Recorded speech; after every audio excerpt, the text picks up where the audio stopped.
to you all. We will always begin any program or occasion invoking the blessings of God. So for this, now we have Ms. Anisha Aravind and Ms. Anjali Nagendra on stage.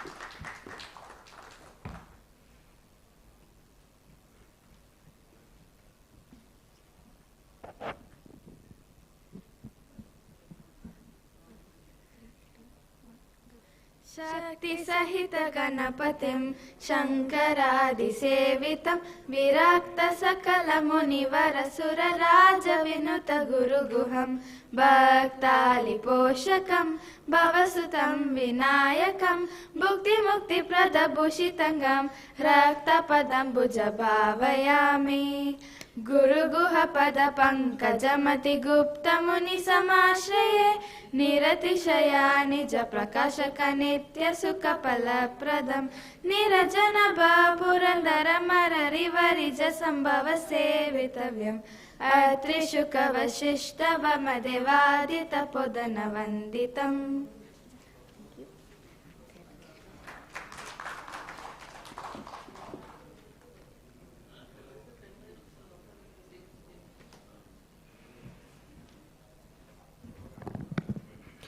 Let's begin our morning session now.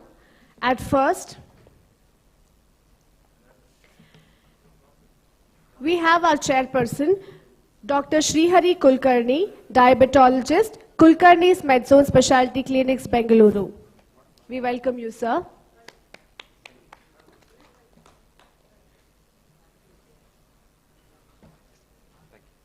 Over to you for further proceedings. Thank you. Good morning, everyone. After a wonderful gala dinner, I welcome you all for the day 2 of ADC. And our first symposium is Type 1 Diabetes Symposium. And the speaker we have first, Dr. Narayan Digankar. He is from Nasik. He will speak about insulin distress.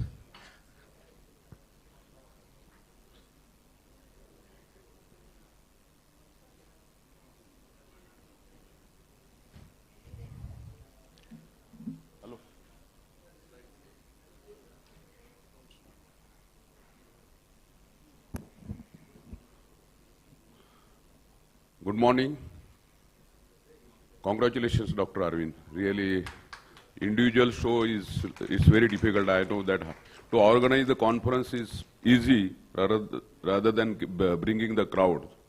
And I have a lot of experience about all these things. And I have seen that, and particularly Sunday morning, it becomes very difficult for us. Thank you for calling me here. Actually, the topic which has been given to me is insulin and diabetes distress.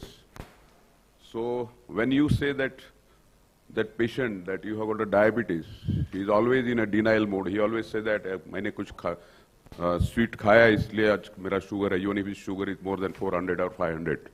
So he is always in a denial mood. So to convince him that you have got a diabetes, and so many patients, almost 50% of the patients of diabetes, they don't have any symptoms. When the patient doesn't have any symptoms and he has gone for a casual checkup and he found that his sugar levels are very high, and he says he will be very anxious that how can I have a diabetes? Then he will be always in a denial mode that I can't have a diabetes. So these type of patients we have to convince, and this problem is almost 40% in our in Toto as such. Then patient goes for a depression, then we have to convince him and all this, and particularly about insulin. Once you say that you have to take insulin, and almost 40% of the patients of type 2 diabetes also requires insulin. Type 1 is out of question. They require from beginning itself. But in type 2 diabetes also, the patients, we have to put them on insulin because of uncontrolled diabetes. And to ask them to take insulin is more difficult task. If you say that now you have to go for insulin, then he can even go to the extent that he will change the doctor and he will go for some other pathies as well. There are a lot of actually rumors in our country that diabetes can be cured. then these Ayurvedic drugs. We have seen in our clinical practice when the patient is on anti-diabetic drugs, he doesn't want to continue it for a lifelong because he is more worried that once I got a diabetes and I have to take the drugs for almost lifelong. In that particular case, he will go for other pathies. Like, I think in everybody's clinical practice, patient comes to you, he stops the medicine, he go for Ramdev Baba's medicines, then he comes again to you, his sugar levels are more than 400, 500. So this type of scenario we see always in a day-to-day clinical practice. And this was first diabetes distress, was first, it was reviewed in literature by a group of psychologists and psychiatrists from Joslin Diabetes Center in 1995. It was identified as a diabetes distress as a major concept that encapsulated psychosocial adjustment challenges faced by people with diabetes. So patient with anxiety, then depression and all these psychological things patient can face. Then refers specifically to it is mainly for a negative emotional or affective experience resulting from challenges of living with type 2 diabetes. Basically because he knows that once he is detected to have diabetes, he has to take the medicines for lifelong. And it is whether it is a type 1 diabetes or type 2 diabetes. It is a multifaceted constituent different aspects of diabetes management. Diabetes distress is a distinct from depression and general emotional well-being. Diabetes distress is anchored in day-to-day experience of living with diabetes, and depression is the generic feeling of the depressed affect. It is not linked to a specific condition or it is experience. And when studies measure both depression and diabetes, so many times both the things coexist. But it is common for these measures to be significantly correlated in almost 20 to 30%, even it goes to the extent of 40% as well. So if we explore the association using clinical thresholds for depression and distress, we would expect to see that many people reporting symptoms of depression do not report clinically elevated distress. So the patient may have only depression or patient may have only distress as well. But it is very difficult to separate these things from each other. There are 4 groups of individuals: high level of depressive symptomatology, that is, they are possibly depressed; high levels of diabetes distress, that is, they are more distressed than depressed; then few negative emotional effects, that is, may not have any of the things; and high levels of distress and depressive symptomology in these patients. So elevated rates of depression we see reported in diabetes may in fact represent a persistent pervasive negative emotional impact of diabetes, that it is resulting in more generalized negative effect. So this is the percentage of patients, 20 to 30% are only distressed. Distress and depressed are almost 15%. Both the things are not there in 50 to 70% if we convince them properly. And only they are depressed in almost 5 to 10% of patients. What are the problem areas in diabetes? It is a 20-item scale that was standard primarily with type 2 diabetes. That scale was mainly, I will not go into the details of that scale. Basically, that scale is mainly how you are well-being. It is to be reported in negative or positive way, whether it is a mild problem, moderate problem, or severe problem. Depending on that, the scale has been summed up, and to overall diabetes distress score can be easily converted to a scale from 0 to 100. And if it is more than 100, more than 40 and above, are considered significantly diabetic distress. This paid scale, that is problem areas in diabetes, only a total overall diabetes distress score. So no sub-scale scores are available to identify specific sources of diabetes distress.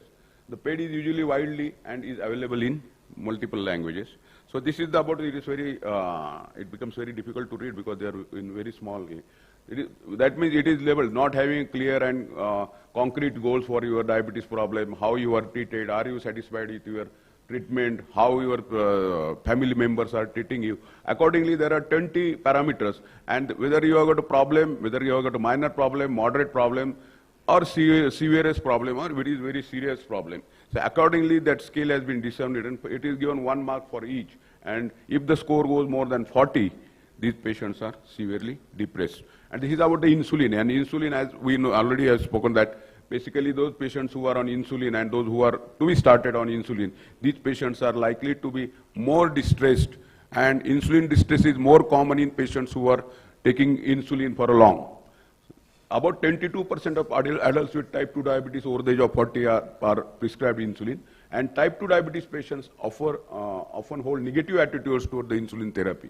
There are so many reasons for that, because insulin phobia is very common, and patient always go for some other treatments, as well as patient will ask you to give more and more medicines so that I can be controlled, or he will say that I will follow good diet, I will follow good exercise, and I will try to control, but don't give me a insulin. So there are negative attitudes and concern about the potential harms from insulin therapy, including there are a lot of myths that some say that particularly common among ethnic minorities and those with lower socio-economic status. Once prescribed, it is said that you have to take it for a lifelong. So that is another myth in this type of patients. So people are worried once you start the insulin. So better understanding the distressing aspects of managing diabetes among those treated with insulin may improve the refinement of tailored interventions for diabetes distress and self-management. There is a quantitative research has suggested that adults with type 2 diabetes treated with insulin therapy report significantly more diabetes distress than those patients who doesn't receive insulin. Then large population-based US study which was shown that adults with type 2 diabetes treated with insulin had higher rates of major depression than adults with type 2 diabetes not prescribed insulin. So the insulin distress is very common in patients who have prescribed with insulin. Then Delhanty and colleagues found that increased diabetes distress in adults with insulin-treated type 2 diabetes was primarily explained by insulin, increased illness severity, as well as the burden of insulin treatment. So this is an empirical study of adults with type 2 diabetes. Higher levels of diabetes emotional burden and regimen-related distress in insulin-treated patients. It is independent of complications and other cohorts. Insulin treatment was associated with higher levels of diabetes distress among patients with low socio-economic status. Then insulin-treated type 2 diabetes at increased risk of diabetes distress. It is partly through increased disease burden and possibly due to the increased burden of self-management. So this is the association of diabetes-related emotional distress with diabetes treatment in primary care patients with type 2 diabetes. It was 115 primary care patients with type 2 diabetes completed problem areas in diabetes, that is PAID scale and other questions. PAID scale were significantly higher among insulin-treated patients compared with oral treated patients. So insulin distress here also you can see is more higher in patient treated with insulin. Insulin treated patient reported significantly higher level of distress than patients on oral or diet. And distress in insulin treated also was linked to the diabetes illness and treatment burden. So this diabetes burden and the distress buffering effect of social support. When there is low social support for these patients, they are more distressed. This is a study to examine moderating role of social support in relationship between the burden of diabetes and diabetes distress. Adults with type 2 diabetes completed validated measures of diabetic distress and social support. The greater support satisfaction was significantly associated with lower distress. After controlling for burden. The post-hoc probing revealed a consistent pattern. Insulin was significantly associated with more diabetes distress at low levels of support, but was not at a high levels of support. So 6 focused diabetes distress from the patient's perspective. 6 focus groups were conducted with 32 adults with type 2 diabetes. Insulin-treated participants described more distress in certain key areas. That is distress specific to insulin injections, distress related to the number of medications they are taking and number of injections they are taking. And insulin-treated participants more often describe emotional distress as having a negative influence on their diabetes management. So insulin-treated more often describe diabetes as having a causal influence on emotional distress and depression. More often reported distress specific to the challenge of regulating glycemic control as compared to those on medical oral medications. Participants on insulin were more likely to describe distress related to functional limitations and pain and discomfort because of injections and related to the neuropathy. So insulin-treated participants were also more likely to verbalize problems with medical appointments and specifically long wait times for the appointments. Then understanding diabetes distress related to insulin treatment could have implications for the assessment and treatment of type 2 diabetes who are prescribed insulin. Interventions that incorporate attention to diabetes distress with support for insulin treatment have shown promise in decreasing distress experienced by patients. And educational intervention that included support for intensive insulin therapy. So you have to teach about the injections, how to take the injections. with attention to diabetes distress and improving self-management strategies was effective at improving glycemic control. Then what you can do is how you treat these patients. Treatment plan should be the context that individuals use to describe their distress may also help providers to identify and develop treatment plans aimed at reducing treatment burden as diabetes progresses. So non-insulin treated participants are more likely than insulin treated participants to discuss the burden of living with other comorbid medical illness. So insulin treated participants are more likely to endorse diabetes related physical burden. These intervention targeting distress individuals not treated with insulin may have been more likely to discuss other medical illness because diabetes-related physical burdens may be less salient. So increased diabetes-specific illness burden and diabetes-specific distress among insulin-treated individuals suggests the potential value for interventions targeting distress among insulin-treated patients. What are the recommendations on insulin distress? Insulin distress is a part of and contributes to the diabetes distress. It is brought about mainly because of misconception and insulin therapy. Insulin initiation pursues as the end of the road. So we should always think that now there is nothing more than this. And he has to be take insulin for a lifelong. Often leads to distress which can be acute or chronic. Physicians need to apply the psychosocial model of health rather than a purely glucose-centric or biomedical approach. Physicians need to initiate sequential counseling and use easy to understand analogies to help patients with diabetes to overcome the insulin distress. This listen approach is very important. What is the listen? List the patient concern. I for information equipoise. C share sources of support. T for therapeutic patient education. E for empathetic understanding and expression. And N for neutral, non-judgmental communication. This listen approach is very important. Then what is the pragmatic and practical approach? A thorough biomedical and psychosocial evaluation should precede and accompany discussion regarding the insulin persons with type 2 diabetes. Diabetes care providers must be aware of insulin distress, its etiology, clinical features and management, and potential biomedical and psychosocial factors which may limit insulin acceptance and adherence must be explored and addressed. The need for insulin and urgency of insulin prescription should be balanced with the severity of the insulin distress. This is in persons with life-threatening, organ-threatening or limb-threatening illness for which insulin therapy is needed. Insulin distress mitigation strategies should accompany insulin prescription. In persons with low or insignificant insulin distress, insulin therapy should be initiated as per clinical indications. Coping skills should be strengthened in parallel. In persons with significant insulin distress and no immediate threat to health, insulin distress should be addressed prior to starting insulin. Addressing of insulin distress may take one or more clinical intervention. Then you have to go for the comfort level of the patient also. In conclusion, distress is a major hurdle in the treatment of diabetes mellitus. In treating insulin distress, strategies beyond diabetes education should be aimed at multiple components of behavioral change, should be implemented through simple measures of motivation. Motivation is very important. And positive behavioral changes improve treatment with compliance and adherence to the insulin therapy.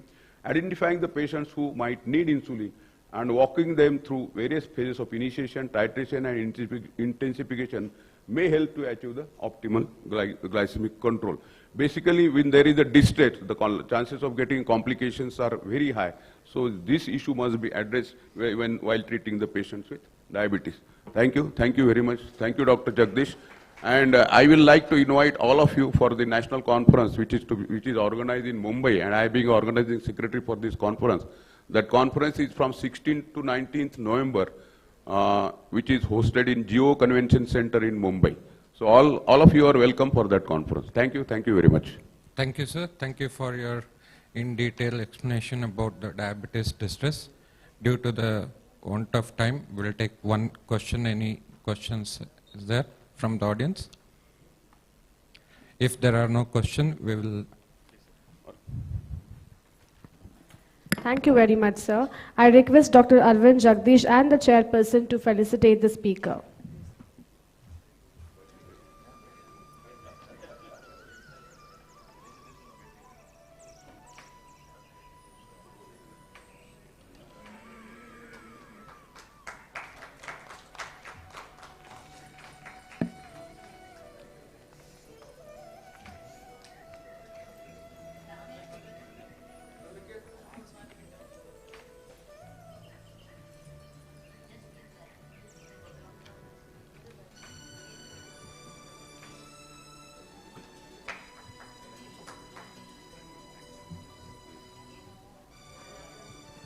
Thank you, sir. May you please introduce the next speaker for us?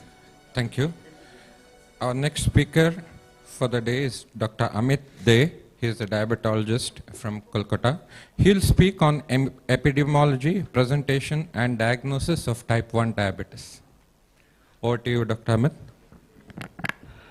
Good morning, everyone. At the outset, heartfelt congratulations to Dr. Aravind for organizing this mega event, and thank you very much for the kind invitation. And with permission from our dear chairperson, I would try to complete in 10 minutes. I won't bore you much with too much of theories. You want me to stand on this? Okay. That makes me feel a little taller. Okay.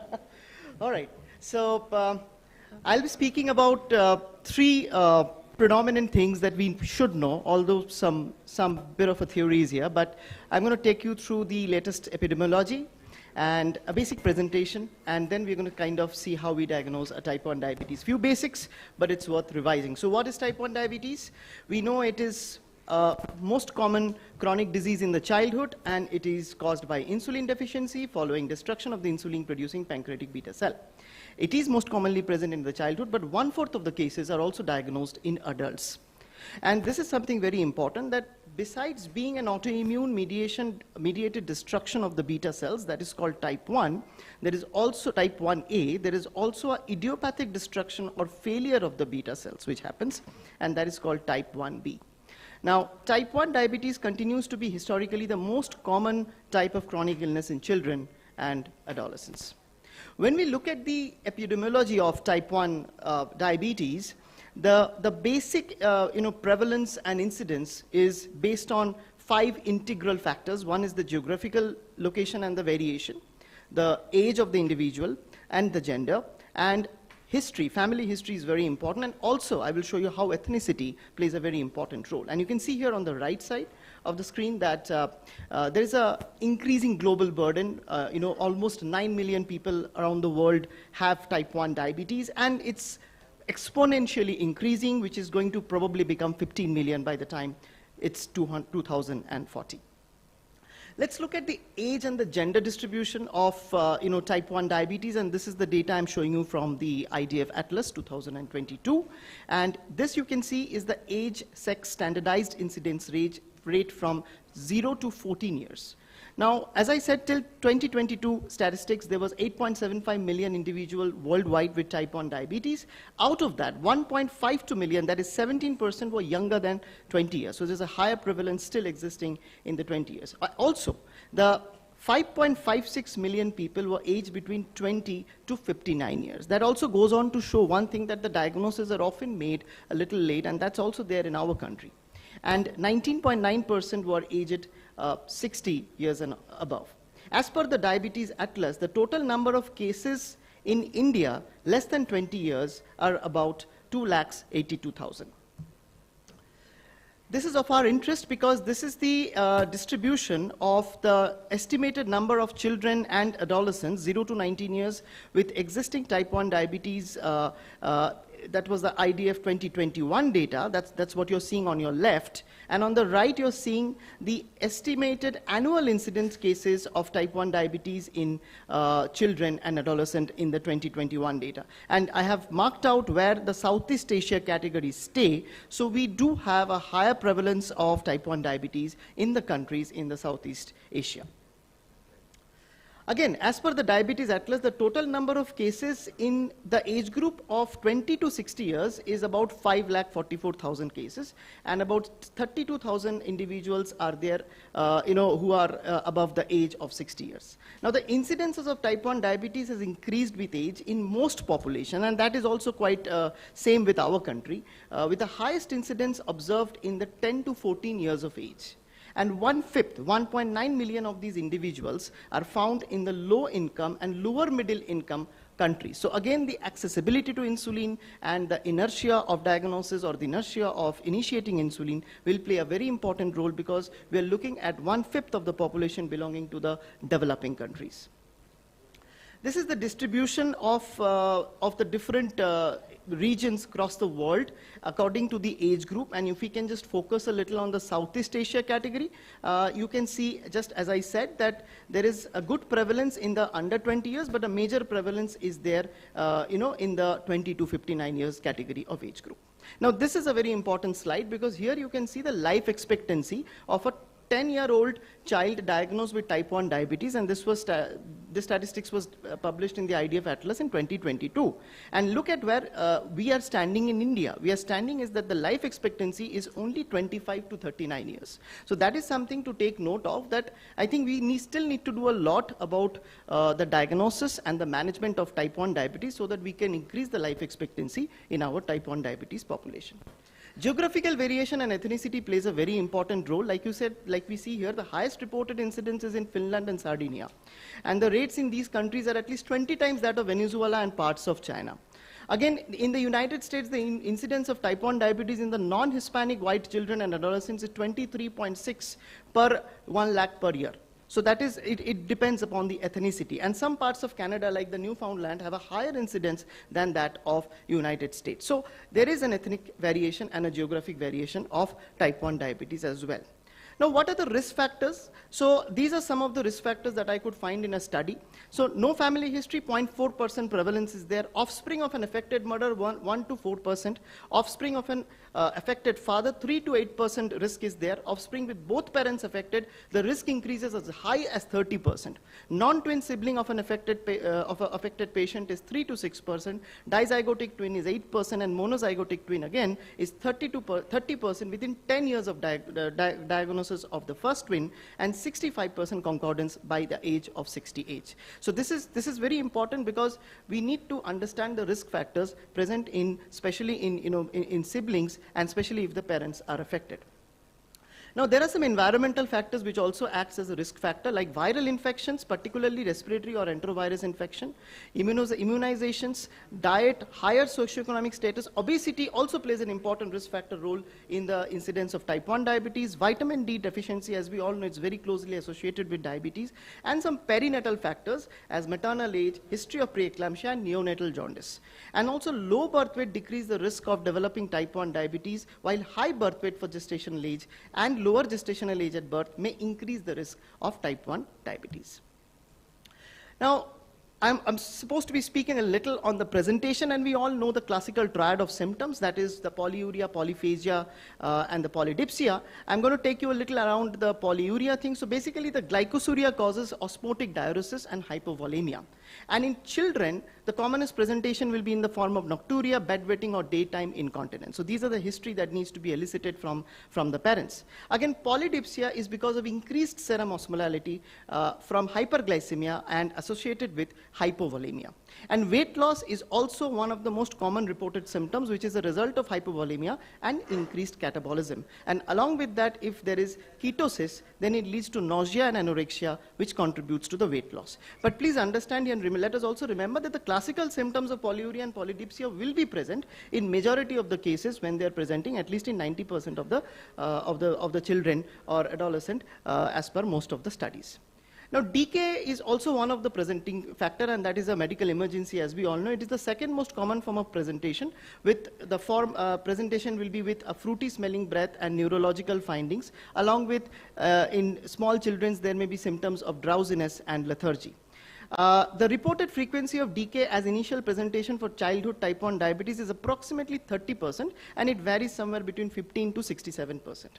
Young children of those or those from an adverse socioeconomic background, they are more likely to have, because of less awareness, as an initial presentation in terms of DKA. And children with DKA will definitely require quick diagnosis, hospitalization, rehydration, that's very important, and insulin replacement therapy.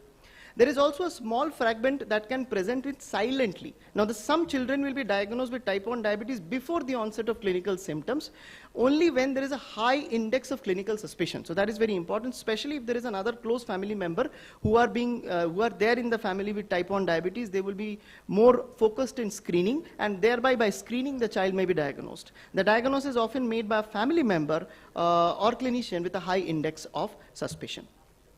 Let us look at quickly some of the special situations. So one is the clinical presentation, one is in the infant. So the autoimmune classic type 1 diabetes can also occur in the first year of life. And neonatal diabetes is a rare autoimmune disorder caused by one of the several genetic defects in pancreatic development or beta cell function. Also in younger children, they are more vulnerable to the dehydration compared to older children because they are less able to compensate for the pathological processes by seeking fluids and increasing the fluid intake. So children younger than 6 years of age are more likely to present with decay, and there should be high index of suspicion again in these category of patients. So quickly moving on to the third segment of my talk, how to diagnose, and this is the basic diagnostic criteria that we are all aware of. We are all sitting in this room and we know how to diagnose a case of diabetes. So I will not be taking you through the details of this, but this is something that we all know. But let me tell you here, how do we clinically differentiate between a type 1 and a type 2? Because this is something very important, because not all time do we have to, we get the antibodies positive coming in, so there has to be a clinical differentiation. So let's look at here. The body habitus, obviously in a type 2 will be most likely more likely to be an obese, but type 1s will present as not obese, recent history of weight loss. Age, type 2s will obviously be presenting more after puberty, that's the common onset of age, and here they will present earlier. Insulin resistance features will be there, like acanthosis nigricans, hypertension, dyslipidemia, and PCOS may be also present in women. And type 1 diabetes won't have these manifestations. Again, family history is very important, so 70 to 90% will have an affected close relative in type 2 diabetes, and only in type 1 diabetes, 10% have an affected close relative. What about the autoantibodies? How do we differentiate? So, presence of pancreatic autoantibodies like the islet cell antibody or the GAD antibody will definitely be present in most of the type 1 diabetes, especially the type 1A category. And in the type 2 diabetes, the autoantibodies may be present in some cases. But insulin and C-peptide level is very important, because in type 1 diabetes, there is going to be the insulin and the C-peptide level both will be inappropriately low or normal relative to glucose concentration. And in type 2 diabetes, it's going to be a high fasting insulin and C-peptide levels will suggest a case of type 2 diabetes. But there is something called confirmation bias in our practice. Whenever we see what is more commonly available to our eyes, we tend to push our diagnosis, yes, this is it. But we should also be open to differentials, because that's the beauty of medicine. So what are the other causes of hyperglycemia? So for example, critically ill patients with septic shock or other critical illness, medications, like for example, children receiving intravenous infusion containing glucose, or those who receive acute sympathomimetic agents or high dose glucocorticoids may have that initial steroid-induced hyperglycemia, and that may be kind of misdiagnosed as a type 1 diabetes. And again, neonatal hyperglycemia is something which is very important, because it includes excessive glucose infusion, or due to prematurity, or due to stress, sepsis, drugs, and transient or permanent neonatal diabetes mellitus may also be one of the differential diagnosis in these cases. And some of the other differentials will be the other causes of diabetes, like for example, disease of the exocrine system like cystic fibrosis, hereditary hemochromatosis, and chronic pancreatitis. And endocrine abnormalities like Cushing syndrome, growth hormone excess, glucagon secreting tumors, catecholamine excess, for example, pheochromocytoma are other examples. Drug-induced diabetes should be also kept in mind. I've already spoken about glucocorticoids. Then the HIV drugs like the protease inhibitors and cyclosporine and tacrolimus, these are some of the drugs, and also some atypical antipsychotic agents leads to increase in the blood glucose level. Monogenic diabetes is a completely separate type, and that needs to be differentiated, as I've already spoken about neonatal diabetes mellitus. To summarize, type 1 diabetes mellitus incidence varies worldwide, but there is an increasing, growing prevalence of type 1 diabetes. More diagnosis is being made, so more prevalence is there, and there's still a lot of unmet needs that needs to be addressed. And genetic susceptibility and ethnicity does contribute, and that plays a very important role. The classical symptoms will be present, but patients may also present to you with ketoacidosis. Screening and specific laboratory tests can differentiate type 1 diabetes from the other types, considering the autoantibodies, C-peptide, and the fasting insulin levels. Type 1 diagnosis may be missed, particularly in the young children under 2 years old, and especially if there is a strong family history. Keep in mind about silent presentation, so there should be a high index of suspicion. And prolonged candidal infection can indicate diabetes mellitus and also should prompt glucose measurement. Thank you. Thank you, Dr. Amit. Congratulations. It was a very wonderful talk. You've spoken in detail and crisp. covered the whole topic about epidemiology and diagnosis of type 1. We will take the question at the end of the symposium. Please put your hands together for Dr. Amit.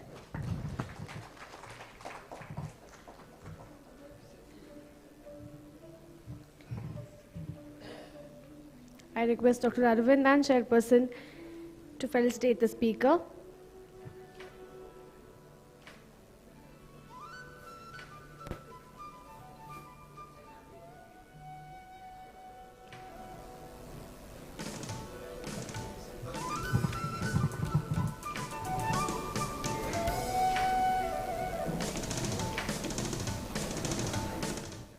Thank you very much, sir.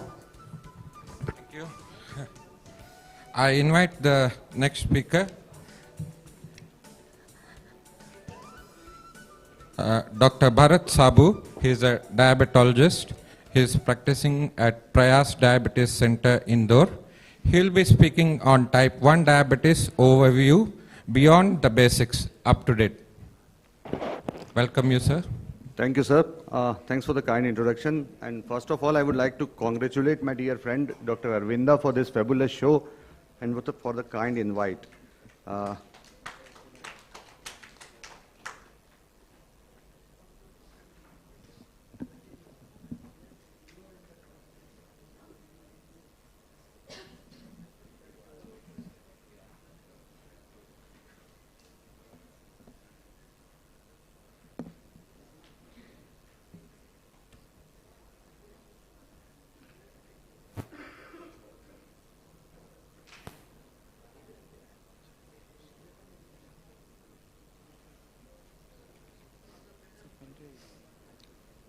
I've given it to you on mail, na?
Extremely sorry for this glitch. So the topic which has been assigned to me today is type 1 diabetes beyond the basics, and I will be taking you through where Dr. Amit has left you. So this is my conflict of interest regarding this talk. I have no financial disclosures. So the burden of diabetes has been beautifully explained by Dr. Amit, but just I want to highlight one fact, that India has the largest number of children and adolescents with both prevalent and incident type 1 diabetes mellitus. And to add salt to that injury, the incidence is increasing by 3.4% per year. So this is a humongous rate of increase of type 1 diabetes. This is only for the patients who are diagnosed. We have a lot of patients which are undiagnosed. Now managing type 1 diabetes is always a tightrope, because we have a hypoglycemia and a hyperglycemia between which we need to walk. And the glycemic control's utility has been proven over and over again by various clinical trials. This is the SPED criteria for diagnosis of type 1 diabetes in children and adolescents. It is just about same as the ADA1. This is the ADA classification system for staging of type 1 diabetes. They have staged the type 1 diabetes in stage 1, stage 2, and stage 3. So in stage 1, what happens? It has autoimmunity, but the patient has normoglycemia with patient being pre-symptomatic. There are no symptoms. There are multiple islet autoantibodies present, no IgT or IFG is there. In stage 2, the autoimmunity is there and dysglycemia occurs. Patient is again pre-symptomatic. Then in stage 3, autoimmunity and overt hyperglycemia. This is the stage where we detect our type 1 diabetes patient right now. Now, this is actually how the life cycle of a type 1 diabetes progresses, the diabetes itself, not the patient. We have a patient which is having in stage 1.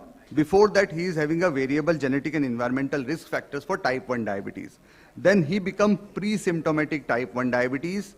Stage 1 and stage 2 comes, and then stage 3, he becomes symptomatic where we detect him. Unfortunately, we are detecting him in the stage 3. Now, ADA specifically tells us about the diabetes self-management education and support for the type 1 patients, because this is actually must for our type 1 patient. They should be aware of their disease, its treatment, and how it can be managed. Nutrition therapy, again, ADA emphasizes, this is what we miss many times, and it gives emphasis on individualized nutrition therapy, where we need to monitor the carbohydrate intake, whether by carbohydrate counting or a experience-based estimation. Physical activity, take a note of it, 60 minutes of moderate to vigorous activity is must for our type 1 diabetes patient, which should include 3 times a week vigorous muscle strengthening and bone strengthening exercises. Psychosocial issues, at diagnosis and during routine follow-up care, we should screen the patient for psychosocial issues and family stress. We should encourage to develop appropriate family environment also by counseling the caregivers to create a better environment for our type 1 diabetes patients. We should screen youth with diabetes for psychosocial issue, and it should start at the age of 7 itself. 7 to 8 years is the age where we should start screening them.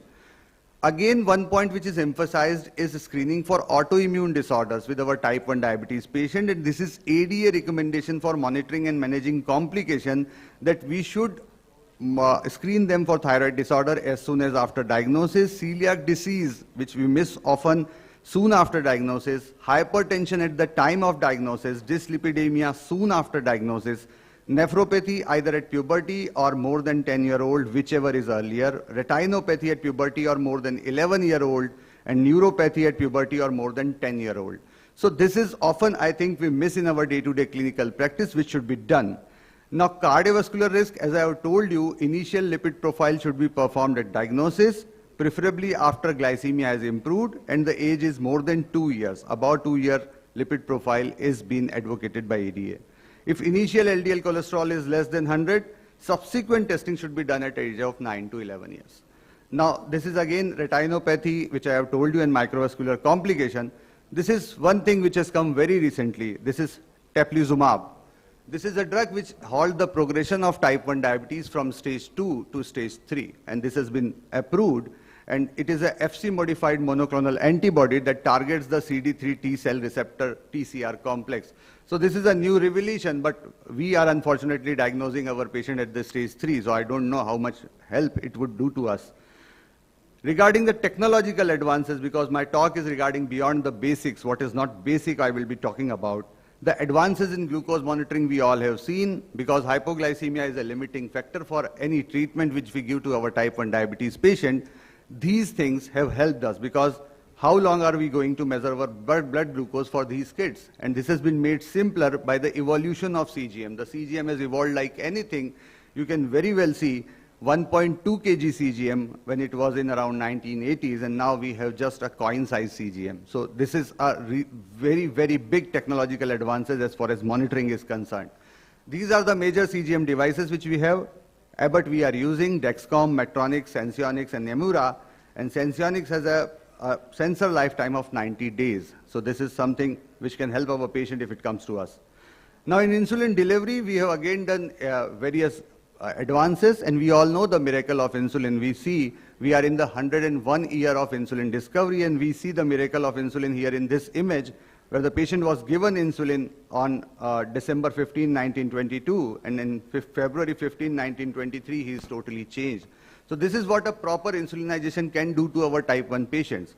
Now we are having smart pens which are coming to us, which can calculate the dose, which have a connected system, which can connect with our mobile devices, and then they can actually tell us what is the time to give our dose and what should be the dose which should be given based on our glucose profile. This is a Medtronic InPen which has an insulin dose calculator with integrated system and app. It combines reusable Bluetooth-enabled insulin pen with a mobile app, and it calculates personalized dose and tracks the active insulin. This is again a Clipsulin, one of the family of products which use the DiabNext app, and it actually works with CGM, Freestyle Libre, and Dexcom, all the three, and it again gives us the timing of dosing and suggested dosage. Assista, this is again an insulin. It is dispensed by ISM wireless technology. So it displays the last insulin dose delivered. It does automatic wireless transfer of insulin dose. You click the button on your mobile device and it automatically transfers the dose to your body. And it has a replaceable battery which lasts for 1 year. So there is no need of pushing by yourself, and it does on its own. NoPen 6 and NoPen Eco Plus are again coming. Bigfoot Unity Diabetes Management Program gives this actually, which is packaged with Freestyle Libre and a meter. They are all collected. They acts as a pan cap, all insulin, even concentrated. It works with everything. So this is the evolution of insulin delivery devices from pens, and now we are coming to CSII. So the evolution of CSII you can clearly see from the bulky CSIIs. Now we are heading towards the patch pumps, and this is how the injection therapy feels to a patient. This girl takes 1460 shots a year to stay alive, and this is what a pump can do to your patient and can help her in achieving the goal without having so much pricks. These are all the insulin pumps which are available, mainly patch pumps. This is a Q-Forma, Solo Micro Pump, Vigo, and Simplicity. These pumps simply attach to the body and deliver the insulin. There is no fuss with wires and tubings and all those things. So we are moving towards a step from automated insulin delivery and interoperability, where the pump will operate on itself and we have minimal intervention from our end. This is a Minimed 780G, which is talk of the town these days in India, and it is again having an automatic correction bolus dose which correct for the missed carbs, TIR more than 80, and even people achieve around 96% TIR with this. Tandem insulin pump, T-Slim X2, Diabaloop, EU marked, it is granted in late 2018. The patch pump which I was talking about, they attach directly to the skin and therefore do not require any plastic tubing. So they are very convenient. Now this is an evolutionary continuum. We are moving towards the artificial pancreas, and this is the CAM-APS-X, which was last year approved in ATTD. And it is an algorithm from University of Cambridge which works with any Android device, and it works with Dexcom G6 Android phone and an insulin pump. So this algorithm calculates the dose and all those things, and it automatically guides the pump to deliver the insulin dose. And it is a hybrid closed-loop system, which is, I was talking about the Minimed 780G, fully closed-loop system in which it is also known as artificial pancreas. It is externally worn CSSII, which communicates wirelessly to a CGM. And they both work interoperatively, and there is minimal human interference. This is a product by Beta Bionics, closed-loop, eye-led bihormonal bionic pancreas. And it requires only single input, body weight. Rest of it, it calculates on its own. The iLED BP was granted the breakthrough device designation by the FDA in 2019, and it can change the way we treat our patients. DIY artificial pancreas is very much there. There are communities, thousands of people on #WeAreNotWaiting, and they are actually formed by DDADs, which are community formed by the persons who are parents to a type 1 diabetes, and they actually use unauthorized algorithm, but they work fabulously well to control the blood sugar values. These are implantable pancreas. They are implantable devices. The insulin delivery devices are improving over time. So now we have reached from syringes up to the automated insulin delivery. The future perspective is something else. It is beyond pumps, pens. There is advancement in pancreatic islet transplantation and the sites for treatment of diabetes. The islet cell transplantation is underway. People are doing it, showing promising result. And it is a study which was presented last year in ADA by James Markman, and it shows that cells are delivered to the liver by a hepatic portal vein, and it showed a TIR which rose from 40% to 81% during days 121 to 150, and after a period of say 240 days, the TIR was 99.9%. The stem cell-based therapy shows promise in treating high-risk type 1 diabetes, where a PC-directed device is implanted into the skin, and this is how it works: PEC Direct, PEC NCAP, and PEC QT, and this again shows promising result in reducing the blood sugar values. So the take-home is type 1 diabetes mellitus demands a holistic approach, not just the insulin and glucocentricity. It requires a psychological support, diet planning, and exercise prescription. We should very, very cautiously address the psychosocial issues, because these are very common psychosocial issues which are there. Complication screening should be done for all the patient. Insulin delivery systems are definitely evolving over themselves over a period of time. Smart pen would be there with us, and CSIR with HCl has nearly eliminated hypoglycemia, because closed loop has eliminated hypoglycemia and provide flexibility. But actually it does not correct the incorrect doses thing, but on its own it works fabulously well. System will continuously improve, moving towards greater integration, closed loop, dual hormone, and other modification. Let us see what it comes. Thank you. Without insulin, a person living without type 1 diabetes cannot survive. Thank you. Thank you, sir. Thank you for the detailed talk. It was a wonderful talk. We will take any questions from both the speakers. For both the speakers, anyone has?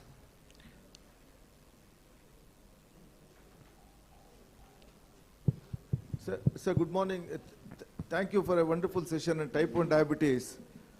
Sir, I am listening to your talk, the stage 1, stage 2 of type 1 diabetes and those details, sir. It is something similar to the pre-diabetes and the diabetes in the type 2 diabetes, sir. The pre-diabetes and diabetic stage. So how do you pick up these genetically susceptible prone group who are likely to develop type 1 diabetes, and from stage 1 to stage 2, stage 2 to stage 3, are there any preventive measures to prevent the child from developing type 1 diabetes? What is the Indian experience and what is the details available? As I told you, sir, unfortunately we are able to pick it at stage 3 only. We are not able to pick it at stage 1 and 2, because we can pick it up only when the glycemia becomes apparent. And more so, if I tell you practically, when osmotic symptoms come, then we have our patient with us. Patient doesn't come to us just on mere rise of blood sugar values. Often we see type 1 patient first diagnosed at the level of DKA. This is my experience. So we are in terms of awareness and in terms of testing, because testing is not free to us. We need to get it by our pocket, and we are not living in Western world where most of the things are reimbursed. So it would remain a hindrance until we do something about it regarding the testing. But regarding susceptible group, I have not found any directives where to screen and not to screen. Maybe Dr. Amit can show some light if he has found something on literature, but I have not found something for screening sort of thing for high risk patients, or there is nothing like high risk. Dr. Amit?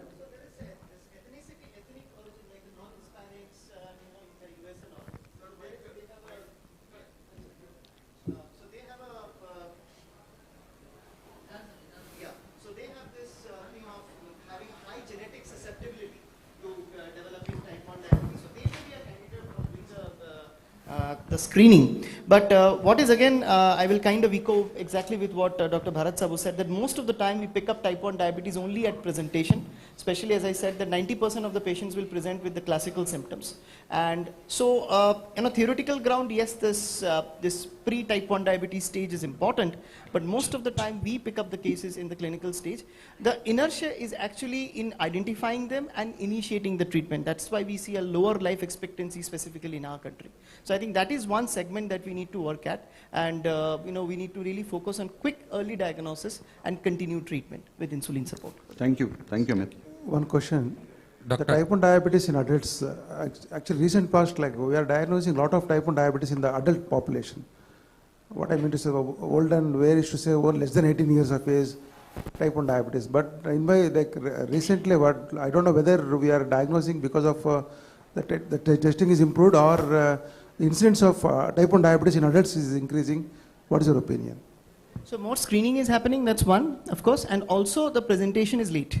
So that is one of the reason that we are actually getting more in the adult. Maybe like we said that there is a silent type 1 diabetes is existing in the juvenile age, but because they are not symptomatic, they are not presenting. So that is why we get more number of cases. That's my thought on it. But also yes, the screening is there. Over the last decade or so, you would see that yes, the screening of diabetes has increased. So more diagnosis is also coming up according to that.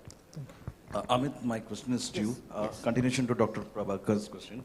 So when you have a type 1 detected at the late onset, so adult onset type 1, how would you differentiate from LADA? Yeah, so that's exactly where the antibody testings will come. And again, the clinical symptom is again very, very important, where you have to really look into the clinical characteristics of the patient and also the history. The history of the parents and also the family history. These would be the differentiating points, but largely carried by the clinical characteristics and the autoantibodies. I think the autoantibodies will also be present. Same Yes. equivalent. So it is more of the characteristic presentation is what you are looking at. Okay. Another thing is with regards to geographical presentation, Yes. which you said. So how does type 1 vary with the geographical distribution? So you said there are certain pockets where it is highly Yes. Prevalent, and there are certain pockets which are not prevalent. What is that which is making these pockets more prevalent, and why is the other part of the countries are not getting affected? That's where actually the genetic susceptibility and the ethnicity is playing a very important role. Like for example, I showed that in the US in the non-Hispanics or in Canada in Newfoundland, there is a high prevalence as compared to that in a country like Venezuela. So the possible reason here is they are more genetically susceptible to pick up the autoantibody. I mean, to have this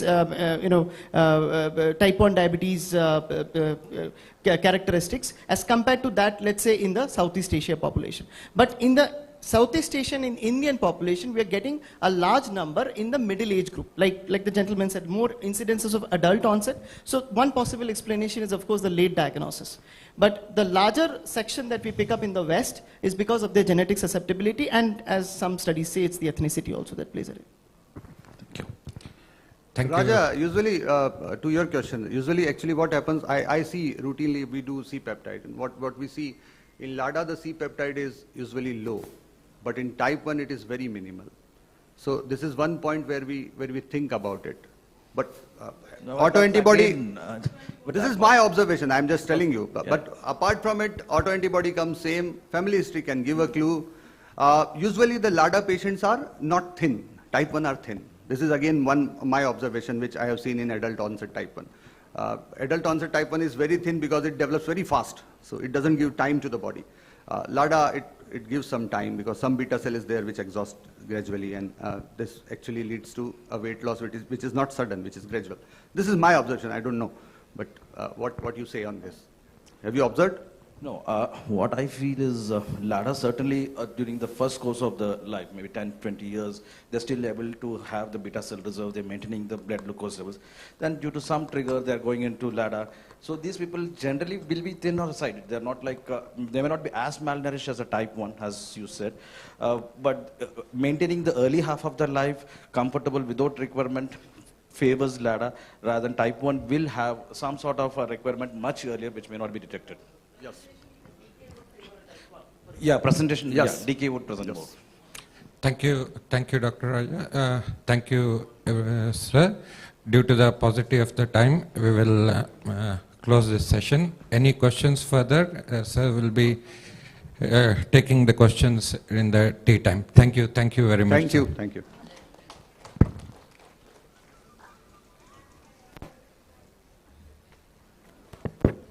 Thank you very much for this interactive session, sir.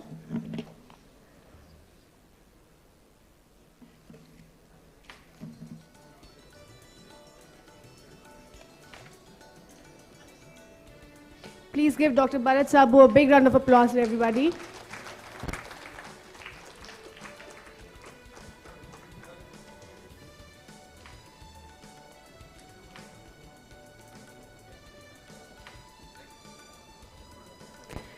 Thank you, sir. I request Dr. Aravind Jagdish to present the memento to the chairperson.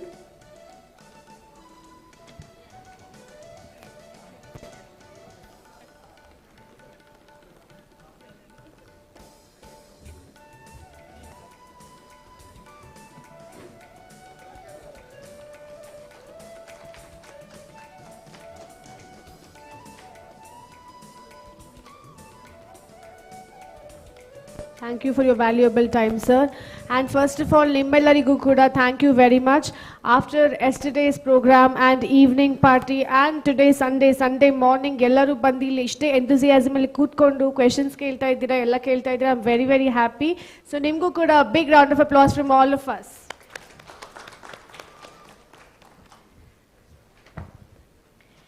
Moving on to our next session. Also, I would just like to say that since this is a symposium, this is an open session, and any questions you can ask the panel anytime. Okay? So moving on to our next session, our first chairman is Dr. Pavan Belehalli, Senior Ankle and Foot Surgeon, Karnataka Institute of Endocrinology and Research, Department of Medical Education, Government of Karnataka, Bengaluru. And our second chairperson is Dr. Sanjay Sharma, Consultant Podiatrist and Podiatric Surgeon, Bengaluru. We welcome you, sir.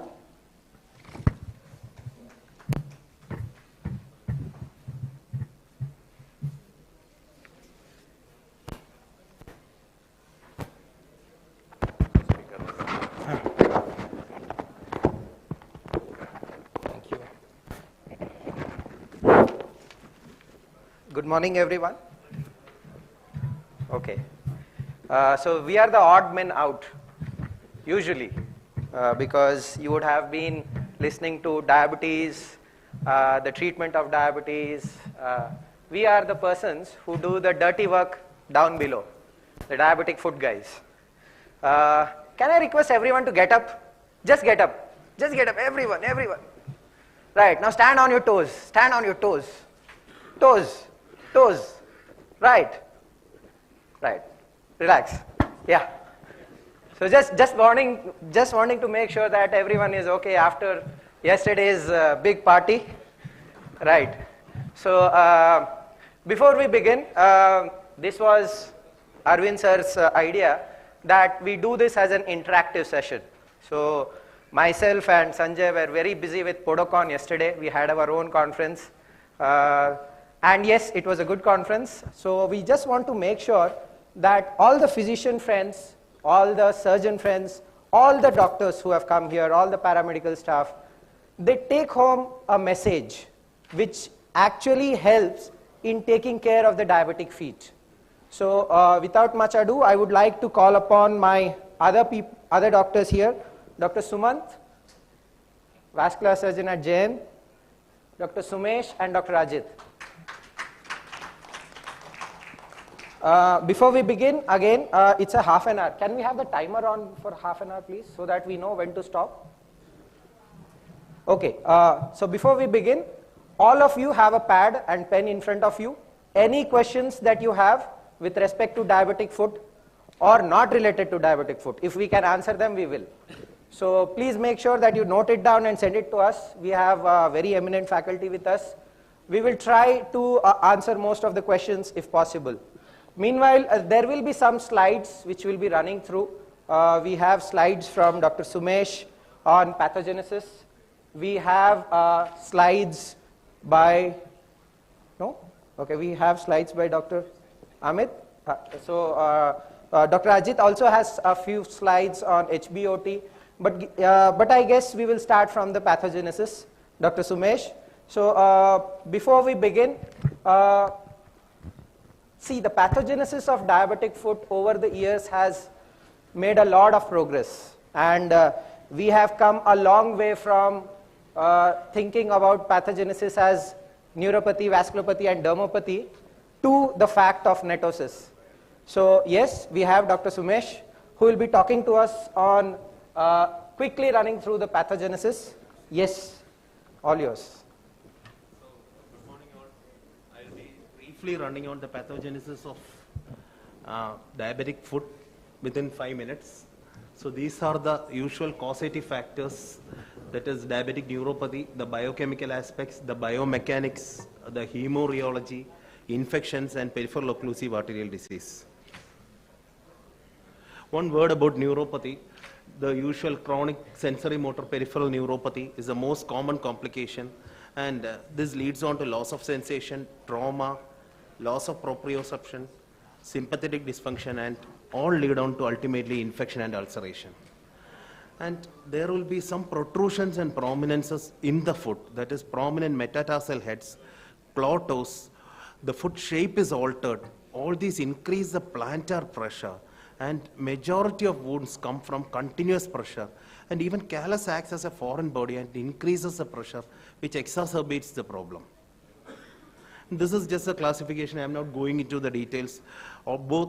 All autonomic sensory and motor neuropathy ultimately lead on to infection, ulcer, callus, and abnormal pressure points. And again, the important old terminology, the painful, painless leg. Now, one word about the biochemical aspect of the pathogenesis. There is a non-enzymatic glycosylation of collagen, which leads to the thickening and cross-linkage of collagen bundles, ultimately leading on to the restriction of movements in the subtalar joints. Limited joint mobility may also occur even in the upper limb also. And about the biomechanics, what happens here is there's the commonest site of ulceration is always the forefoot. And all the high pressure sites develop ulcers later on. There will be undue bony prominences, ill-fitting footwear and toe deformities also contribute to the pathogenesis. And foot deformities result from the atrophy of the intrinsic muscles of the foot. And what happens when the biomechanics is altered? There is an altered foot architecture. There's a lots of flexibility and free joint movements. There is rigidity, unstable foot with altered weight-bearing pressure areas. All these combination of risk factors and neuropathy, it increases the plantar pressure, ultimately increasing the risk of foot ulceration. And there will be some hemorheological alterations, both macro and microvascular, including alteration in plasma viscosity, the platelet activity, RBC aggregation, and WBC deformity. All these, along with structural changes in small and large blood vessels, lead on to the pathogenesis of diabetic foot. Finally, all these go on to infections. Frequent infections lead on to several skin breakdowns, tissue necrosis, and nidus for organisms. Along with vascular insufficiency, many organisms invade and produce non-healing ulcers also. And the last but most important in the pathogenesis is always the peripheral occlusive arterial disease, a main predilection for vessels below the popliteal arteries. It is always bilateral, multi-segmental in diabetic peripheral vascular disease. And collateral vessels are also involved. Initially, patchy gangrenes occur later with intermittent claudication, with nocturnal pain and rest pain. We'll just continue with the symptoms. Thank you, Dr. Sumesh. That was a quick recount of what is happening. So next question. How many of you ask your patients to leave their footwear outside before they come into your consultation room? Hands up. Okay. So that is the least that we can do. Look, touch, and feel. Before we go into the pathogenesis, that is the most important thing that we can do. Ask a patient to leave his footwear, socks, everything outside, come in, and as he walks in, the simplest thing that you can do is look at the way he is walking. The way he walks, how his feet are looking to you, whether there are any deformities, as Dr. Sumesh was saying, and then touch and feel. Touch and feel for the pulses. Again, we have Dr. Sumant to explain to us what do we look at, what are the pulses that we are looking at, whether that tells me that that patient has no PAD or whether we have to look at further more. Dr. Sumant.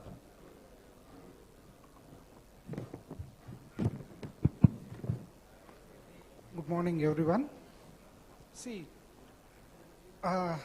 if you don't examine, means a diabetic patient, unless you feel for peripheral pulses, it's an incomplete examination. Any patient, any new diabetic patient comes to your clinic, make sure that he has a good peripheral pulses and educate them to take care of the foot. Why I'm stressing on this point? You know, you'll be surprised to see that the third highest mortality in 5 years, apart from lung cancers and pancreatic cancer, if you go through BEST CLI, recently come BEST CLI study and BASIL 2 study, 70% of critical limb tissue ischemia die in 5 years. So if you have 100 patients, 70 of them will die in 5 years. So make sure that patient has a good pulses. It's 5 minutes examination. You can feel pulses at dorsalis pedis, posterior tibial. I don't think you should go feel for, if that pulses are absent, feel popliteal or femoral. So you can educate them not to get any injuries, or if he has a ill-footing shoes or anything. So once you feel there is no pulse, then next examination will be, of course, many patients with the chronic diabetes, atherosclerosis, pulses are hard to be felt. So your next examination is ankle brachial index. I think at this century, at this time, a diabetic foot clinic without an ankle brachial index, it's a non-invasive study. So you always should have a good diabetic center should always have an equipment to measure ankle brachial index. It takes another 10-15 minutes. So a periodic examination of ankle brachial index. So whenever, you ask your patients to come once in a month or once in 2 months. So at least once in 6 months, you should get an ankle brachial index, because it is a good indicator of coronary disease also. You know, the ankle brachial, if you go through medical journals, ankle brachial index is a good indicator for coronary artery disease. A patient having a low ankle brachial index, you can expect them, they will be having a coronary artery disease also. Then I've seen many people getting, once you don't feel the pulse, getting arterial Doppler. No, arterial Doppler doesn't give the answer. And many of the arterial Dopplers, they just mention atherosclerosis, diffuse atherosclerosis. It has no value. If someone mentions that it is a diffuse atherosclerosis, it has no value. So the feel for pulses is very important. Then subsequent investigation, as the discussion goes, I can stress upon. Thank you, sir. Any questions so far on what investigations to be done when you feel or try to look for, when you're trying to look for a peripheral arterial disease in your patient? Please, let's make it a point that there is absolutely no point in trying to get a arterial Doppler done when you feel that there is an issue. When ABI has come out low, there are so many criteria to look at before we can order any next investigation. Do not ask the patient to get a scan done unless there are few more things which are involved, like there is a tissue loss. If there is a tissue loss, Dr. Sumant is the best guy. I mean, a vascular surgeon has to get involved. There is no point in trying to say that I will keep dressing and seeing whether the wound will improve or not. The whole point that the wound is there is because the wound is not getting necessary oxygen. Right. So now coming to the next. I think just present my. Yes, sir. You can go through the amount of restriction. See, diabetic foot infections. Typically, it's like an iceberg. You will see small ulcer or a single toe gangrene, but if you look at the destruction, the amount of destruction is so heavy that many a times you will be surprised to see the destruction involved inside the foot. Foot is very close space. Foot has many things, many bones, many glands, many nerves, many arteries, angiosomes, everything. So close space. So infection starts at not like abdomen or anything that way it can spread everywhere. It is limited to the foot itself. So destruction will be quite heavy unless you take any measure to stop infection at the primary stage itself. So an amputation is done every 30 seconds due to diabetes. See, Aravind has given me a topic, surgical treatment of diabetic foot. There is no surgical treatment. It should be a complete treatment of diabetic foot infection. It is always multimodality involving surgeons, vascular surgeons, podiatrists, orthopedician. Everyone has to pitch in to save the leg. That's my, I think you people have to take home. So what does it involve? So adequate debridement. It should not be incision and drainage. Any patient comes to you with a diabetic foot infection, you should do an adequate debridement. Small IND in OPD, no. IND, yeah, if it is superficial abscess, IND is good enough. Many a times you won't see superficial abscess in diabetic foot infections. It is full-blown infection which is neglected from the patient. Why they neglect? Because of neuropathy, they won't have pain. They won't even tell you that they have an infection. Many patients, if physician misses, they will be having ulcer for a week. They will come to you with fever or other constitutional symptoms. But many a times you also won't look at the foot, and patient also ignore that ulcer, and you land up in a big problem. So once adequate debridement is done, if there is a peripheral vascular disease, you should make an early attempt to revascularize. As Dr. Pawan mentioned that it should not be dressing. No, feel for pulses, if there is a peripheral vascular disease, get an adequate investigations, plan for a revascularization. So apart from this, I think you all know that how important to have adequate glycemic control also. And non-weight bearing area, Dr. Sanjay Sharma will present. So some of the diabetic foot you see here is a small gangrenous patch in the dorsum of the foot and a small gangrenous patch on the plantar aspect of the great toe. If you look at the amount of destruction, that's what I've been saying. The destruction is so heavy that entire foot is involved with infected material. So this is one more patient where there is a small gangrenous patch in the lateral aspect of the foot. See the amount of destruction. This is how the patient comes. So what all peripheral vascular procedures we can do? You can do minimally invasive endovascular procedures. A center like Jain Institute of Vascular Science, we are endovascular first unit. Means 80% of our revascularization is going towards endovascular procedures. Of course, we do a lot of bypasses also. I'm proud to say that we are the only unit where we can do both endovascular procedures and bypass procedures with a great competency. So these are some vascular procedures. You can see distal bypasses from femoral to posterior tibial, endovascular, aortic reconstructions, tibial reconstructions, and some of the complex cases. I didn't know that Dr. Sanjay was involved in this. I think my orthopedic colleague Pawan, he will give my unit as orthopedician also, who can fix the bones also.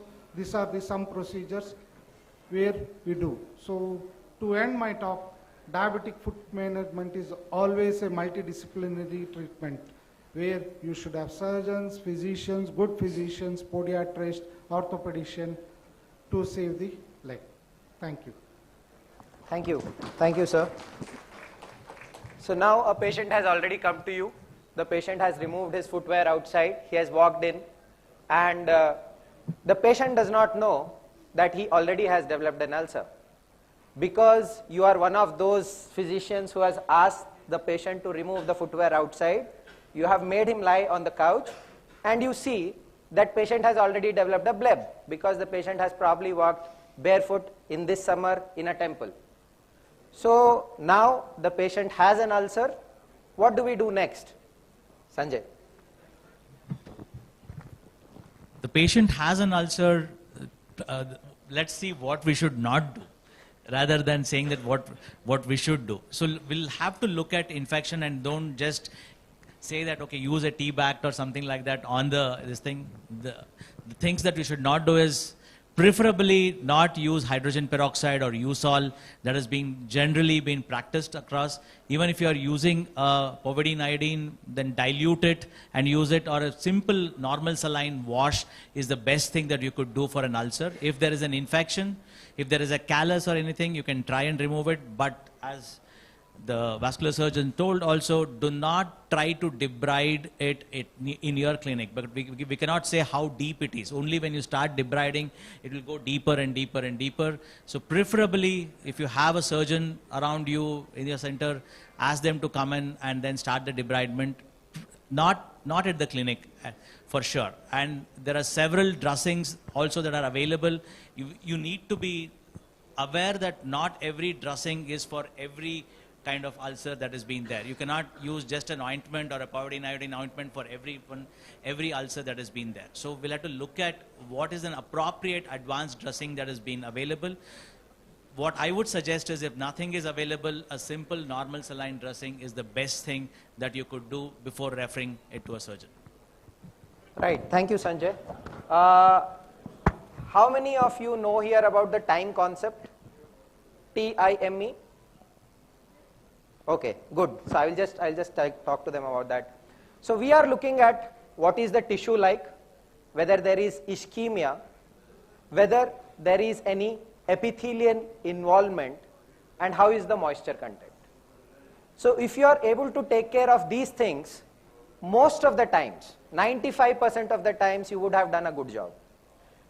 If there is tissue necrosis, you have to look at the ABI, you have to look at an underlying peripheral arterial disease. Ischemia is there, Dr. Sumant gets involved. Moisture balance, that is something that is in your hands. There are so many dressings now that you can, if the wound is dry, make it wet. If the wound is wet, try to make it dry. Please keep the moisture at an optimal level so that the wound can heal. And last but not the least, is it epithelizing or not? I have seen patients going for dressings for 6 months, 8 months, 1 year with no improvement in the wound, and they still keep getting the dressings done. The basic idea is, if the wound is not healing by 50% in the next 4 weeks, you are not doing something correct, or you are missing something. And if the wound has not healed in 100 days, definitely you have to intervene. So please make sure that you have looked at whether there is any osteomyelitic involvement, whether there is any bone involvement, whether there is a latent peripheral arterial disease which you are missing out. So these are the things, because every time you allow a wound not to heal for 3 to 4 months, the chances that this wound is undergoing amputation are very, very, very high. So please do not keep dressings. Dressings are the first defense, but you have to make sure that there is improvement also. Now, you have dressed that ulcer, the patient has come to you, you have looked at an ulcer, you have dressed the ulcer appropriately. How do you offload it? The offloading is equally important when we are trying to treat a wound which is in the weight-bearing part of the foot. So, something which Sanjay will talk to you about. So, I think many of you asked, when Pawan asked a question, raised your hand that the footwear is left outside. And I would say that each one of us will have to look at the footwear as a part of the examination of the feet. If we do not look at the footwear, your examination is incomplete for a diabetic foot. The foot might have a callus there, and we will be scraping callus. We do not understand why the callus is happening. It may not be because of only the biomechanics. Biomechanics does play an important role, but footwear plays an equally important role while looking at the feet itself. So I also in my clinic ask them to leave the footwear outside, but whenever I see a doubt, I would actually go out and ask the patient to look at the footwear, and ask them to carry the footwear into the consulting room in their hand if I do not want them to wear it and come because of the dirt and other things. So it's important to look at the footwear, because a lot of things we will know. If he is walking correctly, if he is not walking correctly, everything is something that we will know with the footwear itself. And how many of you just prescribe for your diabetic patients, use MCR footwear? Can we raise their hand? Yeah, MCR footwear is a good footwear, but just prescribing an MCR footwear will give a cushioning for that patient. It is not, it has to be an appropriately customized footwear For us, every diabetic patient, we need to save the feet. And the first thing that you could do to prevent any diabetic foot conditions, even if it is a neuropathic feet, is to have an appropriate total contact footwear. A flip-flop kind of a footwear would never ever work for a diabetic patient. So a total contact footwear is absolutely necessary to prevent anything. Now coming to the next stage. If there is a callus anywhere, so that's the primary thing that will happen before causing an ulcer. So if there is a callus anywhere in the feet, we will have to offload it. And how do you offload it? I think one of you was saying that we just scoop it out. But look at the biomechanics.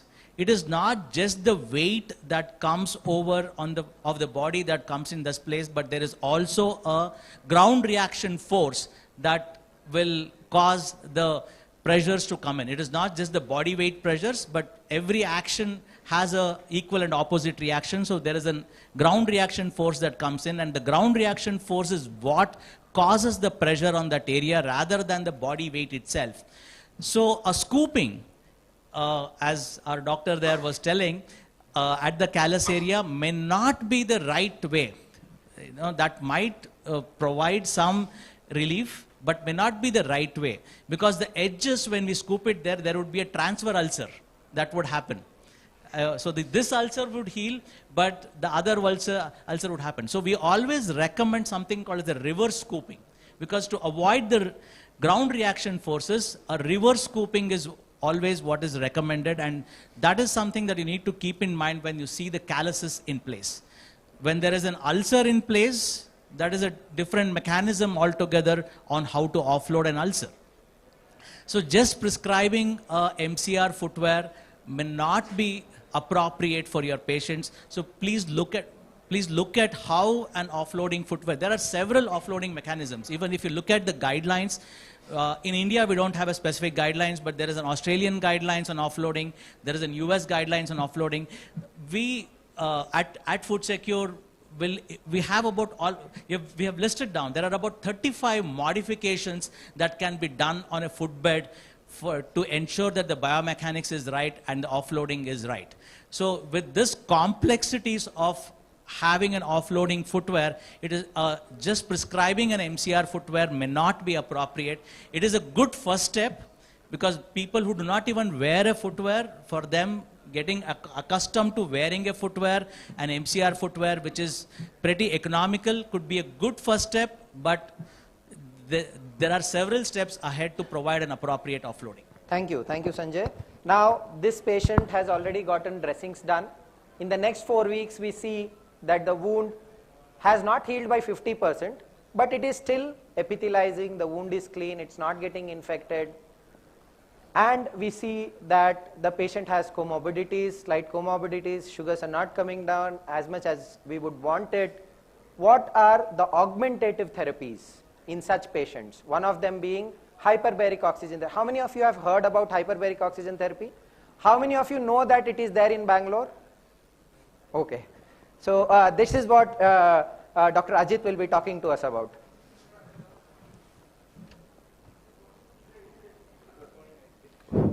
Good morning all. I think we are running short of time. I will quickly pass through the slides. And I would like to thank Dr. Aravind, because usually the diabetic foot discussion will be towards the end of the conferences, after the afternoon. So here it is morning. So as the co-panelists said, it is very difficult to treat. I'll just quickly show the slides. Okay. So this was one interesting case which was presented to us 3 months back. You can read from the slide. It was a necrotizing infection of the tendo Achilles. It was a severe POAD, and he was having a CKD, acute kidney injury on CKD, and his potassium was very high. And he has been referred, advised to undergo a BK amputation. He came to us. I think we had given him a 20 sessions of HPOT. Now you can see the final wound. He is still under treatment. But I think this is the final photos about 2 weeks back. I just give you the representative photo. This was one metatarsal amputation. You can see the ischemic bone pieces which is visible there. Again, because of the non-healing wound, the surgeon has advised for a BK amputation. He reported to us, you can see the amputated stump. A1C was very high, and he was having evidence of critical limb ischemia also. So finally, he also surveyed disease. He is doing well for last 1.5 years. This is a very interesting case because it's a paraplegia patient. It's very difficult for last so many years he is having this wound. I think his wound area has been reduced dramatically and there is no discharge from this wound and he is doing well. So these are one of the commonest scenario you and me experience in our OP, that is a POD with an osteomyelitis. You can see there is a debridement has been done. There is a big wound on the middle aspect and it has been beautifully granulated without any other thing, and we had given him a modified footwear to prevent the recurrence of ulcers. So this is again septicemia. This is one of the necrotizing infection is one of the commonest cause for the what you call the AKA. So this was also again very poor patient. He can't afford a skin graft, so we have to give him 10 to 20 sessions of HPOT, and we had given him a serial dressing, and it took 6 months to heal, and it has been completely healed with the granulation. So I'll skip this slide. So this is the way you want to save the food in diabetes, because a BK amputation requires more calorie consumption and there will be high chance of 5-year mortality amputation in next in 70% in next 5 years time. So word about HPOT, it simply means there is a increased pressure. We give hyperbaric condition, 100% oxygen in a specialized chamber above the atmospheric sea level. So Bangalore is, I think little above, it is 3000 feet.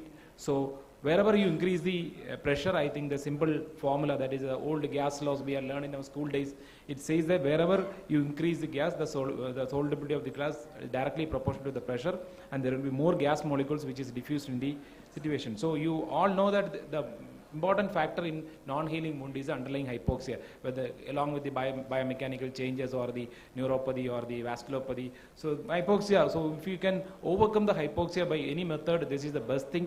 So you can see the oxygen dissolved in the plasma, which goes from the sea level atmosphere to 2.5 atmosphere. That is a treatment we use. It goes up to 5.62, and it says that the tissue level oxygen is increasing very much. And this is wherever you can overcome the tissue hypoxia, that entirely depend upon the diffused amount of oxygen in the plasma. So if you can increase the dissolved amount of oxygen in the plasma, you will be able to heal it. These are the ways you can give the single monoplace chamber and the multiplace. It is here in the Air Force Institute near the HAL airport. And these are the mechanism. I think it is a reduction in the edema. It has got a bacteriostatic action and angiogenesis. You can select the patient. Please don't give it for a COPD or a seizure disease patient. These are the absolute contraindications. Basic ECG, TCPO2, pulmonary function test, Doppler study, everything you can do. This is a session. One session is 90 minutes. We usually give 5 days a week along with the concurrent wound modality treatment. This is the model we use. I am not going into the only side effect you have to keep it in mind is it is a middle ear barotrauma. There may be some earache or anything, if especially the patient is having a active sinus infection. I have never seen oxygen toxicity or reversible myopia because we are using it for last 9 years. We have treated more than 3,500 patients. We are not come across any side effect. This is the latest recommendation by the working group of the diabetic foot. They says that it is a hyperbaric oxygen topical. You can use it as a standard care for the promote healing. You can use it as an adjunct modality of treatment. So in a battle, you have to use the best weapon you have available. And always remember the statement from Sir Paul Brand that amputation is littered with bandages and dressing which are deceived both the doctor and the patient. Thank you. Any questions or any discussion, we'll continue. Thank you, sir. I am so sorry that we could not touch upon Charcot's. We'll be more than happy to take personal questions because I think we are running out of time. And I would like to thank all the delegates for being such a sport, for standing up and doing the exercises that I asked them for. Thank you once again. We would be more than happy to take questions personally because of the paucity of time. Thank you. Thank you, Dr. Aravind, for calling us here. And I wish and hope that you have a bigger time frame for a diabetic foot symposium next time.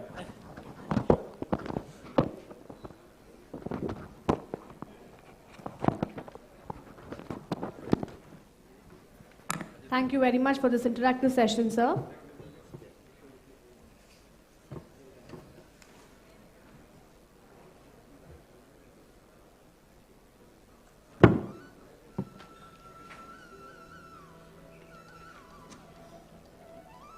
The felicitation program for all our speakers here. Let's give them a huge round of applause, everybody, please.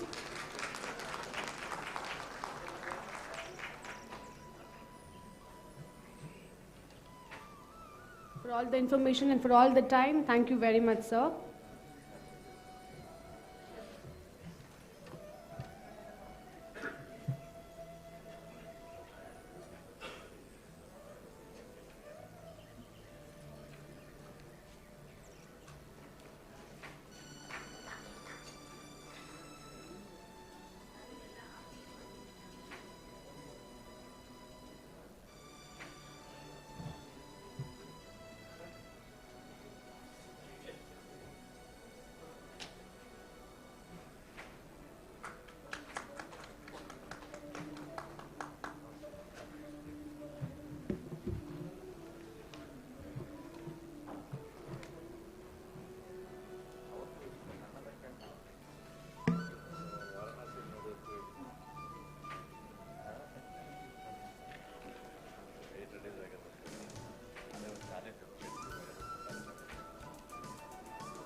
Thank you, sir.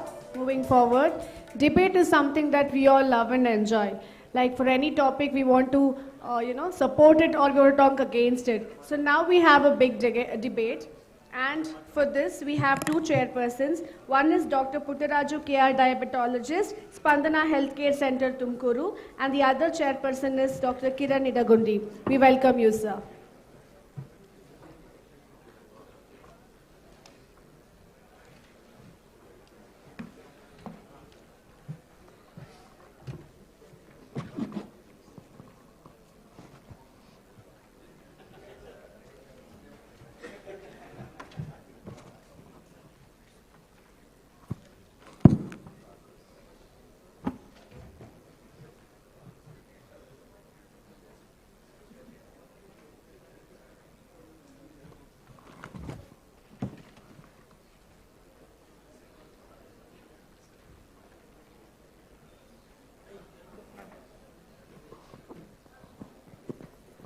Everybody please note, coffee and tea will be served near your table. It is also available outside the hall. Please feel free to have coffee and tea. It is also available throughout the day. Good morning, all the delegates. Thank you, Dr. Aravind, for the invitation, and congratulations to you for organizing this wonderful conference. Now, coming on to the topic, we all know that metformin is one of the most commonly prescribed anti-diabetic agents. It has a long-standing history of clinical use, almost more than 6 decades. It is used both as monotherapy as well as combination therapy. Its glycemic efficacy, durability, and the safety profile is well researched and well documented. Despite all this, being more than a middle-aged molecule, safe, well tolerated, economical in terms of health economics, it is being challenged. The current debate is whether metformin should be used still as a first-line therapy because of the arrival of new kits on the block, novel classes of anti-hyperglycemic agents with extra additional benefits, particularly the cardiovascular and the renal benefits in certain high-risk populations. Now, the current debate in favor of metformin, I welcome Dr. Supratik Bhattacharya from Kolkata.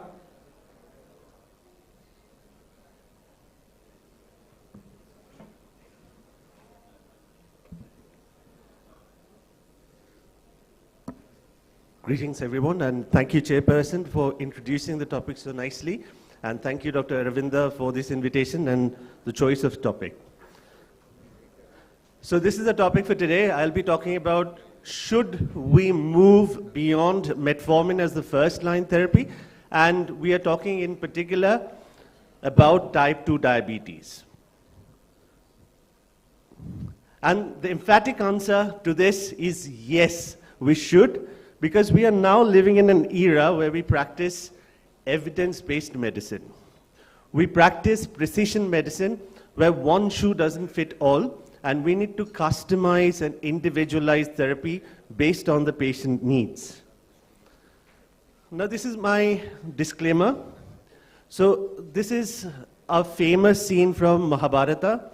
And you know, Arjuna was in a conflict. So just before the start of the war, he's kneeling before Krishna and saying, "Hey Parth, the one that I'm going to fight are my brothers. So what should I do? What is the right thing to do?" So Krishna said, "You fight for what is right. You fight for what is the truth." So Dr. Amit is like a brother to me, but I have to speak the truth, and here I am. So diabetes management, as you know, has come a long way from being a glucocentric approach to a more organocentric approach. And I will win my debate hands down within the couple of slides that I show you. So this is the latest guideline that comes in from ACE 2023, and this is based on the complication algorithm for glycemic control. While we are talking controlling diabetes, the reason why we treat diabetes is to prevent complications. And we have now, beyond any conflict, evidences to support the use of individualized or customized therapy, which goes a long way to prevent complications, like in a background of atherosclerotic cardiovascular disease, you need to think about GLP-1 receptor analogs with evidence or SGLT2 inhibitors with evidence. Similarly, with patients with a background of heart failure, you have to think about SGLT2 inhibitors because of the amount of evidence that has been generated in this regard. Those who have a background of stroke or TIA, again, we have garnered a lot of evidence with the GLP-1 receptor analogs or even pioglitazone. And those with a background of CKD, we have to think about SGLT2 inhibitors or GLP-1 receptor analogs ahead of everything else.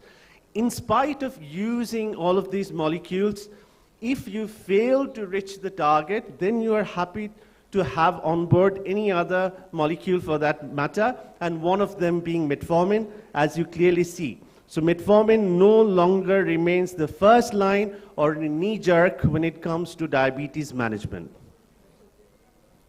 So this is the ACE statement, which says that if a person with diabetes is the right candidate for SGLT2 inhibitors, those patients should be started on them immediately, regardless of the current HbA1c. So if they need SGLT2 inhibitors or GLP-1 receptor analogs, we should not be holding them back. Again, one slide that is going to win the debate. Again, this is the ADA classification, which clearly says, look at the difference that we have from ADA 2021 to ADA 22.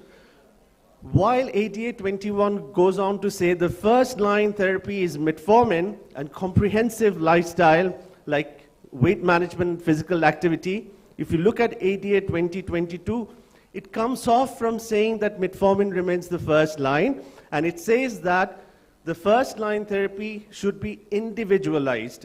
It depends on the comorbidities. It should be patient-centered treatment factors, including cost, access considerations, management needs, and generally includes metformin.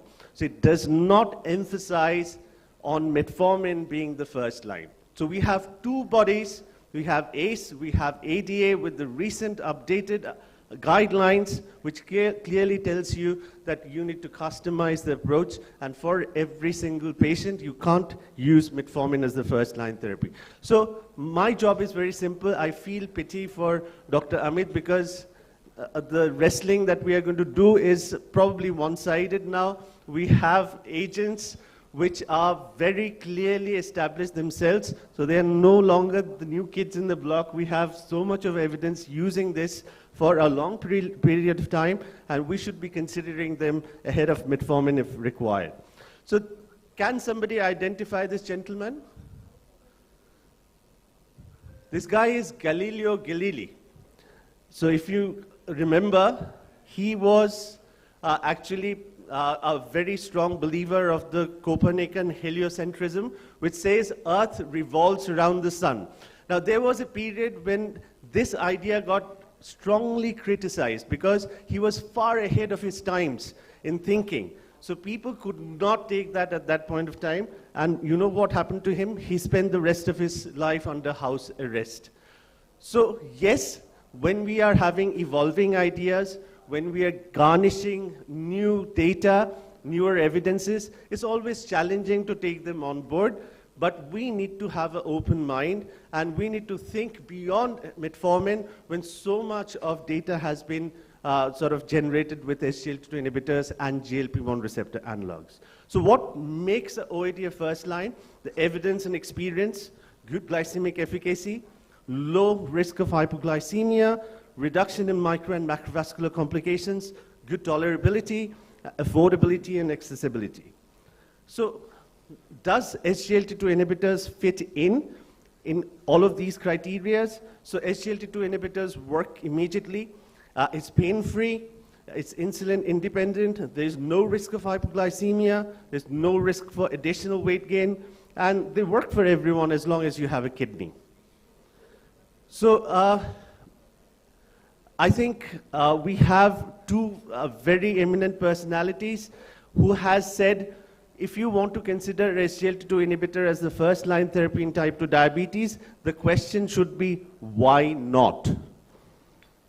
So as a first-line therapy for type 2 diabetes, SGLT2 inhibitors have garnished a lot of evidence, and this is a particular study that was published in Annals of Internal Medicine, where SGLT2 inhibitors and GLP-1 receptor agonists showed that there was improvement in type 2 diabetes when it was compared to metformin.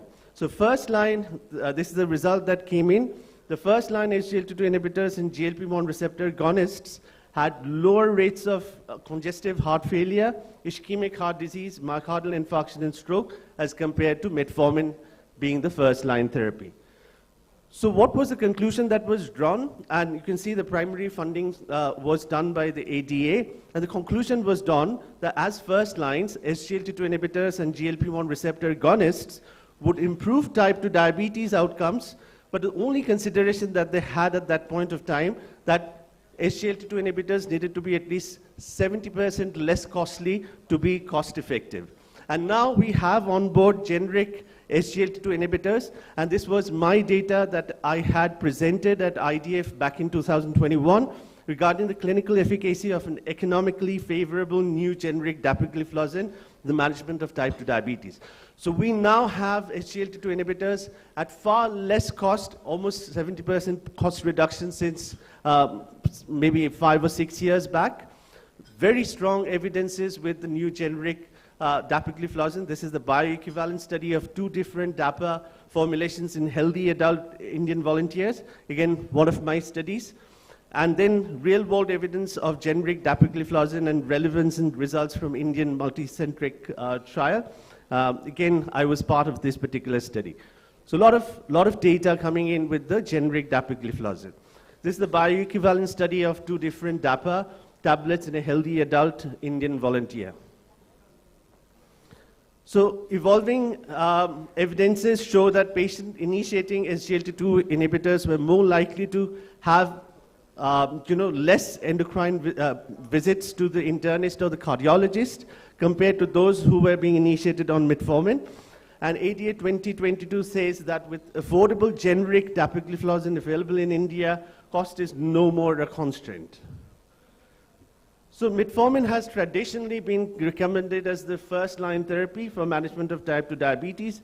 However, there is ongoing acceptance that other approaches like GLP-1 receptor analogs or the SGLT2 inhibitors for cardiovascular and renal outcomes have been found to be independent of metformin use. This was back in 2019, if you remember. ESC-ESD was the first to propose that, if required, you need to initiate with SGLT2 inhibitors or GLP-1 receptor analogs even ahead of metformin. And if needed for glycemic control, you can bring on board metformin at a later stage. This is a holistic, person-centered approach to type 2 diabetes, which takes into account a lot of factors like, the approaches that provide efficacy. We need to take into consideration the medicine for glycemic management, weight management, cardiovascular safety, renal safety, and also, cardiorenal protection overall. So considering all of this, SGLT2 inhibitors and GLP-1 receptor analogs fit in much better as compared to metformin as the first line. So diabetes significantly increases the cardiovascular risk almost 2 to 4 times. And in people with diabetes, 2/3 of the deaths are attributed by cardiovascular death. And diabetes by itself is a risk equivalent of coronary artery disease. And these are the arguments against metformin as the first-line drug in type 2 diabetes with high cardiovascular risk. So it's available evidence of cardiovascular benefit with metformin, possible mitigation of cardiovascular benefit if used with SGLT2 inhibitors. So if you're using metformin with SGLT2 inhibitor, there might be a mitigation of the benefits that come with the SGLT2 inhibitors. UKPDS 34 showed that benefits with MI and all-cause death with metformin has minimal patients with established atherosclerotic cardiovascular disease. Meta-analysis of RCT found no significant reduction in cardiovascular death or all-cause death with metformin, and use of metformin alone might delay the use of these agents and therefore may deprive the anticipated cardiorenal benefit, especially in patients with high cardiovascular risk. So these are the reasons why you should not be using metformin with a background of atherosclerotic cardiovascular disease or those at high risk. So heart failure, CKD, type 2 diabetes are often comorbid, and one can lead to worsening of the other. And we need to consider all of these factors while treating diabetes. So another thing that happens is often we detect CKD patients at a later stage.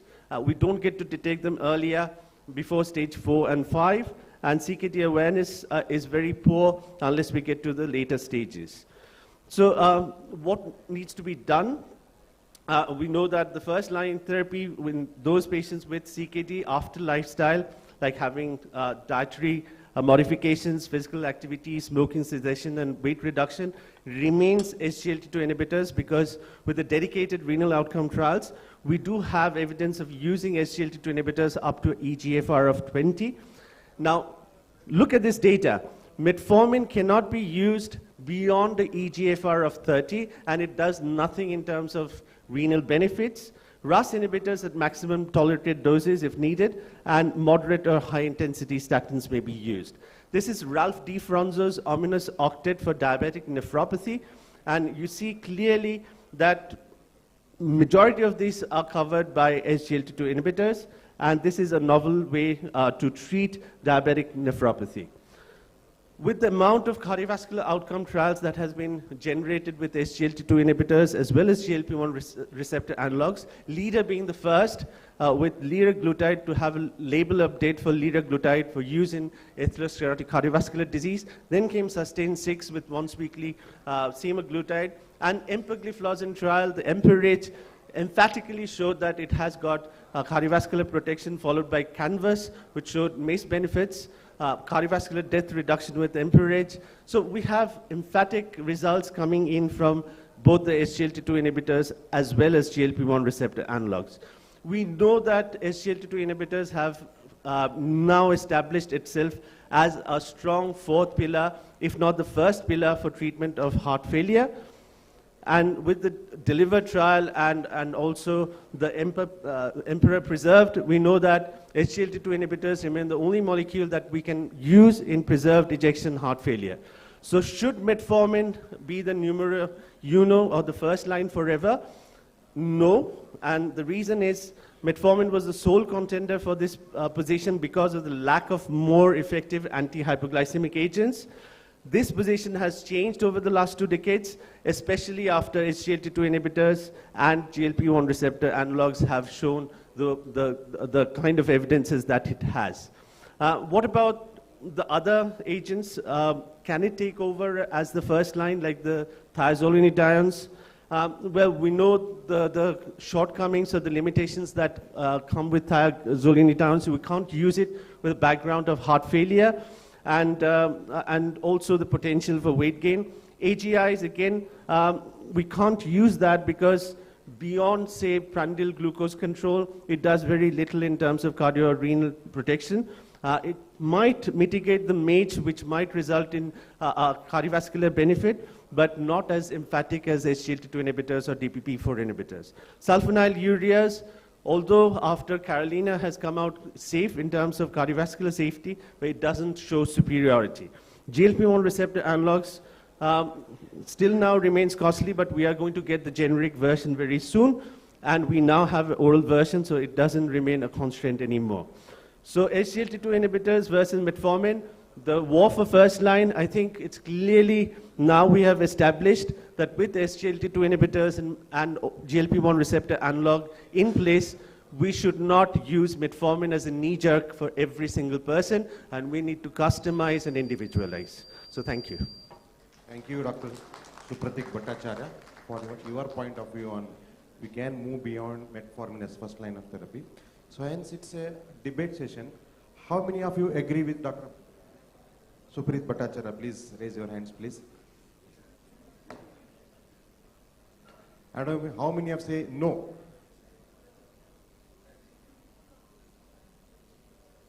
Okay. Hence, next I would like to invite Dr. Amit Gupta to debate on his point of view on metformin as a first line of therapy. No. Welcome, Dr. Amit. Thank you, respected chairpersons. And thank you, my dear friend, Dr. Supratik. You have said many things about the advantages of DPP-4 inhibitors, SGLT2, but you couldn't say anything against the metformin. I don't know why. The debate was not the use of a drug in special conditions like CKD, heart failure.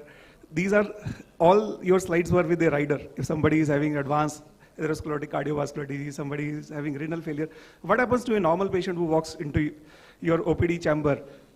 What do? You want to prevent all these complications from happening, or you wait for the complications to happen and then you start all these drugs, right?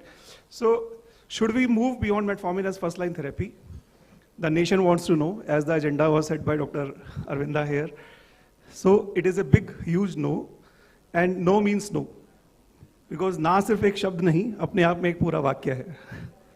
So let me go through the scenario. One by one, I would look into each and every point.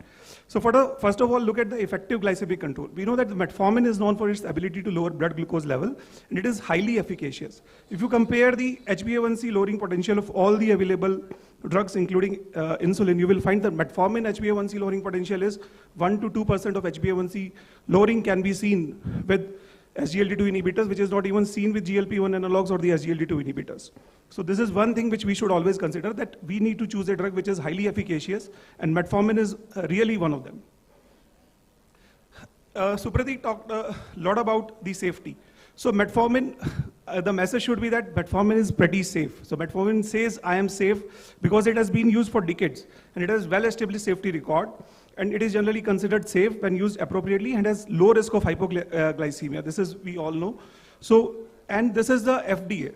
For years, for decades, we were not using metformin for eGFR of more than 45, but the research has now shown that the metformin can be used with the eGFR of up to 30 also, and if somebody is having a eGFR of 30 and you already started the metformin, you can continue the metformin. There is no risk of, there is no increased risk of lactic acidosis with the metformin in these cases. Another important thing, my dear friend talked a lot about the cardiovascular benefits. So look at this slide. This is the cardiovascular benefits of the metformin. And there are a lot of papers and a lot of research. It lowers blood glucose level. There is an endothelium protection. There is antioxidant properties. There is reduced inflammation, decreased leukocyte adhesion, reduction in blood pressure, lowering of the microvascular as the macrovascular complications. So there are metabolic, CV, and anti-inflammatory actions of the metformin. And this is very, very important to understand that there are beneficial properties in the lipid, liver, gut, as well as the kidneys. So all these things are happening with the metformin. So it is important to understand. Again, all these benefits because of the want of the time, I will not be able to go into the details of the CV benefits of the metformin, but it can increase the myocardial efficiency, reduction of the oxidative stress, there is reduction of the inflammation, attenuation of the hypertrophy of the myocardium, and reduced interstitial fibrosis and the heart stiffness that can happen with the metformin. These are the repurposing of the metformin. Now the people are discovering the new benefits of the metformin, and this is an old drug with new tricks in its binding pockets. So new cardiovascular benefits of metformin. Now we're talking about the protection against atherosclerosis, anti-thrombotic properties of the metformin, reduction in the platelet aggregation in patients with insulin-dependent diabetes, affects cardiomyocyte function and has been associated with improvement in diabetic cardiomyopathy, and also exerts a cardioprotective effect against ischemia, reperfusion injury following myocardial infarction. Look at these few studies which are talking about the potential benefits of metformin in patients with heart failure. In one study, you see that the mortality rate was 6.3% in people who were taking metformin, and 9.8% in those who were not taking metformin. 1 year survival rate, 95% in those who were taking metformin, and 76% in those who were not taking metformin. So can you take the risk of not giving metformin to your patients and going to some other agent? Mortality rate, again, in this study, you find that 16.1% with metformin and 19.8% in those patients who are not taking metformin. UKPDS, one of the landmark studies which we all talk about all the time, and it has shown that legacy effect of earlier metformin therapy. So UKPDS trial intervention from 1977 to 1997, CV complication reduced and survival increased versus other therapies. And there is a post-trial monitoring from 1997 to 2007, which says that CV complication reduced and survival increased, maintained. And this is the legacy effect of the metformin, which you can see. So reductions in MI and all-cause mortality in metformin group was reported in the UKPDS study group. Reductions greater than those achieved by sulfonylureas and insulin. Reductions sustained through the 10-year follow-up. Metformin should be initiated at the time of diagnosis, and benefits are enhanced by early intervention and timely achievement of the glycemic target. So goal should be to delay the onset of the complications in patients with diabetes. This is again one slide showing that the metformin also improves the endothelial vascular reactivity. Now talking about the weight or the weight neutrality or the weight loss, we know that metformin is often associated with the weight neutrality or the mild weight loss, and this can be beneficial for individuals with diabetes who are overweight or obese. And this is one of the meta-analysis done by Dr. A.K. Singh. He was here yesterday, and diabetes monotherapy versus metformin-based combinations therapy for the treatment of type 2 diabetes. Because of the lack of time, I would just like to drive one point here, that SGLT2 inhibitors as well as the GLP-1 agonist weight loss potential increases when they are combined with metformin. If you use them alone, that much weight loss doesn't happen. So this has been proved in many studies, and this is one of the meta-analysis I think we should all read, because it talks about multiple comparisons of the metformin with the other therapies.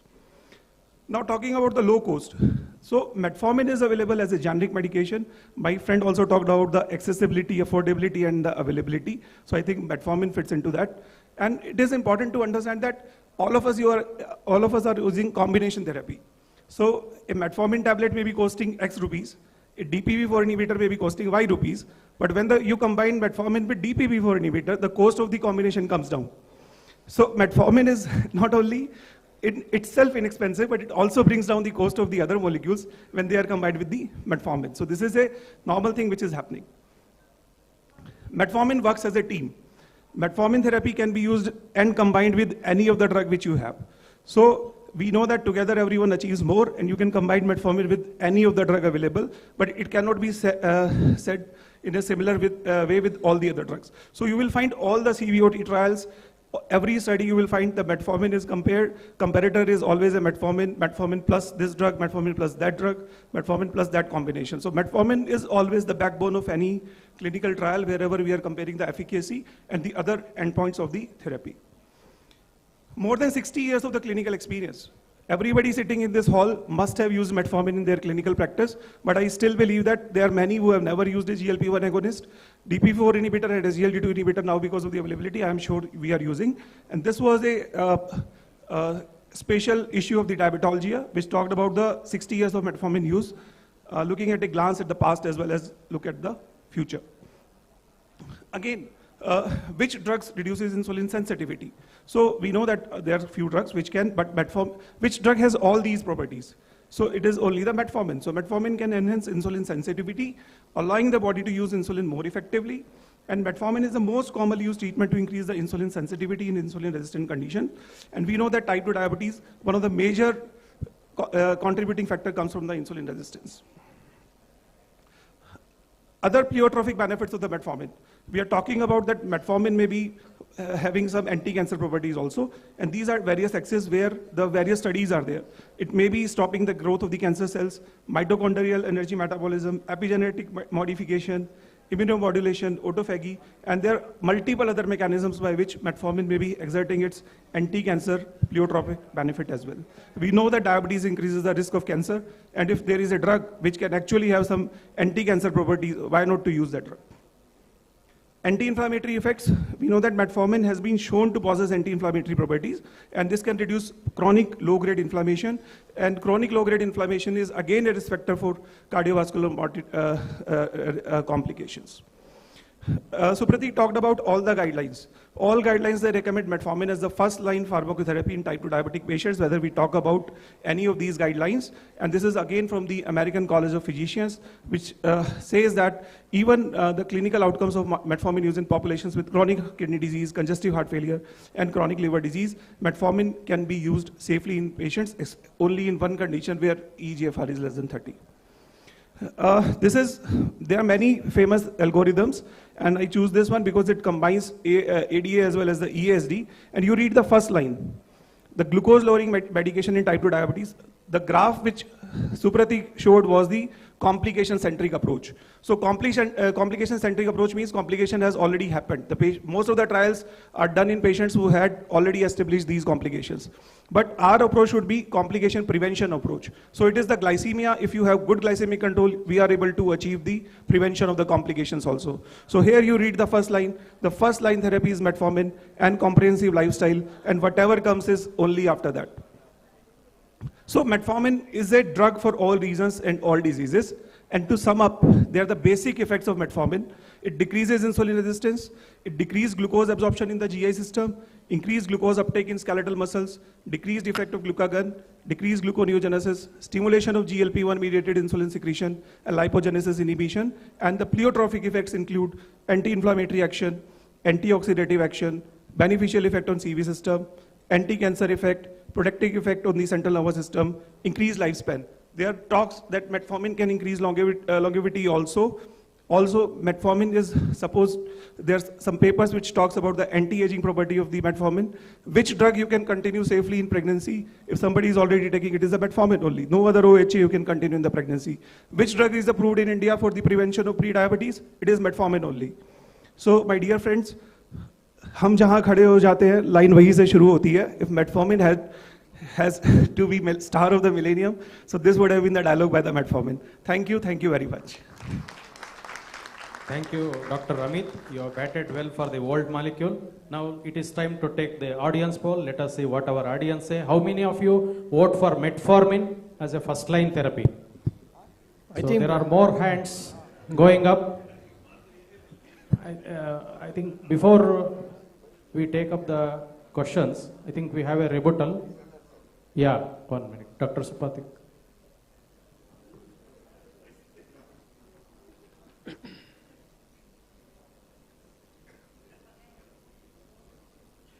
Well, my friend Dr. Amit tried his best. Now, there's a difference between tickling the emotions and looking at the scientific evidence. So I have already shown you the scientific evidence as to why one shoe doesn't fit all. And we live in an era of, where we practice evidence-based medicine. And so those persons who have or need SGLT2 inhibitors or GLP-1 receptor analogs, they have to be given that ahead of metformin. So there is no emotion involved in this. Okay, and I just wanted to mention that we already established the fact that we have come off from a glucocentric to a more organocentric approach. So we can't wait for the complications to happen. So the whole idea why we want to treat diabetes is to prevent complications. And if we do have molecules on board which can prevent complications, I think we should take them on board rather than waiting and using metformin to the maximum doses and waiting for the complications to happen and then bring on a SGLT2 inhibitor or a GLP-1 receptor analog. So yes, there is a place for metformin, but if we go back to the topic that we are discussing today, should metformin be, should we move beyond metformin as the first line therapy for type 2 diabetes? And the clear emphatic answer is yes. Dr. Amit?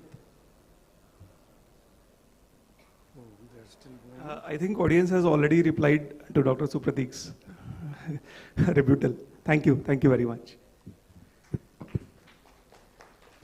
Sir, both of you have done excellent job in supporting your molecules, but both have proved to be excellent molecules.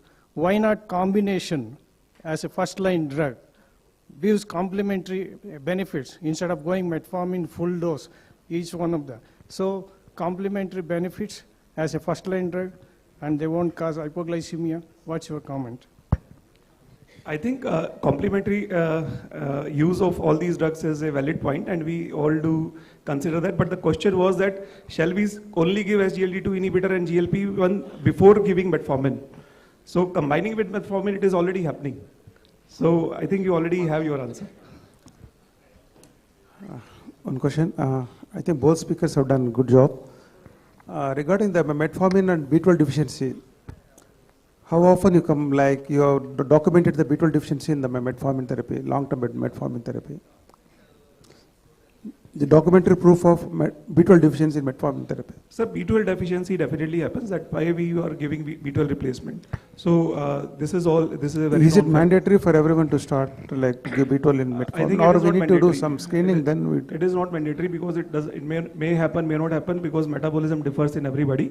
But you have to be careful that if you are giving metformin, then be careful about the B12 deficiency. Thanks.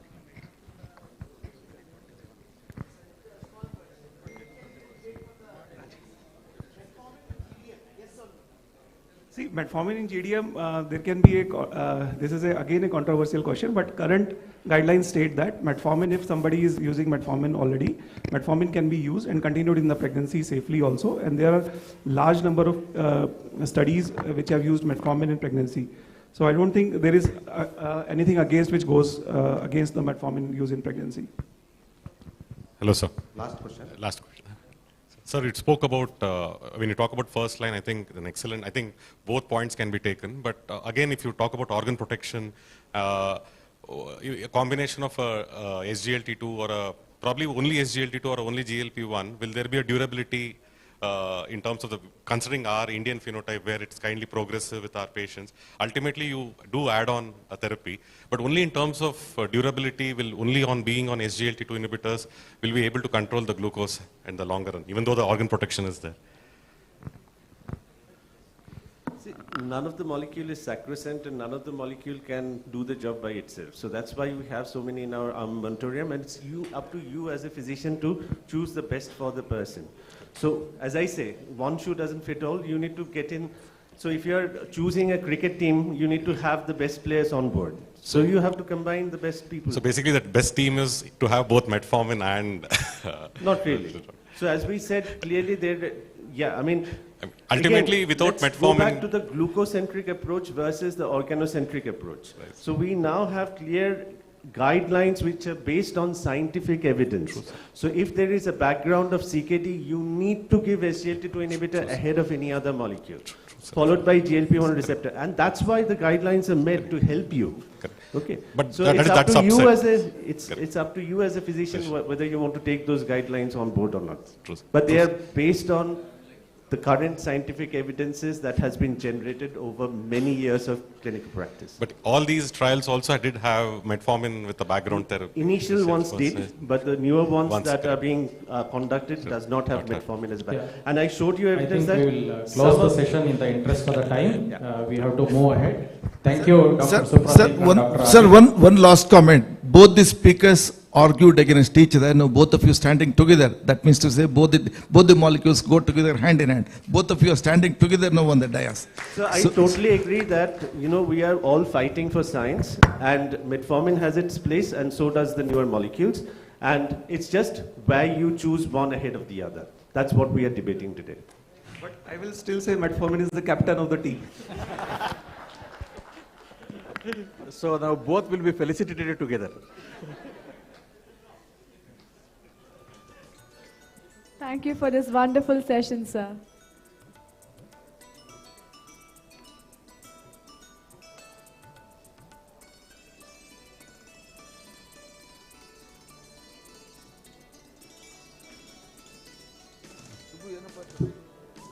Let's give it up for the wonderful speakers. It was a beautiful session.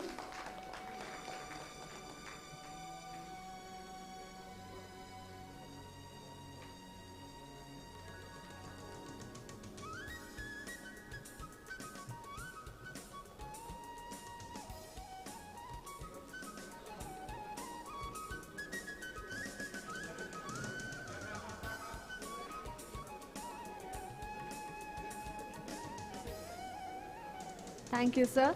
I request Dr. Aravind Jagdish to present the mementos to the chairperson.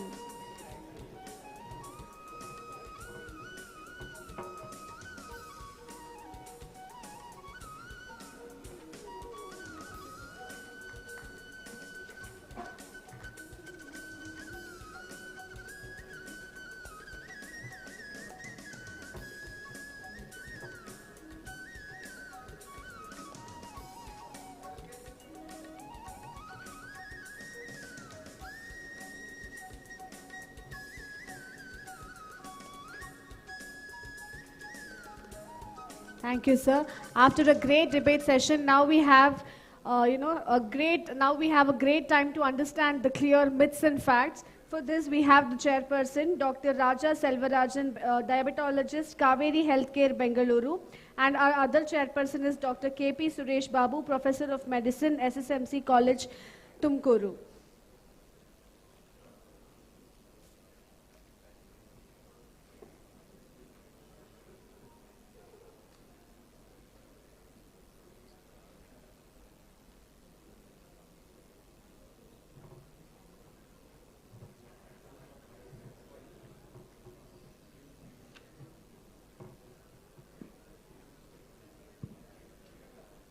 Good evening, good morning, and we are very much happy to be here in the ADC. My pranamas to many teachers of mine in this auditorium.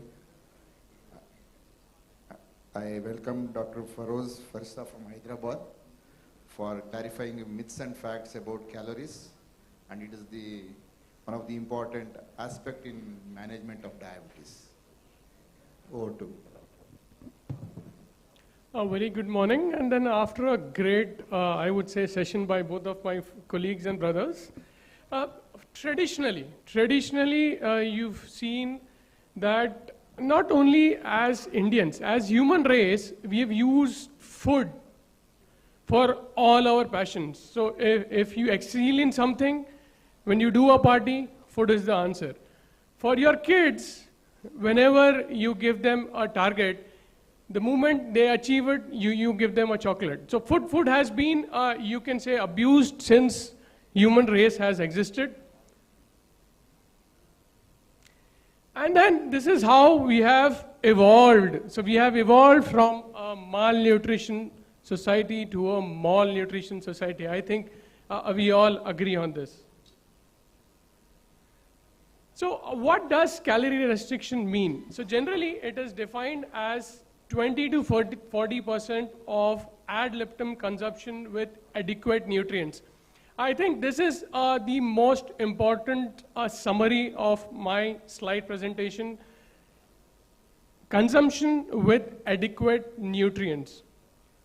It now has data, you will see almost researches have been done since last 100 years. So the first study was done in mice in 1930. So CR is a natural dietary therapy that improves health, extends longevity, reduces the effects of neuroinflammatory disease in humans and rodents. There is a proposed hierarchical model which I will not go in depth, but you will see the benefits. There is a long-term, they say, reduction in cancer, reduction in diabetes, I'll be talking on that, reduction in CVD, and then there is increased in health and longevity. So let's see these few studies. So this, you will be surprised that there were studies which were done way long back. So you will see the calorie restriction without malnutrition in World War I and World War II. So at that time it was done. Of course, at that time probably the reasons were different. The fruit supply chain was deficient, so that is why it was done. But you will see during the World War I in 1917, the Danish men and women were forced to reduce food consumption for 2 years. The result was an impressive 34% reduction in the death rates. So this is way back. Similarly, during the World War II, the citizens of Oslo underwent a 20% CR without malnutrition. Again, you will see the mortality dropped by 30%, which is very high. Okinawa, I think all of us know that's a part of Japan. It is also called as the next, one of the beautiful islands. There you will see the life expectancy is around 86% for women and 77% for men. Traditionally, because of their diet, which is low in calories but nutritionally dense. This resulted in low incidence of CHD, lymphomas, breast cancer, colon cancer, and other benefits when compared to the other Western population. Let's see some insights from observational studies. So this is, of course, a very short study which was done, the Biosphere 2, but which was done in a closed environment. The study was of giving a low-calorie diet with fruits, vegetables, 12% of the calories from protein, 11% from fat, 77% from complex carbohydrates.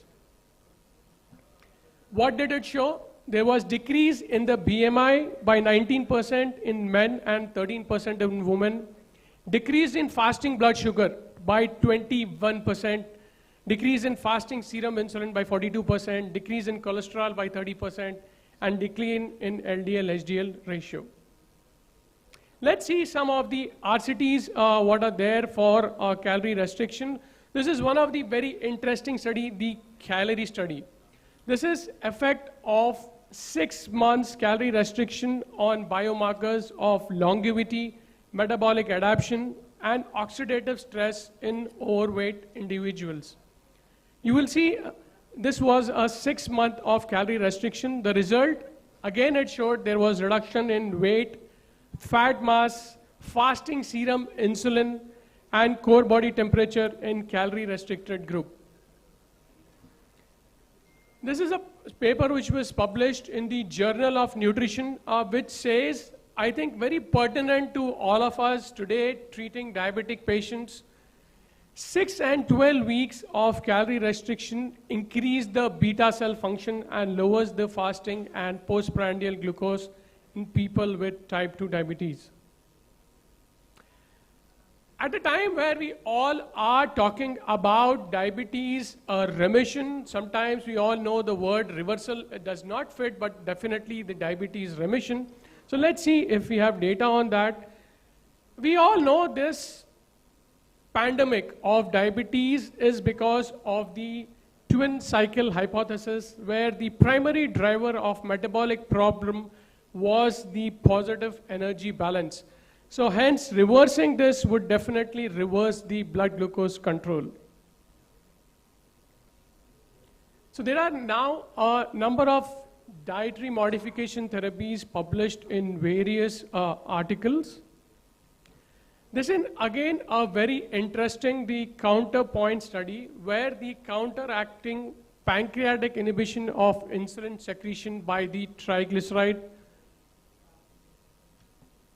You will see there is a sequential change over 8 weeks after withdrawal of metformin therapy and initiation of a very low calorie diet.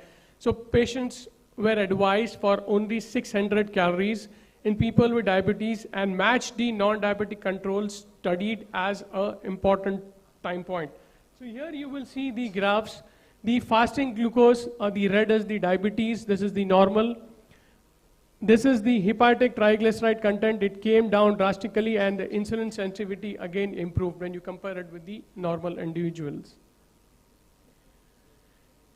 Direct study. So this is one of the largest study which was done as a multi-centric trial in 49 centers in Scotland and England, where the patients were divided into 2 arms. One, the intervention where management program was given, and the another was the control. Inclusion, age between 20 to 65 years, diabetes with 6 years or more, obese patients but not receiving insulin therapy. In the intervention arm, withdrawal of anti-diabetic and anti-hypertensive drugs, a total dietary replacement of around 800 to 850 calories for 3 to 5 months. You will see here significant weight loss. So weight loss of 15 kgs or more in 24% of the patients, and diabetes remission in 46%. So this is very, very high. I think now when we are getting analysis or data of oral semaglutide, we are getting more new drugs. We are bombarding, or we are saying that we are very happy to see, but here you will see just a dietary restriction is giving you a similar weight reduction. So coming to the conclusion of direct study, at 12 months, half of the participants achieve remission in a non-diabetic state and off anti-diabetic drugs, which is very, very important. And remission of type 2 diabetes is a practical target. I think that is where we all have been targeting, that we are moving away or we are moving ahead from that glucocentric approach to the complete management of diabetes patients. There has always been a diet dilemma. Whenever we talk about the diet, or when we talk about the dieting to our patients, this is where, so diet is almost equivalent to famine. There is increase in hunger, there is decreased energy expenditure, and then there is increased interest in food, which all leads to a compensatory weight gain. I think this is what we've seen in most of the studies as well. And traditionally, all the diets, right from the Atkins, the Zone, Weight Watchers, the Ornish, you will see the compliance is good initially, but in the months or in the years to come, it definitely goes down. So to conclude, now we have some data from human studies that show calorie restriction helps in prevention and treatment of obesity and its complications. Moderate calorie restriction in combination with regular physical activity. I think this is the key mantra. It is not just the calorie restriction, it is putting your patient for a good physical activity, exerts additional beneficial health effects in non-obese patients. And now long-term studies, I think, are required on a larger population to establish the mechanisms of calorie restriction and seeing its benefit. So I think it is time for us to rethink, before I end my presentation here, how we have moved on from a carnivore society to a herbivore society. Thank you so much. Wonderful presentation, Dr. Faraz. I think you had alluded with a lot of studies and data as how calorie restriction has helped us in getting the diabetes better or the weight loss. Before we set the question to the floor, I would like to ask whether, how do you see the difference in a DCR, the direct calorie restriction, versus a time-restricted eating behavior? Do you feel the DCR plus a time-restricted eating behavior is better, or just that DCR alone is better? Now we have a few studies which have said that DCR plus TCR is more beneficial for your patient. So definitely I think taking ahead, and when you are advising it to your patients, that would be the key to get the major benefits, and then of course adding on to the physical activity as well. It's very easily said to get the calorie restriction. It's very difficult to get it done. How do you get it across to your patients, and do you feel they are able to sustain this calorie restriction for a longer period of time? It all again depends on selection of your patient. So we always need, when we talk about diet, we always need motivation, which all of us never had yesterday night when we were having a dinner. So it requires a lot of motivation. I was speaking to a few of my colleagues again this morning at breakfast, and I said, how do you expect to stop when you have such a lavish menu? And then how do you tell your patients to do the same? So I think that is where you will need to categorically see patients which are motivated. So probably what I do is young individuals, young diabetic individuals, more certain times females, which are more interested in weight loss, which are ideally looking to at least stop the therapy and then continue. So they're looking for remission at least. So these are patients who are motivated. You talk to them, you give them good physical activity, dietary restrictions, I think they will agree on what you say. Excellent. Thank you, Dr. Faraz. Is there any questions from the floor? Excuse me, sir. Yeah, looks very motivating and impressive, but can we advocate it for every diabetic person, every diabetic patient? What is your take on it? And also, for how long? The question of sustainability of weight loss in those patients whom we have advised this. So. See, again, we've been talking this when it comes to the medications, when it comes to the lifestyle, it has to be individualized. So you just cannot give it as a blanket therapy for all of your patients. Some may have comorbidities, some may do not have any other problems. So it has to be individualized based on your patients. How long? Definitely now, or what studies we have is for 6 to 9 months is where the data which comes. So definitely we need more studies probably for a year or 2 years. The one thing which we again have to look or take it with a pinch of salt is what happens to these patients when they stop doing this and when they come back. I mean, we've been seeing that with some of the drugs. We've seen that with oral SEMA as well. If you see the data, it's showing 15% weight reduction. But after the stoppage, again, within 1 year, most of the patients are getting it back.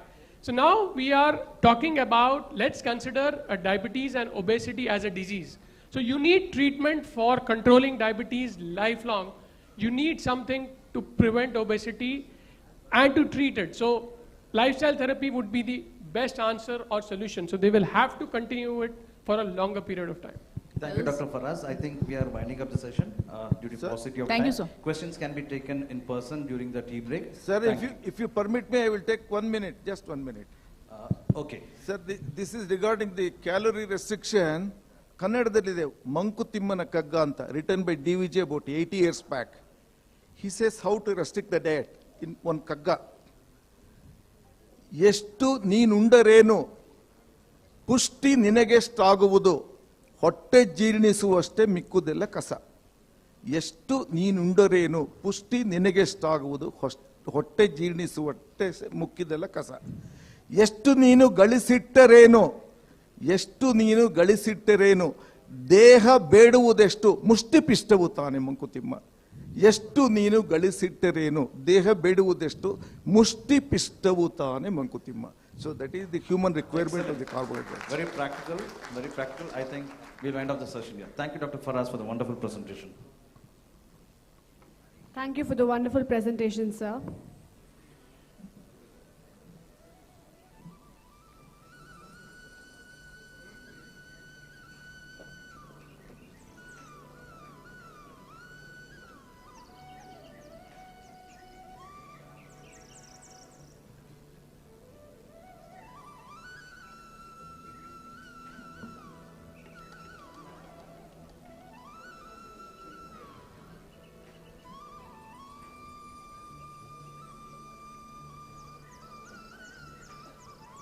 I request Dr. Aravind sir to present the mementos to the chairperson.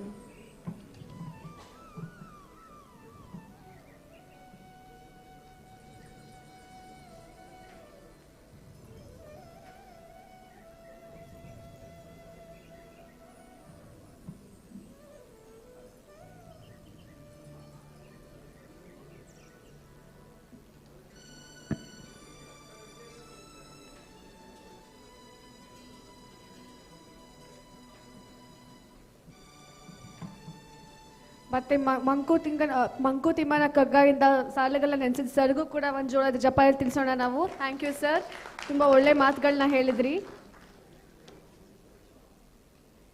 So moving forward, our next person, chairperson is Dr. Preeti S., diabetologist, Dr. Preeti's Diabetic Care Clinic, Bengaluru, and our second chairperson is Dr. Jayalakshmi C., diabetologist, Diacon Hospital, Bengaluru. We welcome you, ma'am.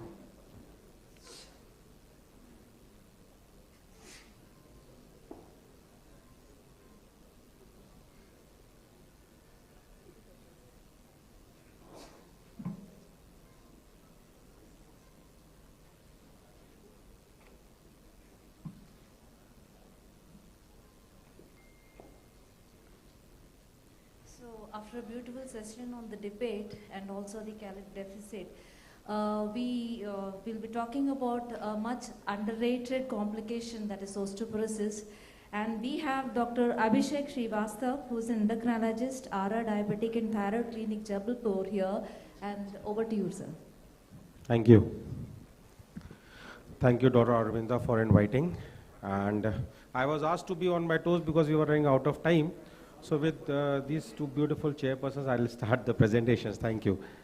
So osteoporosis and diabetes, it is actually, osteoporosis has been said, it is underrated or under-discussed or under-diagnosed. But the prevalence and the burden to the society is been growing by time. So osteoporosis could be defined in a very simple words like the low bone density with microarchitecture deterioration of bone tissues, and that enhances bone fragility and increases the risk of fractures. Now the women are more susceptible of developing osteoporosis as compared to men, although the patients or the persons with diabetes have 3 to 4-fold higher risk of developing osteoporosis, but still females are more susceptible of developing osteoporosis as compared to males. Now, if you could define numerically, then osteoporosis by WHO has been defined as BMD of 2.5 standard deviations or more below the mean for young healthy adults of the same gender. That means the T-score of below minus 2.5 could be termed as osteoporosis. And less than 2.5 and to up to minus 1 can be termed as an osteopenic patient. 1 in 3 women over 50 years suffer from osteoporosis, and 1 in 5 men over 50 years suffer from osteoporosis. And if a patient is a diabetic, then certainly the prevalence increases by almost 30% in women and men both. So 15 to 30% men and 30 to 50% women suffer from fractures related to osteoporosis in their lifetime, and that is actually a big burden to the society. The peak incidence, if you talk about the Western counterpart, then 70 to 80 years, but if you look at the Indian subcontinent, then 50 to 60 years is actually the peak incidence where the patients suffer from fragile fractures. Now the prevalence of osteoporosis in 2012 and 2022, look at the comparison where India stands. Almost the prevalence has increased by almost 40 to 50% in a decade, and by the next decade this prevalence would almost increase by almost 60%. A person who is actually suffering from diabetes.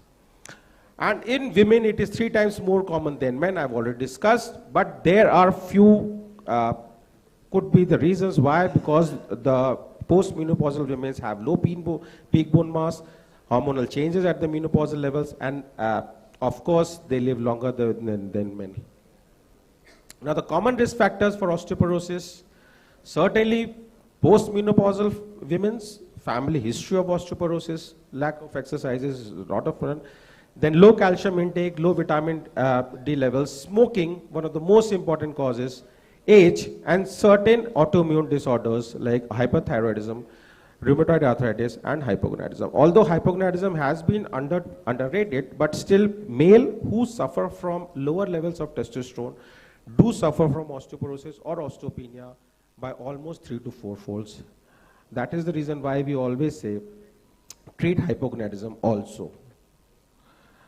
Now, if we talk about the direct risk factors where a diabetic patient suffers from osteoporosis, then certainly type 1 diabetes, type 2 diabetes, poor glycemic control, chronic hyperglycemia, one of the most important causes, then recurrent hypoglycemia.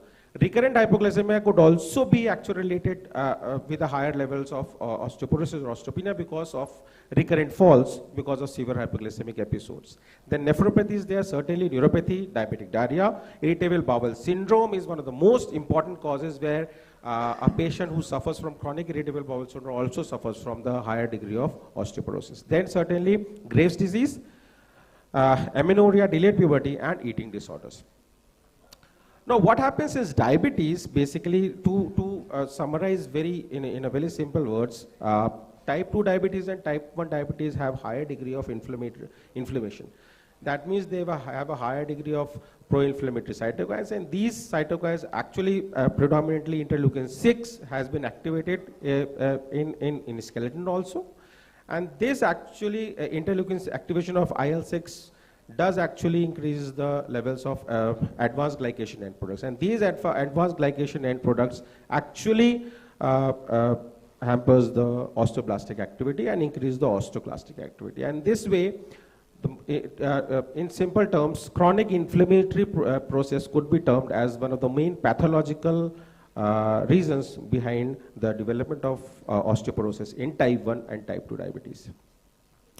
Now, if I talk about the fracture risk in type 2 diabetes, then we can see clearly the relative risk. Any fracture, hip, pelvis, lower leg, but most importantly, it is the fracture of the spine and fracture of the hip are the two most important fractures where patients, male or female, be it male or female, they suffer from fragile fractures. Then loss of height, certainly some signs and symptoms, back pain, vertebral collapse, All these are common signs and symptoms where, but still, I would say, patient do complain of chronic pain, but we do not tend to diagnose or tend to investigate those patients for osteoporosis. We actually tend to overtreat chronic pain and all those things, muscle pains. Now, to diagnose osteoporosis, certainly, BMD is one of the most commonly used diagnostic tools, and the most advanced is called the dual energy X-ray absorptiometry, or DEXA scan. And it has been most widely and most easily used in the major A or B class cities. Then DEXA scan could be of use. That's a simple test that measures bone mineral density, and it often measures the BMD at your spine and your hip. Two most importantly, I've already discussed, the fractures of the bone and the fractures of the spine are the two most important places where male or female do suffer from the fragile fractures. And DEXA scan test results are scored compared with the BMD of young, healthy people. And look at the values. DEXA T score not lower than 1.0, it is normal. Between -1 to -2.5 osteopenia, and less than 2.5 can be termed as an osteoporotic patient. And the risk of fracture most often is lower in people with osteopenia than those with the osteoporosis. Now, who needs bone densitometry? Certainly, anyone who wants an accurate measurement of bone density, certainly, self-investigation. Then, because of cost concerns, the test is most often done for those with high risk of developing osteoporosis, and to monitor the effectiveness of treatment for osteoporosis. Certainly, consult a physician if you think you might benefit from knowing your bone density. The categories for which bone densitometry is most often done are estrogen deficient women, certainly postmenopausal, those with spinal abnormality or X-ray evidence of bone loss, then anyone taking long-term corticosteroids treatment such as prednisolone, and then primary hyperparathyroidism, and certainly not mentioned here, Graves' disease or hyperparathyroidism is one of the most important causes where certainly we should go for a bone densitometry investigation. Now, how is osteoporosis treated? Certainly calcium, vitamin D supplementation, and physical activities. Make sure you are getting enough calcium in your diet, or you might need to consider taking supplement. The recommended daily dose is around 1,000 milligrams per day for most adults and 1,200 milligrams per day for women over 50 years of age. Then vitamin D, certainly get adequate amounts of vitamin D, which is important to help you absorb calcium from foods you eat. But still, before prescribing vitamin D, do actually test the levels of vitamin D, because vitamin D toxicity is also one of the major complications of, where a physician does not actually take care of it. Then physical activity, most importantly, get exercise most days, especially weight-bearing exercises such as walking, jumping, swimming, and certainly gym procedures. If you look at the impact of anti-diabetic therapy on the bone, certainly then we could clearly see that all the drugs except pioglitazone could be considered as a neutral drug. Just one exception, pioglitazone should not be given to a patient who actually is actually osteopenic or has a T-score of -1.5 to 2. So that is the reason why you should take caution in prescribing pioglitazone. Still, menopausal women more than 50-55 years, pioglitazone should be avoided.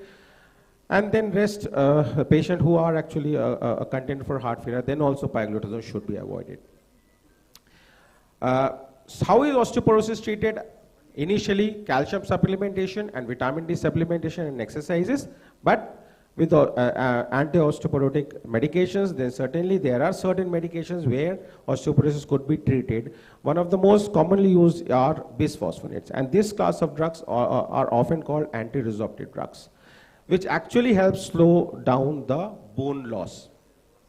So what it does, bisphosphonates actually hampers the activity of osteoclasts. That is the most important thing.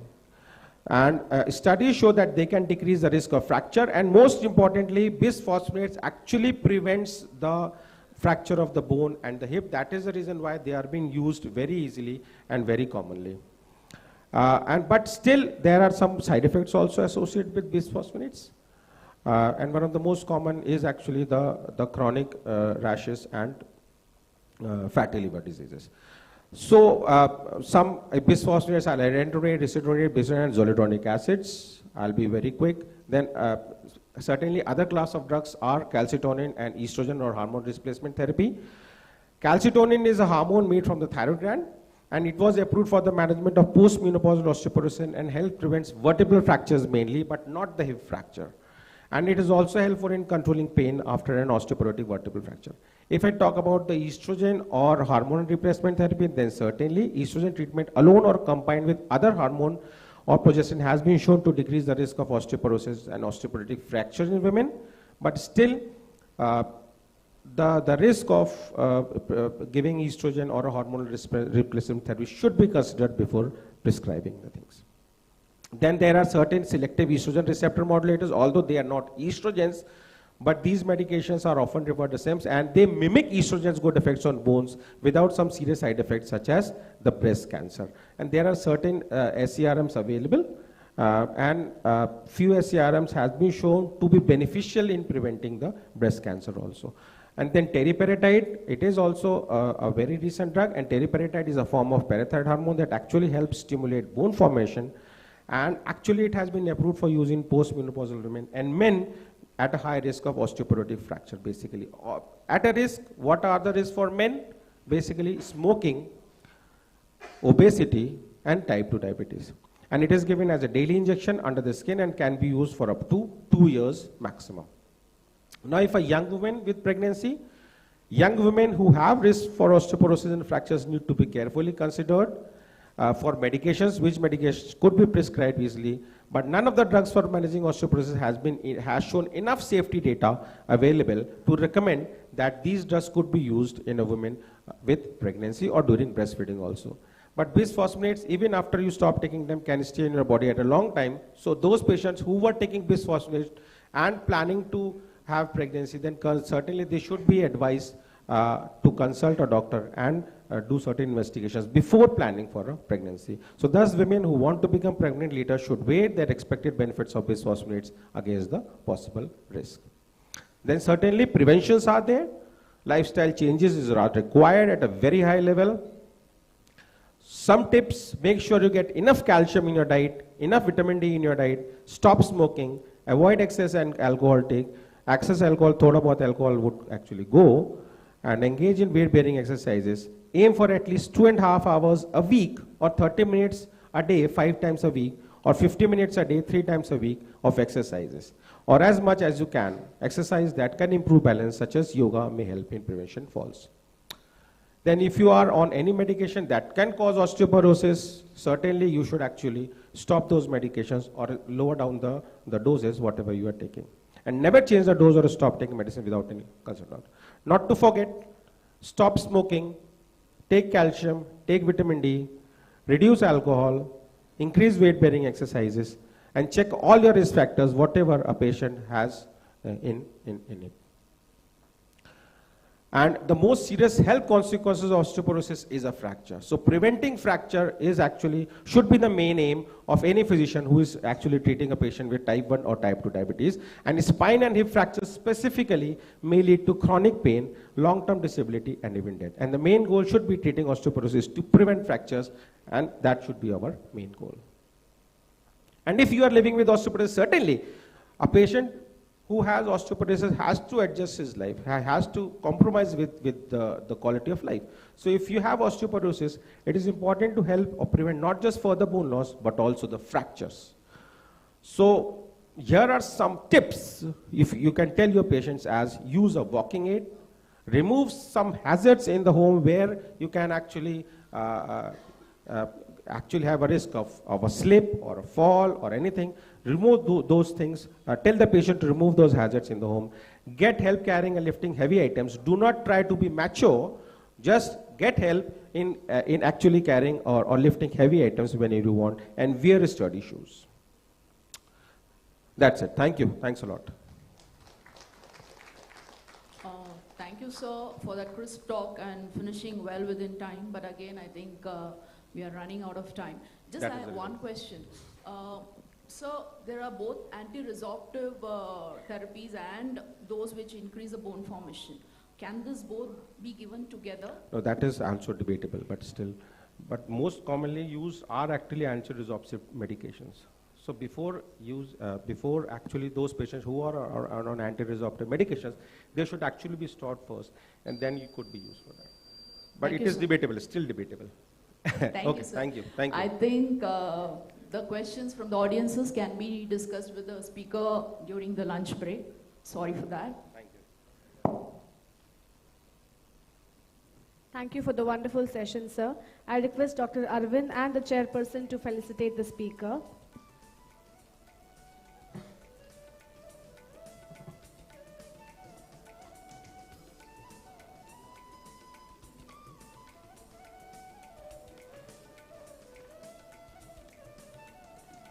Please put your hands together for Dr. Abhishek Srivat, sir.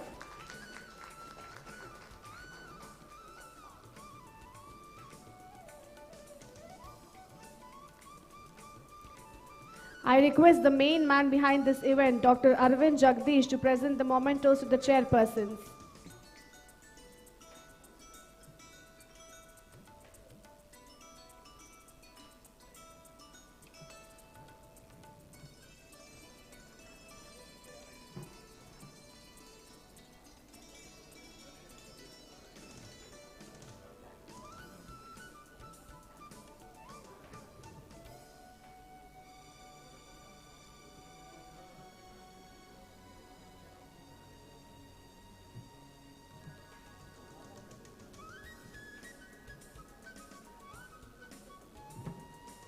Thank you, ma'am. Thank you, sir. Moving forward. For our next session, we have our chairperson, Dr. Prabhakar, diabetologist all the way from Kolar. And our next chairperson is Dr. Indumati PL, consultant physician and internal medicine, Aster CMI Hospital, Bangalore. We welcome you, ma'am. We welcome you, sir.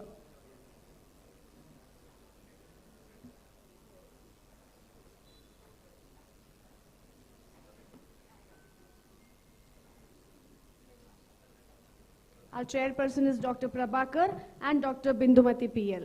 Welcome, ma'am. Welcome, sir. Over to you for further proceedings.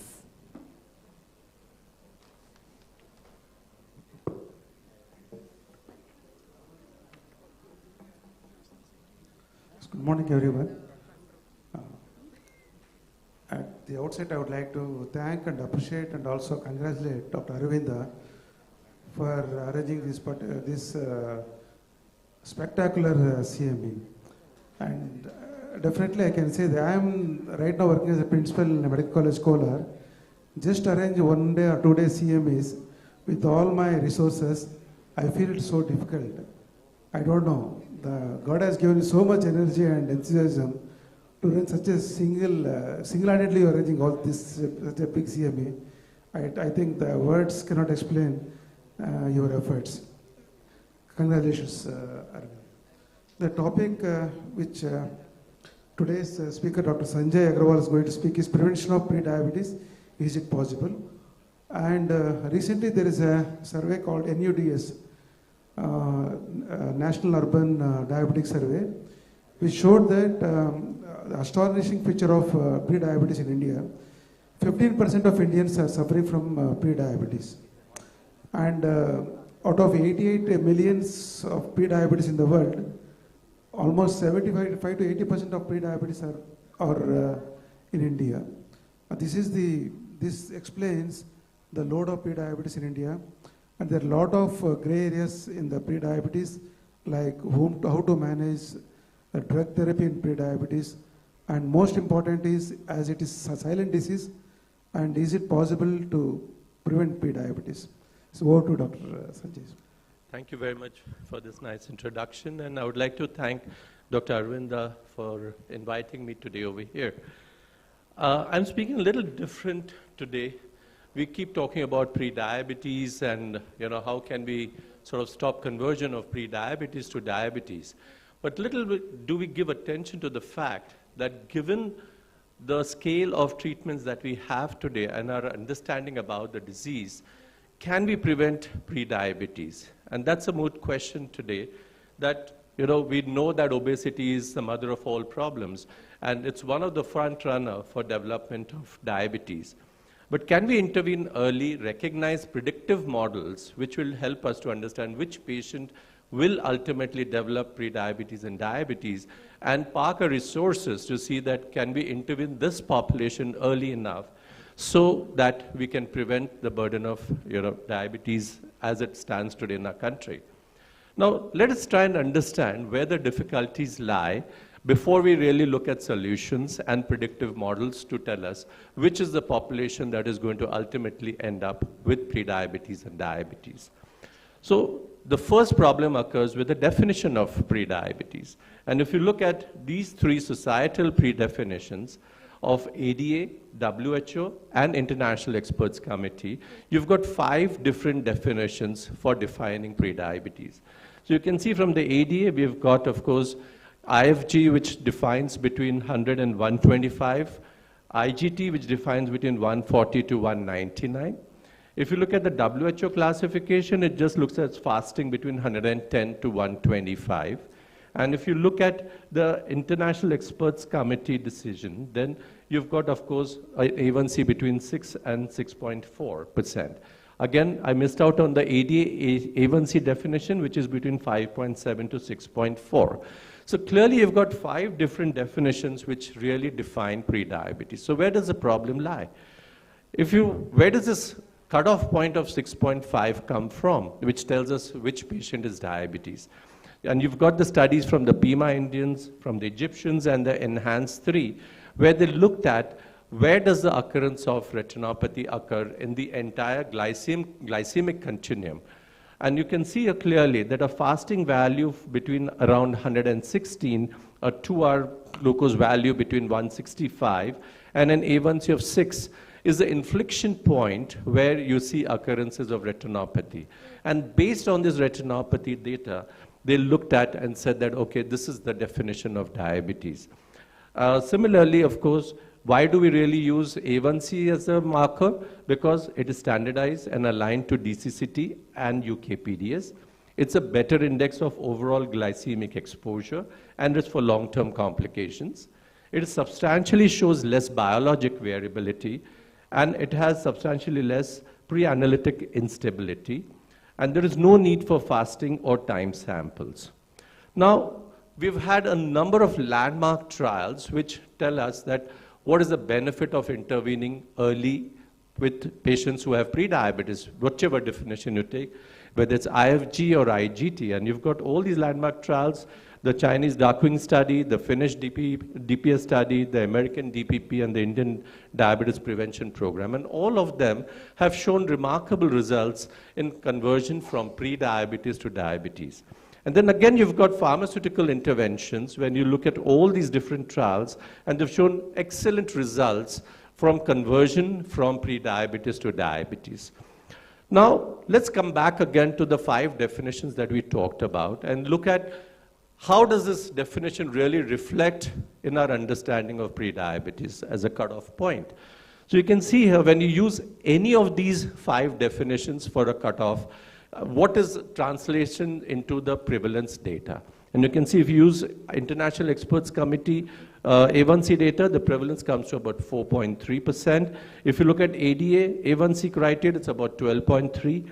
If you look at ADA and WHO 2-hour post-glucose, it's about 14.7%. And if you look at the WHO fasting, it's about 15.4. And if you look at the ADA fasting, it's about 43. So there's a huge variability depending on the definition of prediabetes that you use in terms of prevalence of diabetes that you look over here. Again, if you look at the prevalence of different complications as an inflection point, whether it's chronic kidney disease, cardiovascular disease, or all-cause mortality, and whether it's incident diabetes, again you find that each of these definitions for prediabetes actually shows different prevalences. So you don't have uniformity as to which correct definition of prediabetes is actually going to tell us the right prevalence as such. Compounded with this is the fact that we don't know our own cutoff points when it comes to the Indian population. Whatever we're looking at here is from the Western data, and we know that the Indian population is different. We still haven't mapped out what should our correct cutoff points should be between normalcy and abnormalcy. Now, I just want to come back again to the relationship of glycated hemoglobin and the inflection point for different microvascular complications. Just as I showed for the retinopathy data in the 3 studies, we have looked at again when it comes to any retinopathy, mild retinopathy, moderate retinopathy, chronic kidney disease, micro and macroalbuminuria, and peripheral neuropathy.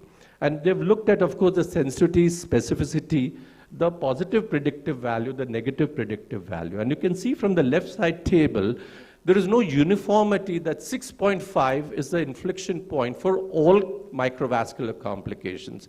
And basically the sensitivity and specificity of each of these sort of inflection points.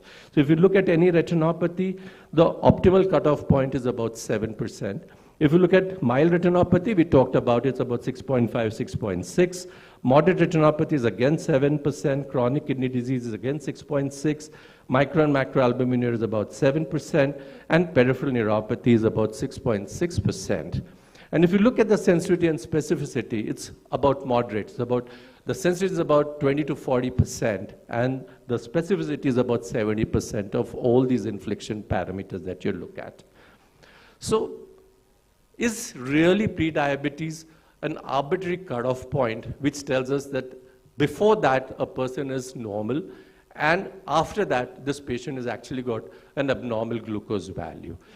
As we understand today, that it is really not an abrupt cutoff point that defines the glycemic status of an individual. We understand that this risk is a continuum risk, and it is not just an arbitrary cutoff point which defines a person from normalcy to abnormalcy. So let me go back again to the same definition. We identified prediabetes, which is basically a dysglycemia, an intermediate state of dysglycemia along the continuum from normoglycemia to diabetes. And we identified from the fasting, glycated hemoglobin, and the 2-hour post-load glucose values as such. So while we have a clear interventions that sort of, we can do for patients from pre-diabetes to diabetes, and this has all been defined in different trials, as I pointed out to you earlier, we don't know where should intervention start before that. And this is the point that we really need to look at, that can we have predictions of somebody who's going to get led on to becoming pre-diabetes? And can we sort of have markers of an individual which will tell us this person needs an aggressive intervention much before in the continuum of risk for diabetes, and somebody who does not. So we know that which are the patients we should really put our concentration on to identify them early enough. And if you look at this paper by Stephen Fajans, which came out in Metabolism in 1973, and it clearly says that the earliest stage prediabetes extends from conception until the first demonstrable abnormality in glucose tolerance. So here now you're really looking at, it's not really an abrupt cutoff point which defines diabetes. Your risk for development of prediabetes actually starts from conception onwards, from the intrauterine origins as such. And we have a tremendous amount of data which identifies this. Let me quote to you the Whitehall 2 study. And what they looked at is patients who developed diabetes. They went back, looked at predictive models, and they looked at patients 13 years backwards. And they showed that in all these patients who had a retrospective data, that the insulin sensitivity goes down almost 13 years prior to the development of diabetes. Now, the insulin secretion is kept within a tight, narrow bandwidth, and they've also looked at the fasting and post-meal glucose values. Now, although the insulin sensitivity is on a decline 13 years backwards, you don't reflect that in the glucose values because the compensatory increase in the insulin secretions. And you see this abrupt increase that happens almost about 5 to 6 years prior to the development of abnormal values as such. So even when you define prediabetes, you're actually seeing the sharp change in the insulin sensitivity and the secretory patterns almost 5 years before the onset of prediabetes. Whereas the insulin sensitivity is already showing a decline 13 years backwards. If you look at this EPIC Norfolk study, and they looked at the risk profile as per A1Cs going back within the normal range and upwards, and they looked at coronary heart disease and cardiovascular event rates and all-cause mortality, you can see here that it never touches the baseline. Even within the normal range, you find that the risk is present, and this risk only escalates as the A1C tends to worsen. So look at this sub-analysis between 5 to 5.4, 5.5 to 5.9, 6 to 6.4, you find that there is a gradual increase in the risk that tends to happen from the normal range upwards. So even much before you actually diagnose prediabetes. Now, I come to the fact that can we sort of have markers which can predict patients who are going to develop prediabetes? And this is from the Framingham Offspring study. They looked at a 7-year prospective study of patients who had oral glucose tolerance test done, and then they followed them up and looked at how many patients developed diabetes. And then they did a regression model analysis for these patients, and they said which were the markers which identified people who developed sort of common variable markers which sort of predicted that they will tend to develop prediabetes. So they found about 160 people in the 7-year period in the Framingham Offspring study, and they outlined that basically parental history of diabetes, obesity, so increasing obesity, and then metabolic syndrome markers, whether you talk about blood pressure, dyslipidemia, typical diabetic dyslipidemia, and triglycerides is something that I'm going to talk about more and more as a marker for prediction for diabetes for the later period. And of course, fasting blood glucose. So 3 parameters really stand out very closely: parental history, obesity, high triglycerides, and a fasting blood glucose. So these are sort of predictor models that across the board in different studies have become now more and more sort of elaborate markers that we should look at aggressively, even within the normal range of individuals, and see the trends of this as it occurs over a period of time. Again, you look at this study, this is an Israeli study, and they looked at different sort of, this was again a retrospective study, and they looked at multivariate regression analysis of patients who developed diabetes. Now, they looked at pre-diabetes and diabetes, and they removed, can I have just 2 minutes more to speak? Okay. So they removed all the patients who had diabetes, and in the pre-diabetes, they sort of looked at the fasting insulin values and did the quartiles of this fasting insulin. And if you look at the highest quartile of fasting insulin and then plot it against the different clinical variables, you get the predictive model as to who's going to develop prediabetes. And they identified with the higher quartile of fasting insulin, fasting glucose, BMI, triglycerides, and HOMA-IR. These are the sort of variables that is going to predict a higher percentage of people who will end up getting prediabetes. And just because of lack of time, I'm not going to get into the intrauterine origins of adult disease, but we know Dr. Yagnik and so many others have talked about it, that maternal malnutrition, small babies who develop higher adiposity later in life tend to become the forerunners for developing non-communicable diseases. And this epic paper by Dr. Yagnik, which came out in December, which talked about obesity epidemic in intrauterine origins, they showed the comparison between Indian babies and the Caucasian babies. And you can clearly see here that the Indian babies had a higher adiposity as compared to the Caucasian for the small birth weight that they tended to have. And this was probably the reason why they tended to develop a higher amount of insulin resistance for the future. This is again the different markers which sort of harbingered that poor in utero growth, reduced beta cell compensation, and a high fasting glucose from childhood would tend to develop glucose intolerance in the young Indian studies. Now, more and more, and I'm sure Dr.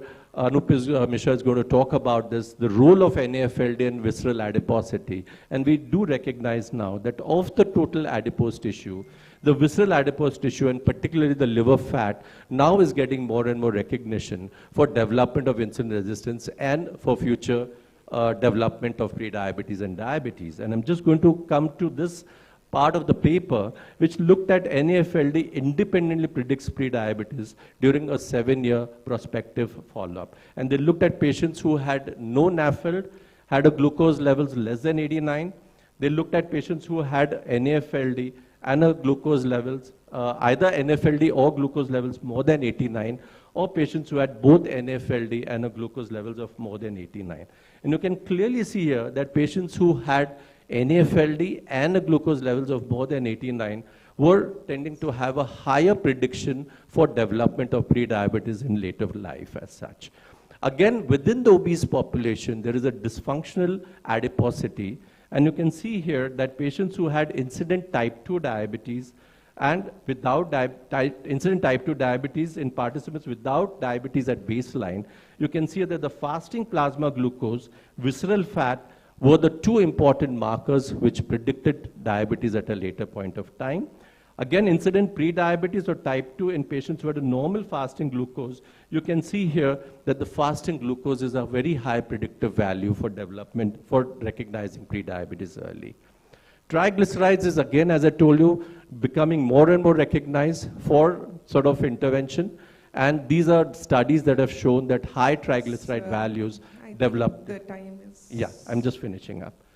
So can we change the future? We need to look at intervention points. And we've got different studies which show that how intervention early is going to help. This is a paper which I urge all of you to read, which came out last month in Diabetologia. And they told about different scenarios, how it can help us to recognize pre-diabetes early. So I just want to end up with my last slide, which says, which are the predictors of transition from normal glucose regulation to pre-diabetes? You've got demographic and adiposity measures, which is older age, male sex, high BMI, high waist circumference, and higher total and abdominal fat. And then, of course, you've got glucoregulatory measures, which shows upper normal fasting and post-meal glucose, lower insulin sensitivity, impaired insulin secretion, and lower disposition index. And then, of course, you've got a different sort of dyslipidemia that we talk about, and then various markers of metabolic syndrome. I just want to end up and say that I think we need to look at our patients more aggressively within the normal range and find out what markers are going to predict for the future. And we do recognize now that fasting plasma glucose, triglycerides, visceral adiposity, liver fat, obesity, all these are sort of markers which should not be taken lightly, even within the normal glucose levels. Thank you very much. Thank you, Dr. Sanjay Agarwal. It is the pre-diabetes which is presenting fewer years earlier and the biomarkers for it as such.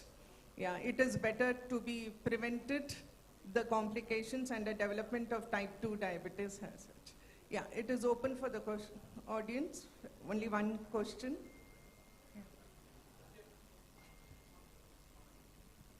Hello, sir. Thank you for a wonderful talk, sir. Sir, we always find an excuse under BMI, under overweight, under obesity, that this is the cause of the prediabetes and diabetes. What about those people? They are not voracious eaters, they are normal weight. Good number of them developed prediabetes and diabetes. How do you explain that?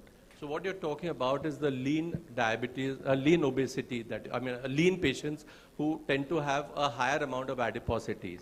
So this is the patient that you need to really work them up. So you always have to look at all the adiposity markers. So the patient may look like a typical thin fat Indian, where they may look phenotypically thin, but yet has a high adiposity as such. So they are always the front liners for development of prediabetes for the future as such. So you wanted to make a comment? It is, I think we'll have the more discussions later. Yeah, thank you.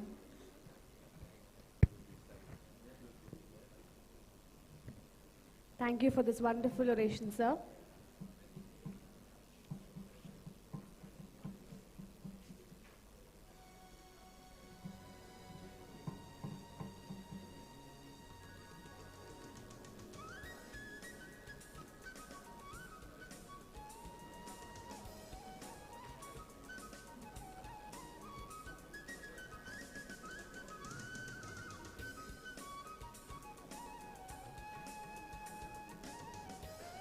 Please give him a huge round of applause, everybody.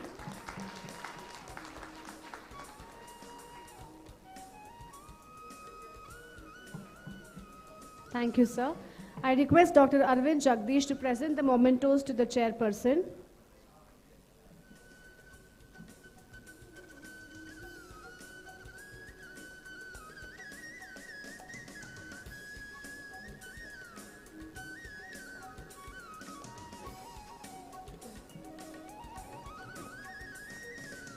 Kayakave Kailasa, Kartavyave Paramoddesha. You remember who told this? Work is worship. Can you tell me who told this? Can you guess who said this? Work is worship. Can you guess? Yes. Are you wondering why she's talking about Basavana right now? Because now we have Basaveshwara oration. For this, we have our chairperson, Dr. Vasant Kumar, endocrinologist from Hyderabad, and Dr. Anil Kumar. We welcome you, sir.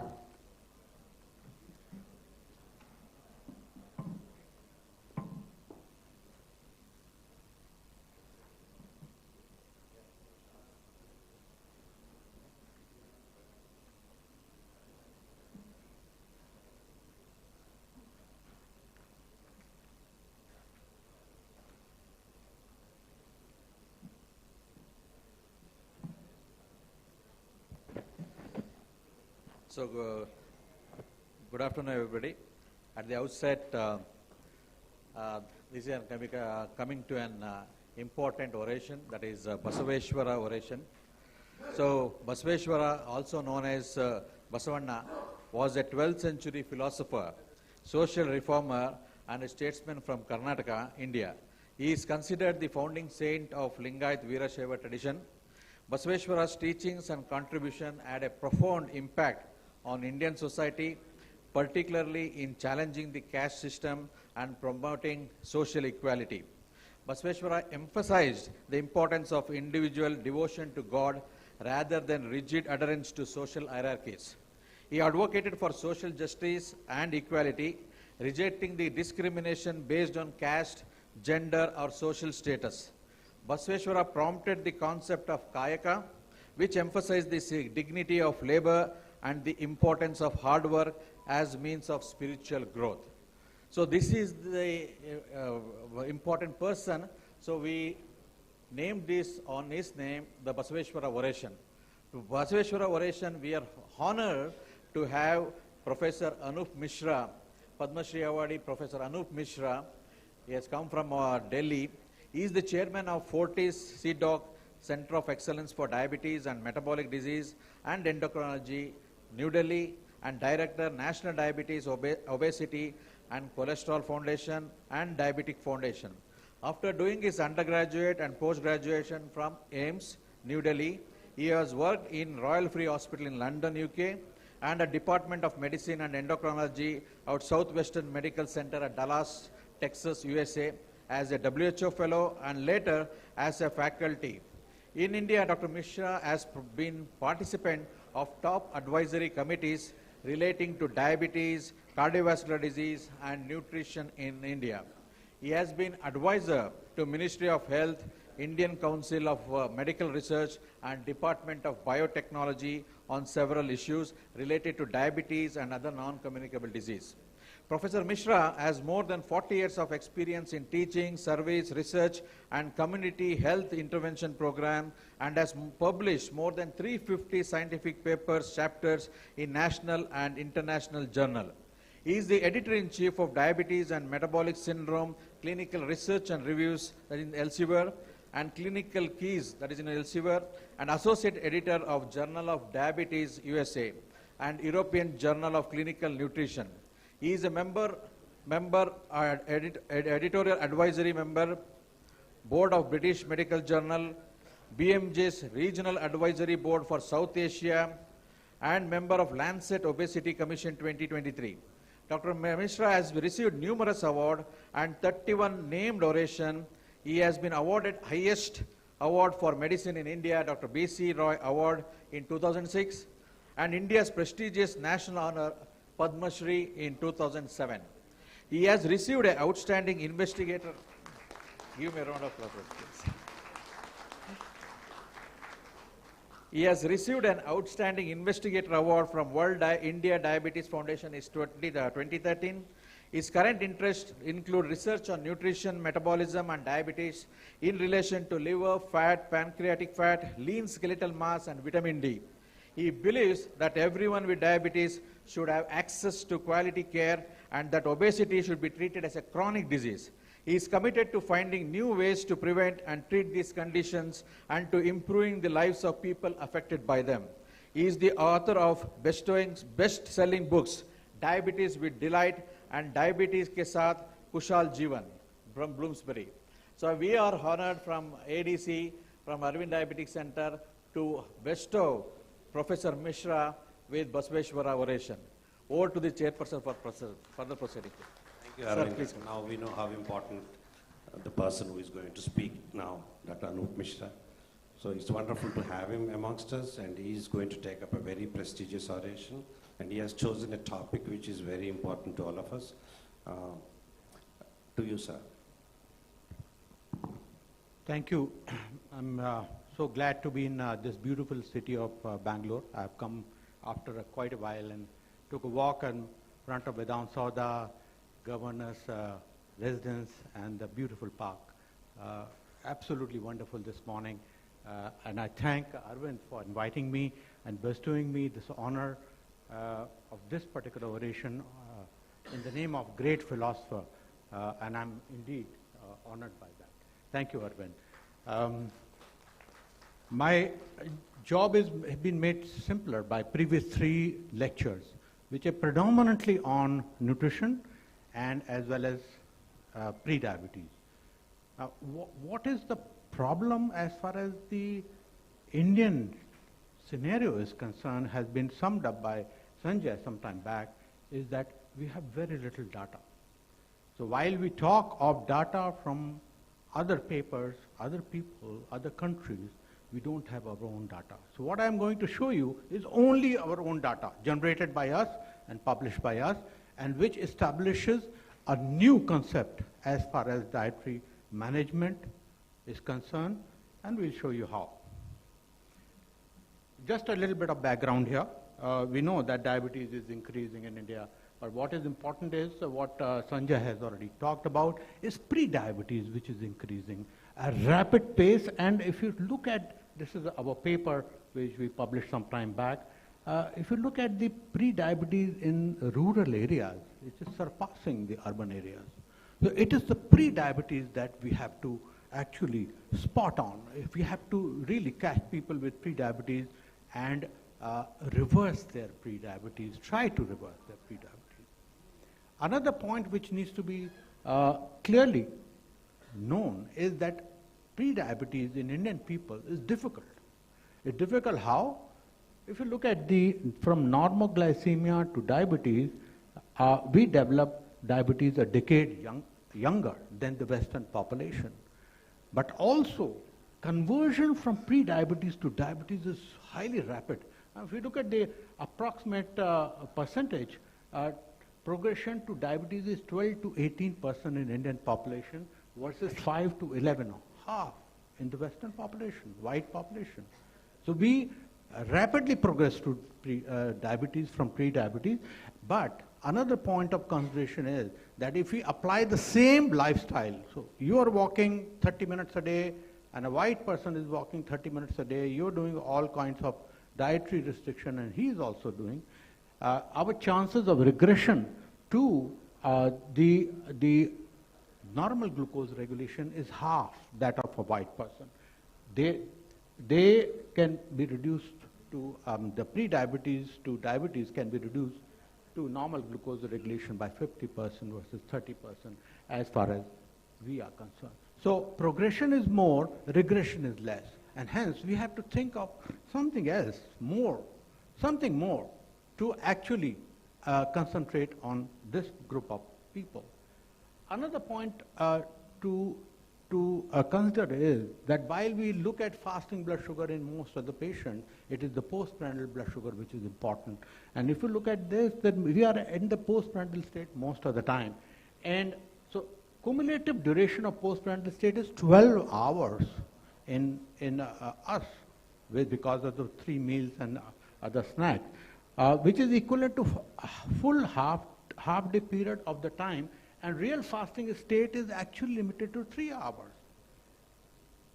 It is the postprandial blood sugar which is highest in Indian population as compared to many other populations. And so this should be our target. So what could we do to actually either prevent pre-diabetes or diabetes, or reduce diabetes to pre-diabetes to healthy phenotype. So this is the progression and this is the regression. We talk of preventing the progression and we talk of accelerating the regression. Now, there are number of approaches. Very low calorie diet, and earlier has been talked about. Low carbohydrate diet, high MUFA diet, high protein diet, intermittent fasting, keto diet. There's so many diets which actually aim at preventing from healthy people to going to pre-diabetes and diabetes, and also for aiding regression. But there are problems. They are effective in the short term, but long-term adherence or compliance is a major issue. For example, very low calorie diet, difficult to sustain beyond 4 to 6 weeks. Very difficult, and somebody has been talking about sustenance of such diet. Keto diet, possibility of cardiovascular damage according to a recent report. High protein diet, difficult to sustain, especially in case of vegetarian, very difficult to sustain. You can't go beyond 29% protein in the diet. High MUFA diet, not affordable by everybody because there are a number of expensive food items are there like avocado, olive oil, which provide MUFA diet. So a number of dietary approaches have been tried for glycemic control. Regression to normal glucose level from any level of glycemia should be priority for Indians and who have fast progression from pre-diabetes to diabetes. A simple yet innovative diet which is culturally appropriate should be researched. Now, other people will not get us the research. We have to do our own research. So, propose new approach. Preloading before each meal with protein or fat, or tailoring the sequence of macronutrient ingestion has been proposed as a strategy for prevention and management of postprandial hyperglycemia.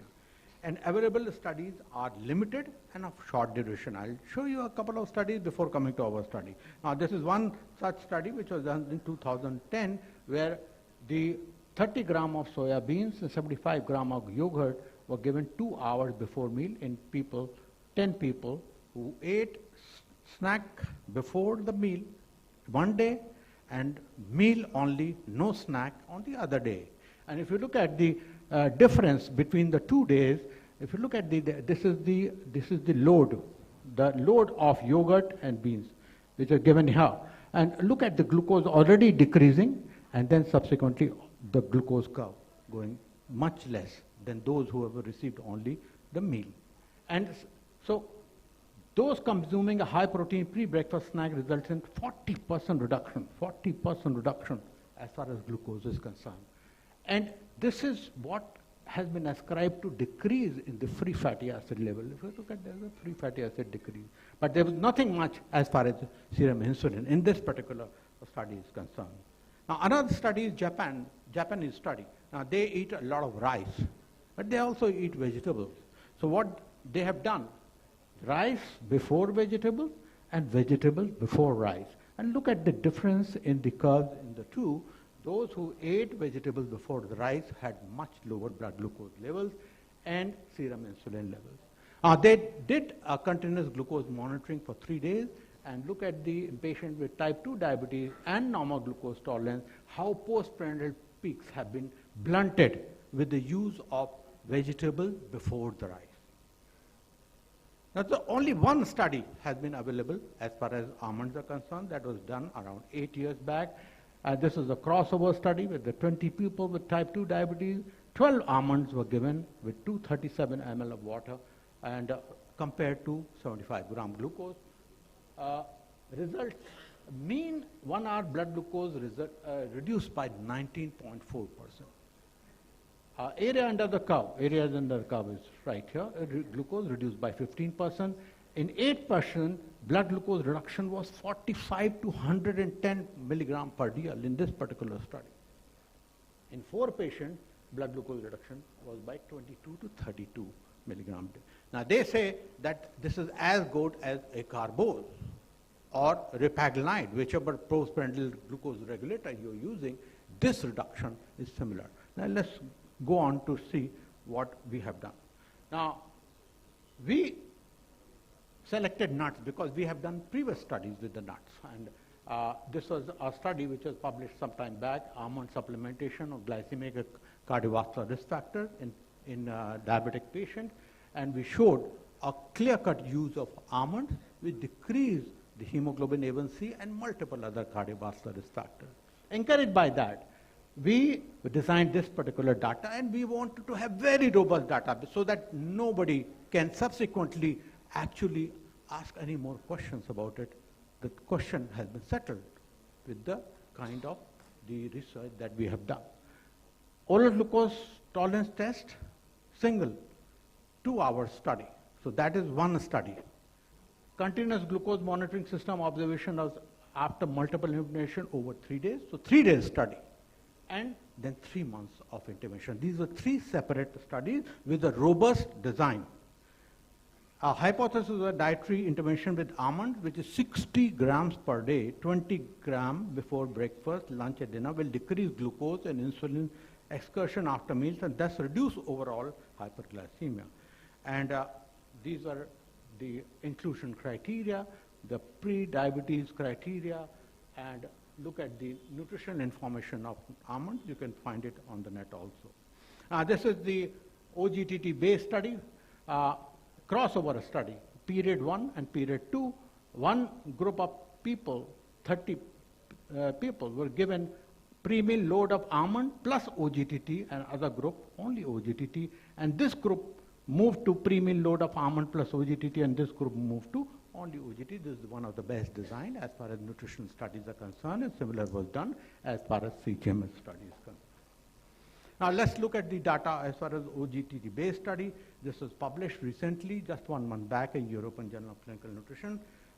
Look at here the load was given, minus 30 minutes before the meal. And then subsequently OGTT-based almonds reduced the blood glucose level in people who had 75 gram glucose versus 75 gram glucose alone, where the blood glucose was high. So look at the graph difference between the two. And same has been shown as far as serum insulin is concerned, serum C-peptide, and also DPP-4 level. We looked at number of factors. GLP-1 also, but GLP-1 we did not find any difference, but DPP-4 we did. What was the magnitude of difference? The decrease in the PP glucose levels after preload versus no preload, 5 to 35 milligram DL in 28% of the people, 36 to 70 milligram, 60 num, and 71 to 105 milligram in 11.7%.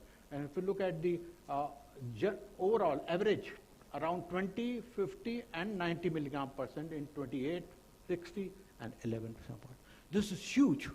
And this can be achieved by carbos also. This can be achieved by repaglide or DPP-4 inhibitors also. And this is the power of this preload of almond as far as this OGTT-based study is concerned. And let's look at the CGMS-based data. This is also published in the European Journal of Clinical Nutrition. I don't have to tell you how CGMS is done. We used a Medtronic device. And we also, I don't have to tell you how CGMS is interpreted. We interpret trend of blood glucose. We interpret control before treatment, after treatment, and we interpret blood glucose variability. The CGMS will actually estimate all. If we take the average values of those people who took preload of almond versus those people who did not, this is the difference in the CGMS value. Controls versus almonds.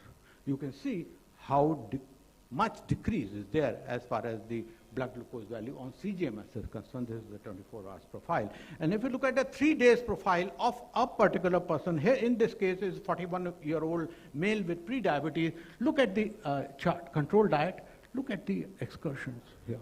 Versus no excursion here in the preload almond, flat. So this is what almond preload is doing.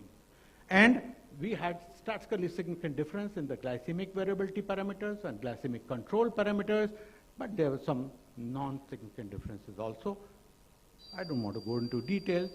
These are the usual parameters in the CGMS device. Let's look at the chronic phase data. This was published in Clinical Nutrition, another publication recently. And this is the design. A run-in period, screening recruitment, run-in period of 2 weeks, then preload almond arm, 20 gram almond before breakfast, lunch and dinner, and a standard diet arm. And the weekly compliance calls and follow-up visits. Both diets were evenly matched as far as macronutrient composition is concerned, as far as protein, carbohydrate, and fats are concerned. Now look at the data that we have got. And weight, BMI, waist circumference, hip circumference, all decrease. Sum of skin fold, very important parameter, and has been actually correlated with pre-diabetes. Skin fold, decrease.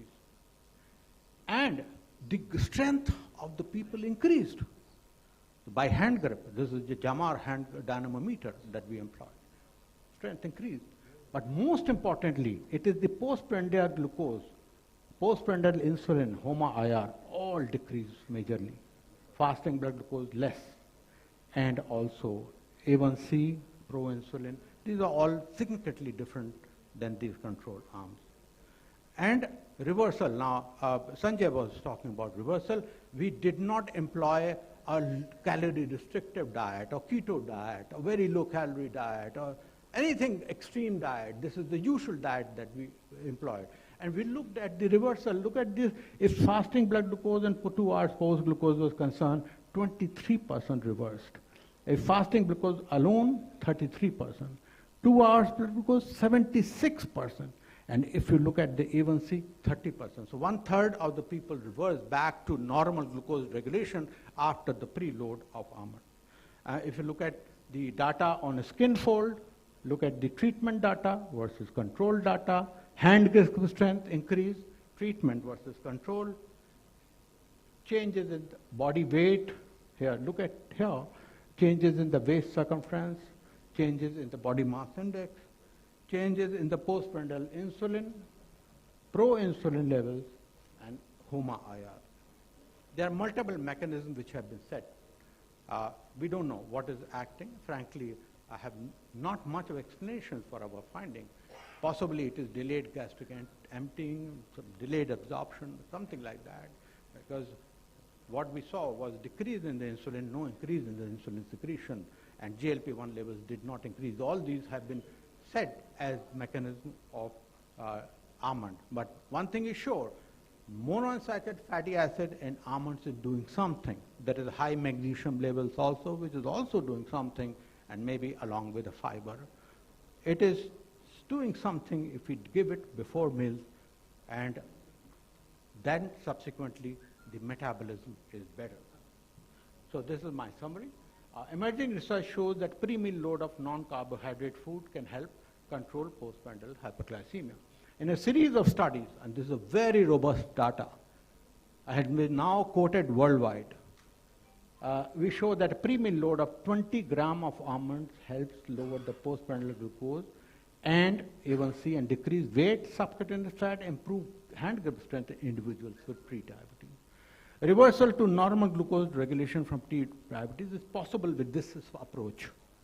And in addition to this, pre-diabetes, where else can we use it?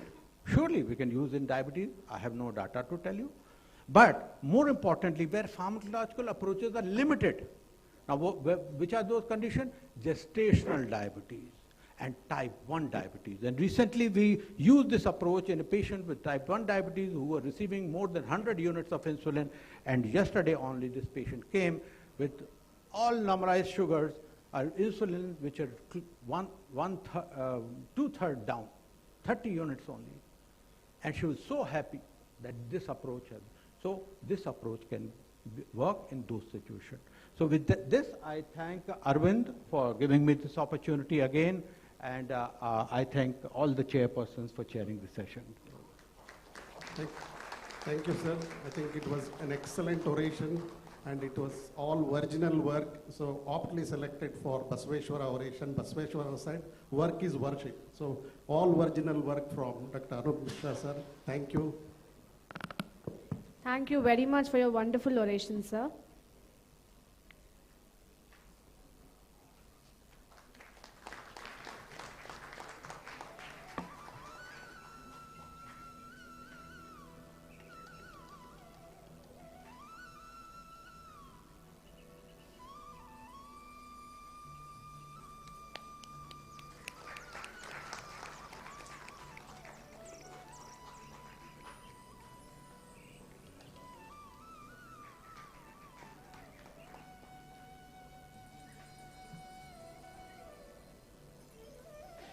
I request Dr. Aravind sir to present the mementos to the chairperson.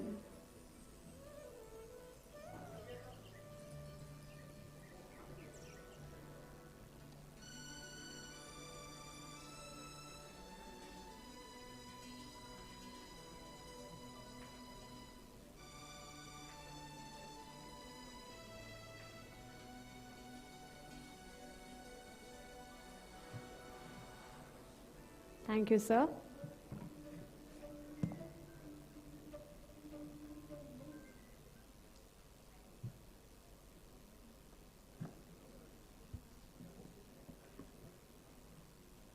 For our next session, we have our chairperson, Dr. Kashinath Dikshit, diabetologist, Krupa Diabetes Center, Bengaluru, and Dr. Ramesh L. Raheja, consultant physician, Prashant Clinic, Vasant Nagar, Bengaluru.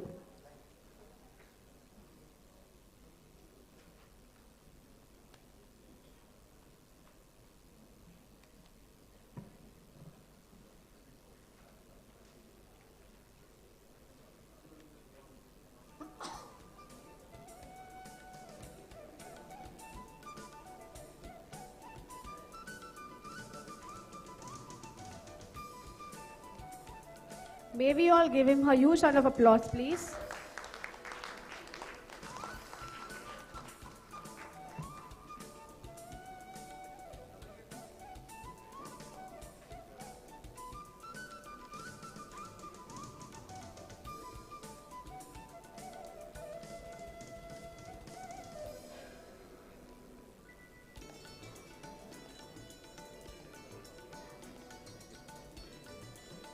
Thank you, sir.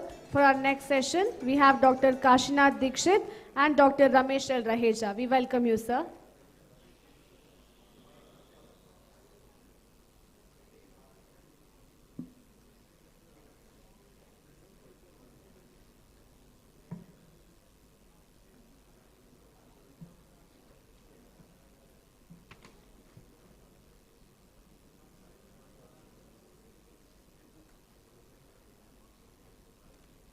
I request you to introduce our speaker. Thank you, sir. Thank you, good friend Aravind, for giving us an opportunity. Yes. Without wasting time, because this is the last session of pre-lunch, I request Dr. Basan Gaud to enlighten us about this new topic, emerging complications of diabetes, unexplored. So I'll hand over to Dr. Basan Gaud to start his talk. Respected chairpersons and my dear delegates, I congratulate Aravind for an excellent arrangement of Feast of Knowledge and Diabetology, and hats off to his connectivity with so many luminaries in diabetes practice to come down to Bangalore and give us knowledge. With no further ado, I'll compliment him for his work, and I'll also conserve 5 minutes of his time. My topic is emerging complications of diabetes mellitus. These are my credentials. We all know, traditionally, we are aware that microvascular complications like nephropathy, retinopathy, neuropathy, macrovascular complications, CAD, stroke, PAD, metabolic complications like ketosis, HHS, and some infections are well-known complications in diabetes mellitus. They are all well-known, continue to pose considerable burden. Several studies and scientific research on most of these complications have been done. Preventive studies are there for some of them, but there's some success is there. Therapeutic strategies, still there are quite a few unmet needs. Having said this, why it is happening is because diabetes prevalence is on the rise in the world. Increasing lifespan of diabetics, we are making more diabetics to survive for a longer time than what they used to be earlier. Added numbers of these traditional complications happening. So there are several advancements in the diabetes management. Newer and newer drugs are there. There are guidelines are there for early diagnosis of the current traditional complications. Pathophysiology-based targeted therapy for each one of these complications is there, but have their own lot of limitations. Having said this, let us look into the areas where we don't call them as complications, but they are hidden volcanoes as an emerging complication in diabetes practice. Let us look into each one of them. Cancer is becoming a complication of diabetes because the several neoplastic disorders are higher in numbers among diabetics when you compare to the counterparts. Liver disease, which we keep talking about, this has a story of whether the egg came first or hen came first. NAFLD, we heard just now from Sanjay Agarwal about NAFLD as one of the predictor of prediabetes as a marker. It is increasing in epidemic proportion. I will give you some of the numbers.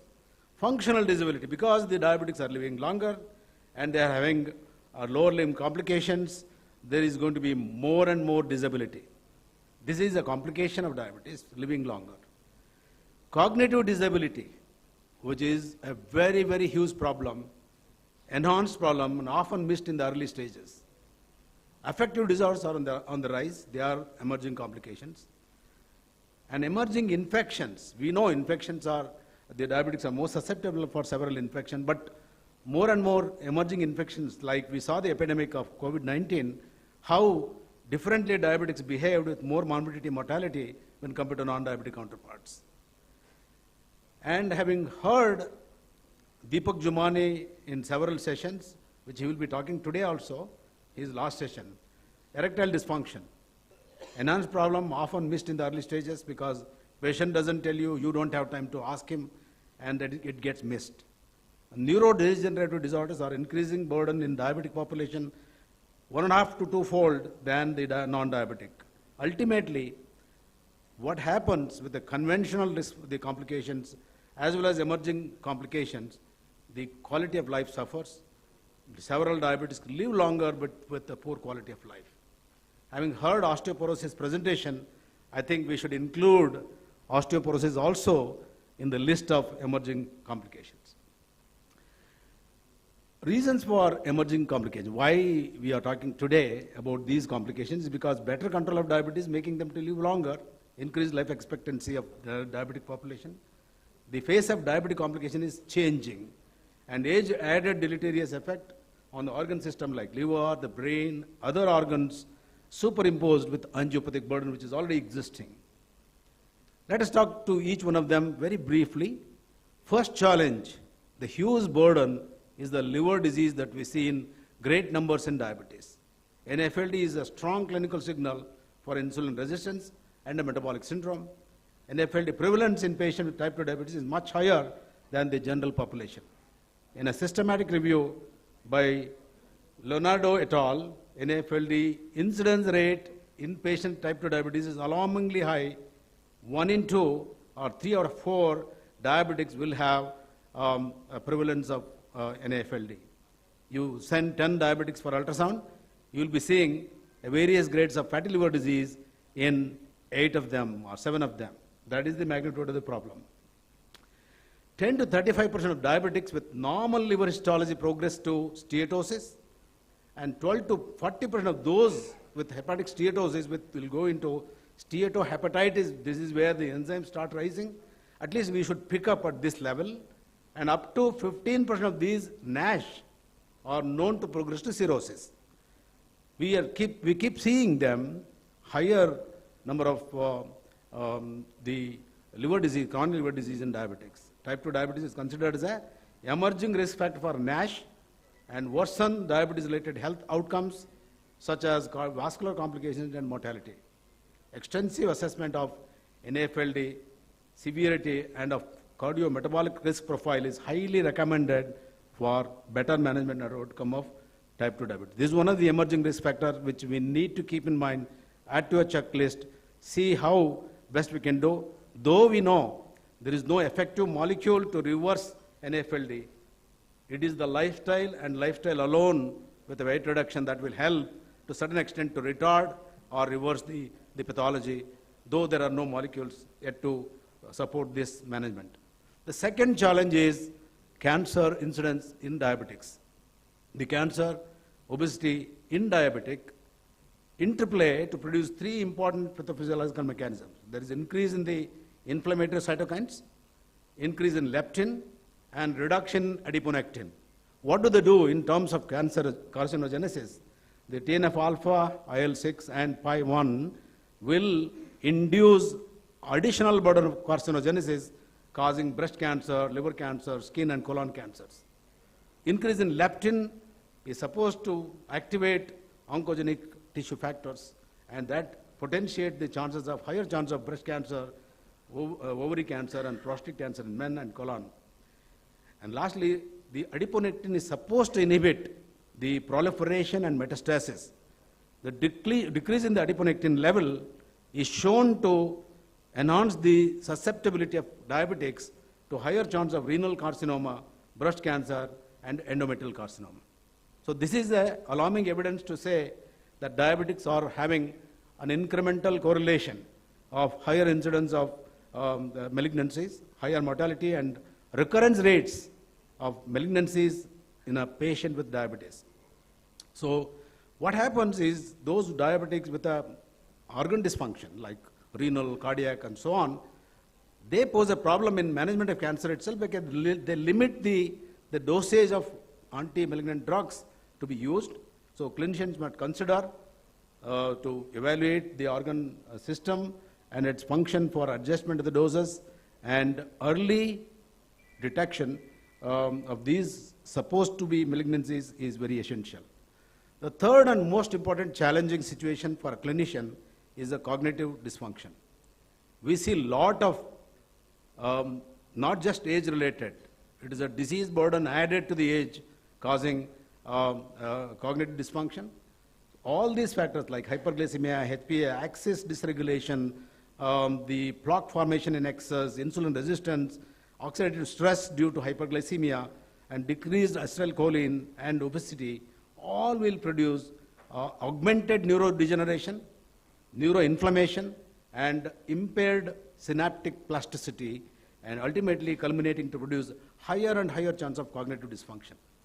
So we need to implant the early evaluation by mini-mental score in most of the diabetics at least once, so that you pick up them and try to help them by various measures. So there is an 50% increase in the risk of dementia associated with impaired attention, processing, and motor speed. And prevalence of dementia and cognitive impairment combined was 13.1% in those aged between 65 to 74 year of diabetics, and 24.2% in those who are above 75. Because we are seeing diabetics living longer, we do see a higher incidence of dementia and cognitive dysfunction.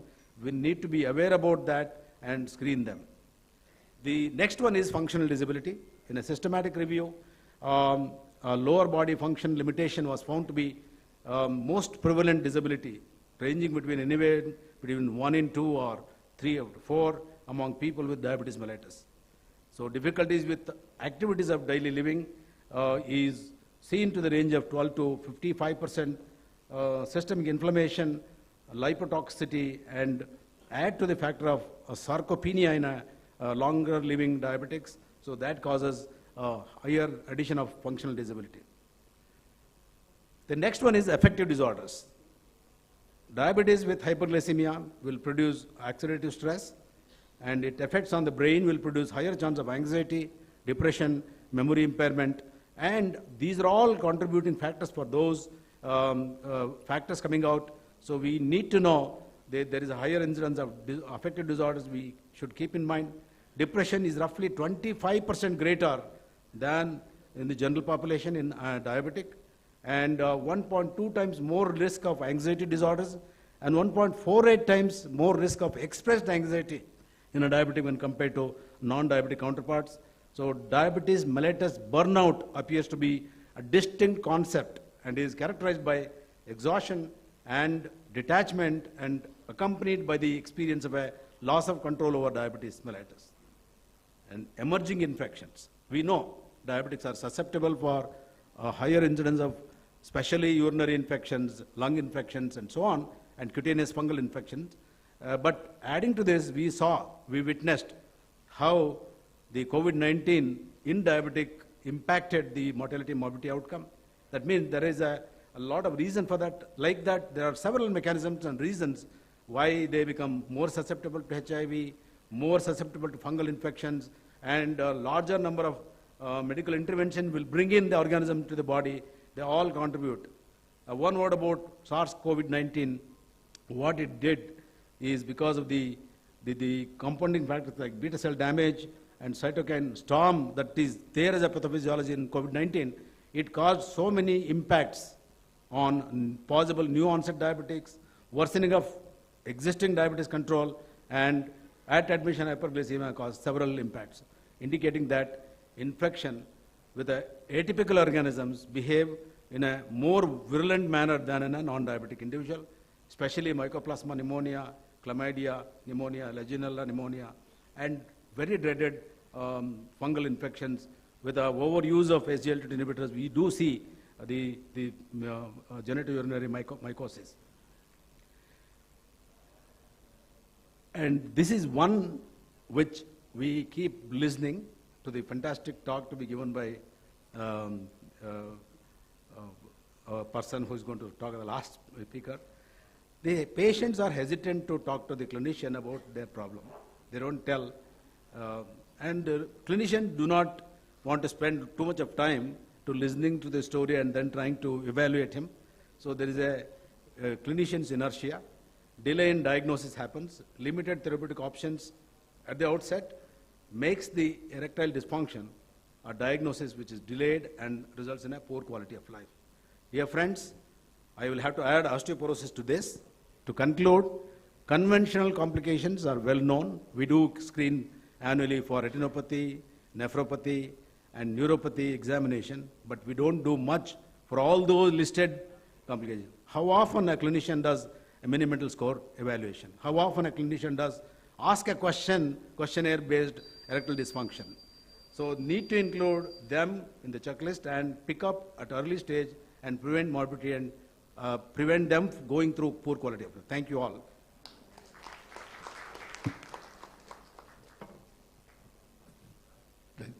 Thank you, Dr. Paswana, for the excellent oration on the emerging complication of diabetes. You made it in short. The whole thing is covered. Thank you very much.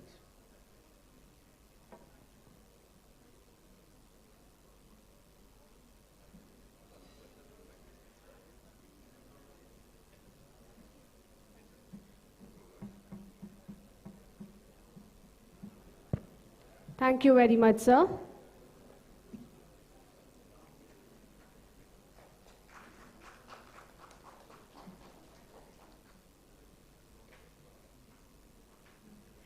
I request everyone to give him a big round of applause.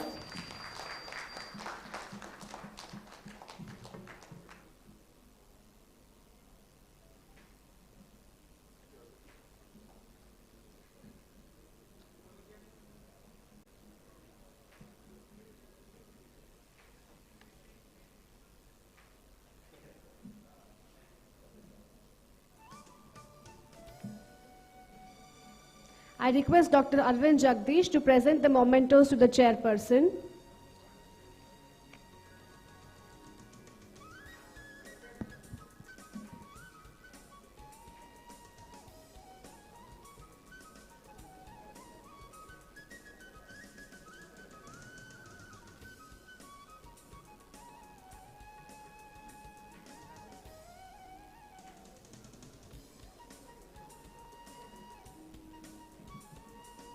Thank you, sir. For our next session, our chairperson is Dr. Rajiv Kumar Lukande, physician, and our second chairperson is Dr. K.R. Ravindra, diabetologist, Victoria Hospital, Bengaluru. We welcome you, sir.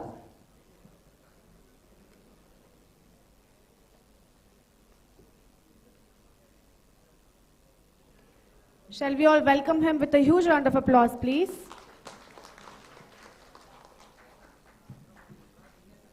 Over to you, sir.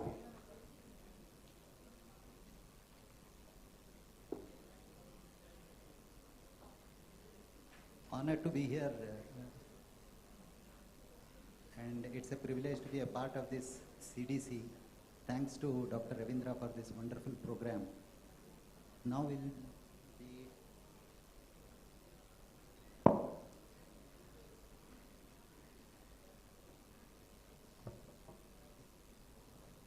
talking about metabolic syndrome and erectile dysfunction.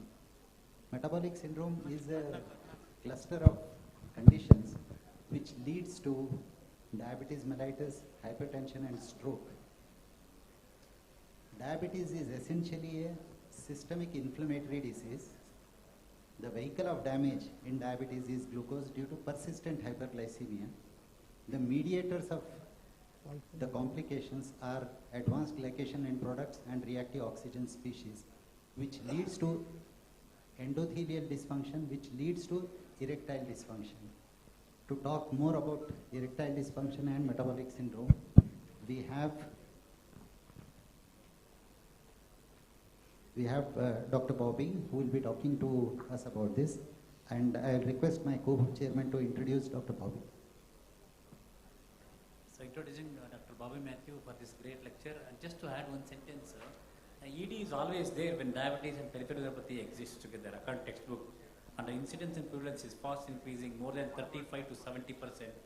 In a general OPD is often missed because of, I think Dr. Basangoda has already told the reasons. And a specialty clinic like diabetes versus a private consultation, it is often diagnosed. So most of the times it is often missed because of our busy practice or open hall discussion. So over to Dr. Bhatt. Thank you, sir. Something about erectile dysfunction in relation to diabetes. When we all used to study for MBBS, MD, it was an MCQ question. What is the biggest risk factor for erectile dysfunction? We all used to answer diabetes.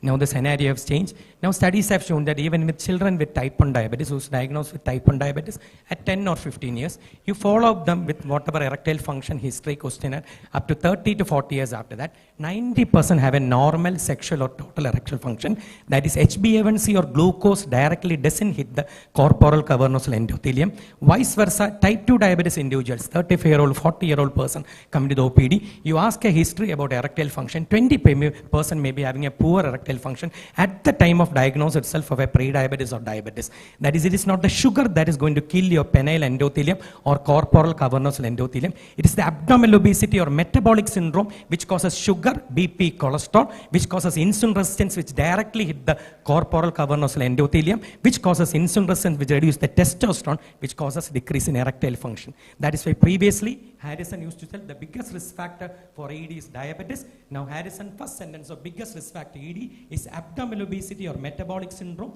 with or without diabetes. The biggest risk, just like Rubin Shah, who is considered to be the father of Indian andrology, was telling what is the mantra for immortal sex. He was telling never smoke, exercise properly, and keep your waistline abdomen less than 90 centimeter. Your inflammatory cytokines will not kill your penile endothelium, and ultimately you can have an immortal sex till 70 to 80. So the scenario is different. The most common risk factor for ED is abdominal obesity or metabolic syndrome with Mr. Sir was selling. Second is smoking. Third is hypertension. And what's the definition of ED? Take everything from Harrison. We may be DM endocrine, DM nephro, but ultimately we study Harrison, Davidson, and come and sit here. So what's the definition of ED? ED is defined as an inability to attain and or to maintain an erection of sufficient rigidity and duration so as to get a satisfactory sexual intercourse. That is, if a person is not able to attain erection, that is ED. He is able to attain erection but not able to maintain the erection, that is also erectile dysfunction. A person is able to attain erection, maintain erection, but not of the sufficient rigidity his partner wants for a sexual intercourse, that is also erectile dysfunction.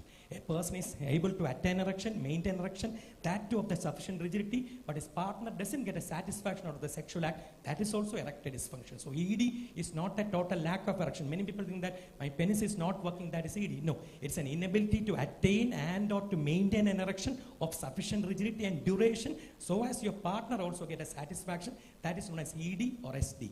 During our MBBS days, I finished MBBS 93, 99, MD 2000, 2003, DM 2003, 2006. That period up to 16th edition of Harrison. Second volume of Harrison, second chapter always was impotency. So we used to whatever address ED people as impotent people. Now by the revised NIH guidelines 1992, we never hear the term of impotency because addressing a guy as an impotent guy, you are telling that this guy is impotent male, is thought to be a great insult to manhood per day. So that is why none of the textbooks now use the term impotency and the modified term of ED or SD, that is erectile dysfunction or sexual dysfunction. And Massachusetts male aging studies shown that only 10% of people less than 45 years have organic ED.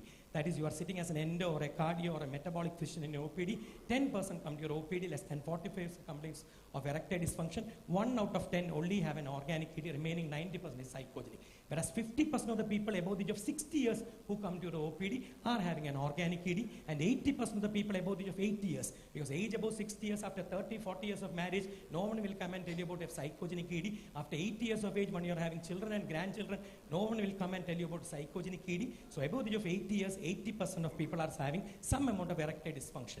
That never means that a person of the age 80 years is not having the capacity to have a penetration with his partner. He or she may be enjoying that amount of tumescence to have an intercourse with the partner, but the rigidity of the penis may not be as good as he used to enjoy before the age of 50 years. So understand, like many of us think, erectile dysfunction is not a total lack of erection. It is your falling in the face of your muscle capacity, just like that. It's your penile capacity that comes down, that you can easily identify right from the age of 50, 60 years. Because erection always, don't look at the slides, because all these erection slides you take, it is all penile cross-section, everything. But when you come for metabolic syndrome and erectile dysfunction, it is not the sex alone. It is the metabolism behind that, because men come for erectile dysfunction at the stage when their erection has deteriorated by 80%, but at a stage when your abdomen is increasing, at a stage when your HbA1c is more than 6.5, at a stage when your BP is more than 130 by 80, at a stage you are not quitting your smoking, your LDL is more than 70, that's the stage where you have to hit it and prevent your endothelium from dysfunctioning. And what is the mechanism of erection in a male? Always we know there are 4 stages. First is the stage of libido, or your desire to have sex. Once your desire is there to have sex, your penile endothelium is filling with blood and your penis goes into erection. And third is the actual purpose of having erection, that is an intercourse or a masturbation and ejaculation. So libido in a male is always controlled by 2 factors, testosterone and mental state. We know male libido is instantaneous. You have your testosterone, you see a lady, the libido immediately comes. But for centuries, people have been wondering what actually controls the libido in a female.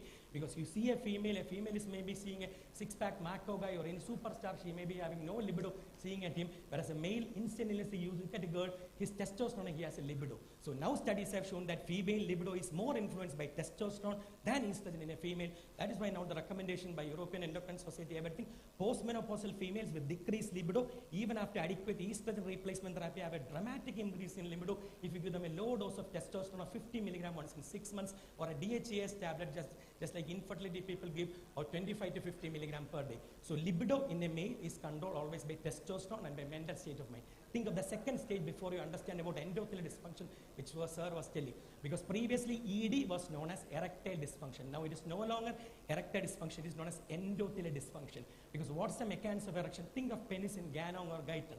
So penis is a soft tissue organ, just like your finger, which gets converted into a rigid rod-like organ, which is capable of penetrating any intact vagina during the process of erection. So penis is just a flaccid organ. It is made up of a central midline corpora spongiosa, which bulges to form the glans penis, and on either side there is a pair of nothing but corpora cavernosa.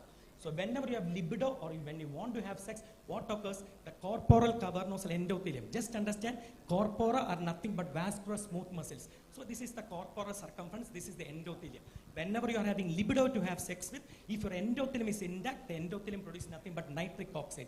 We know nitric oxide is the most potent vasodilator in the body. So invariably, suppose I am standing here, my age is 40 plus or 45, I am having libido and my brain is intact, my spinal cord is intact, my S2, 3, 4 segments of my spinal cord is intact, and my parasympathetic nerve fibers are intact, but ultimately the end organ is the endothelium.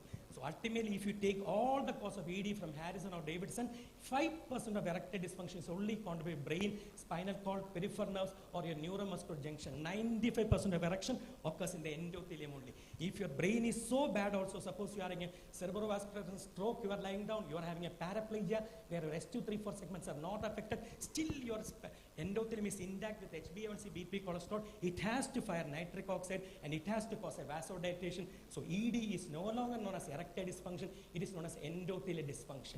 And whatever is endothelial dysfunction, your endothelium has to produce nitric oxide. That is why now the biggest risk factor of erectile dysfunction is no longer diabetes, it's your endothelium that is killed by your insulin resistance, sugar, BP and cholesterol, and your statins, your sartans, your metformin, your SGLT2, everything is going to save your endothelium only. Rather than treating your penile dysfunction, is always preventing an endothelial dysfunction. That is important. And think you always understand there are 2 types of erection. One is known as a reflexogenic erection, second is known as a neurogenic erection. Go through this mechanism through your heart.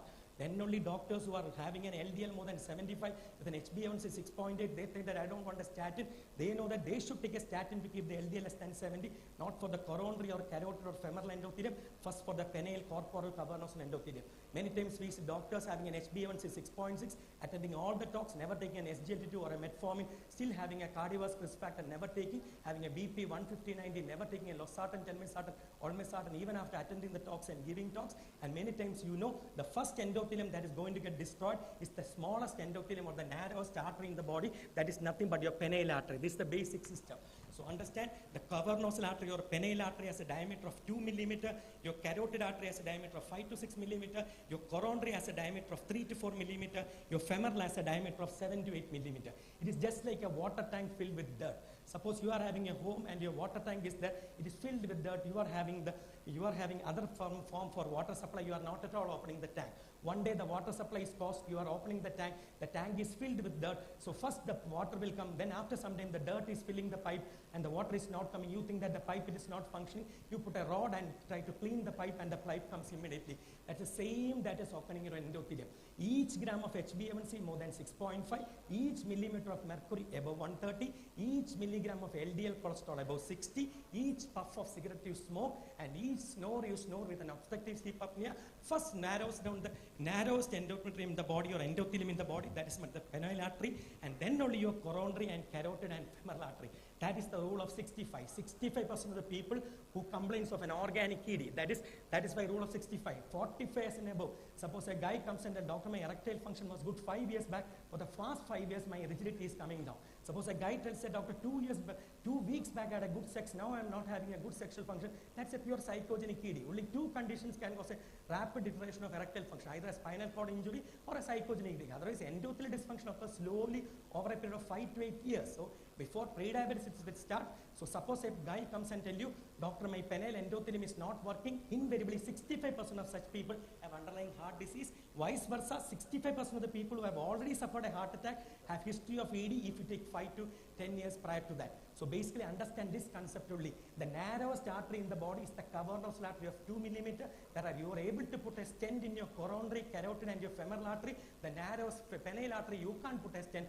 There you can only give a phosphodiesterase 5 emitter which can prevent the breakdown of nitric oxide. So that is why ED, understand the concept. The key culprit of ED, it is not the libido, it is not the spinal cord, it is not the S2, 3, 4 segments, it is not the nerve endings or a parasympathetic nerve fibers, it is your endothelium. So that is why, just like Shashank Joshi sir was saying, telling whenever you take a metformin to keep your HbA1c less than 6.5, understand, whenever you take a statin to keep the LDL less than 70, whenever you quit your smoking, whenever you exercise, whenever you take a sartan, why am I telling losartan, telmisartan, olmesartan, the antihypertensive which is safest for a person with erectile dysfunction is always an AC and ARB. Second, maybe alpha-1 blockers, but it can cause a retrograde ejaculation in certain people, especially after a prostatic surgery. So whenever you take this A, B, C and you quit your smoking and have an obesity profile that is controlled with exercise, actually you are preventing all the 3 endothelium from dysfunctioning, and that is why now the biggest risk factor of AD is no longer sugar.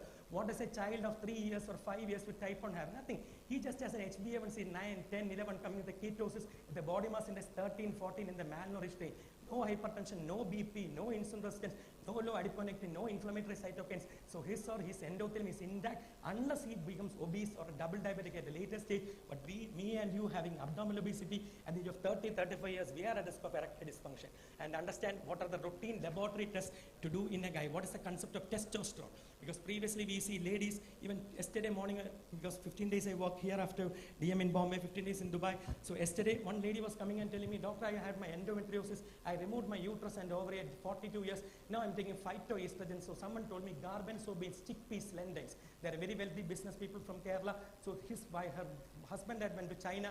So he is importing garbanzo beans, chickpeas and lentils so that she's having hot flushes. And this phytoestrogen will cover her hot flushes. I asked them, what about Primarin? Why don't you take a Tibolone? You have phytoestrogen you are buying for so many thousands. They tell doctor, estrogen will cause me cancer. So people think that it is postmenopausal HRT itself now can be safely given to 60 years, and testosterone can now be safely given till 65 years, but still men 45, 50 years with low libido, low erection, mild gynecomastia, osteoporosis, decreased sarcoidomal mass, we never see them doing a testosterone. We always see them doing thyroid, HbA1c, all the pre-diabetes, pre-diabetes like that. But the poor hormone of testosterone, which costs you only 25 rupees for a tablet per day, or an injection of Sustanon 3 monthly Serenos Lipo, which costs you only 100 or 200 rupees, people never do.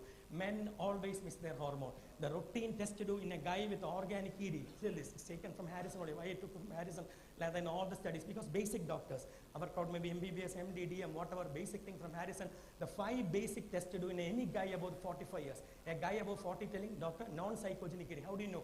Noning.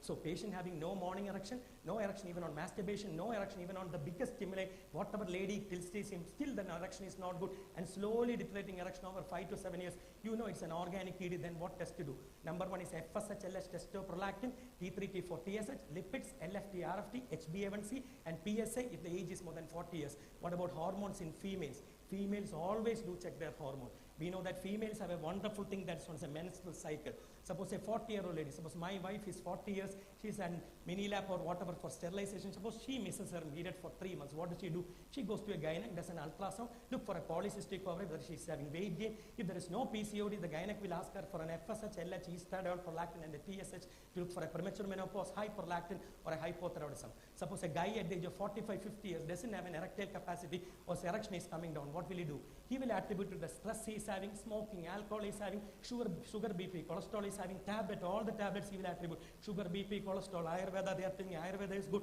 All the allopathy it is causing so much harm. They will never bother and check the testosterone level. That is why men always miss the hormone. Any guy above the age of 45 years or 40 years having any complaints of organic ED, first hormone to check is testosterone, because females know it, their menstrual cycle can pick up the hormone, men cannot. The same example is that where you have invariably hypothyroidism. The incidence shows that hypothyroidism complicates 10% of females and 1% of men.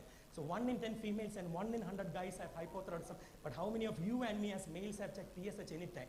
Because females check hypothyroidism, TSH almost every month for weight gain, weight loss, amenorrhea, menorrhagia, hair loss, mood changes, anything you have got out every day, they go and check TSH. Men don't check their hormone. That is why that's very important. I have 3 more minutes, I think, sir told 30 minutes, I'll finish in 3 more minutes. So you told 30, I can finish any time. So basically, so what about testosterone? Because these are things, because I can just read the company sites and go nothing. You touch by heart, because certain points, sex, many times is a stigma, many times we doctors explaining slides with all the adjuvants with that, nothing. How to prevent an ED? That's why metabolic syndrome is more important, because treating an ED, because whatever big conqueror you are, whatever big speaker you are, ultimately your partner demands sex and you are not able to deliver that, you are finished. The same is the example with Napoleon. Napoleon was a big conqueror.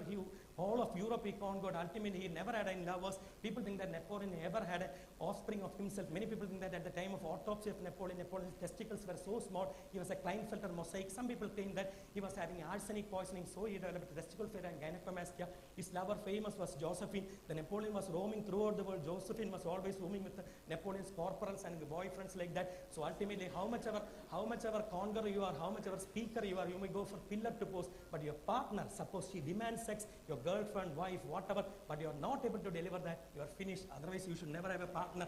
So ultimately, that's the thing. So that's the male hormone of testosterone. So understand, testosterone is the male hormone. Any guy sitting here, including me above 40, suppose you want to check your testosterone, tomorrow morning go to a lab, ask for total testosterone. Total testosterone more than 3.5 nanogram is normal. Total testosterone less than 3.5 is highly suggestive of hypogonadism. Go after 3 weeks again. Don't go to any relatives. Don't go to any friendly doctor's home. Nothing. All the things are personal. Person, health, wealth, and sex, everything. It should be personal. Otherwise, invariably, you are contaminated. So go to another lab if you want to confirm. So go there and ask for a total testosterone again. Still, testosterone is less than 3.5. Then ask for an FSH, LH, prolactin. Testo low with an FSH, LH, prolactin, normal low. It is andropause. Females know the menopause, lack of menses, but men never know their andropause. So age more than 40, if your total testosterone is less than 3.5, go and start your testosterone, because PSA, invariably we know PSA is no longer a contraindication, because testosterone replacement therapy, understand the sentence, last sentence, sir. Testosterone replacement therapy in hypogonadal men never induces prostatic cancer. It's 2 types of hormone therapy. Hormone replacement, you are having insulin insufficiency type 1, you are replacing. You are having Hashimoto hypo, you are replacing. Testosterone is not there, you are replacing. Second is supplementation. All these and all the film stars at the age of 57 years, they are having 6-pack and what? How can a guy at the 57 years have 6-pack? They are pumping with nothing but testosterone, GH like anything. All the 6-pack track shots are shoot in 5 days of taking testosterone of the cumulative dose and growth hormone 10 days. Even Kerala film stars have come to me with very bad priapism because they have a whatever film show, and for that shooting all the muscle shot they take in 5 days. So they take testosterone 5 bots of 1000 milligram, they can start, because some people have very bad priapism with peliosis, hepatitis, everything, cholestatic jaundice. So testosterone must never be given for supplement, it should be a replacement. Your body is not having, just like thyroxine, start testosterone capsules are there, androl, testocap, serenose, testocap, 40 milligram 3 times daily, it dramatically worsens. And then non-hypogonadism. Suppose your testosterone is less than 2 nanogram with a hypopituitarism or a Klinefelter, give an injection. But you are giving for ED, erectile dysfunction, you just need to give an oral testosterone 40 milligram 3 times daily for 3 months, and your PSA, PCV will be normal in 90%, but repeat a PSA, PCV 3 monthly, 6 monthly, and annually thereafter.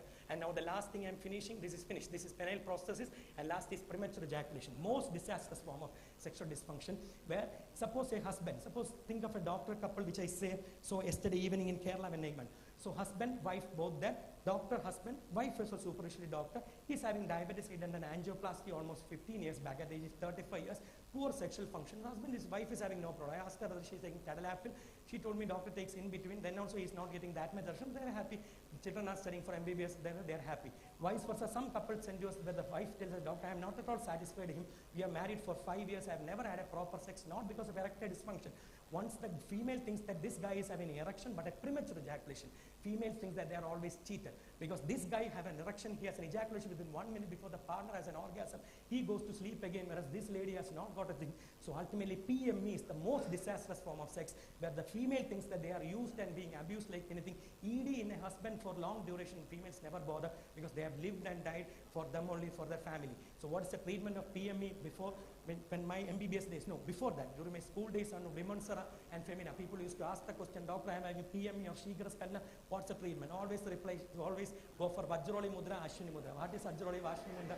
We don't know. And sometimes we have studied in MBBS, start-stop technique and master's therapy, Master and Johnson therapy, start-stop therapy, fuse therapy. All are masturbation therapy. Masturbation is masturbation, but actual game is actual game, just like you are playing a cricket in a small ground and big ground you are getting, you can't play the game. So before you think itself, your semen goes out with premature ejaculation, nothing can be done. So what's the treatment of PME? So then people used to come from Dubai. When you used to start practice the 13 years back, people used to say, Kerala, people, Dubai sprays are there. There is nothing but 1% lignocaine which is given for dental spray, with the spray and no sensation. So that was considered to be once upon a time a treatment for PME. Now the treatment for PME is nothing but SSRI, fluoxetine, paroxetine, septalin, citalopam, but fluoxetine works wonders for SSRI, fluoxetine is the best thing, but fluoxetine is a long-acting molecule which can decrease the libido. So your PME is controlled, but ultimately you don't want to have sleep like that without having libido. Whereas ultra short-acting SSRI, that is depoxetine, that is where you get for Dura plus Tadabilis DX or the Viagra plus depoxetine works wonders. So that is why there is no end for sex. Whenever you need sex,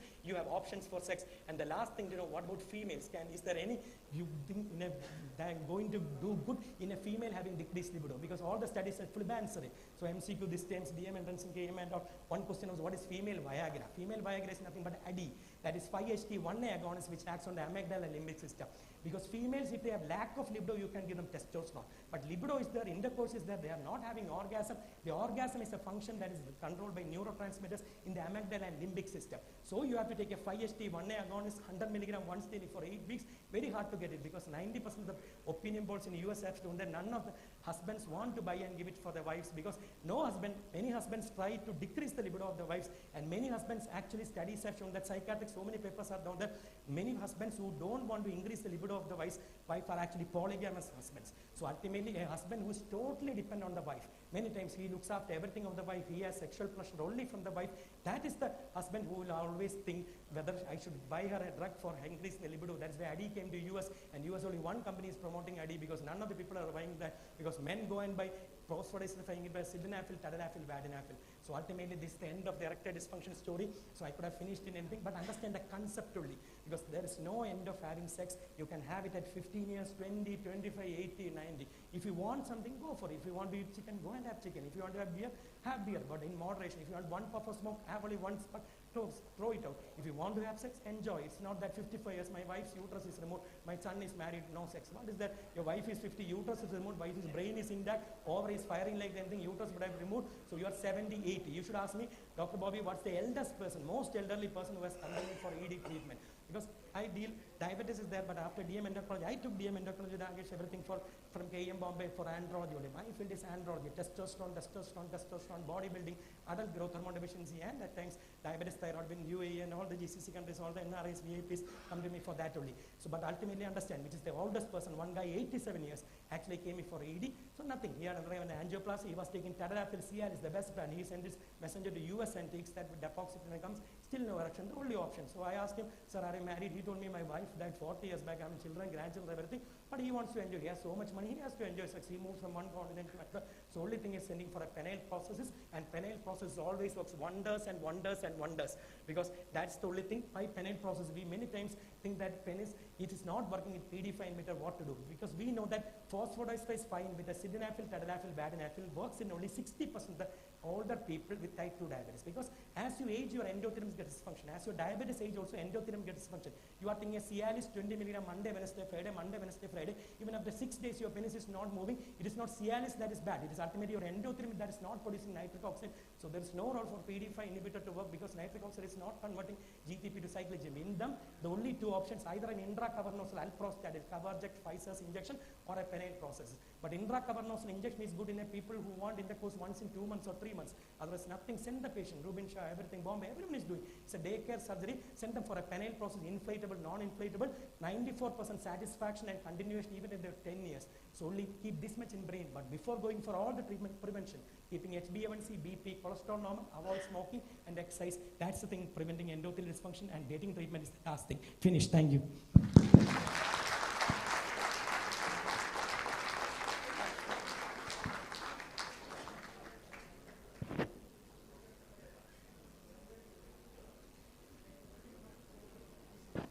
Dr. Bobby is called as a walking Harrison.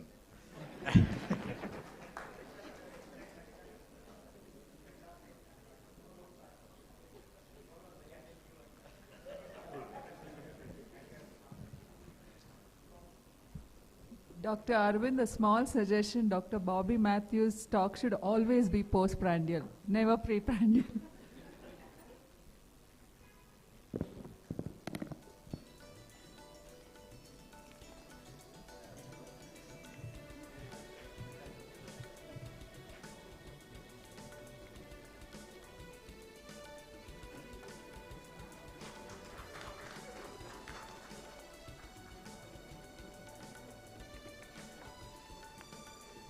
Thank you very much, sir. I think he deserves a huge round of applause, at least for his energy, the energy he was talking with.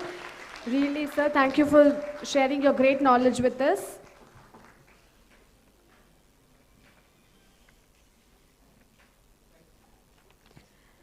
I request Dr. Aravind to present the memento to the chairpersons.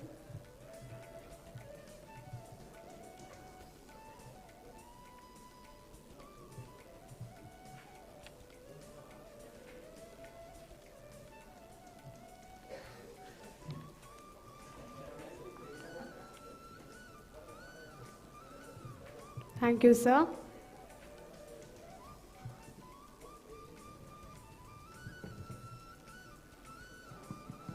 For our next session, we have Dr. Didi Thakur as our chairperson, and our speaker is the one-man army, the organizing chairperson of the event, chairman of Aravind Diabetes Center, Basvesh Nagar, Bangalore, Dr. Aravind Jagdisha. Let's give him a huge round of applause, everybody.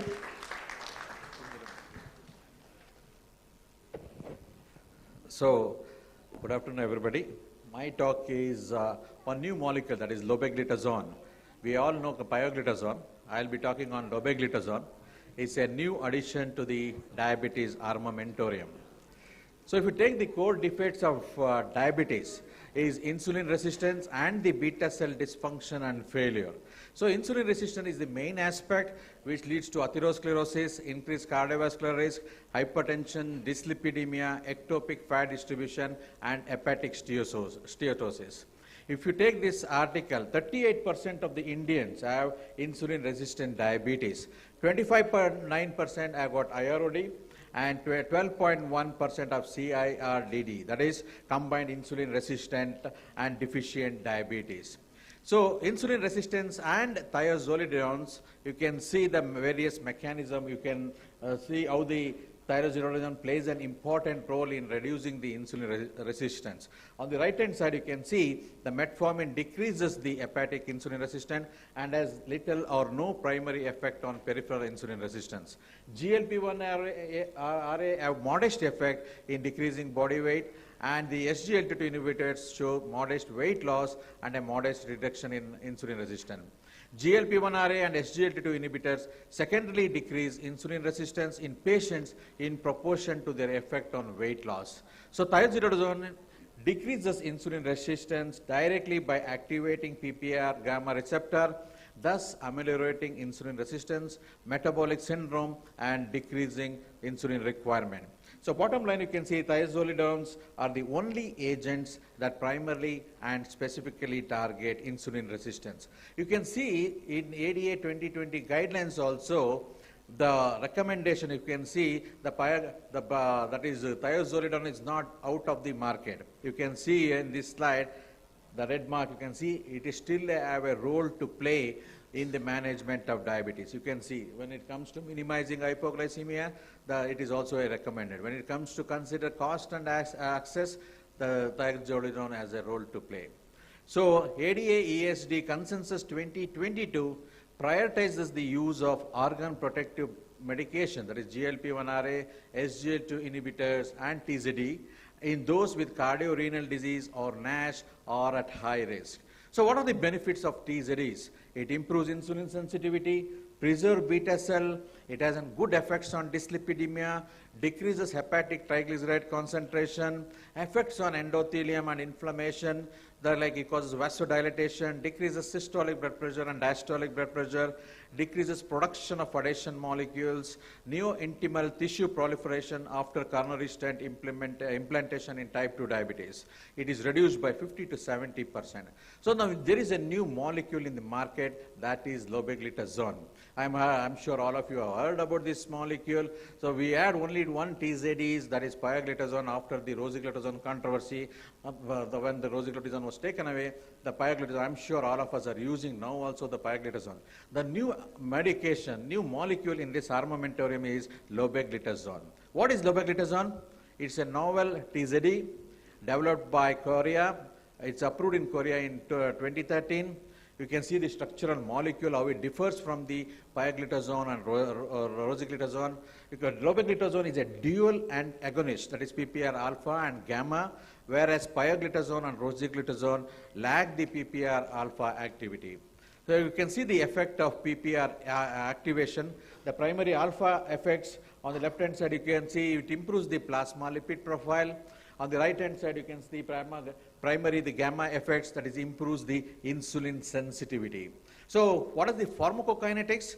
Dosage is 0.5 milligrams once daily. Duration of action is 7 to 9 hours. Plasma protein binding is 99%. Metabolism is through liver. Renal excretion is less than 1%. So hence lesser risk of CA bladder. No effect of food, no dose adjustment required in mild to moderate hepatic as well as renal impairment. So there is no significant drug-to-drug interaction. The efficacy and safety of lobeglitazone monotherapy over 24 weeks in type 2 diabetes. This is a study there. So what they have seen, how the lobeglitazone works, like 0.5 milligrams OD when compared to the placebo, what it says is, you can see how the insulin resistance is reduced with lobeglitazone over a period of 24 weeks when it compared to placebo. Effects on triglyceride, it means it reduces the triglyceride, it improves the HDL.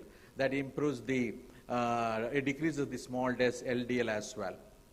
So the efficacy and safety of lobeglitazone monotherapy over 24 weeks, it improved the insulin resistance and beta cell function, it improves the lipid profile.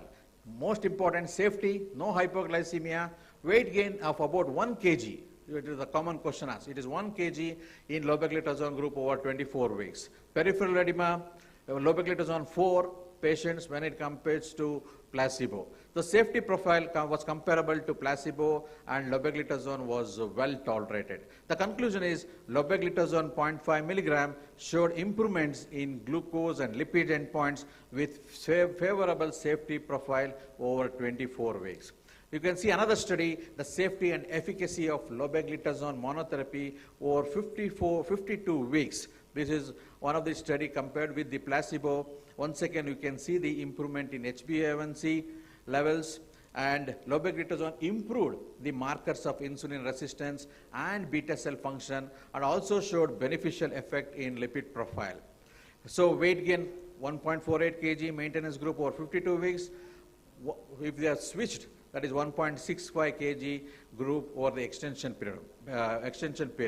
So lobeglitazone was generally well tolerated. The conclusion of this study was lobeglitazone showed a favorable balance of efficacy and safety, and the clinical benefits were maintained for 52 weeks.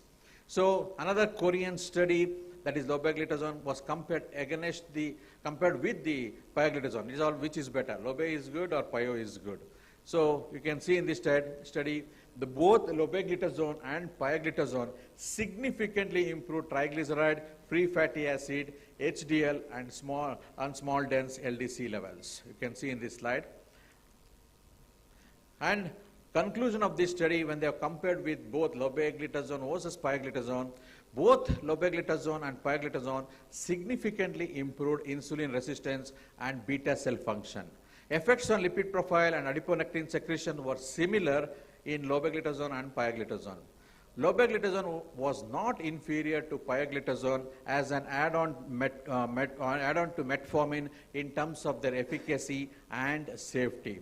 So the overall safety of lobeglitazone from the prospective study, you can see here, compared to the pioglitazone, the peripheral edema is less with lobeglitazone. This is where it scores over pioglitazone. So this is another real-world long-term study of up to 42 months. You can see the patient receiving lobeglitazone 0.5 milligram for more than 1 year. The study results suggested the long-term durability of lobeglitazone. What does this say is 1 year, 2 years, no problem, the durability is there, means that it is functioning very well. So the safety results also, always the question of bladder cancer comes. So in this study, they say there is no cases of bladder cancers have been reported in this particular study. So the efficacy and safety of initial triple combination of metformin, sitagliptin, and lobeglitazone in drug-naive type 2 diabetes. So especially if you can see when the patient comes with an HbA1c of 9 to 12%, definitely as per the recommendation from ADA and ACE, this triple drug combination can be used. So this bottom line, you can see the initial triple combination therapy which showed a higher achievement of target HbA1c goal with a lower risk of hypoglycemia, better restoration of beta cell function, and multiple metabolic benefits, implying durable glycemic control.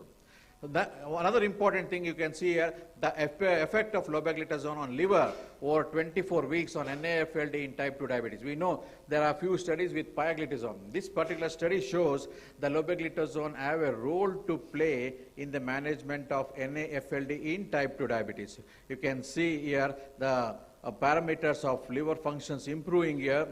You can see the various parameters, that is fasting insulin, HOMA-IR, HSCRP, all which reduced with, most important thing is the liver stiffness, that is also improved with lobeglitazone.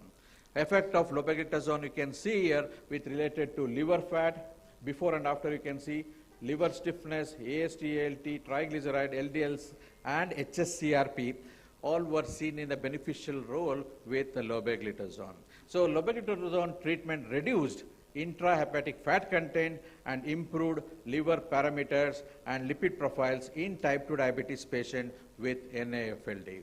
So this is lobeglitazone versus pioglitazone on albuminuria in type 2 diabetes, a post-hoc analysis of phase 3 study.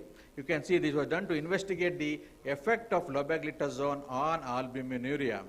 So after 24 weeks of treatment, there was no change in EGFR in either group. USC has slightly decreased in lobeglitazone and slightly increased in pioglitazone.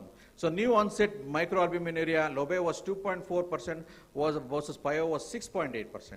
So progression of albuminuria by one stage, lobeglitazone was 2.9% versus pioglitazone of 6.1%. So in lobeglitazone group, 73% reduction of risk for new onset microalbuminuria and 52% reduction of risk for present progression of albuminuria by more than stage 1. So conclusion of that comparison with lobe versus pio in albuminuria in type 2 diabetes, lobeglitazone had a tendency to improve albuminuria in patients with type 2 diabetes and had a comparable effects on albuminuria as pioglitazone, which was demonstrated beneficial effect. So another important point to be noted is lobeglitazone has no effect on bone mineral density over 52 weeks. Commonly said, if the patient on TZD, the fracture risks are more. You can see not much difference with lobeglitazone when it comes to bone mineral density. No statistically significant differences were observed between lobeglitazone and placebo groups in changes in BMD at femur neck and total hip compared to baseline during both the double-blinded and open-label period. So Indian study, yes, we have got an Indian study that is Sensitize India study. So what they have seen is it is an Indian phase 3 study. So what they have seen in this as well, you can see the difference with pioglitazone and lobeglitazone. Almost the similar result with lobeglitazone with compared to pioglitazone, except we have the benefit with lobeglitazone in reducing albuminuria when compared to the pioglitazone, less of weight gain, less of peripheral edema with lobeglitazone when compared to pioglitazone. So these are the results of Indian phase 3 study, the Sensitize study, good reduction with FBS, HbA1c, all comparable with pioglitazone, but it has got an additional benefit for all these three things when compared to pioglitazone. So liver function, you can see the benefit is there. So this is all the safety data. You can see no adverse event leading to death was reported. No side effect was reported. Major side effect was reported with lobeglitazone. So the no serious adverse effect or death was reported. No adverse events of severe hypoglycemia or cardiac failure. All adverse events were mild to moderate and comparable between both the groups. Overall, lobeglitazone was found to be safe and well tolerated. So lobeglitazone significantly improved glycemic parameters, was well tolerated, and was found to be non-inferior to pioglitazone in metformin uncontrolled type 2 diabetes patients. Lobeglitazone may be a promising insulin sensitizer in type 2 diabetes management in India. So to summarize my talk, ladies and gentlemen, lobe was 12 times higher affinity with PPR gamma compared to rosiglitazone or pioglitazone, which enables a lower effective anti-diabetic dose, decreasing the risk of dose-related side effect. Lobeglitazone is less than 1% excreted via renal and mainly excreted by liver, thereby reducing the risk of bladder cancer, which makes this drug a favorable option among TZDs. Long-term 4-year safety and efficacy durability was well established. Treatment of lobe 0.5 once a day for 52 weeks showed no detrimental effect on BMD at the femur neck and the total area compared to placebo. Lobeglitazone 0.5 milligram was not inferior to pioglitazone as an add-on to metformin in terms of their efficacy and safety. So lobeglitazone was a promising insulin sensitizer in type 2 diabetes management in India. Thank you for your patience hearing. Thank you so much, sir, for a wonderful talk. Any questions from the forum? We can discuss well. Okay, so we'll just, due to the paucity of time, we can discuss afterwards. Obesity.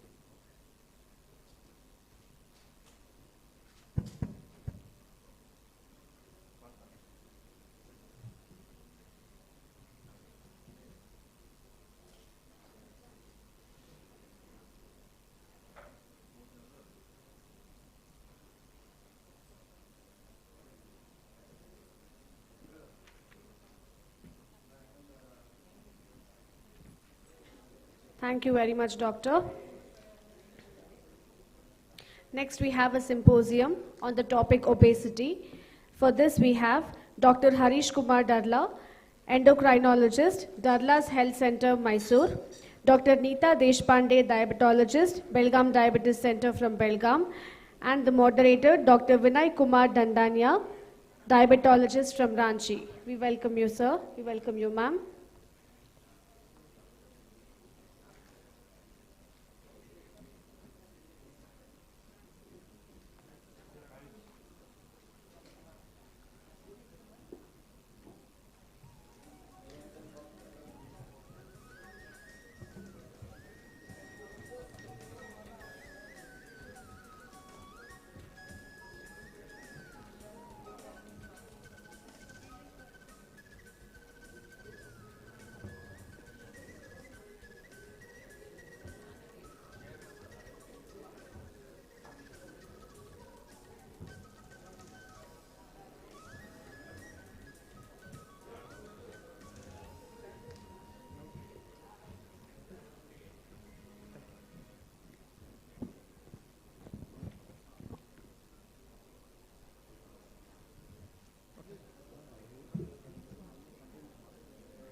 Good afternoon.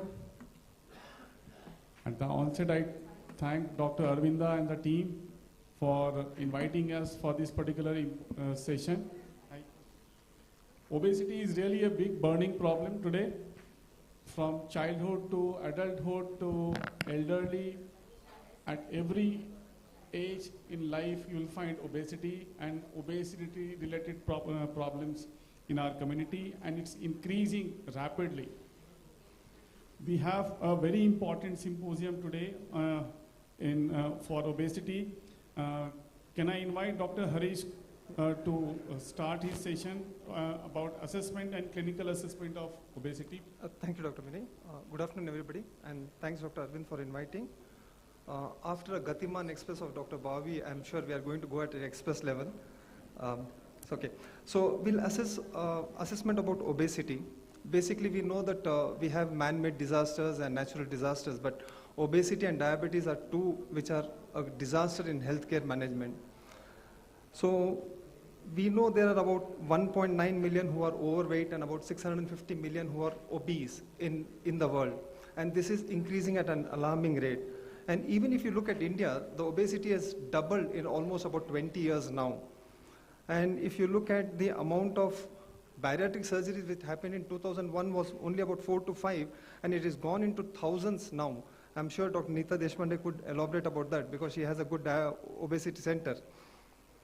So when we have to assess obesity, it is very important not only just to look at the anthropometric method, but also to look at various parameters. And this obesity is being repeatedly told that it leads to cardiovascular diabetes, malignancies. So it's a complex genetic, environmental, influential, biological also factors which causes obesity, and it's a multidisciplinary approach. I'll just skip this slides. Okay, so causes of obesity, obviously there are various causes: genetics, psychological causes, physical causes, metabolic, could be hormonal, socio-cultural, environmental, and behavioral factors which leads to obesity. And in India, if you look, academics also plays a role in obesity because, again, if you're not going to stop obesity at an younger age, this is going to escalate into having complications as a later age group. So you have two types of obesity. One is apple or male android obesity and peer or gynecoid obesity. So when you start with an assessment, it is always very important is for the base of any treatment for obesity, you need to assess them properly. When we talk about assessment, a good history taking is very, very important. There is no shortcut for a good history taking. So how long has that patient been obese? Is it that since childhood the patient has been overweight and obese, or the weight gain pattern? I mean, obviously some would come that they have been started putting on weight quite in a very short duration of time. So do they have any comorbidities, which is related history? Again, I'm not going to indulge into that. Is about cardiovascular, respiratory, abdominal related history has to be taken. Exercise, whether they exercise or not, if at all, what kind of exercise they do, whether that's adequate for what nutrition they're having. And you look at the nutrition, a lot of people who travel long, eat a lot of other junk foods there, or even young individuals who eat a lot of junk foods with easily available, highly nutritious food. Family history again contributes towards obesity. And you look at medication, obviously a patient who is depressed on antidepressant can lead to obesity. Patient who is on chronic steroid can lead to obesity, or patient who has hypothyroid undertreated with not adequate medication being given. And females, you got to ask about menstrual history to look at polycystic ovaries and infertility. Male, I'm sure Dr. Bobby has delved a lot into erectile dysfunction and infertility. So clinical bedside examination is very important. You look at their height. I'm not going to do is how you look at the height, what are the parameters you got to look at. Weight and body mass index, which is easily calculatable, is weight in kgs divided by height in meters squares. Waist hip ratio is an important factor. Waist height ratio is also taken into consideration to look at obesity. And skin fold thickness. Again, skin fold thickness, easily available calipers are there, but it takes a little long time. Maybe a clinician might have time to look at that because you have to have 4 parameters which you look at skin fold thickness. Either you look at suprailiac, subscapularis, biceps or tricep fold, you got to look into millimeters. And radiological assessment, basically that is done more of for a trial purpose or a research purpose where you do a CT scan abdomen, MRI or a DEXA scan to look at the fat, either it is both subcutaneous or visceral fat. Then you look at the socioeconomic status. Again, they have been shown, there are various studies which shows that higher socioeconomic people have more overweight or obese compared to lower socioeconomic status. Psychological, again, somebody who's depressed, who has a binge eating or excess eating can have psychological issues. Just have to look into those factors. Dietary modification or dietary habits has to be looked at, and as I've told you, physical habits. So what are the other comorbidities which normally comes? And you have to assess them when you're looking at a patient before you start them on treatment, because you're not going to just target the obesity, but you're going to treat the comorbidities also, if they also have this. Hypertension, non-communicable disease, type 2 diabetes, cardiovascular disease, NAFLD or fatty liver, dyslipidemia, polycystic ovaries, obstructive sleep apnea, which is a very common association with obesity and leads to sudden death, psychiatric issues such as depression, eating disorders, anxiety, and malignancies. Other medical causes which can lead to obesity is also you have to look at is hypothyroidism, Cushing's disease. Just have a suspicion. I mean, if it's not looking normal, then probably look a suspicion is whether this patient has Cushing's disease or not. Familial and genetic conditions also can lead to obesity. So what are the anthropometric measures which we can use is body mass index, which is very easily done at a bedside. And we have two different classifications for Caucasian, and on your right-hand side is for Asians. And I'm sure we all know this classification. You have to understand that every 5 kg of meter square increase in body mass index, there is a mortality rate which increases by 30%. So a BMI of 40 to 45%, they say that they live 10 years lesser than a normal BMI individual. So what are the strengths of looking at the body mass index? It's easy to measure, it is inexpensive. There are standardization for everybody, but obviously there is no differentiation between a male and a female. So both body mass index for a male and female are of the same standardization. And there's a lot of studies which have shown that the body mass index predicts a higher chronic disease such as diabetes and early death. So limitations, as I told you, it does measure the body fat, but it doesn't measure whether it is the actual body fat or a lean mass. So a person who has a good lean mass, tall, might have a higher body mass index, but the fat content could be low. And it's not an accurate predictor of body fat in an elderly patient. Again, because of sarcopenia, you can have an increased BMI, but that might not be the actual BMI of that person. And there is same thing for both male and female, which is not there in waist circumference. So you can do a waist circumference at your bedside. Again, how you do, it's a little cumbersome because we have a lot of clothing on. If it's done with a minimal clothing, it is always better to do a waist circumference or a waist hip ratio. So again, we have a different calculation for Asian is men with less than 90 centimeters, and women with less than 80 centimeters is a normal waist circumference. So again, it's easy to measure, inexpensive, and there is a strong correlation between cardiovascular death or diabetes with higher waist circumference. And limitation, again, there's no comparison. Standards are there for waist circumference.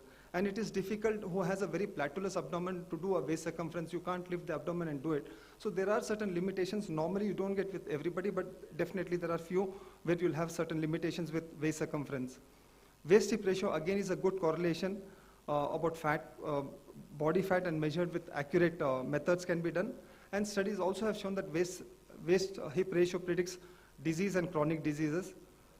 It's more prone to error because of requires 2 measurements at waist and hip ratio, and it's difficult to measure the hip ratio in a very large pot belly person. So again, there are certain limitations doing waist hip ratio, but again, it can be done at the bedside. So skin fold thickness, again, as I've told you, yes, there are a lot of studies which shows that higher the skin fold thickness at various areas increases the risk of non-communicable diseases. Again, it's difficult to measure because it takes a long time for it to do. And if somebody who's really obese, it's difficult to measure the skin fold thickness. So this is how I would definitely assess is a good history taking, and a bedside is you do a body mass index, waist ratio, waist hip ratio. This will definitely show us if a patient is obese, overweight, or morbid obesity, and definitely we can look at what are the treatments which are available for that. Thank you.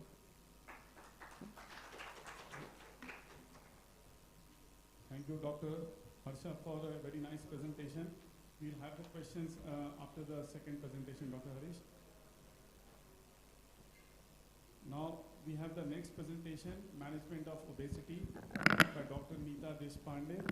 Dr. Neeta Deshpande is a very senior consultant practicing in Belgaum. and she has a specialist clinic for obesity management, and she's going to talk on how to manage obesity. Over to you, Dr. Neeta. Thank you very much, Vinay. At the outset, I would like to thank Dr. Aravinda profusely for inviting me to talk in this very prestigious conference, which is very well attended. I know most people have gone for lunch, but that's okay. I'm most happy to talk to the people who are sitting here because the topic is such, it's a question of a lot of passion for me. And I've been doing obesity practice for a long time. Obesity management itself is a very huge topic, but I'm going to just skim through in 10 minutes so that we have more time for interaction and any other questions that might come up in the panel. So obesity management is multifactorial. You have to do a lot of things. It's not just giving a pill, or it's not just eating less, not just walking more. There are a lot of things that you need to do simultaneously in order to treat obesity. So you have to manage the lifestyle. As you can see, you have to manage pharmacotherapy, sometimes surgery. Behavioral therapy is very important. Psychiatric management in some cases. So all of it is, and of course physical activity. So it's a holistic management. And there is an algorithm of what you're supposed to do at what BMI, but this is very, very suggestive, and it is not a one-size-fits-all. Goal setting has to be done, and each person's goals could be different, each person's outcomes could be different, and therefore, this is just a guidance. You may use drug a little earlier, or bariatric surgery a little earlier. You may use lifestyle modification in other cases. Of course, lifestyle modification is for everyone. So it's very important to know which methodology to use in which patient based on the assessment that you made. Like Harish just told us that you need to have a good assessment at the bedside. You need to know what comorbidities the patient has. While assessing the patient, you need to do functional staging of the patient. Find out what comorbidities are there, and based on that, your treatment has to be tailored. So let's go first to the diet. I won't go into the details because there are thousands of diets, but basically there are 5 major approaches. Believe me, all of them work. All of them work as long as a patient adheres to the diet. So it doesn't matter what diet you use. So you have low carbohydrate diets. Some of them go to the extent of such a low carb that then they are called keto diets. Then you have low fat diets. Then you have the Mediterranean diet, which has the most evidence for prevention of cardiovascular disease and diabetes. Then you have diets which are low glycemic load. And last but not the least, this is portion control diet. That is, you eat a little of everything, but with portion control.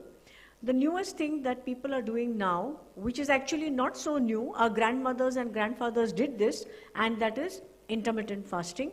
So there are pros and cons to intermittent fasting. Weight loss does happen with intermittent fasting, but there are certain rules that need to be followed, and then intermittent fasting can be done. Next comes physical activity, extremely important. 2 types of physical activity. One is structured physical activity as part of a program, and another is just daily activity, that is non-exercise activity thermogenesis, or NEAT, what we call. Within structured exercise, you have aerobic, strength training, and flexibility.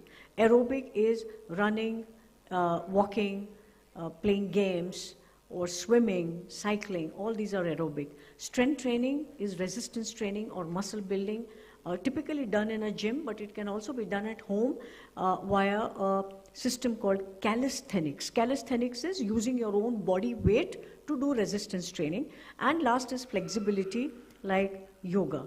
Now, this is one slide, single slide, which tells you everything about exercise.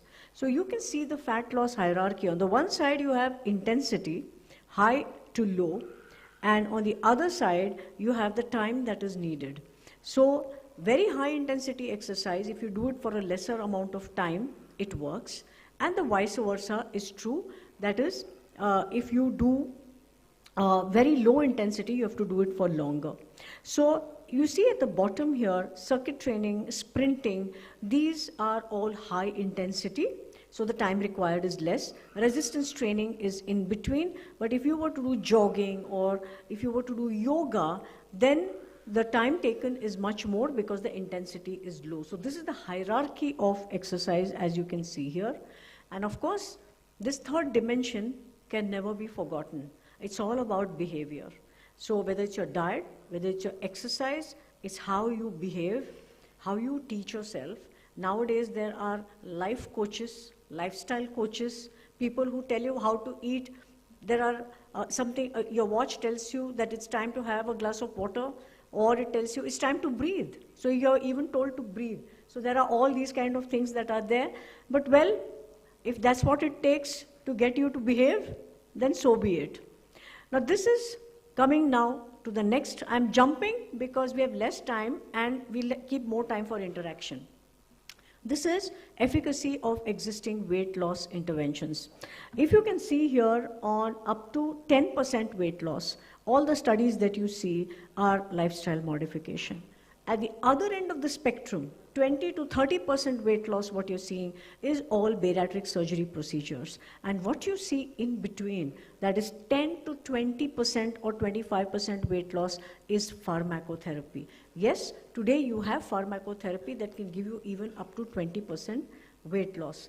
There is this treatment gap where bariatric surgery is for huge amount of weight loss. 5 to 10% weight loss is usually the limit of most lifestyle approaches. But then there are a huge number of patients which are in between, and that gap can be bridged with pharmacotherapy, as you can see here. This is the most interesting slide I can show you today, which actually encapsulates management very well. So if you see the yellow band at the bottom, you will see that that is where lifestyle modification is at, that is where it works. If you see the green band at the top, that is bariatric surgery. So that is more than 20-25% weight loss. So you can see now the middle thing, and that is the drugs that have come over a period of time. And you can see that the drugs that were there right up until 2010 or even 15 could nowhere reach near bariatric surgery. But look at what has happened from 2021 onwards. You can see that the pharmacotherapy that has come in can reach almost up to bariatric surgery, which is a feat in itself. So just last week, the results of oral semaglutide 50 milligrams, the OASIS study, were released, and they had 17% weight loss. Tirzepatide, which is poised to come very soon, that can give you up to 18 to 20% weight loss. So you're getting there almost near bariatric surgery. These are the FDA-approved agents. Out of these, in India, you have only orlistat and semaglutide. Semaglutide is approved by the DCGI, but not available yet. It is a once-weekly semaglutide, approved but not marketed yet. So I'm not going to go into details of what GLP-1 receptor agonists are. You all know about it. Then comes bariatric surgery. Yes, bariatric surgery gives the maximum weight loss. It's for morbid obesity, and it gives long-term weight loss. But please remember that if behaviors don't change, if lifestyle modification is not adhered to, then even bariatric surgery patients or recipients of bariatric surgery will regain weight over a period of time. So weight regain is also common after bariatric surgery if lifestyle measures are not adhered to. These are the factors associated with long-term weight maintenance. We all know the yo-yo effect. Maintaining lost weight is the most difficult thing, but there are several things that you can do, and that is all again about changing behaviors. There are several things that you can do to maintain the lost weight. So it's said that husbands and wives are equal partners. They have different but complementary responsibilities. And that's the same with lifestyle modification, pharmacotherapy, and bariatric surgery. They're all complementary to each other. Different modalities do different things, but changing behavior is what the person has to do. So eat right and be physically active. So this is the message that I will give as far as management is concerned. So I've kept my promise under 10 minutes. Yes.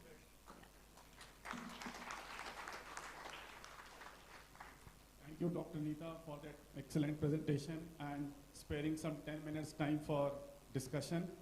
And I'm sure obesity is one thing where we will have lots and lots of questions. To start with, I have one very simple question for Dr. Harish. He presented so well that in clinics you need to have history taking, clinical examination. They are really very, very important. But you know, patients will come and say, Doctor Sahab, mera vajan kitna hona chahiye, you know. So if a patient comes with a 90 kg BMI of 35 and 36, so what should be his weight? Patient bolega, mera vajan kitna hona chahiye?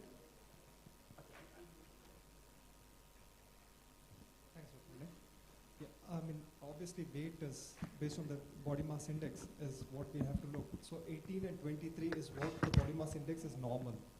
So obviously that is the weight I would look at is when he falls within the BMI of 23, even if it is.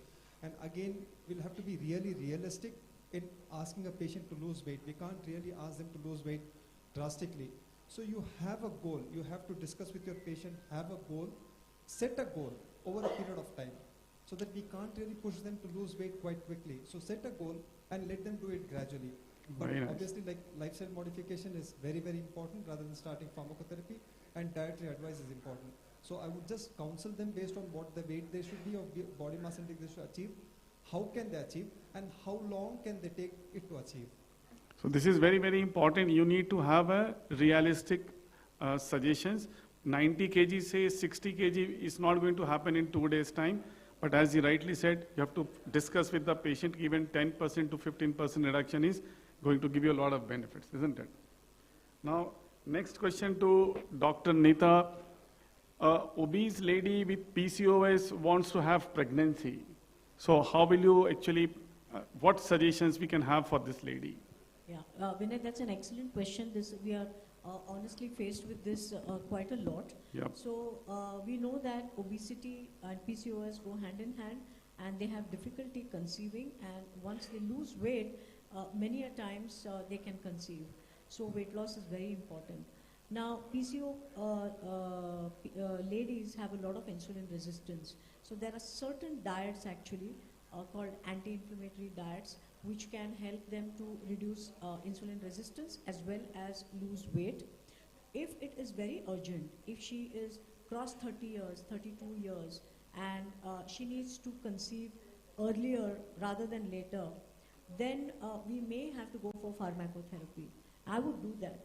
I would make sure that she has proper contraception and give her pharmacotherapy. Orlistat, yes. GLP-1 receptor agonists may be, and if whatever is available, and sometimes off-label to get the weight down faster so that she can go for conception. If the BMI has crossed 35, 40, and she needs to conceive, you can't wait for 1 or 2 years for all these things to do their magic. We may even have to go for bariatric surgery and get her down because she has to conceive. Very So, nice. yeah. So I think this makes a lot of sense. It's very, very important. We face a lot of problems in these clinics and very difficult to get them pregnant, and to basically take assistance of IVF centers and all those stuffs if they don't lose weight. Now, with the same perspective in pregnancy, a lady will come and say, Doctor साहब शादी के समय तो मेरा वजन सिर्फ 50 kilo था, delivery के समय सिजेरियन हुआ, उसके बाद बहुत तेजी से वजन बढ़ गया, now I am 70-75 kgs. Now I am planning for a second pregnancy. So how do you go about it? The same kind of rule would apply. Basically, her age becomes very important. The biological age is rather important.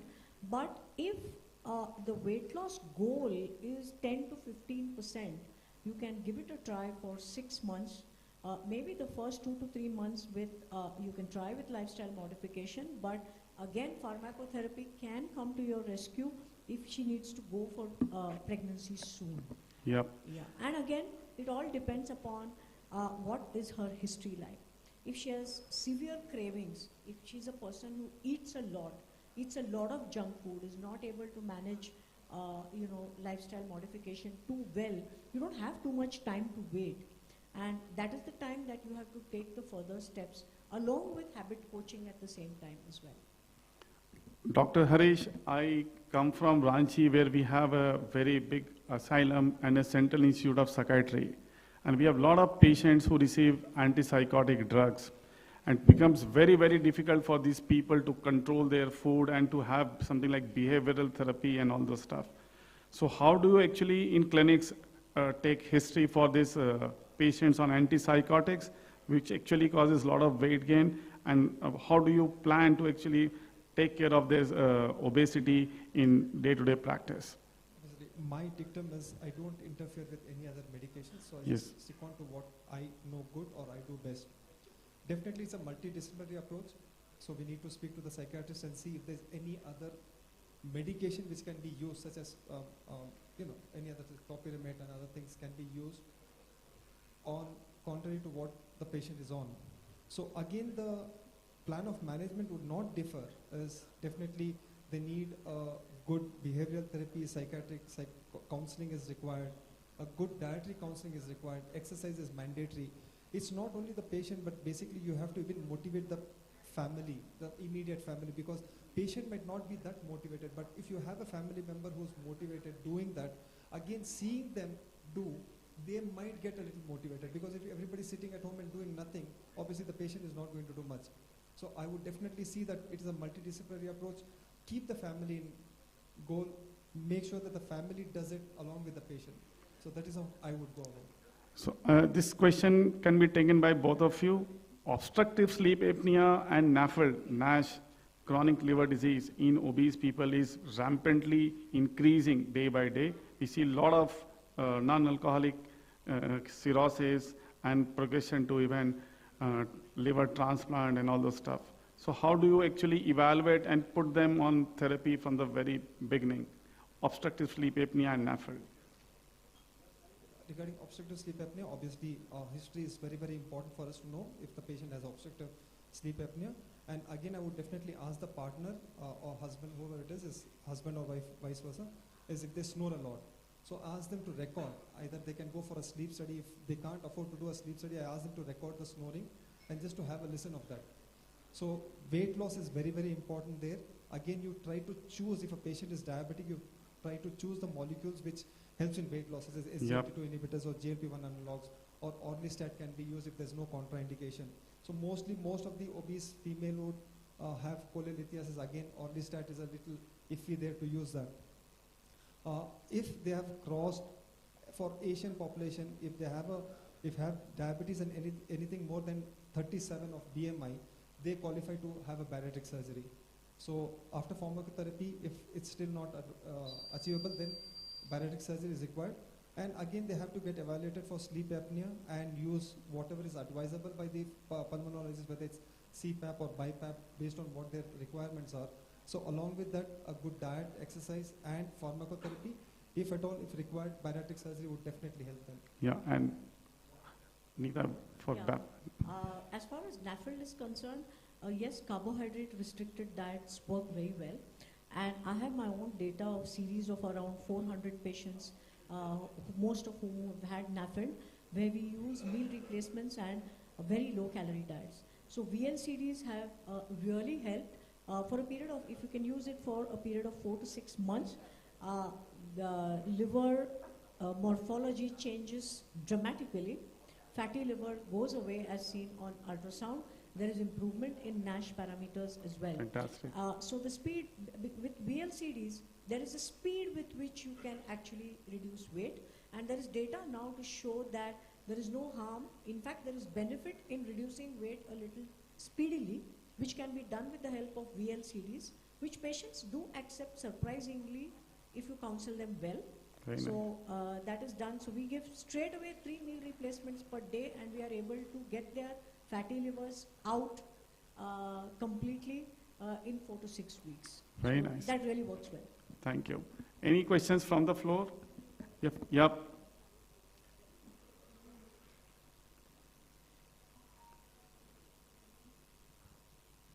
This is to Dr. Neeta Deshpande. Yeah. If we understand that obesity is a lifestyle disease, we need to understand that we have to address the lifestyle. Without that, it is like mopping the floor, keeping the tap leaking. And we have created a narrative today where we eat food which is tasty. We eat food which is tasty. We have accepted that food has to be tasty, food has to be appealing. When you eat tasty food, you end up eating a little more than what your body needs. And this, when it happens over a long period of time, manifests as obesity. Obesity is unknown in animal kingdom. It is only seen in human beings and domesticated dogs and cats. Because we have accepted this fact that the food has to be tasty. We look at the time and eat. Food is supposed to be a private affair. You eat when you are hungry. And this is what is followed in all animal kingdom. No animal eats food when it is not hungry. We are the only species who eat food even when we are not hungry. Not that we are foolish, because we have changed every aspect of food. The look, the taste, the texture, and the smell. And food which is cooked, food which is processed and refined, it loses its satiety. Natural food has a natural satiety. If we start eating food in its natural form, we have natural satiety and the amount of intake also comes down. Thank you, sir. Thank you for your comment. Actually, this is a homeostatic diet and there is an hedonic diet. So we'll conclude this session at this point of time, sir. We are running a little bit late.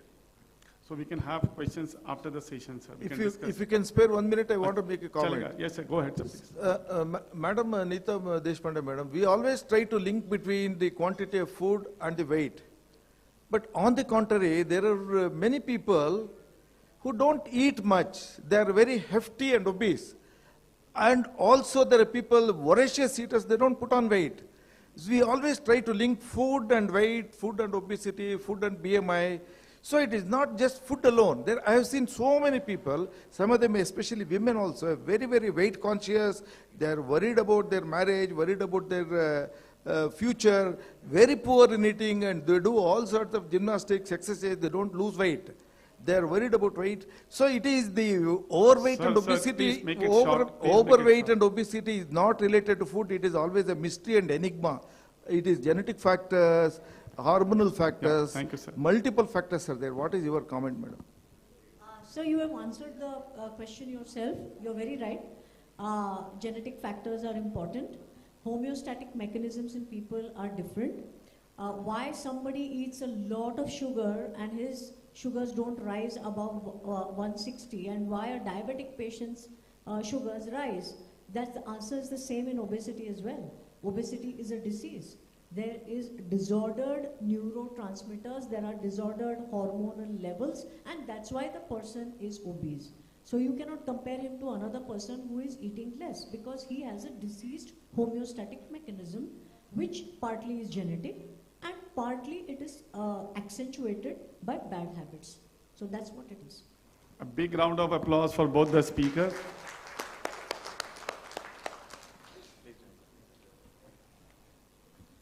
Thank you for your influential message, ma'am and sir. I request Dr. Aravind Jagdish and the chairperson to felicitate the speaker.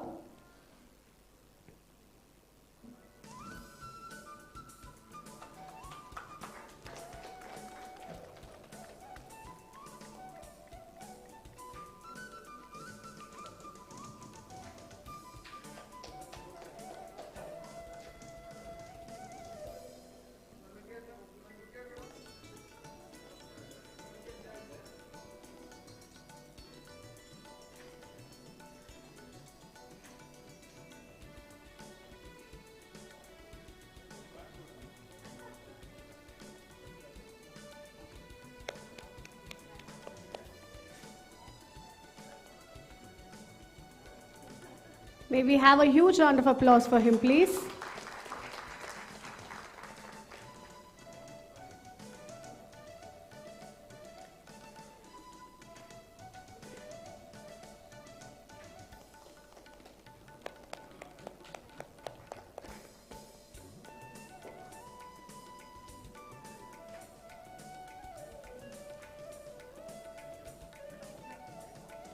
I request Dr. Aravind sir to present the mementos to the chairperson.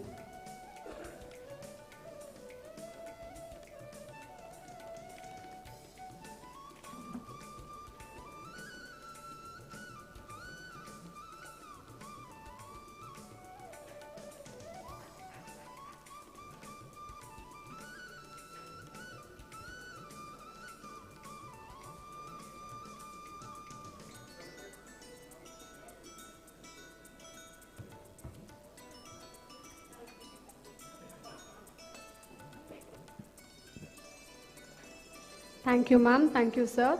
Moving on to our next session. Our next chairperson is Dr. Y.S. Ravi Kumar, diabetologist, JSS Hospital, Mysuru.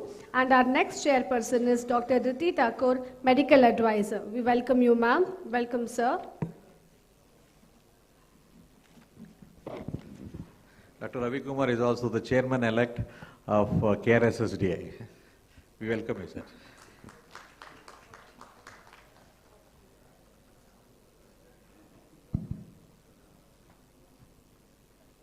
So we had a night disease interaction on obesity till now.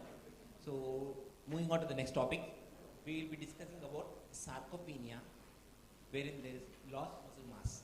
So sarcopenia and its metabolic implications. And that's quite important now. Of late, we tend to see a lot of patients with loss of muscle mass. And we also have an entry called sarcopenic obesity. And a lot of things are there in relation to sarcopenia. To highlight about this, we have an eminent speaker from Jaipur, Dr. Aravind Gupta, will be speaking on that. I request my co-chair to introduce him. So Dr. Aravind Gupta, he's an MD, FRCP, FDIAB, India. He's a senior consultant physician and head of Department of Diabetes, Obesity and Metabolic Disorders, Mahavir Jaipura, Rajasthan Hospital, Jaipur. He has done his fellowship in American College of Endocrinology and Fellowship of Diabetes and various awards from RSSDI Oration, Gold Medal Hyderabad and Hypertension 2017. With that, I'd like to please ask Sir to start the session. Chairpersons, and at the outset I thank Dr. Aravind for inviting me for beautiful city of Bangalore and your venue. Dear friends, what I'll be speaking in next 15-20 minutes is a very, very important thing and on very clinical important entity of sarcopenia. And you are thinking why it is important.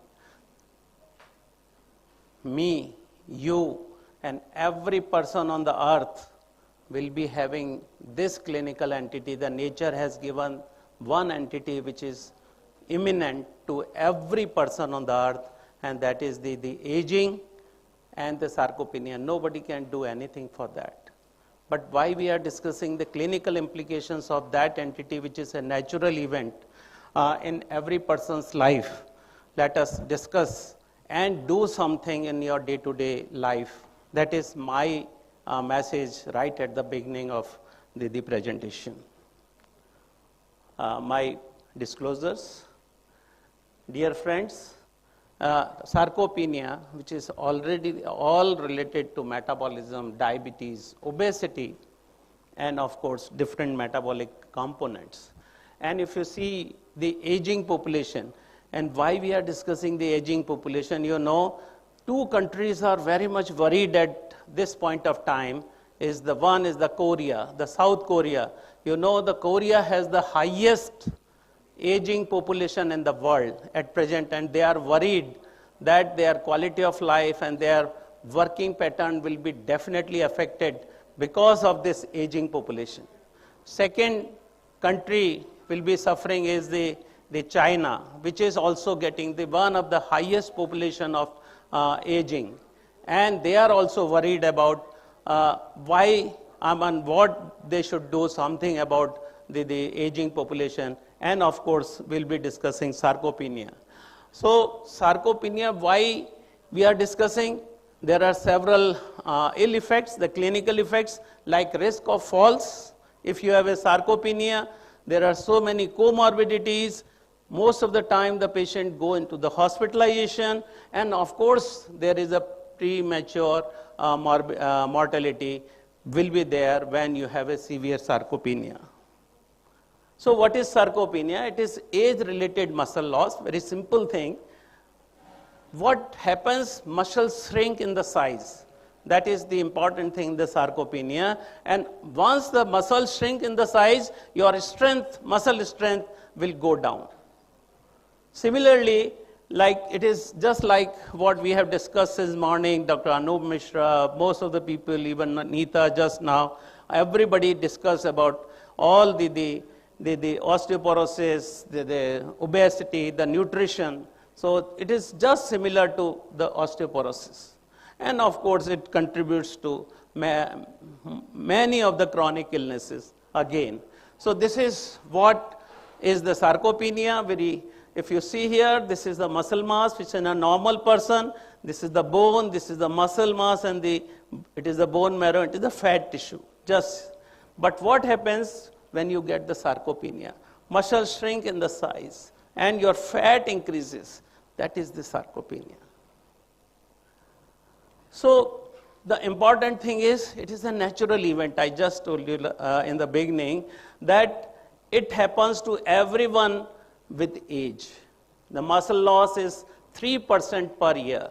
That is an imminent event. After 65 years, it is 5 to 13% in the elderly people over the age of 60 to 70 years. So that is an imminent thing. You have to have the muscle loss every year. Now, I already told you about the Korea and the China, which are getting the highest population and also getting the sarcopenia. The important thing about the gender differences, the males and females have the different aspects of the sarcopenia. Usually, this is one of the study which compares the gender differences. The important thing is about the gender differences, that there is a higher prevalence of sarcopenia in females. If you see here, there is a study in males and females, and the important thing is that if you compare all the parameters, females have little bit more preponderance of the sarcopenia as compared to males. And the important thing is that there are different risk factors, especially if you see in the men, the risk factors are definitely age, height, BMI, waist circumference, skeletal muscle index, of course triglycerides and systolic blood pressure. These are the risk factors for the men, and for the women, of course the risk factors are age, height, weight, body mass index, waist circumference, and this is SMI is very, very important, and of course the diabetes. So there are several risk factors, little bit different in males and females. So dear friends, sarcopenia, what happens in the metabolic activities? Of course, aging is very, very important, and it is a decreased physical activity. I'll definitely, in my last message, I'll give you the two take-home message for reducing the sarcopenia, and that is one of the thing is physical activity. I have so many evidences are there. If you do the resistance exercise especially, then you can reduce the sarcopenia. So it is the decreased physical activity. Of course, anorexia of the aging, when you see the elderly people, they don't have too much of appetite. Decreased neuronal motor units in the brain, also one of the reasons for sarcopenia. Decreased vascular supply, decreased hormone or insulin growth factor 1. It is the small birth weight, also people have the most earlier sarcopenia. Decreased DHEA, decreased testosterone can be one of the reasons. And of course, your inflammatory cytokines are, when it is more on, then you have the more chances of getting sarcopenia. So what happens when your muscle health is reducing? It is one of the important reasons is because of your mitochondrial dysfunction. It is maybe because of increased reactive oxygen species, or maybe some hormonal changes I just told you. Maybe it is growth hormone reduces or the insulin growth factor increases. Your testosterone and other hormones reduces. Decrease in the neuronal function. Malnutrition is one of the important factor responsible for muscle strength reduction. That is the reduced protein intake. Dr.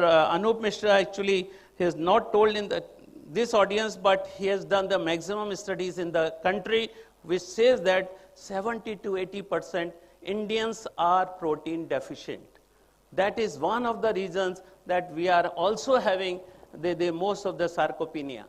Reduced satellite cell functions in the brain, your chronic inflammations, maybe interleukins, TNF-alpha, some lifestyle factors we will discuss like obesity already been discussed, physical activity reduction and smoking are one of the aggravating factors for the sarcopenia.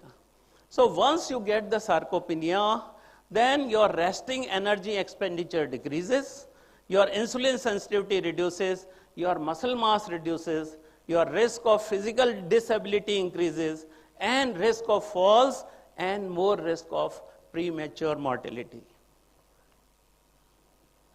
So there are two greatest epidemiological trends in the world are going on. One is aging and one is the obesity. And there is a new term known as sarcopenic obesity. I'll discuss this sarcopenic obesity. It is a combination of obesity defined by high body fat percent and sarcopenia. So if you have a both combined, this is a sarcopenic obesity, and it is very common, especially in Southeast Asians and Indians. So this is what is the mechanisms. It is the structural function reduces, it is the body movements, strength, postural balance and maintenance reduces. While in the metabolic functions, your main protein storage reduces, your glutamine synthesis and storage reduces, and it actually affects the glucose homeostasis in the body. So in fact, in the malnourished state, it is the tissue and structure, bone functions, the organ functions, immune responses, several things occurs in the clinical implications. So dear friends, aging is very important, and it is a bidirectional. It is not a unidirectional. So if you see here the physical exercise, in aging you have seen so many irisins, insulin growth factor, the interleukins all reduces. However, if you do the physical exercises on a regular basis, dear friends, all the important enzymes and the inflammatory cytokines, they are reduced, they can be increased just by regular exercise. And especially I am telling you, dear friends, go over the resistance exercise. That is very, very important. So sarcopenic obesity, if you see here, it is already been discussed. It is neuromuscular, mitochondrial, your satellite cell in the brain, or maybe altered proteosteoclasts, or the decrease in the number of motor units. There are several, it is a little bit of complicated mechanisms, but sarcopenia or sarcopenic obesity is the reality. Dear friends, how to go with this? First of all, you have to suspect that this patient may be having the sarcopenia. So once you suspect, you assess the muscle strength, and I think there is a hand grip dynamometer which can give you the grip strength, and chair strength test, very simple tests you can do in your clinic and can diagnose the sarcopenia. So if you see here, if these tests are positive, the muscle grip strength and the chair strength test, then you can actually confirm by either DEXA or the bioimpedance meter. Can I have some water, please? My water is water. The bioimpedance, the CT scan, MRI, these investigations, we can confirm the sarcopenia, and once we confirm the sarcopenia, then the severity can be assessed by the physical performance like gait speed, the other 400-meter walk and other things. So dear friends, you have to suspect first, then go with the simple test, and if you confirm it, then of course there are several tests you can do, and one simple impedance meter is already available. You can do so many things. I'll not go into the details of that. The only thing, the last take-home message I'll give, the sarcopenia and diabetes also been correlated. So once you get the sarcopenia, you have the more chances of developing diabetes and vice versa. So these functions we have already discussed it. I'll not go into the detail. It affects the insulin sensitivity. So now how to manage it? That is the important thing. The most important thing, if you want to reduce the sarcopenia, it is the physical exercise, and physical exercise. That is the most important thing by which you can improve your muscle strength. Second thing is of course, if you are obese, it is a hypocaloric diet which can reduce the chances of sarcopenia. Some drugs are there. Of course, the drugs like vitamin D, hormone replacement therapy, depending on if you have a deficiency of that. And of course, the important thing about the diet is the proteins, which is the most important thing. So, dietary proteins. So, my two take-home message, physical exercise, strength exercise, and the dietary protein intake, especially to the tune of around 1 gram per kilogram body weight, that per day can be a good choice of having the physical exercise. I'll not go into the details because the important thing is the first question, sarcopenia is inevitable? Dear friends, no. Sarcopenia is partly reversible with your appropriate exercise and intervention with the diet, especially the protein. So dear friends, you have to think of in preventing the sarcopenia. If not preventing, then at least you can reverse the sarcopenia, and there are several things. So my take-home message is, it is a bidirectional. It is not a unidirectional. If you do physical exercise and diet, you can do something. If you reduce the sarcopenia, insulin resistance, inflammation, age accumulation, oxidative stress can be reduced.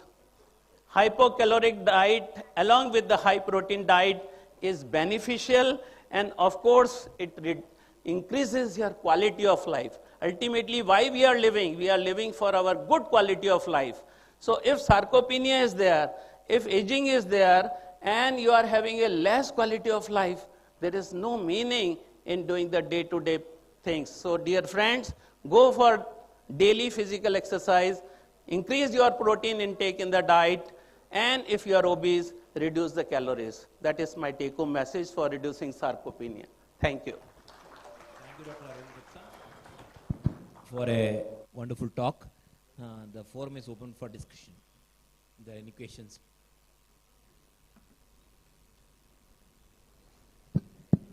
Hello, sir. One question. Regarding protein intake, however we plan by food, we may not get sufficient protein. If we plan to take more protein, there will be, along with that, we'll be taking carbohydrate and fat also. We can't get pure protein. What's your comment on protein supplementation? And again, whatever proteins we are getting prescribed contains very little protein and more of, it's like called nutrition protein. So what is your comment on protein supplements with high protein derived from soya or milk? Yeah. Is it good? Because we get protein without much fat and carbohydrate. Yeah, I think this is a very, very important question, and we have to think about how to protein supplement is there. The important thing is the vegetarian, if you are vegetarian or non-vegetarian. For non-vegetarian, you have enough choices of having the choices with a good high quality protein. But for vegetarians, what we advise, especially I'm coming from the Rajasthan and North India, where you just see most of the people are vegetarian. And they are all protein. The dal, the pulses, important thing is the sprouted pulses, this is a very good source. Soya bean, rajma, then paneer. These are the very good sources of high quality proteins. So natural, we encourage the natural protein supplementation, not the commercial protein supplementation, because of course, if you are a very, deficiency of the protein in your diet, we have the in-body analysis in my hospital, and we do most of the people the in-body analysis. We find if objectively severe protein deficiency is there, only in those cases, or having some chronic inflammatory disorders where the protein deficiency is there, in those cases only the protein supplementation is needed. The commercial protein supplementation. Increase or encourage or motivate the natural proteins, whether you are vegetarian and non-vegetarian. I think that is the message. Thank you. Thank you, sir. Thank you. I thank Dr. Aravind for asking us to chair the session on this August symposium. Thank you. Thank you for sharing your great knowledge with us, sir. Thank you.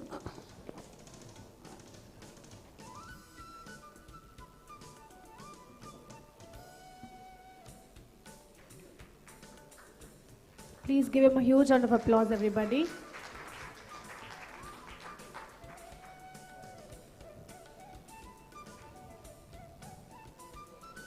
I request Dr. Aravind Jagdish sir to present the memento to the speaker.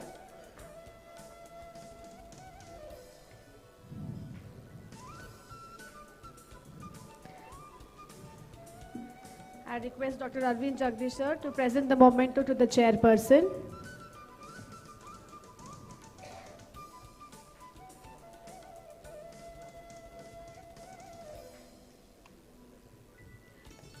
Thank you very much, sir. Thank you, ma'am. Moving on to our next session. Our next chairman is Dr. K.P. Balraj, diabetologist from Bengaluru, and Dr. K.R. Ravindra, diabetologist, Victoria Hospital, Bengaluru.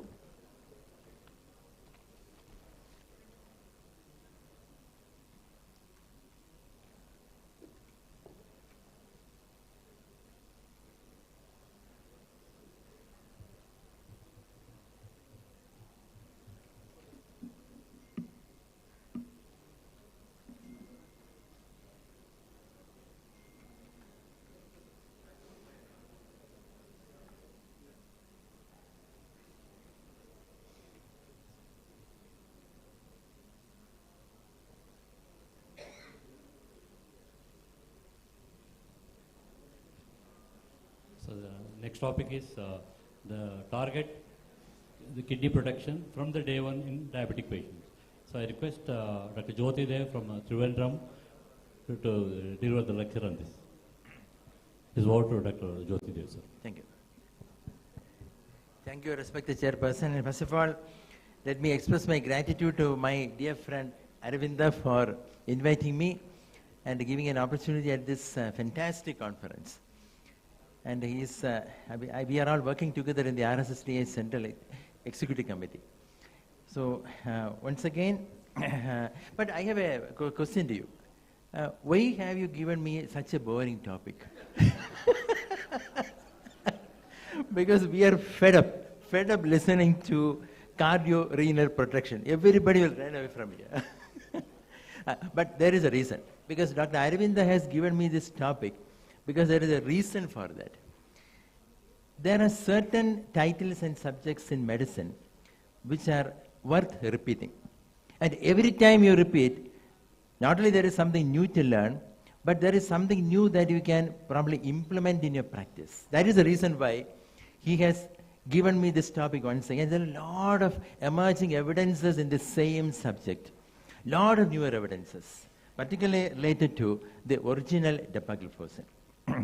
So I know that you're all practitioners, you're all diabetologists or endocrinologists or physicians, and we are all probably surviving on our patients, and that is our bread and butter. So I will start with the story of Gilbert.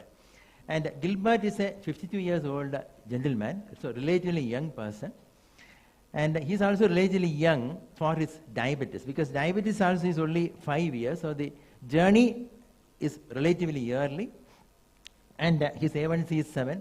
So A1C of 7, I would say it is not under control. For a 52-year-old with relatively early in the course of diabetes, I would like to have the hemoglobin A1C below 6. Even below 6 will be my target. And the EGFR is 59 and the LDL is very high. But there is one parameter which is missing. And the parameter which is missing here is urinary albumin creatinine ratio. Unfortunately, it is not available. It's not available. So now the question is, why is it so important in assessing the prognosis, or in probably you as a doctor need to find out and to decide on which treatment to be given to the patient? And I am not blaming the government, because the state government, the central government, they are all doing their level best. And we know that thousands of centers for dialysis are being inaugurated, and every day it is growing. Because the regulatory authorities, those who are ruling us, they are only bothered about how they can serve the population. And we are also helpless as doctors. And many a time, we are making a diagnosis of a chronic kidney disease only at stage 5 of the disease, when it is too late to make a diagnosis. So we cannot blame anybody. Whereas there are opportunities, and Dr. A.K. Singh, in the SEEK study, has reported 17.2% prevalence of CKD in the adult population. So the question here is, are we as doctors making an early diagnosis? And we are aware of the risk, the high risk states, and that will be CVD, hypertension, type 2 diabetes. So these are all high risk patients. But many times what happens in practice? You will be requesting the patient to have these many number of tests, but the patient who is sitting in front of me, he will have the authority. He will tell me, doctor, I have come to you only for the measurement of blood pressure. Doctor, please get me the prescription. I will do the fasting and postprandial. I have already done the fasting and I am waiting for the postprandial. So he is the authority. You cannot. So nowadays you cannot.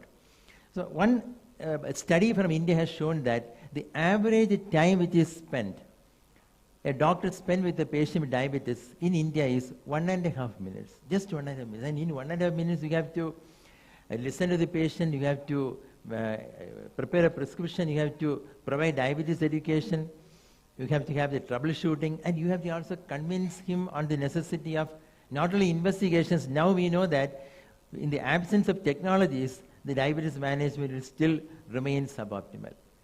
So how can you manage? You have to somehow convince. And the data shows that 96% of the patients remains undiagnosed at early stages of disease, whereas stage 3 is a golden opportunity for you. So let us go back to Gilbert. You have 59 ml per minute as the EGFR. So in the heat map, I can position him somewhere around here, grade 3 of chronic kidney disease. But if I am having one more parameter, that is if I am having urinary albumin creatinine ratio, probably I can have a better assessment. I can decide on the best I can provide for the patient. And here you go. Now I have the value. He has given the consent to perform the investigation with an urine sample, preferably early morning sample. And now I can exactly position him over here. So there is a moderately increased risk, and this is the albuminuria category A2. And with both the parameters available, me as a doctor, because I am a responsible doctor, all of us are responsible doctors, I need to provide the best for him to prevent the further progression, because he belongs to the high risk. So what can be the treatment approach? With the current evidence and with the growing evidence from a lot of randomized clinical trials and the real world evidence, what can be the best treatment approach for this patient? And this is something all of us are completely aware of. We start treating diabetes with lifestyle changes, and then you start with metformin. So you remember, diabetes can be treated by two different ways. One is a sequential approach or a stepwise approach, where you'll be waiting and watching and waiting and watching, and the patients will all develop complications and will die of the complications. And another brilliant approach will be a combination therapy or a therapy which is based on the current evidence. So the current evidence is advising you to stop metformin if the EGFR is below 30. If it is below 45, you can reduce it to half the dose. And with the newer evidence from the CKD, the kidney trials, SGLT inhibitors can be given if the EGFR is above 20. And if the hemoglobin A1C is not under control, you may probably add a GLP-1. I always prefer combining this, SGLT inhibitors with GLP-1, if the patient is affordable. But the patients are not affordable, and many a time you have to go only with an SGLT inhibitor. But when we are choosing a drug, whether it is dapagliflozin or whether it is liraglutide or semaglutide, always choose a drug from either these classes, SGLT inhibitor or from a GLP-1, which has already proven the efficacy and the superiority. It is not just safety. The superiority in dedicated clinical trials. You have the cardiovascular outcome trials, you have the dedicated renal trials, and from the kidney trials, you have now enhanced knowledge on which one to provide, which is the best to be provided to the patients. Not all the members in the same family will be alike. Some of them are really superior. And that is why, though you are having more than a dozen drugs available, or more than half a dozen choices available, you have to choose the best for. You have to individualize your choices. So you can have a primary prevention, or you can go for a secondary prevention. And all of these are known to you. But when you are collating the evidence from all these CVOTs, there are many similarities. What is the similarity? Similarity will be, in all the clinical trials, they have used gliflozins. But the dissimilarity will be, the trial design was different for the different clinical trials. In the EMBARAC, almost 100% of the patients were having established atherosclerotic cardiovascular disease. So if I have 100 patients, imagine that you have 100 patients waiting in the reception and they are waiting to see you, the diabetologist. And of the 100 patients, how many of those patients will be having a myocardial infarction or an ischemic heart disease or a established atherosclerotic cardiovascular disease? It won't be 100%. It can never happen. So I would say that this one, Declared-TIMI, which has incorporated dapagliflozin, the original molecule, and that clinical trial is enrolled, 60% of those patients were having multiple risk factors, and only 40% were having an established atherosclerotic cardiovascular disease. And I would say that the results from this dedicated clinical trial could truly reflect the real world scenario in your hospital or in my clinic. And let me very briefly, I promise you I won't be boring you, and this is something which we have to remember. Of course, the efficacy is already proven, and there is a very common question being asked by the patients. I am having a normal weight, or I am having a slightly more weight, but if I am given dapagliflozin, what will happen to my weight? Because I am very much concerned about my beautiful face. It will become ugly if I am losing the weight, especially the female population, the women. They are very much bothered about shrinkage of the face. So this is the answer to the question. If somebody is having a normal weight or slightly raised BMI, there is only a subtle change in the body weight. Whereas if somebody is really obese, then there will be a significant reduction in the body weight. So let me now move on to the story, the fate of an individual with type 2 diabetes. This is a story of a person with type 2 diabetes, which can happen to any person. And this usually results from the sequential approach, which is a conventional methodology of treating diabetes. You make a diagnosis, and even before diagnosis, there are multiple risk factors.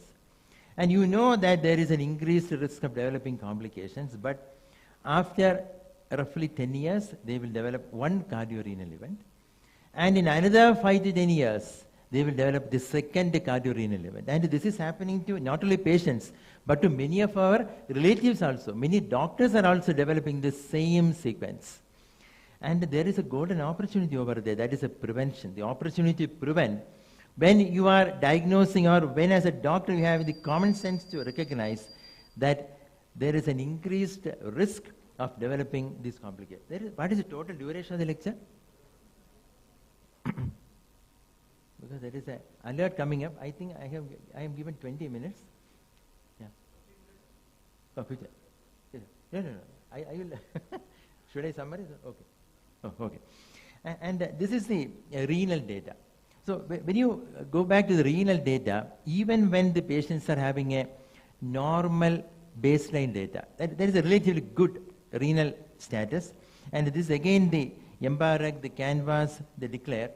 And the dapagliflozin have shown that even when there is a relatively good renal function baseline, over a period of time, when you compare it with placebo, there is a significant benefit when you are using dapagliflozin in preventing the further progression of the disease.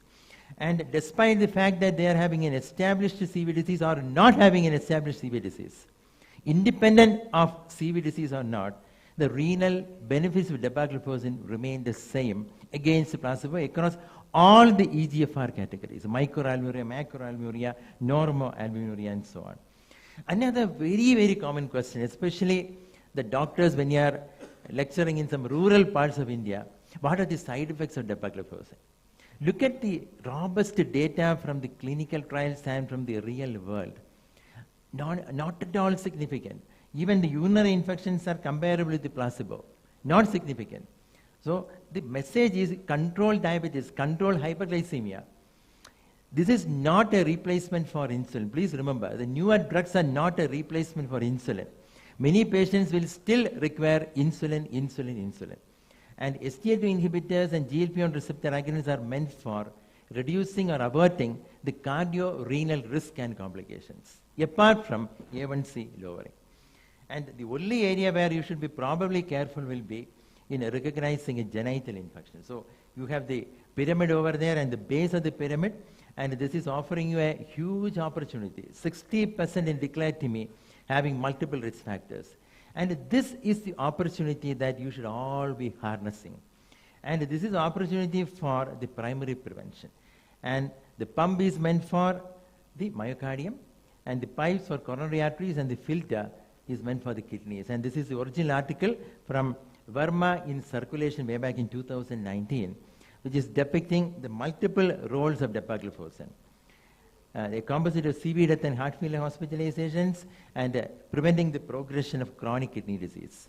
And this is a window of opportunity. And again, backed by the robust evidence from the DEPA-CKD, and this is one of the first clinical trials demonstrating in CKD patients, independent of diabetes or in the presence of diabetes, a 31% reduction in the all-cause mortality and 39% reduction in the renal outcomes. And DEPA is probably one molecule among the gliflozins which can even prevent new onset diabetes. It also lowers all-cause mortality, and that is independent of the fact whether there is a baseline diabetes or not, and also useful in all stages of heart failure. And this is the data from heart failure with a reduced ejection fraction. So now I am moving on to only 2 more slides remain, 2 to 3 more slides remaining. Which dapagliflozin to use? And this is a $1 billion question. So since we have a lot of choices currently available, more than 200 or 300 DEPA molecules available, lot of generics available in the market, it is so difficult. And this is how it is explained. A mere bioequivalent generic shouldn't be having the same therapeutic effect as the innovator. And this is extremely important when you are choosing a drug. And bioequivalence is not equivalent to therapeutic equivalence. And if you go by the regulatory requirements from the governments across the world, and they have allowed for 80 to 125% range for bioequivalence. So there is a huge range available. And the generic bioavailability, again, from -20 to +25%. So this is the game of dart, and in the center, you can see that right on center on focus, you have the original molecule, the innovator Forxiga. And the generics are all beating around the bush. So when you are choosing a generic, there are chances of higher side effects, or there are chances of reduced drug efficacy. So always make sure that for your dear and near ones, I will say that you should choose only the innovator, which is so different. And Forxiga, these are the differences from the other generics. And this is the one which is available all over the world, approved by all the scientific organizations, by the regulatory authorities, and this is the molecule. This is the original molecule which is used in all the clinical, because we are all discussing the data from the randomized clinical trials, DECLARE, DEPA-HF, DEPA-CKD, and so on. This is the original molecule. And this is a snapshot from a wax museum, and you can all recognize his beautiful face, but spotting the differences, it is slightly difficult between the original and the generic. And these are some of the studies, and this is with the rosuvastatin, a 31% higher probability of suffering from a cardiovascular event when you are using a generic versus a original. And this is with clopidogrel, and this is a study from Mount Sinai Medical Center in the United States, a 3.2-fold increase in 1 month stent thrombosis when you're using generic versus the original molecule. So going back to our Gilbert, so we have raised the dose of rosuvastatin, and we have decided to provide him with an original dapagliflozin. And of course, he is going to bring down the A1C further down, and I assume that with lifestyle interventions, it will be around 5.8 or 5.9 after a few months. And these are the take-home points, and we have given the best for him. And our intention is not only to protect the kidney, since we have assessed the risk of developing an advanced renal disease, our intention is also to bring down the major adverse cardiovascular events, and also to bring down the future cost of therapy. Because the cost of therapy in diabetes is treating the complications of the disease.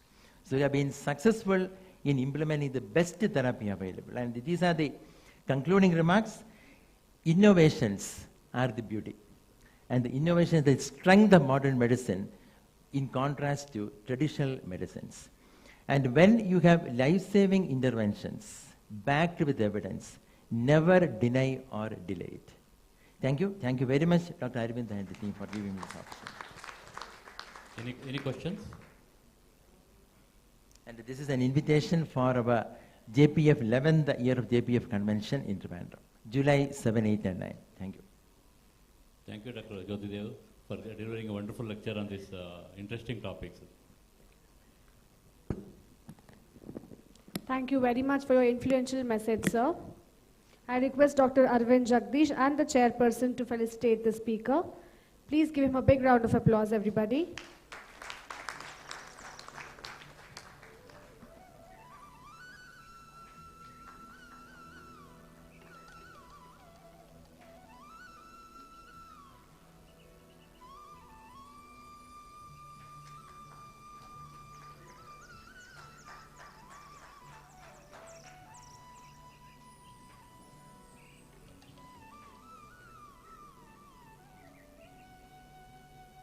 I request Dr. Aravind Jagdish to present the memento to the chairperson. Please give him a huge round of applause.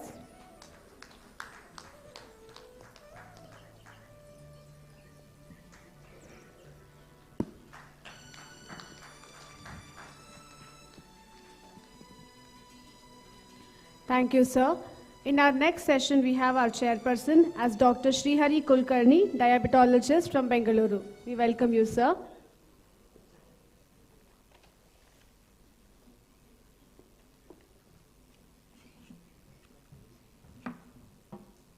Thank you. Good afternoon, everyone. I welcome you for the Goodie Boy Symposium. For this symposium, the first talk, we have Dr. Sudhir, Dr. Utkal Kishore. He is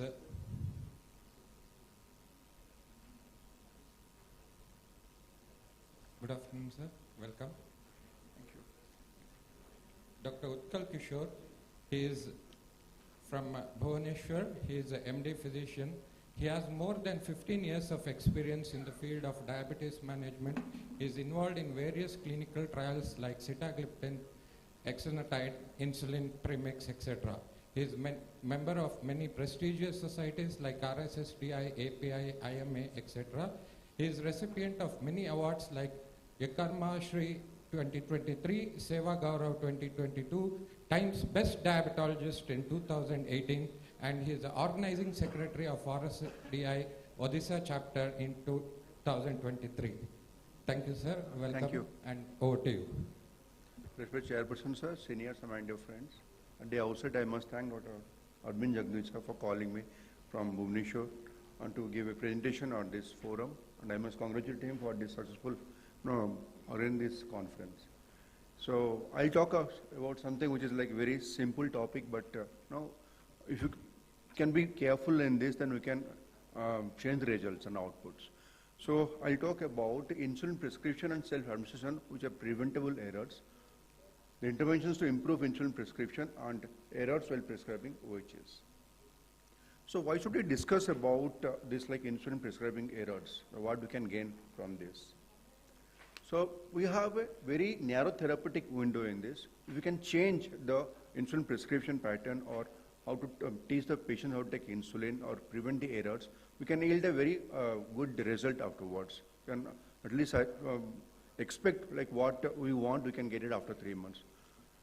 The variety, the variety of insulins the products available in India are varied. There are similar sounding brand names. The varied terminology used to describe them and increased potential for harms when prescribed or administered erroneously. So how common is prescription error? So as per British National Diabetes Inpatient Audit as per 2019, report that 2/5 of those treated with insulin, that is 37% of type 1 diabetes, and 40% of type 2 diabetes experienced an insulin error while in the hospital. So let's see the patterns of insulin errors in India. In India, there are at least 7 different companies supplying insulin in various forms.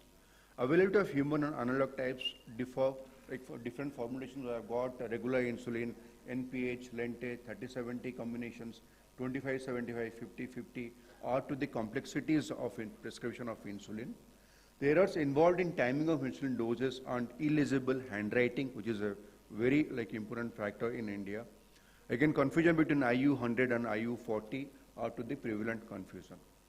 And for the sake of convenience, many doctors in the periphery, they used to prescribe like clear insulin, and but in the current scenario, clear insulin means can be regular insulin, can be analog insulin like Lispro, Aspart, or Glargine.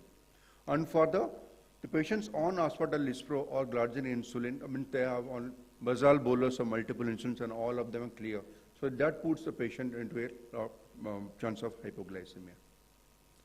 So examples of insulin prescribing errors in India, like insulin not written up clearly, name of the insulin incorrect, patients do, or doctors do write insulin human mixed, and they do not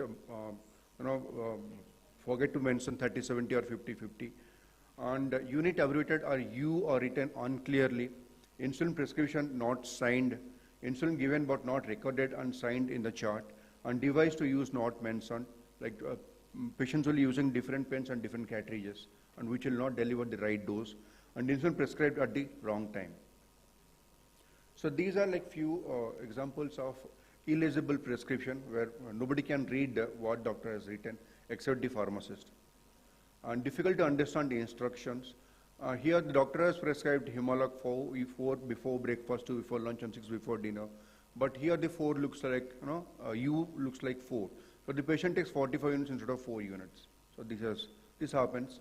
The insulin name mentioned as soluble insulin, and use of sliding scale, which is absolutely obsolete, but still being used in many hospitals. The common errors made in the prescription of insulin, like U100 insulin concentration on prescription, and the potential consequence read as 100 units. U as abbreviation for units, and U mistaken as 0, leading to 10-fold more or 10 times more of insulin dose, which lands the patient into hypoglycemia. IU as abbreviated for intentional units, and patient reads it like I as 1. So in place of 6, patient takes 61 units. It has happened. Sliding scale for insulin like mistaken as 55 units, etc. So a few, okay. The incorrect administration techniques by patient like insulin errors can occur at each step of the medication use process, including prescription, transcribing, dispensing, and administration. Most of the errors occur during administration, and the confusion between IU40 and IU100. Patients tend to use IU100 syringes while using IU40 vials and vice versa. And I'll discuss about few practical experiences, what happened in my clinic. So this is a patient like 45-year-old male with type 1 diabetes, went to the clinic reporting that he did not like the insulin pens. He was taking insulin syringe and vial for almost 20 years. And in his electronic, when I asked, he found them to be cell and compared to vial and syringe. And his electronic medical record, a short-acting insulin pen device and half syringe was found, but there is no insulin pen or needles were found in this bag. When asked to demonstrate his use of insulin pen, he took an insulin syringe, injected the syringe into his pen device, dialed the device into 5, and then pushed the plunger. And he thought that by this way he has filled the syringe. And practically, so there is no insulin in that, and he pushes the insulin, and there is no insulin is gone. Second is a 65-year-old female diagnosed with type 2 diabetes on glipizide and insulin determined came to the clinic. And when she asked if the patient had any difficulty injecting the insulin pen, she reported that it spills out of the skin before the entire dose is given. So patient was then asked to demonstrate. So she placed the pen needle on the pen device and securely screwed it. And she removed the outer cap of the needle, then dialed the device up to 20 units and attempted to inject without removing the inner cap. So before this is pick date, she has already pushed it. This is another example. A 50-year-old female with type 2 diabetes went with clinic or routine checkup. and she was advised the bolus insulin initiation 2 weeks back. The patient reported that blood sugars are not improving, and she wanted to know how long each pain should last. So after visual inspection of the pain device, it was evident that no insulin had been dispensed yet. So when asked to demonstrate, what she did was, she dialed correctly 15 units in the dialer, injected it, and then what she did was, she reverse dialed the pain to dialer to 0, thinking that she has already given the insulin.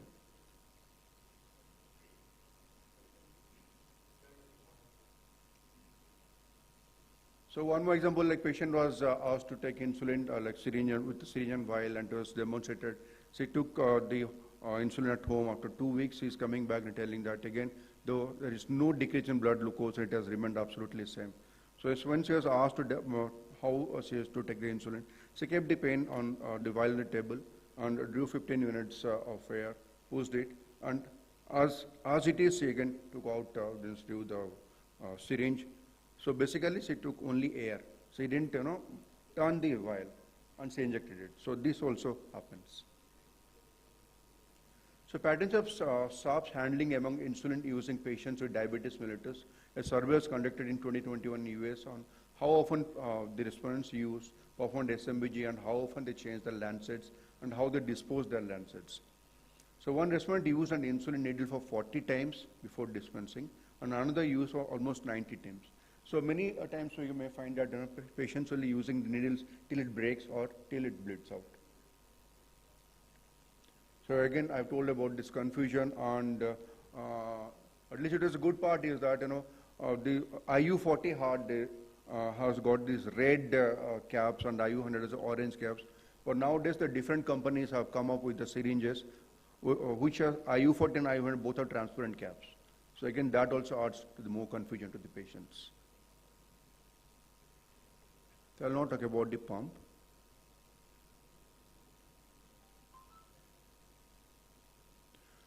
The do's and don'ts is that we should gently rotate the vial, and vigorous sucking should be avoided, and leave the needle at the place for at least 30 seconds. That's what I advise. And rapid infusion technique should be avoided. And rotate insulin injection site, and massage the injection site should be discouraged. So here, at times what happens that patients drop the insulin pen, and there might be a slight crack in the vial, and when the patient tries to inject the insulin, so the exact amount of insulin will not go inside, and through that slight crack, the insulin comes out, and patient feels that there is moisture on the vial.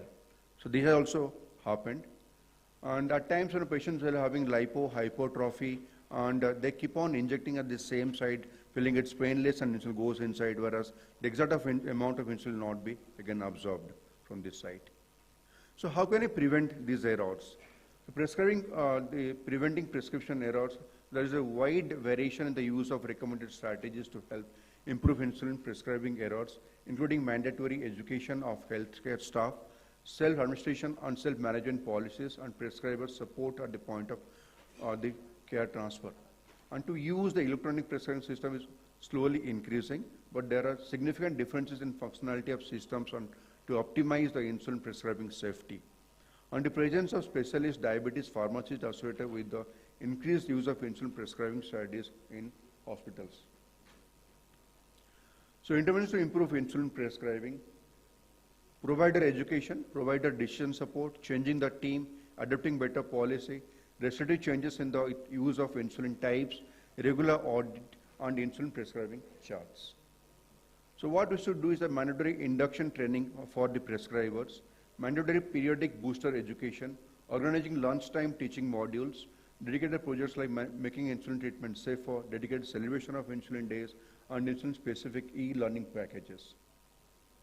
So provider support, we should give support and an understanding about local hypoglycemia guidelines and hypoglycemia guidelines, correctional insulin dose algorithm, dedicated prescription charts for DK and HHS, and use of pocket size guidelines, insulin discharge checklist like insulin device and discharges, and insulin passport, and also standardized electronic records, which without that it becomes so difficult to manage. So these are a few examples of insulin passport and insulin discharge checklist. So it has to be a team approach. Together everyone achieves more. With a team approach, we have to give a generalized As pharmacist, review of this prescribed insulin as a priority. Especially diabetes nurses for whom are independent prescribers, they should also know this. Diabetes linked nurses and diabetes champions, upskill clinics, pharmacy-led insulin self-administration, and identify patient prescribed insulin at nursing handover. That is also while discharging, the patient should learn how to take insulin by. So policy change matters. So insulin prescribing by brand name only, self-administration policy, policy for use of biosimilar insulins, availability of hypo boxes, therapeutic substitution guidelines, dispensing alerts on special medicine bags, and insulin stored in patient locker instead of ward phase, because it can be stored for 30 days at the room temperature. So implementing the restrictive changes, removal of insulin cartridges from use, and initially we should advise the patient to use pre-filled syringes rather than the pen fills. And use of only one type of insulin while giving correction dose, mandatory validation of high doses, limited number of insulin vials in every ward for the start dose. Regular audits and feedbacks are very important. Monthly audit reports to the ward, insulin-related adverse incident report forms reviewed, and monthly safety lessons learned on meetings, weekly lunchtime meeting, wireless monitoring of blood glucose levels, providers alerts, etc. So insulin prescription errors reduces after adoption of insulin prescription forms. This has been seen many times. And these are few examples of insulin prescription forms. Okay, let's say the errors prescribing an OHA, like what the patient should do. The most common error happens with the glimepiride dose. Doctors do prescribe up to 8-10 milligrams of glimepiride. The confusion among patients regarding the time of the OHA as a fixed combination with a triple drug combination or a dual drug combination. Co-prescription of sulfonylureas and non-sulfonylureas. The DPP inhibitors and GLP-1 receptor agonists prescribed together. Many times I have seen this. Clear dosing instruction not given. For example, oral semaglutide, which should be taken in the empty stomach with 120 ml of water, and no food intake should be taken at least for 30 minutes. But still, patients do tend to take it with a large amount of water, thinking that it will dissolve better. And co-prescription with even levothyroxine, that also matters. So we have to make them understand.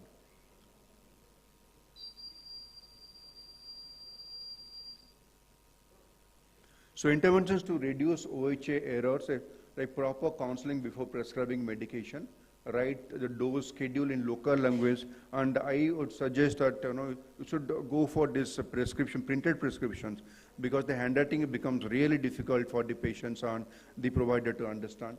Explain the schedule to the attendee as well, because they should know the person who gives medicines or insulin to the patient. Use standard guidelines to avoid dosing mistakes for physicians. To summarize, insulin to OHA prescribing errors are commonly seen, but they are preventable errors. Many studies that could prevent harm with the insulin use could be addressed by simplifying and standardizing many processes surrounding its use. It is important to provide staff with ongoing education about insulin products, methods of delivery, and OHA dosing. And insulin prescription and administration errors are neglected in hospital of insulin therapy, and needs more consideration and research in this regard. As rightly said by Dr. Jyotidev, he said, we hardly spend 1.5 minutes with the doctor, with the patient. So it's very difficult on our part. So it's advised to keep a diabetes educator or a nurse who will educate the patient to take about the insulin. But so that we can adopt, and we should adopt this printed prescription to avoid that. Thank you so much. Thank you, sir. Thank you very much for your detailed presentation. I'm sure there will be a lot of questions for this talk, but because of the paucity of the time, we will take the question during the tea time. Thank you. And one take-home message doctor has already put. So we have seen so many patients with prescribed insulin, but when the patient comes with high sugars, instead of increasing the dose of insulin, we never talk or discuss or think about all the possibilities why the sugars are still high. So I think doctor has mentioned in detail about this, and you can ask the questions during tea time. Thank you very much. Thank you for sharing your great knowledge with us, sir.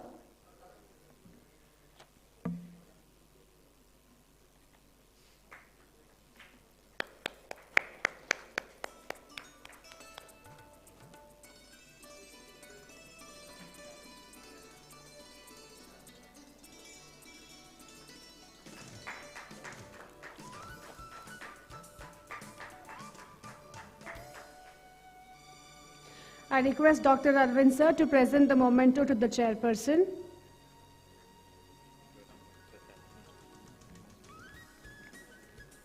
Moving on to our next session. We now have Dr. Aravind GM, diabetologist, Manipal Hospital, Bengaluru, and our next chairperson is Dr. Amal Selvam, diabetologist, Joseph Medical College, Bengaluru. We welcome you, sir. Please give them a huge round of applause. Over to you, sir.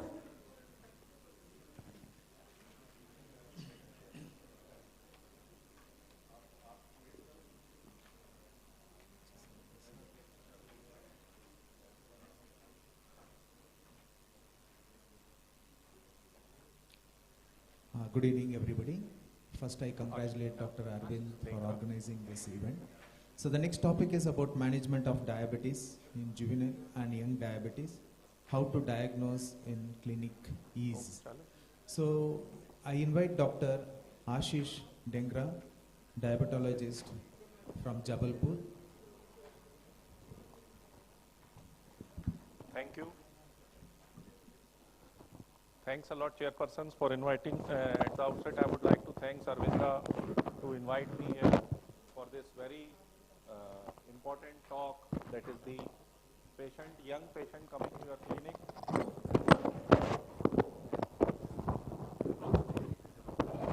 Hello. Yeah. So any young patient coming to your clinic, whether he's 8 years, 10 years, 12 years, 15 years, 20 years, we all are confused that which type of diabetes it is. So in the coming few minutes of journey, we will be going through various cases and how you can diagnose the patient in your clinic without much difficulty. So to begin with, we are here to discuss the few cases. This is a 9-year-old boy, 12-year, 15-year, 20-year and 32-year-old. To begin with the first case, she is a 10-year-old girl presented with 3 Ps, typical polyuria, polydipsia, polyphagia, abdominal pain, tiredness, weakness and loss of weight. So with high sugars, fasting is 209, postprandial 378 and glycosylated hemoglobin is 10%. So this patient comes to your clinic at 10 years of age. What do you think? What is the diagnosis? So we will take family history, past history which is insignificant. Examination showed BMI is very low, that is 12.5, and on examination she is dehydrated and no markers of insulin resistance was seen. What you will do next? We will go for ketones. Definitely it was positive in this patient. Beta hydroxybutyrate was high and the patient was having high triglyceride levels and the beta cell function was very less. So the C-peptide was 0.2 picomole and it was having GAD antibody positivity. So this is a typical case of type 1 diabetes with ketosis. So this we all check in our clinic and start the insulin therapy. But there are few cases in which we are doing the mistakes. So she was managed very well with normal saline, insulin infusion, gradually shifted to basal bolus therapy, and then in the follow-up she was having A1C of 7.4. So why we are discussing here the case 1? Because in a genetically predisposed person, there is environmental factors like viral infections or any other infection. They lead to perturbation of immunological dysfunction and the patient develops type 1 diabetes going through the honeymoon phase. In some cases of few weeks to few months, they are having little secretion of insulin. Moving on to the second case, again a young girl detected to have type 2 diabetes since 8 months and BMI is 29, and she was informed that she has been detected as a type 1 diabetes because of her age. This we do usually in our clinics because she is 13-year-old old girl, high sugars, HbA1c is 9.2, but she was having a strong family history of diabetes in her mother and father and ketone was absent. So what do you suspect in this patient? So we do the pedigree charting. The patient and her mother, father both are diabetic. This is patient, this is mother and father. So what is this patient? One answer is Modi. Any other answer? Pardon? So what investigations we will do? We will do the basic workup. All was normal, but she was having signs of acanthosis nigricans, that is insulin resistance, and BMI was 27.5. So what next investigation? We will check the beta cells. They were well preserved. GAD antibody was negative. And what is the diagnosis now? So this is a young onset type 2 diabetes, which we are seeing very commonly after lockdown in our young patients who are becoming obese, and the young guys are taking the junk foods, no exercise, acanthosis is positive, and they are having early onset type 2 diabetes. So this patient was having type 2 diabetes at young age due to the insulin resistance.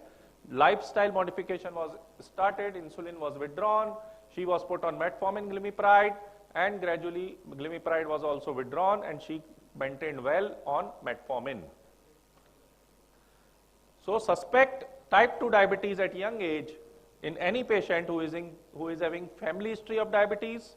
In this, both the mother, fathers who are having diabetes, patient having signs of insulin resistance, and fair to beta cell, good beta cell function, which is monitored by C-peptide. Moving on to the third case, 16-year-old girl, again, known case of diabetes since age of 13 years, means 3 years of diabetes on basal bolus therapy, and she is presenting with multiple episodes of vaginitis and fungal infections. Here, she is having strong family history of diabetes again in the mother, mother's sisters, mother's mother, that is nani, auntie, and elder sister.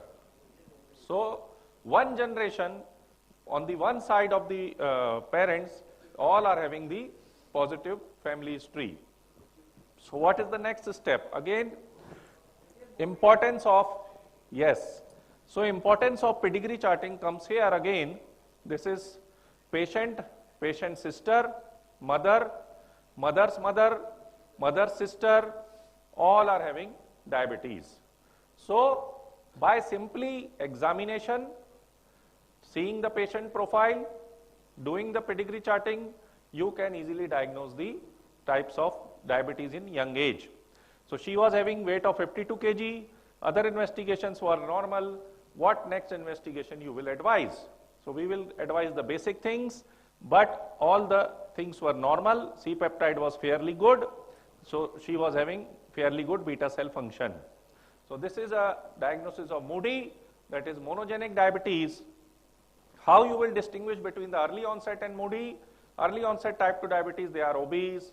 Family history will be in both the parents mostly. They are having the signs of insulin resistance like acanthosis, and they respond to metformin. On the other hand, the 3 generation family history will be seen in the Moody, in the maternal or paternal sides, and they are autosomal inherited with good response to sulfonylureas. So monogenic form of diabetes with mutation in a single gene, genetic analysis is needed to confirm the diagnosis. In my clinic, in last 5 years, I have diagnosed 3 cases clinically, and they have been off insulin now because they were diagnosed with monogenic diabetes. So the particular patient and the members had a mutation in the HNF1 alpha gene, that is MODY3, and genetic screening is needed, but it is not widely available. So she was put off on the basal bolus therapy. She was started on glibenclamide and metformin, and gradually the A1C came down to normal. So what is the diagnostic criteria by tetrasulfazans? Mutation in a single gene, autosomal dominant inheritance, and the 3 generation and no ketosis. Usually they are non-obese, less than 25 years of age.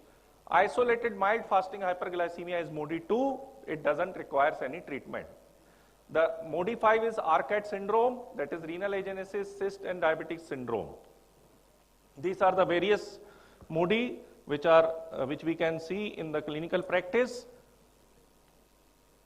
GCK patients, that is MODY2, they don't require any treatment because they are having mild fasting hyperglycemia, and in the study of 50 years in this patient, they have not found any increased risk of microvascular complications or macrovascular complications. So moving to the case 4 again, a young boy, 20 years of age, diabetes since 6 months, and he has recurrent abdominal pain and passing oily stools since 1 to 2 years, associated with 10 kg weight loss in 1 year, and no family history of diabetes or alcohol or smoking. So what do you suspect in this patient? Again, young boy coming to your clinic with high sugars, HbA1c 12.8 and weight loss. It is type 1. So what we should investigate in this patient? Again, we have done the C-peptide. It was poor, 0.7. So borderline secretion of insulin was there, and the patient was advised abdominal X-ray, and it was showing the multiple calculi in this area, and it is usually at the T12 to L1 level. So it is FCPD, and it is usually seen in the tropical countries, and the patient was started on basal bolus therapy. Previously he was taking triple drug therapy, and no decrease in A1C was seen. The moment he was started on the low dose insulin, they require low dose because some secretion is there, and the A1C came down to 7.8, and pancreatic enzyme supplements were given. These are the uncommon form of diabetes which is seen from the certain parts of India, and patients usually come from tropical country. They will have the evidence of pancreatic calculi, recurrent abdominal pain since childhood or steatorrhea, absence of other causes of chronic pancreatitis, that is other causes should be ruled out like alcoholism, hepatobiliary disease and any other disease of pancreas. So they are usually having the lean, they are lean patients, oily stools from the recurrent abdominal pain, severe diabetes with fasting of more than 200, and plain X-ray showing the CT showing the calculi, most commonly found in Kerala, Tamil Nadu. Etiology is still unknown, and they are having the high risk of complication of pancreatic carcinoma. Last case, 32-year-old male presented with 3 Ps and fasting PP is high. He is having signs of acanthosis. He is having GAD antibody positive and islet cell antibody positive. Now we are confused. Type 1 bhi ho gaya, type 2 bhi ho gaya. What we should do? So this is a LADA, latent autoimmune diabetes of adults. It is a mixture of type 1 and type 2 diabetes. That's why it is known as 1.5 diabetes. And as a diagnostic criteria, age more than 30, mainly positive for at least one of the antibodies of type 1 diabetes, and they will have some signs of acanthosis nigricans. And they usually are lean and poor beta cell function, which is assessed by C-peptide level, and they require insulin very early in the course of disease. So phenotypically type 2, but immunologically they are type 1. That's why they are known as hybrid diabetes, 1.5 diabetes, and latent type 1 diabetes, LADI, LADA, slowly progressive IDDM, hybrid diabetes, many names are there. So it is a hybrid of type 1 genetically and type 2 phenotypically. Initially patients will respond to the metformin or low dose sulfonylurea, but in the long run they may require insulin because of the low reserve. This is the last slide. You can take the picture and keep in your clinic. You can diagnose all your patients coming to your clinic with this only single chart. Whether the patient is having family history of diabetes, if yes, in 3 generation, C-peptide fairly good, respond to sulfonylurea, ketone negative, no obesity or acanthosis, it is MODY. 3 generation family history is negative, C-peptide is good, response to metformin, obesity acanthosis is present, ketonuria is absent, it is early onset type 2 diabetes. On the other part, if the patient is having no family history, but ketone is positive, then check for C-peptide. It is type 1 diabetes, autoimmune with antibody positivity, antibody negative, it is idiopathic. On the other side, if the C-peptide is poor, abdominal X-ray showing calculi, it is usually FCPD. So by simple investigation are not the sole criteria for diagnosing and starting the insulin. By simply giving time to the patient in history, in examination, and in pedigree charting, you can easily diagnose the young patients coming to your clinic in which we are usually confused. So this first patient was having type 1 diabetes, second was type 2 obese, third was MODY, then FCPD, and then the LADA. So this simple workup in your clinic will allow you or will make the justice to the patient that which treatment we should start. Thank you. Thanks a lot for patient hearing.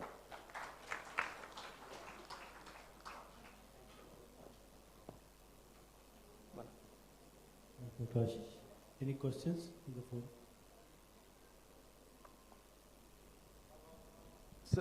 Sir, thank you very much. Your talk was crystal clear, very, very useful in identifying which group the young patient belongs to in diabetes. See, in addition to C-peptide and GAD antibodies, there are few other things which are also commonly advised. Do you advise them and in what condition? Number one, insulin level. Number two, insulin level, and then islet cell antibodies. One question. And another thing is, between LADA and early onset type 2 diabetes, how do they present and how do you differentiate? See, insulin levels we usually advise in the obese patients coming to our clinic. By HOMA-IR levels we can diagnose whether they are insulin resistant or not, and in the patients who are coming with recurrent hypoglycemia. So insulin levels are helpful in these conditions. The second is the LADA and early onset type 2 diabetes. The gray area is there. That is, the mostly patients will be behaving initially like type 2 diabetes only, but they will respond to the OHs in the initial few months only, and gradually they will have high sugar levels and they will have the high dependency on insulin in the after few months of diagnosis. In type 2 diabetes, they are usually obese, early onset, they will have more signs of acanthosis nigricans, and they will be responding better on metformin alone. And LADA will require initially sulfonylurea with metformin. So simply, and the C-peptide is the main criteria where we can diagnose the type 2 early onset or in the LADA. So do they need insulin within few months, LADA patients? Yeah, LADA will few months to 1 or 2 years. So thank you, thanks a lot for patient hearing. Yeah.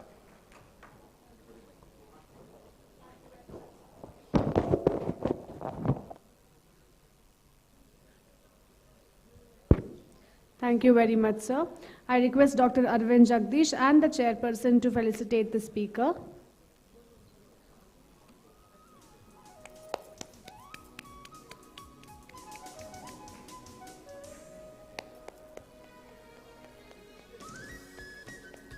Please give him a huge round of applause, everybody.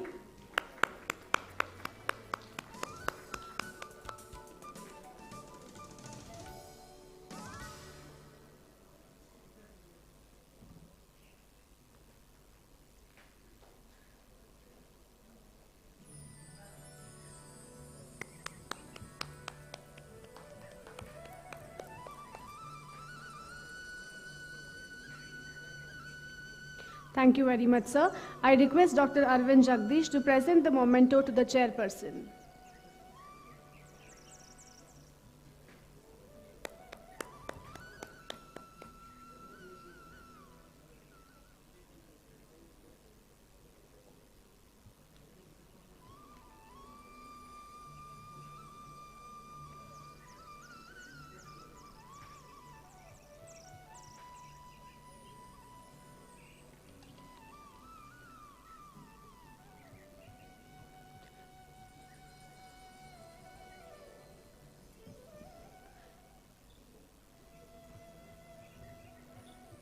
Thank you very much, sir. Moving on to our next session, we now have Goodie Bag Symposium. For this, our chairperson is Dr. Srihari Kulkarni, diabetologist from Bengaluru.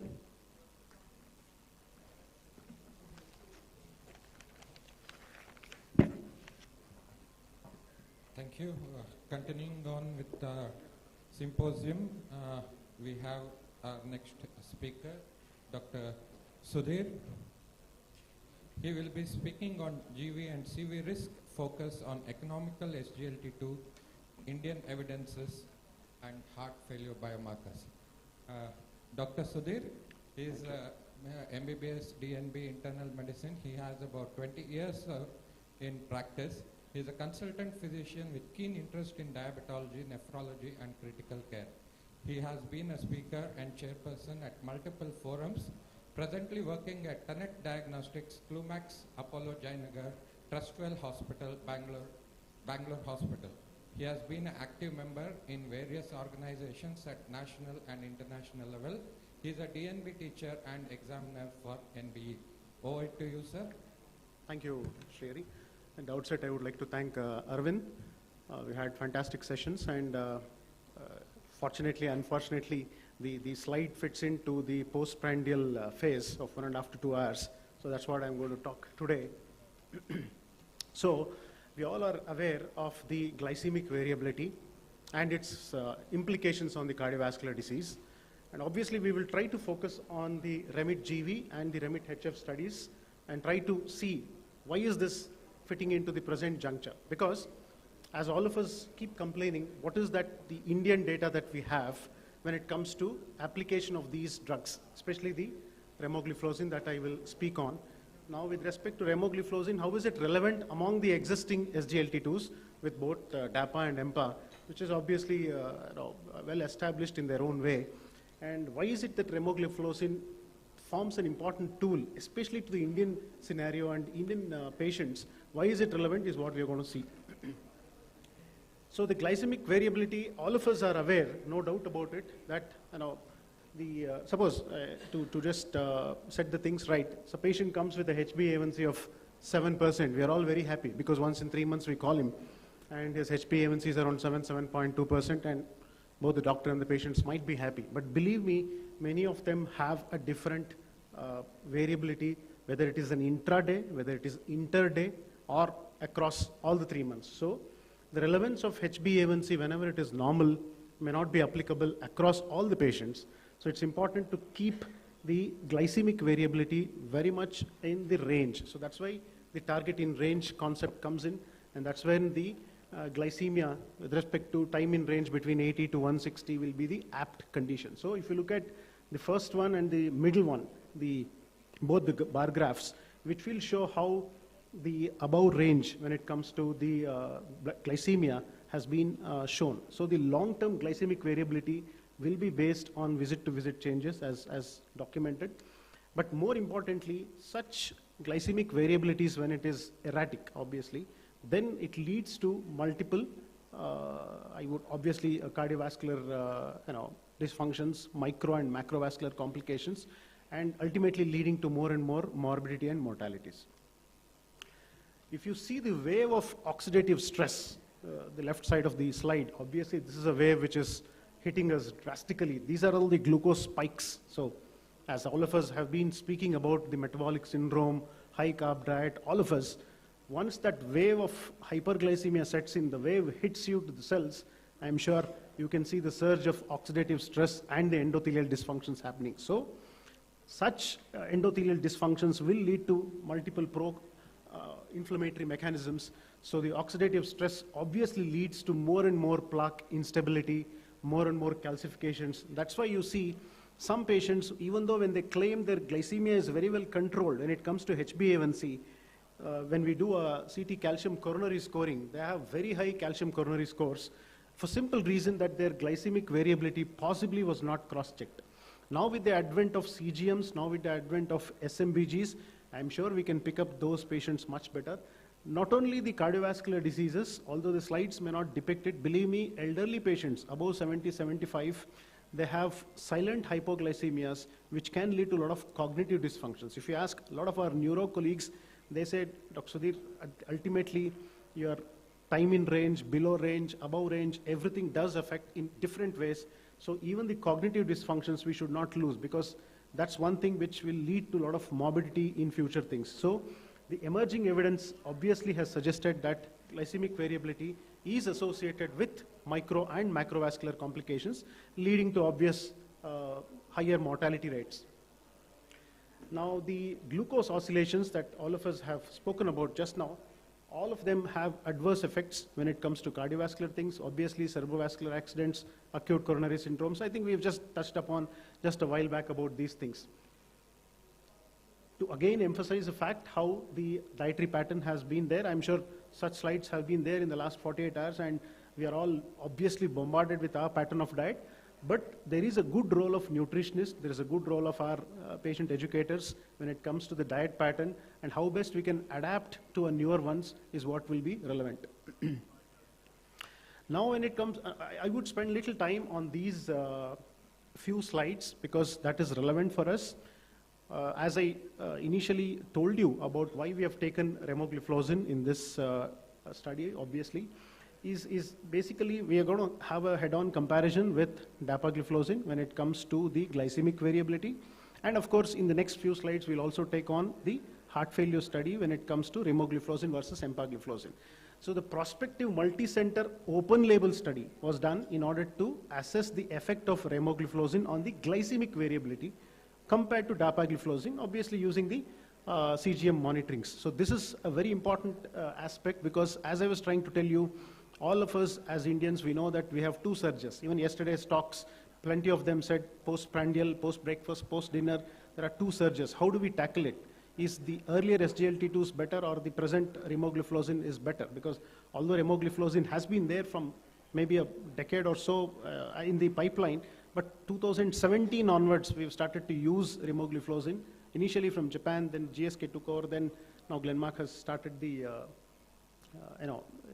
usage of remogliflozin. Now the study design for this was basically when it comes to a 24-hour glucose profile assessed by the parameters, and this was the primary objective where we saw in order to compare the remogliflozin with the dapagliflozin as assessed by the parameters derived from the continuous glucose monitoring. A secondary objective was to evaluate the safety and the tolerability of remogliflozin in comparison to DAPA. So the study was very short, 6 weeks. Many of us may have an argument about what is the study for 6 weeks.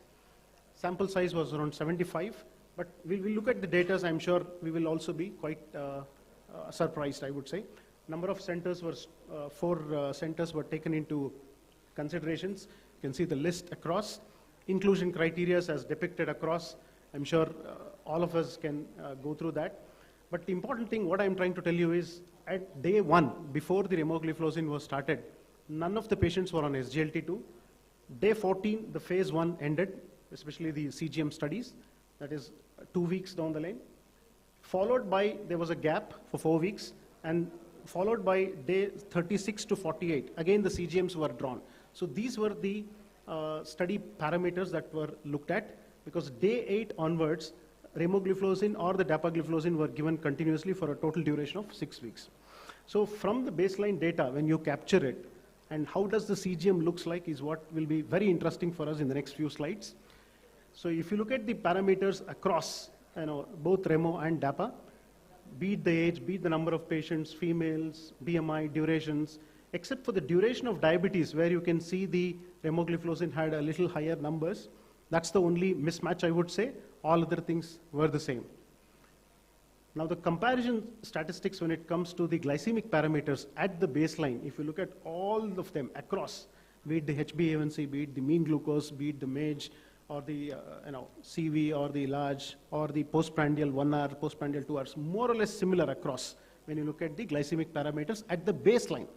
So once the baseline is over, as I told you, when it comes to the phase 1, now you will see the differences, how things have changed over a period of time, especially as you look at the green ones are all significant, the p-value statistically. The red ones are those which are statistically not significant. So if you look at both Remo and DAPA, when it comes to the phase 1, at the end of phase 1, now you see the p-values. When it comes to the CV risk, obviously you will see the difference, not significant, because the duration is very small. Because whenever you have to assess the cardiovascular changes, it has to be for a longer duration of period. So in this, when only a phase 1 is taken at 14 days, I'm sure we will not get that actual numbers. But if you look at the postprandial glycemia at the end of 1 hour or at the end of 2 hours, or even the maximum postprandial glycemic excursions, you see the p-values are statistically significant as compared to dapagliflozin. So when it comes to the postprandial glycemia, even at the phase 1, very early stage, you can start seeing the differences. So this we found is very relevant in our Indian population where the surges do happen. We are all happy about the HbA1c, but what we are actually trying to tell you is the glycemic variability plus the postprandial surges have been taken care obviously better in the REMO as compared to the DAPA. Again, comparison of these glycemic parameters were done again from baseline to phase 2, which obviously, as I said, at the end of 48 days.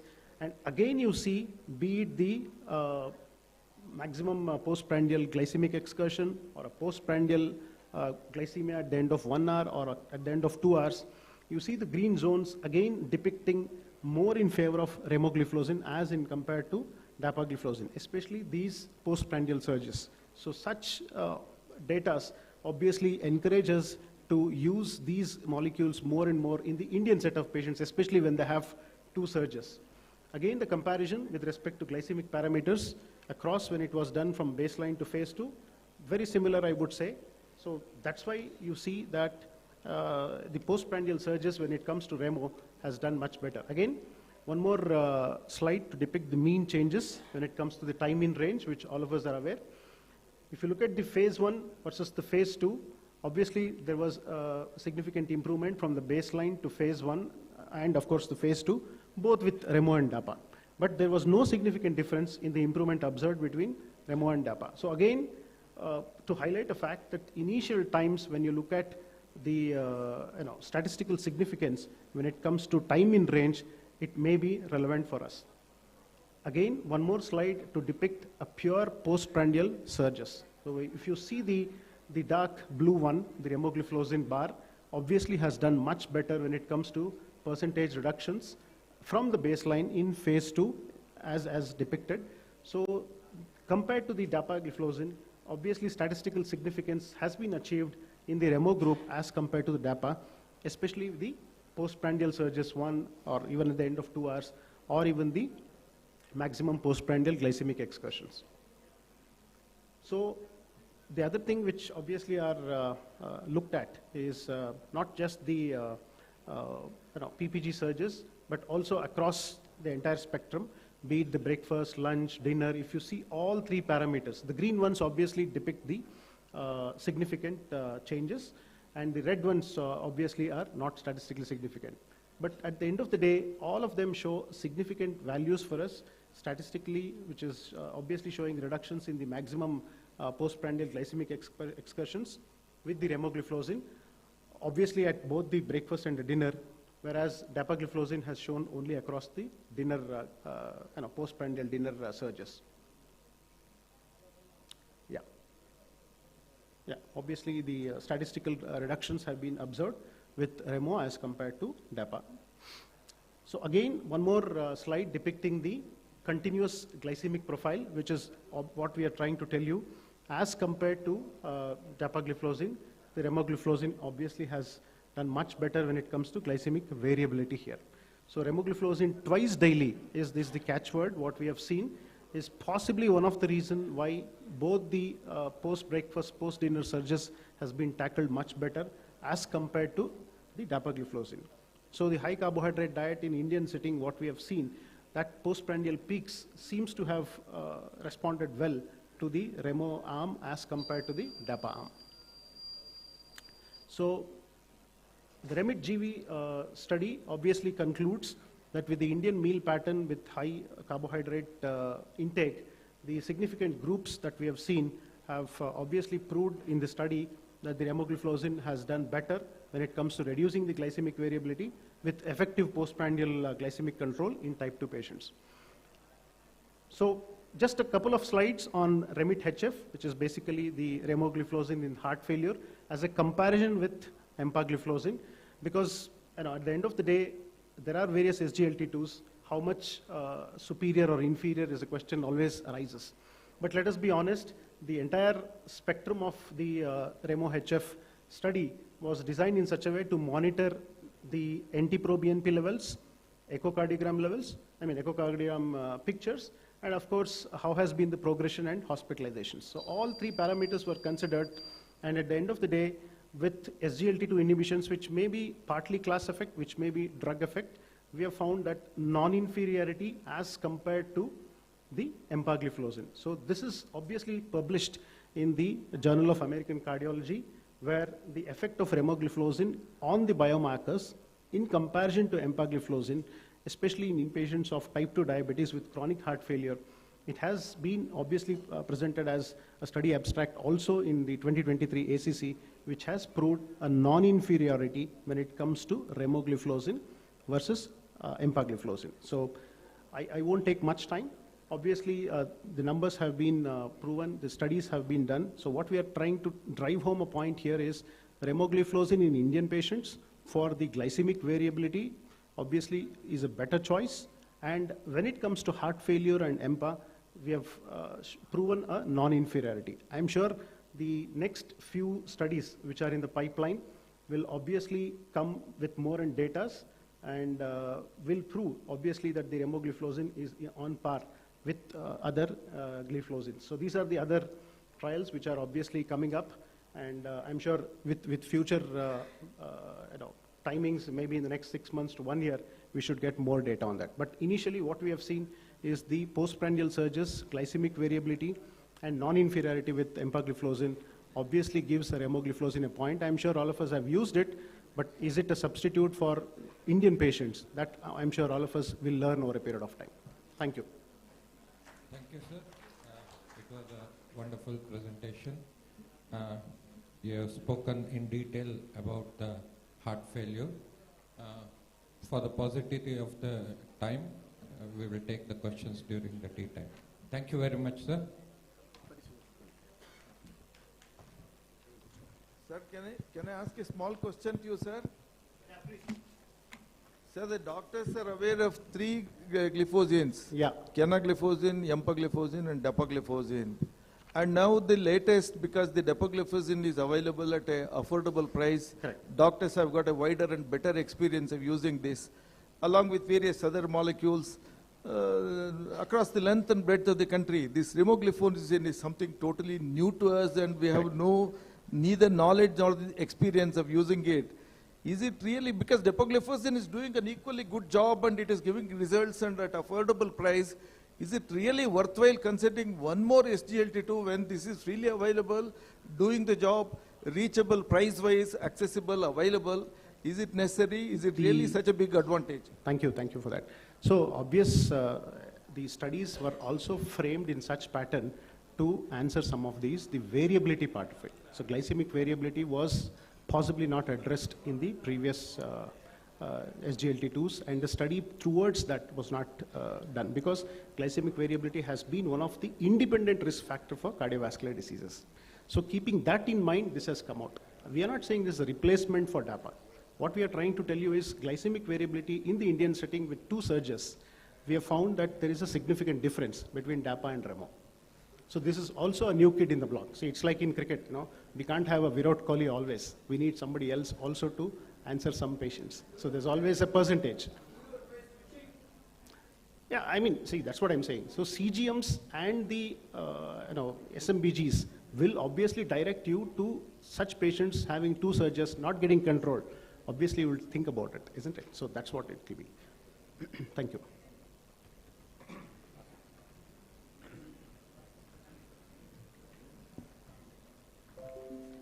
Thank you very much, sir. I request Dr. Aravind Jagdish and the chairperson to felicitate the speaker.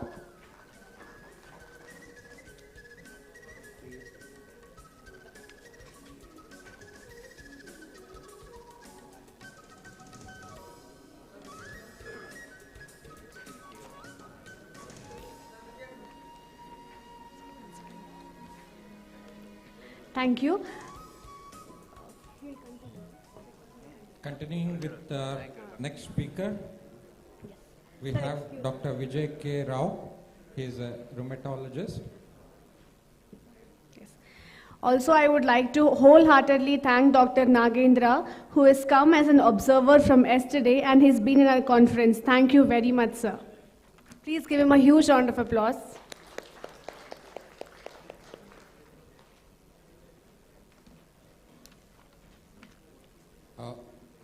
Our next speaker, Dr. Vijay K. Rao, consultant rheumatologist.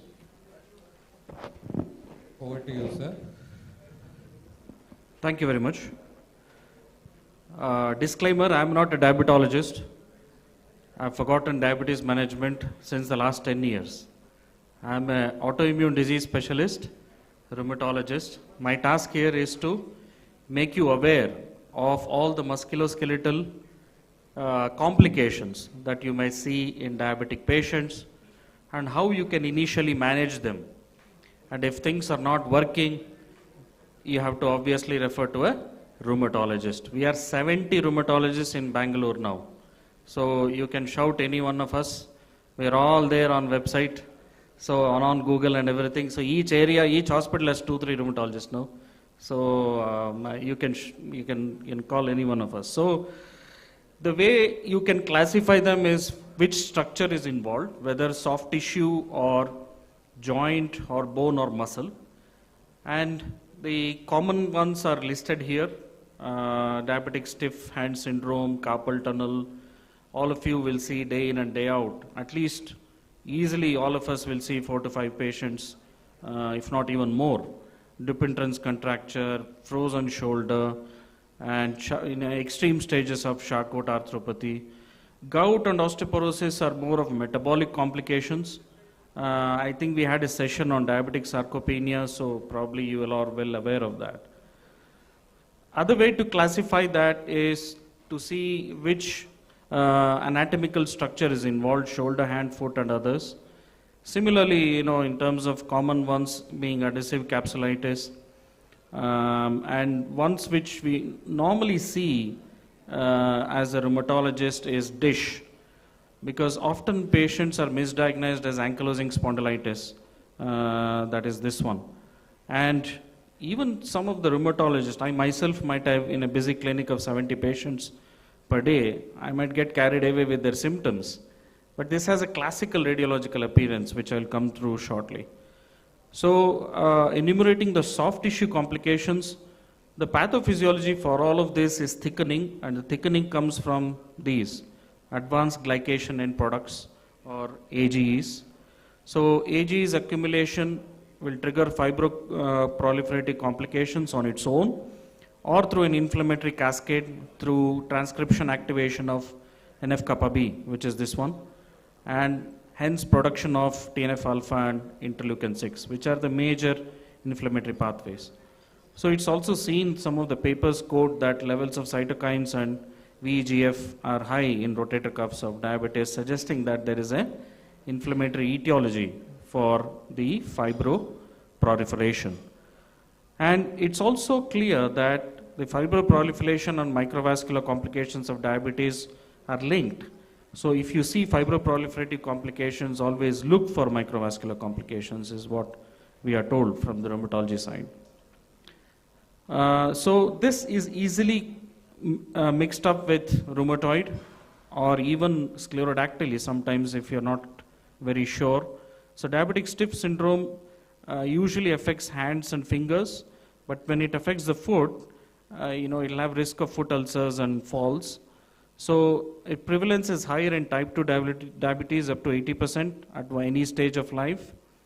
Often present with inability to make fist, painful stiff fingers, and the skin of the dorsum of the hand might be thicker and waxy, almost like looking like an early scleroderma kind of changes. And these are the two signs which we often see, that inability to completely extend. Daily stretching exercises will prevent the progression, slow down the progression, and in extreme stages we do administer local corticosteroid injections which are extremely painful actually. Surgery is only if the functionality is affected, where they are not able to grab things or grip things. Carpal tunnel is something all of us have managed right from our MBBS days. Higher incidence in diabetes than general population, up to 30%. And in diabetics, up to 1.6, 1.7 odds of developing this in diabetic patient compared to normal people. The initial stages would be the classical radial 3.5 fingers paresthesia, and if unattended to, then of course, thenar muscle wasting and weakness. We all are aware of how to elicit the Tinel sign, the tapping on the median nerve, then the forced flexion of the wrist or the phalanx test, or even the head raising test, and improve it when the wrist is shaken or flick sign. Often diagnosed with nerve conduction tests, these days we have high resolution ultrasound probes to see morphological changes and compression. So this is end stage where you see the thinner atrophy. That's when surgery is inevitable. So up to 15-fold more likely diabetic patients going for surgery. Corticosteroid injections help initially. When failed, of course, surgery is the only option. Trigger finger is often seen in our conditions, rheumatoid as well, but seen more commonly in diabetic, especially bilateral. The key etiology is here the inflammation attributable to the repetitive friction between the tendon and the sheath. And that causes nodules and thereby preventing the movement and resulting in flexion deformity. Up to 20 times more common in diabetics compared to general population. And this picture is very classically showing that. Extensor stretching exercises, physio is the key, and patients have to be encouraged to do the ball exercises. Common in women with multiple finger involvement. And corticosteroid injection tried initially, and if multiple fingers functionality affected, then of course release surgery of the A1 pulley. Dupuytren's is again common in diabetic patients. It's seen even in our conditions, autoimmune, if coexisting uncontrolled diabetes is there. Initially starts with nodules over the MCP joint, on the palmar side especially, and creating a fibrous brand, and then the fingers get flexed. Risk factors: advanced diabetes, old age, smoking and alcohol. Up to 50% of diabetics may have it at any stage. Usually the fourth and fifth fingers, unlike the trigger fingers which involves the thumb and the index, it's a progressive condition and fibrosis of the palmar fascia. So steroid injections initially intralesional and even collagenase injections, and if failing, then of course hand surgeons do the release surgeries of the fascia. Common things which trouble our patients are frozen shoulder. At any stage, diabetic patients will have that. It's an inflammatory pathology. Even our patients of rheumatoid or inflammatory arthritis, even some psoriatics also have it. The classic thing is rest pain, and active and passive range of movements are equal in this, as opposed to rotator cuff problems. So initial one which goes is actually the internal rotation, that is this movement, then external rotation, then abduction, finally flexion. Usually common in females, and insidious onset usually lasts up to 18 months. Some kind of a trauma or ensuing event will be there, and that precisely very much tender in initial stages. Sleep disturbance will be there. Quality of life is pathetic if you don't manage these patients.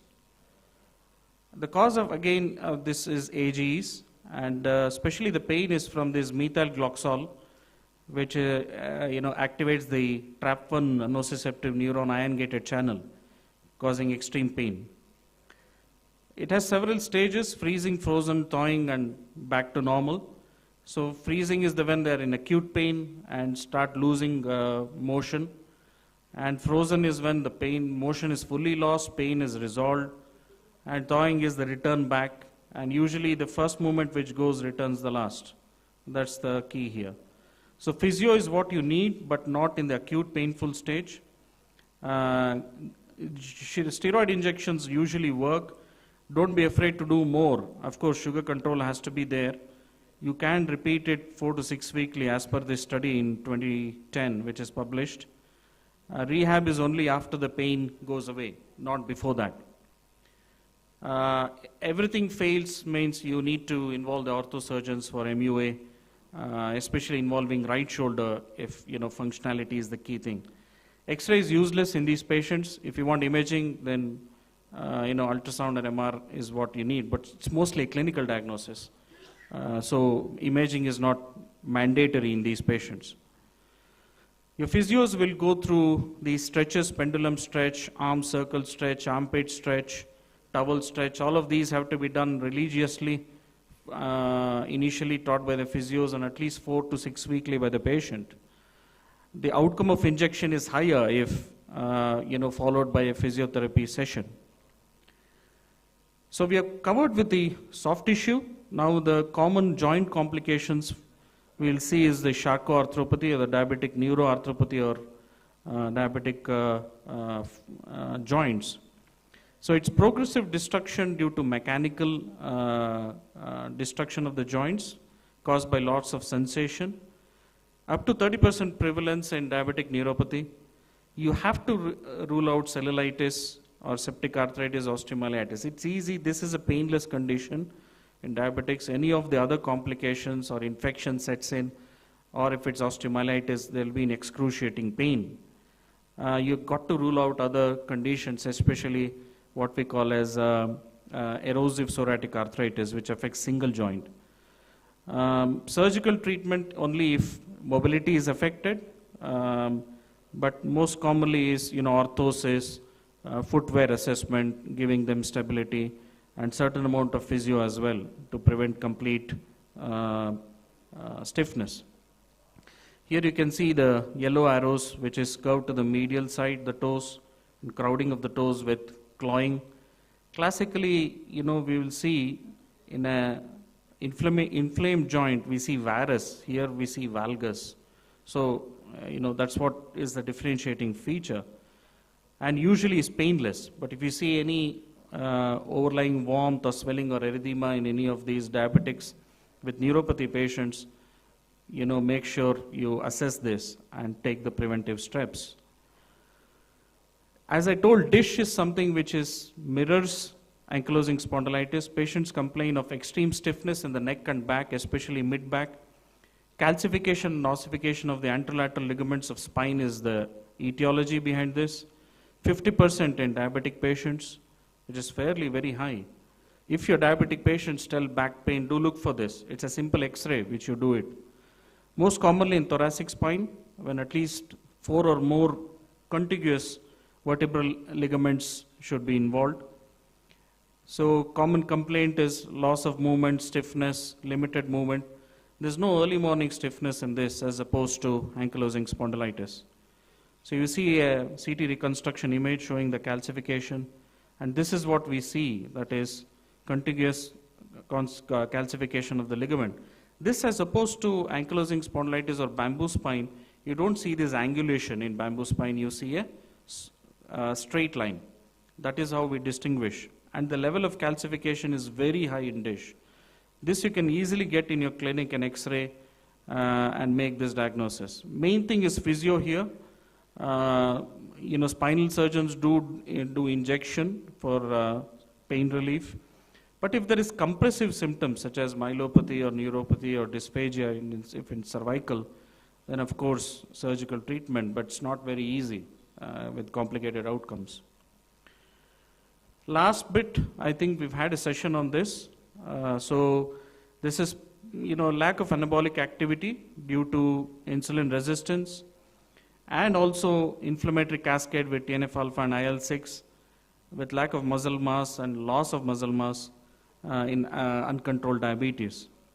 It's more common in high uncontrolled diabetes with HbA1c of 8 for more than 5 to 6 years. That's when you start losing muscle mass. So the summary is MSK complications are fairly common in diabetes.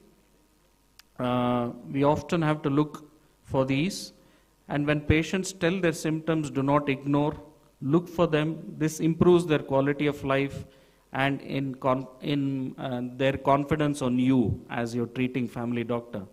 If you manage their symptoms with this, they'll be much more happy, because pain is what make the people, or lack of function is what make the people suffer in life. There are certain risk factors which I've already alluded to, and they are associated with micro and macrovascular complications. Thank you. Thank you, sir, for your elaborate presentation, and you have mentioned all the common musculoskeletal problems we are facing in diabetes. Any questions? If there are no questions, we will end the session. Thank you very much. Thank you.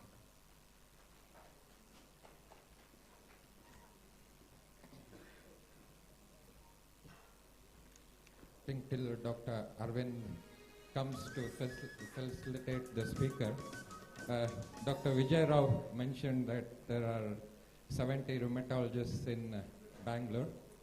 He's here. And there are we face a lot of musculoskeletal problems in diabetes.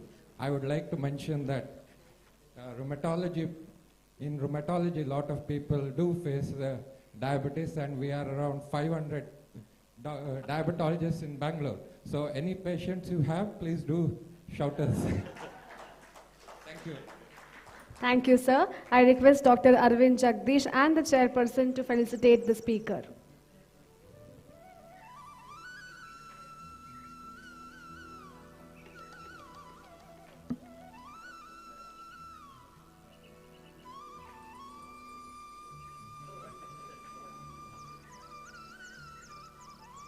Please give a huge round of applause, everybody.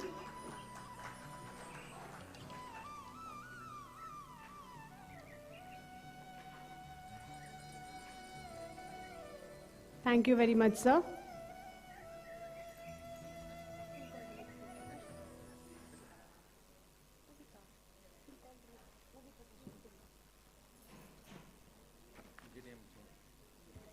Moving on to our next session, we now have JDM Symposium.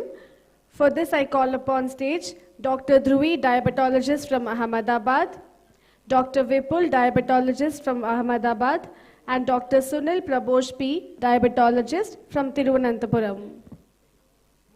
Please give them a huge round of applause, everybody. Welcome, ma'am. Welcome, sir.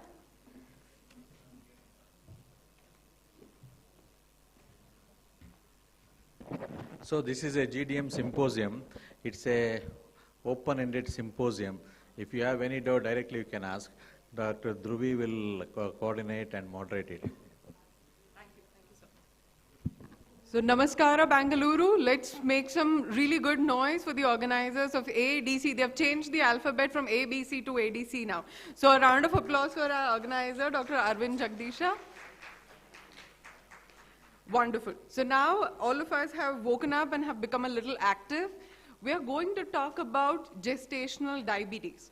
So before I start and question our panelists and all of us start to interact on what gestational diabetes is, may I ask the esteemed audience over here, just by the raise of our hands, how many of you think that hyperglycemia in pregnancy is different and gestational diabetes is different?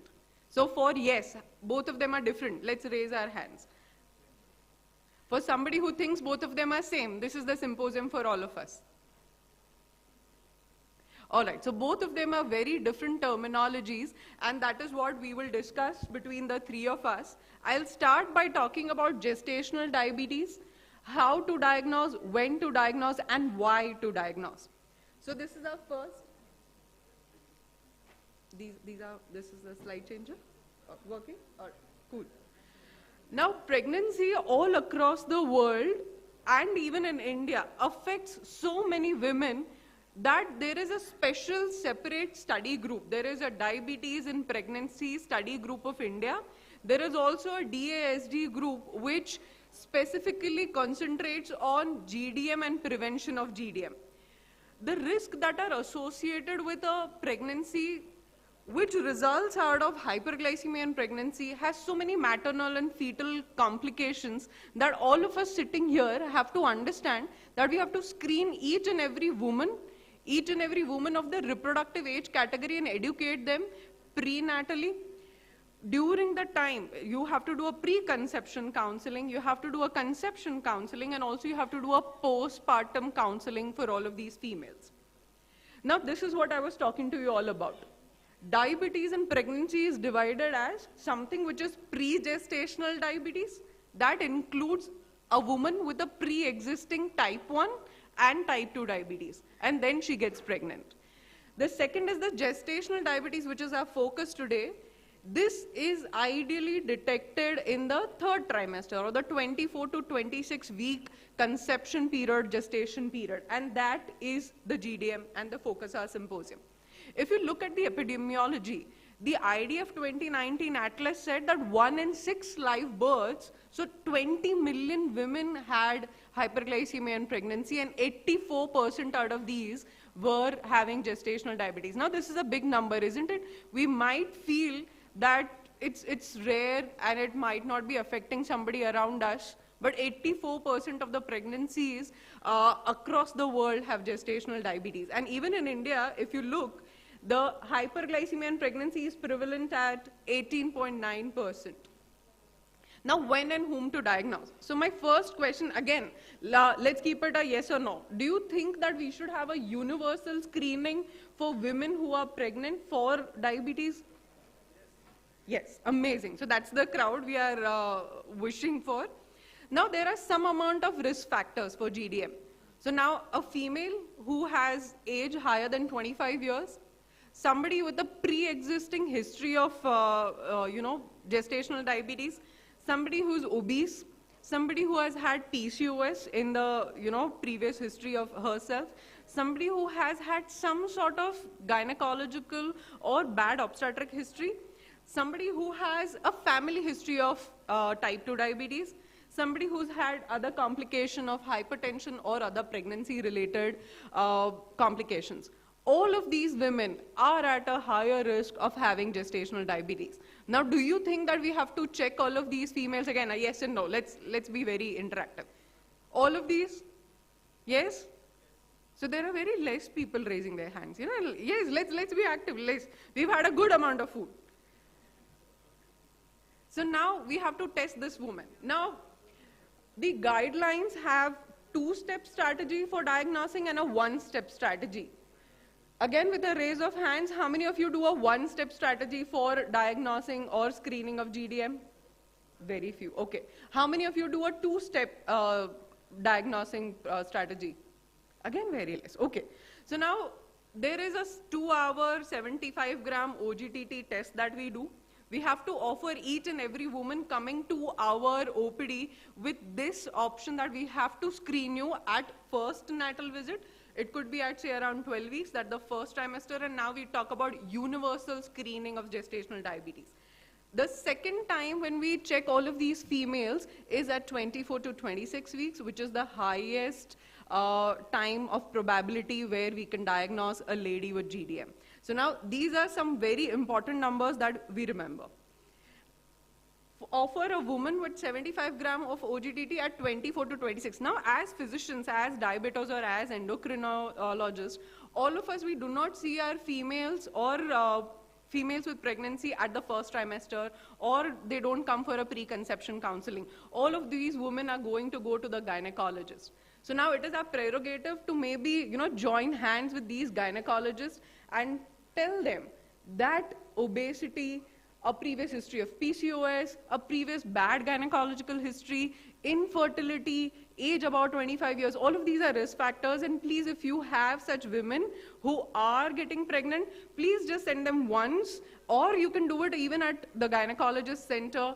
It's a simple 75-gram OGTT test. Now, what are the numbers? When we talk about a pre-pregnancy screening, again, for all the women who have these risk factors, try to counsel the patient to go for a pre-pregnancy screening.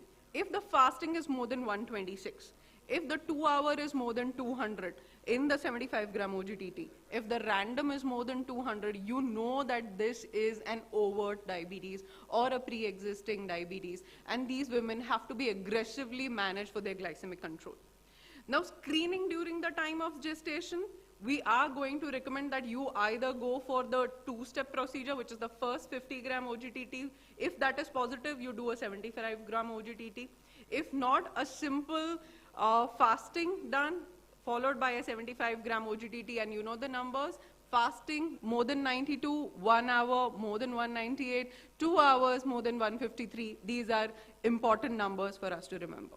Now, how to diagnose? A lot of you said that we do a one-step procedure, we do a two-step procedure, and there is a debate worldwide people from the Gynec Association, people from the Diabetic Association, all of them are in constant debate as to which process to do. So now we have our very own Indian guidelines, and I'll go to that, but this is the IAD-PSG guidelines and the ADA guidelines that say one-step procedure is fine if you want to do it at your own place. At the time of 24 to 28 week of gestation, give a simple 75 gram OGTT, do a fasting, and see the numbers. If these are positive, treat the lady likewise. If not, do the two-step procedure, which is again the ADA. That is what it is saying, not the Indian guidelines. It says first go for the 50 gram OGTT. If that is positive, then you follow it by a 75 gram OGTT. Now what are the numbers? What should be the numbers? So the ADA here is clearly saying that step 1, if the 50 gram OGTT has the 1 hour postprandial more than 140, you then further go to 1 hour, 2 hour and 3 hour, and then follow it up by a 75 gram OGTT. Even if one of the numbers out of these 3 are positive, you have to intervene by medical nutrition therapy or by the next modality of managements that Dr. Chavda is going to talk about. The ACOG, the American College of Obstetrics and Gynecology, also says a similar thing, that first start with a 50 gram OGTT, followed by, if these numbers are positive, then you can manage this lady as a gestational diabetes lady. Now screening the Indian way. These are all international guidelines, but what about the Indian way? Our very own experts, very own Indian experts have said that it is not possible for females coming from far and wide from the periphery to come down and sit in our clinic for, say, from the morning, then you do a 1 hour, 2 hour, 3 hour. You know, all of that is really not possible for somebody from the periphery. So they talked about a single test procedure, which is endorsed by the DIPSI, which is endorsed by the RSSDI, which is endorsed by the JAPI, and even by the Ministry of Health, Government of India. What do they say? Do a single step procedure, fasting is not required. At first screening, ideally at 12 to 16 weeks, do a simple antenatal checkup, do a RBS. If it is more than 200, it is overt. If you want to do a 1 hour, you give her a 75 gram OGTT, do a 1 hour and a 2 hour, and if the numbers are in the range, I'll show you those numbers, then you have to label this lady as a GDM. For the second screening, if the first screening has all good numbers, the lady is non-diabetic, no gestational diabetes, wait and ask the lady to return at 24 to 28 weeks and do the 75 gram OGTT, irrespective of the fasting state, done again, and wait for the numbers, see what the numbers are. Again, if it is normal, you still have to repeat it at a third screening at 32 to 34 weeks. Now, these are numbers which fall under the universal screening criteria and a very nice flow chart of any woman coming to your clinic. You could do a simple testing. If the 75 gram 2 hour OGTT is more than 140, it is positive. If it is negative, repeat it at 24 to 28 weeks. If not, again, repeat it at 32 to 34 weeks. Something very, very simple and easy to follow. These are the numbers which are our DIPSI criteria. If it is less than 120, it is normal. 120 to 139, it is called gestational glucose intolerance. Above 140 but below 199, it is called gestational diabetes, but if it is above 200, it is overt diabetes. Now the advantages of this DIPSI procedure is you need not have the woman in fasting, and both it is a screening as well as a diagnostic procedure. This is our paper, our very own paper by Dr. V. Sheshaya sir. He produced these guidelines through the DIPSI, and now a lot of us are following it. It is a single test procedure. Why not go for our Indian guidelines? So that brings me almost at the take-home message. By asking you all a question, I'll end over here and give it over to our next panelist. What would you assume? What would be the number now? The slide already has the answer, but what is the number according to the DIPSI criteria to diagnose somebody with GDM at 2 hours? Is it 140? Is it 160? Or is it 200? For 140, everybody, you can raise your hands. Who all say 140? Okay. Who all say 160? Nobody, okay. Who all say 200? Awesome. So somebody did, everybody agrees with us that the DIPSI criteria says that it is 140. If the 2 hour 75 gram OGTT result is above 140, you have to label this lady as having GDM. So, if you think about it like this, all the pregnant women are technically bodybuilders, and we have to, applaud all the women over here. It is a window of opportunity for all of us to intervene here. If we are diagnosing these women well on time, we can prevent the next generation from having any sort of chronic or non-communicable diseases. And again, a lot of experts from across India are working on this. So with that, I'm going to thank and give it over to Sir. Thank you, everybody.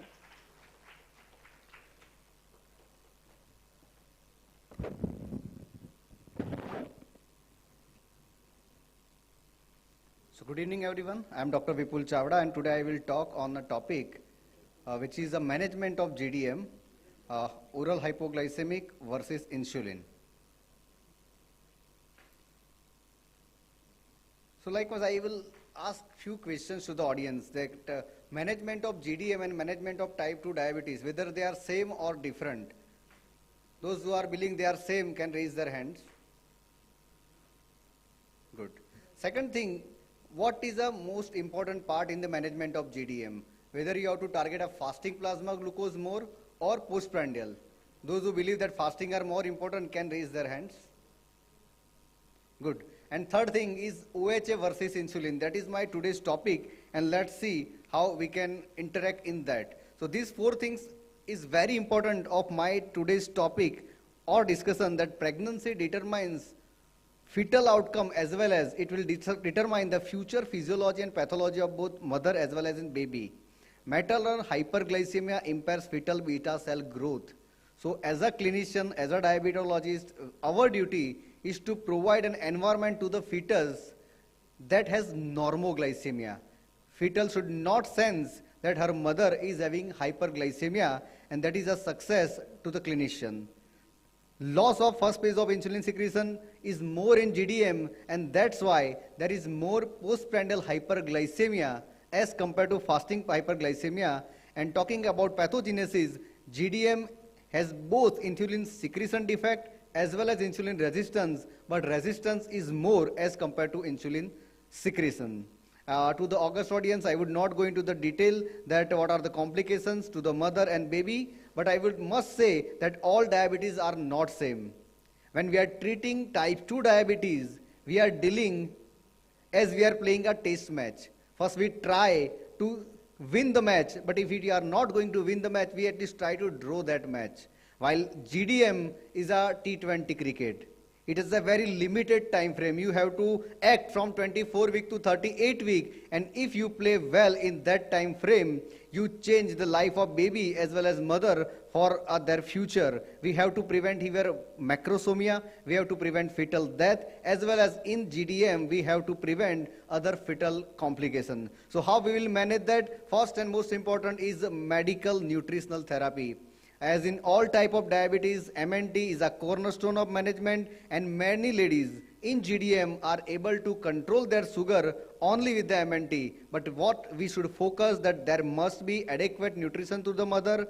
Mother should gain weight adequately. There must not be any ketosis, and we have to prevent postprandial hyperglycemia and postpartum hyperglycemia as well. What are the other modalities? Exercise, yes. Along with the physiotherapies as well as the obstetrician of the lady, we should prescribe a prescription for exercise therapy. Insulin, it is the drug of choice. Let's see what are the oral anti-diabetic agents available, and we must also take care that psychological assessment and counseling must be done not only to the mother but also to the father and the family who is having expected baby. So what are the management of pregnant women with GDM? First, we have to start with MNT and physical exercise. If there is a overt diabetes, we must start with insulin and OHA. But if there is a lesser degree of glycemia, we should start with MNT and wait for the 2 weeks. After 2 weeks, if the MNT is effective, that means the postprandial sugar is less than 120, we have to continue monitoring. But if it is more than 120, we should start first with the metformin and SOS. When required, we should start with the insulin therapy. So glyburide is one of the choice, but of course it is not approved in India. We should not use. Talking about metformin, yes, it is one of the safe molecule. The mechanism of action is insulin sensitizer. The maximum dose should be up to 2 gram and 2.5 gram are approved. It crosses placenta, but it is not harmful to the baby. It does not cause hypoglycemia, that's the base thing, and most common side effect is GI upset. What are the other OHs? Glibenclamide are used at some places, but again, personally, I would not prefer to use glibenclamide. The MIGHTY study shows that the metformin has the effect on the baby, and there are higher proportion of small for gestational age infant when we use metformin in the GDM, and the MIG tofu trial also says that metformin exposed children were larger at the age of 9 years. These are the guidelines for from the government, and again it states the same. We should start with the MNT and introduce insulin or metformin as and when required. So drug of choice is insulin. Insulin therapy must be individualized. As I already mentioned, that postprandial hyperglycemia should be our focus, and many women require only 1 or 2 sort of insulin postprandially. All the meal, breakfast, lunch and dinner, it is not necessary. After all the meal there is hyperglycemia. So we have to diagnose, we have to do continuous monitoring, and when there is a hyperglycemia postprandially, at that time we should introduce the insulin. And SOS, when fasting sugar are also rising, we should start with the basal insulin. So what are the analog available for the rapid acting insulin? We have our regular insulin, Fiasp, Aspart, Lispro. Glulysin has no data for the pregnancy, but the drug of choice would be either regular insulin or Fiasp because they are very rapid action. For the basal insulin, the Detimer should be the first choice of the medicine. NPH should be used when there is a cost restraint, and Glargine, Digludec and Glargine U300 all are under supervision. And some data now we have that Digludec can be used in the pregnancy, and the study that is EXPECT that says that it is now safe to use Digludec in the pregnancy. These are some guidelines. The ACOG, IDF, NICE and DIPSI all are says that insulin analog should be the drug of choice. They do not cross placenta. Basal bolus therapy are more effective as compared to the premix therapy, and insulin which are analog are least immunogenic to the mother. So with the time constraint, I would summarize my talk by saying that pregnancy with diabetes is associated with increased risk of maternal as well as fetal complication. All the guidelines recommend optimum control of glucose with the use of insulin as well as metformin, and insulin must be the mainstay of treatment for the GDM to achieve optimum glycemic control. With that, I would like to thank you and also congratulate Aravinda for the wonderful meeting. Thank you.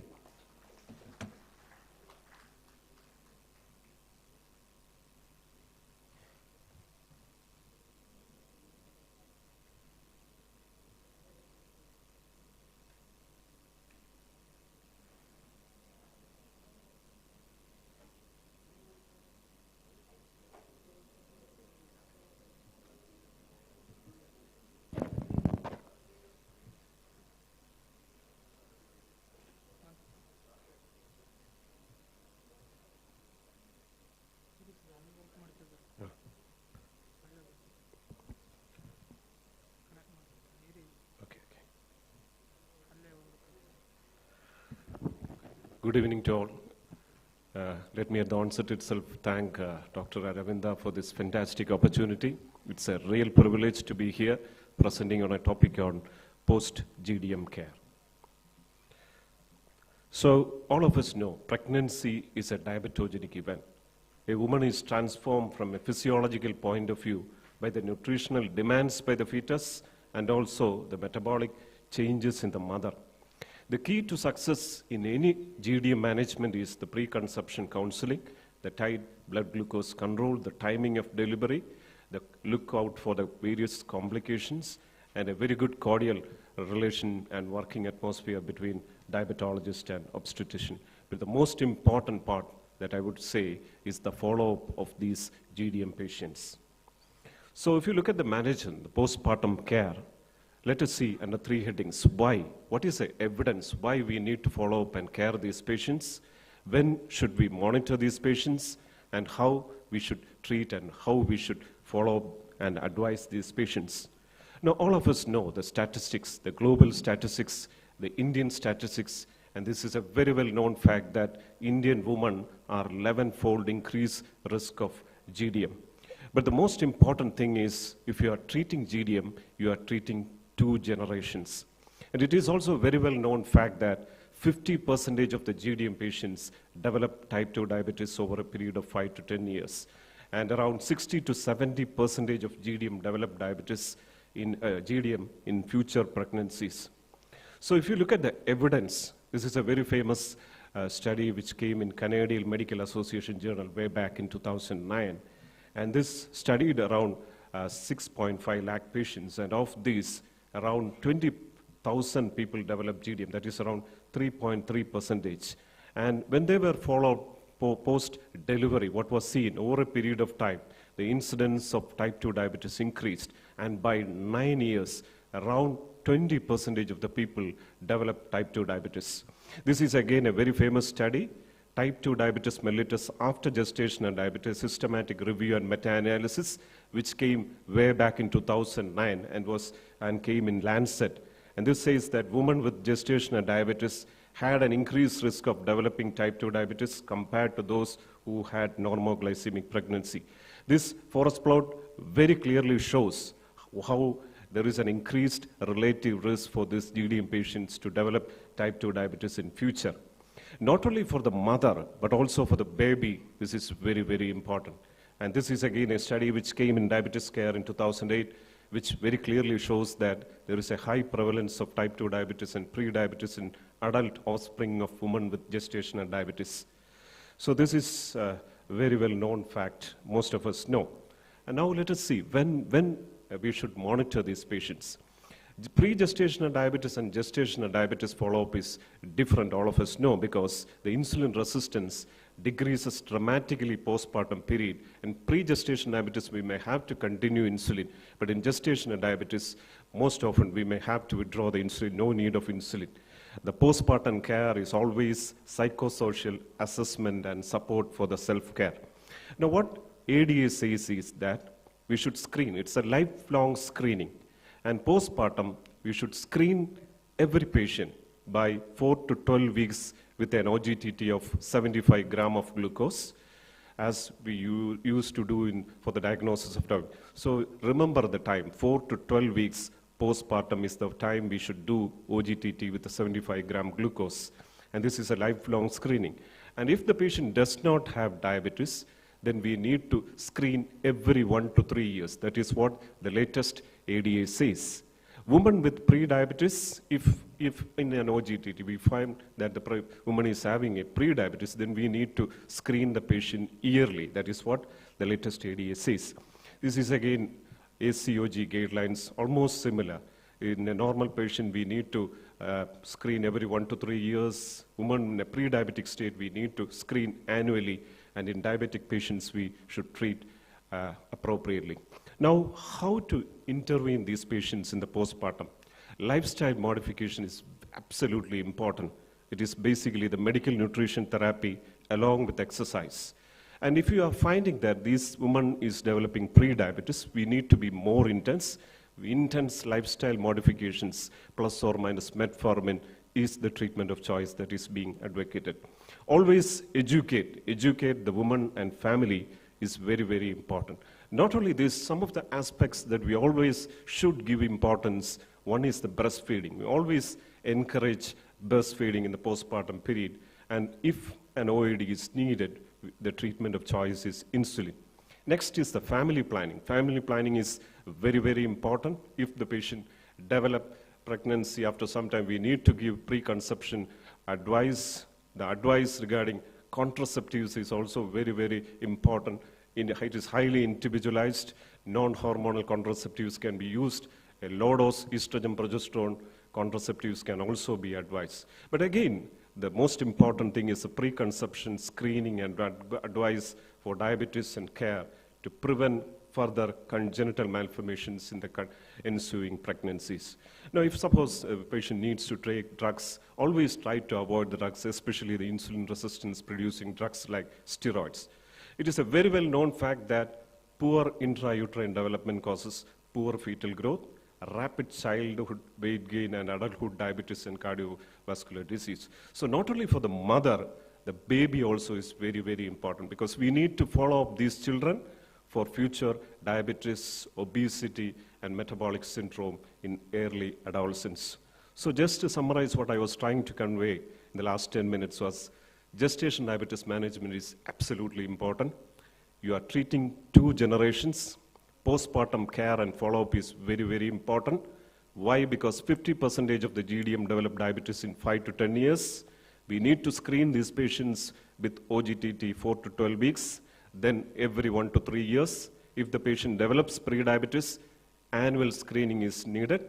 How? We need to do intense lifestyle modification along with exercise.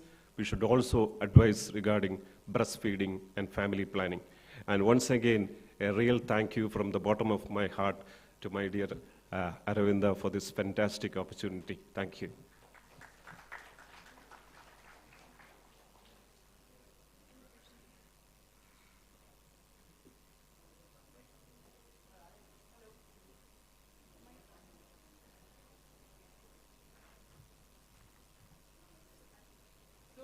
Audience, do we have any questions for our experts over here? Yes, sir.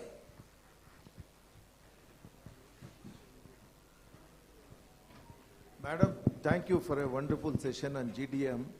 I want 1 or 2 small clarifications from you. Yes, sir. See, the patients, the type 2 elderly patients, some of them on glibenclamide, whenever they come for follow-up, I ask them to get out of this glibenclamide and start them on various other molecules for fear of hypoglycemia.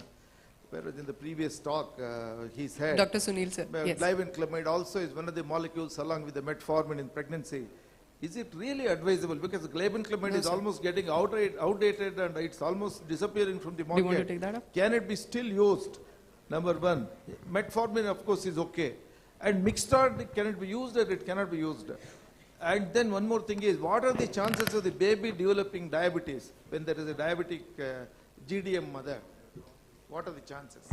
Yes, sir. I already mentioned in my talk that glibenclamide must not be used because and glyburide are not approved in India. In metformin and insulin, there are only 2 options for the use. And again, we do not recommend, in our practice also, we don't promote the use of pre-mixed insulin. So basal bolus therapy is a gold standard for the management of GDM, and when the mother is overweight, when there is a more signs of insulin resistance, we must use metformin along with the insulins. Do you want to add something, Sunil, sir? No, the thing is that glibenclamide also crosses placenta to some extent. So if you ask me, you don't, none of us is interested in prescribing glibenclamide. Although there are a few studies which says that glibenclamide can be used, but most of us what we do is only metformin is the one which is being preferred all over the world. And if your question is particularly in the postpartum period, actually what is being said is, suppose if you want to give an OAD, it is actually only metformin. No, absolutely no doubt regarding that, only metformin. And preferably the treatment of choice during the breastfeeding period is insulin. What are the chances of developing diabetes? So that's actually it's very difficult to say because we need to follow these children for a long period of time. We need long-term data and studies.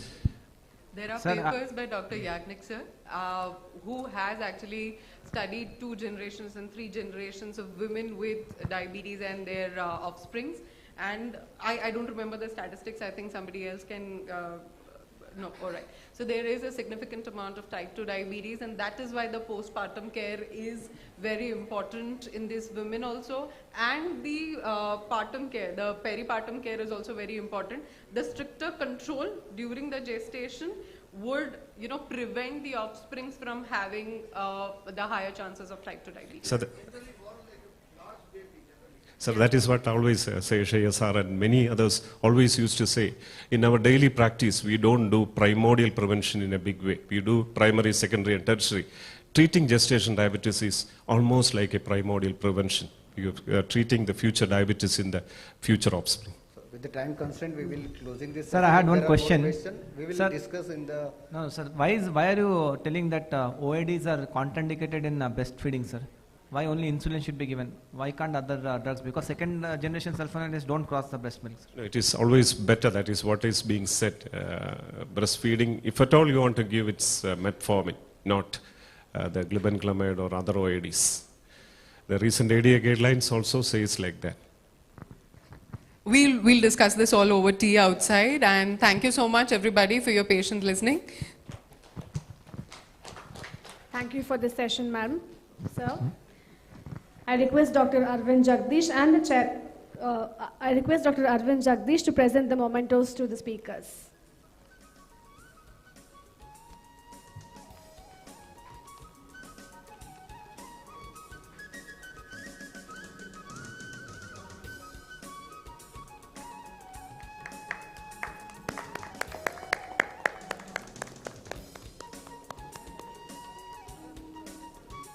May we all please clap for them.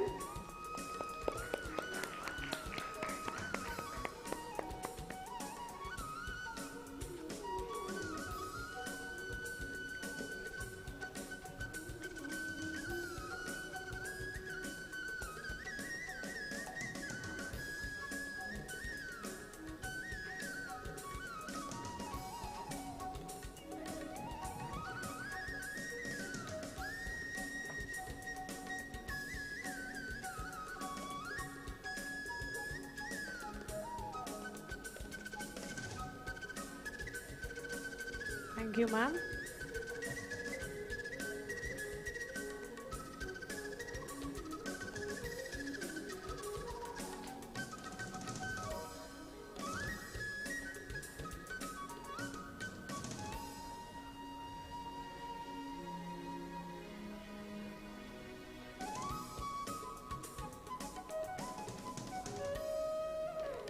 Thank you, sir. Moving on to our next session, we now have symposium with the topic hypoglycemia. For this, we have the speakers, Dr. Rutul Gokulani, diabetologist from Ahmedabad, Dr. Renuka Prasad AR, diabetologist from Mysuru, and Dr. Dharmendra Panchal from Ahmedabad. We welcome you, ma'am. We welcome you, sir. So, lastly, we were discussing about glibenclamide and causing hypoglycemia, and now we are moving forward to the next session of hypoglycemia. And my topic is hypoglycemia, what are the causes? First of all, I would like to be really thankful to Dr. Aravind Jagdish for inviting me and having me here.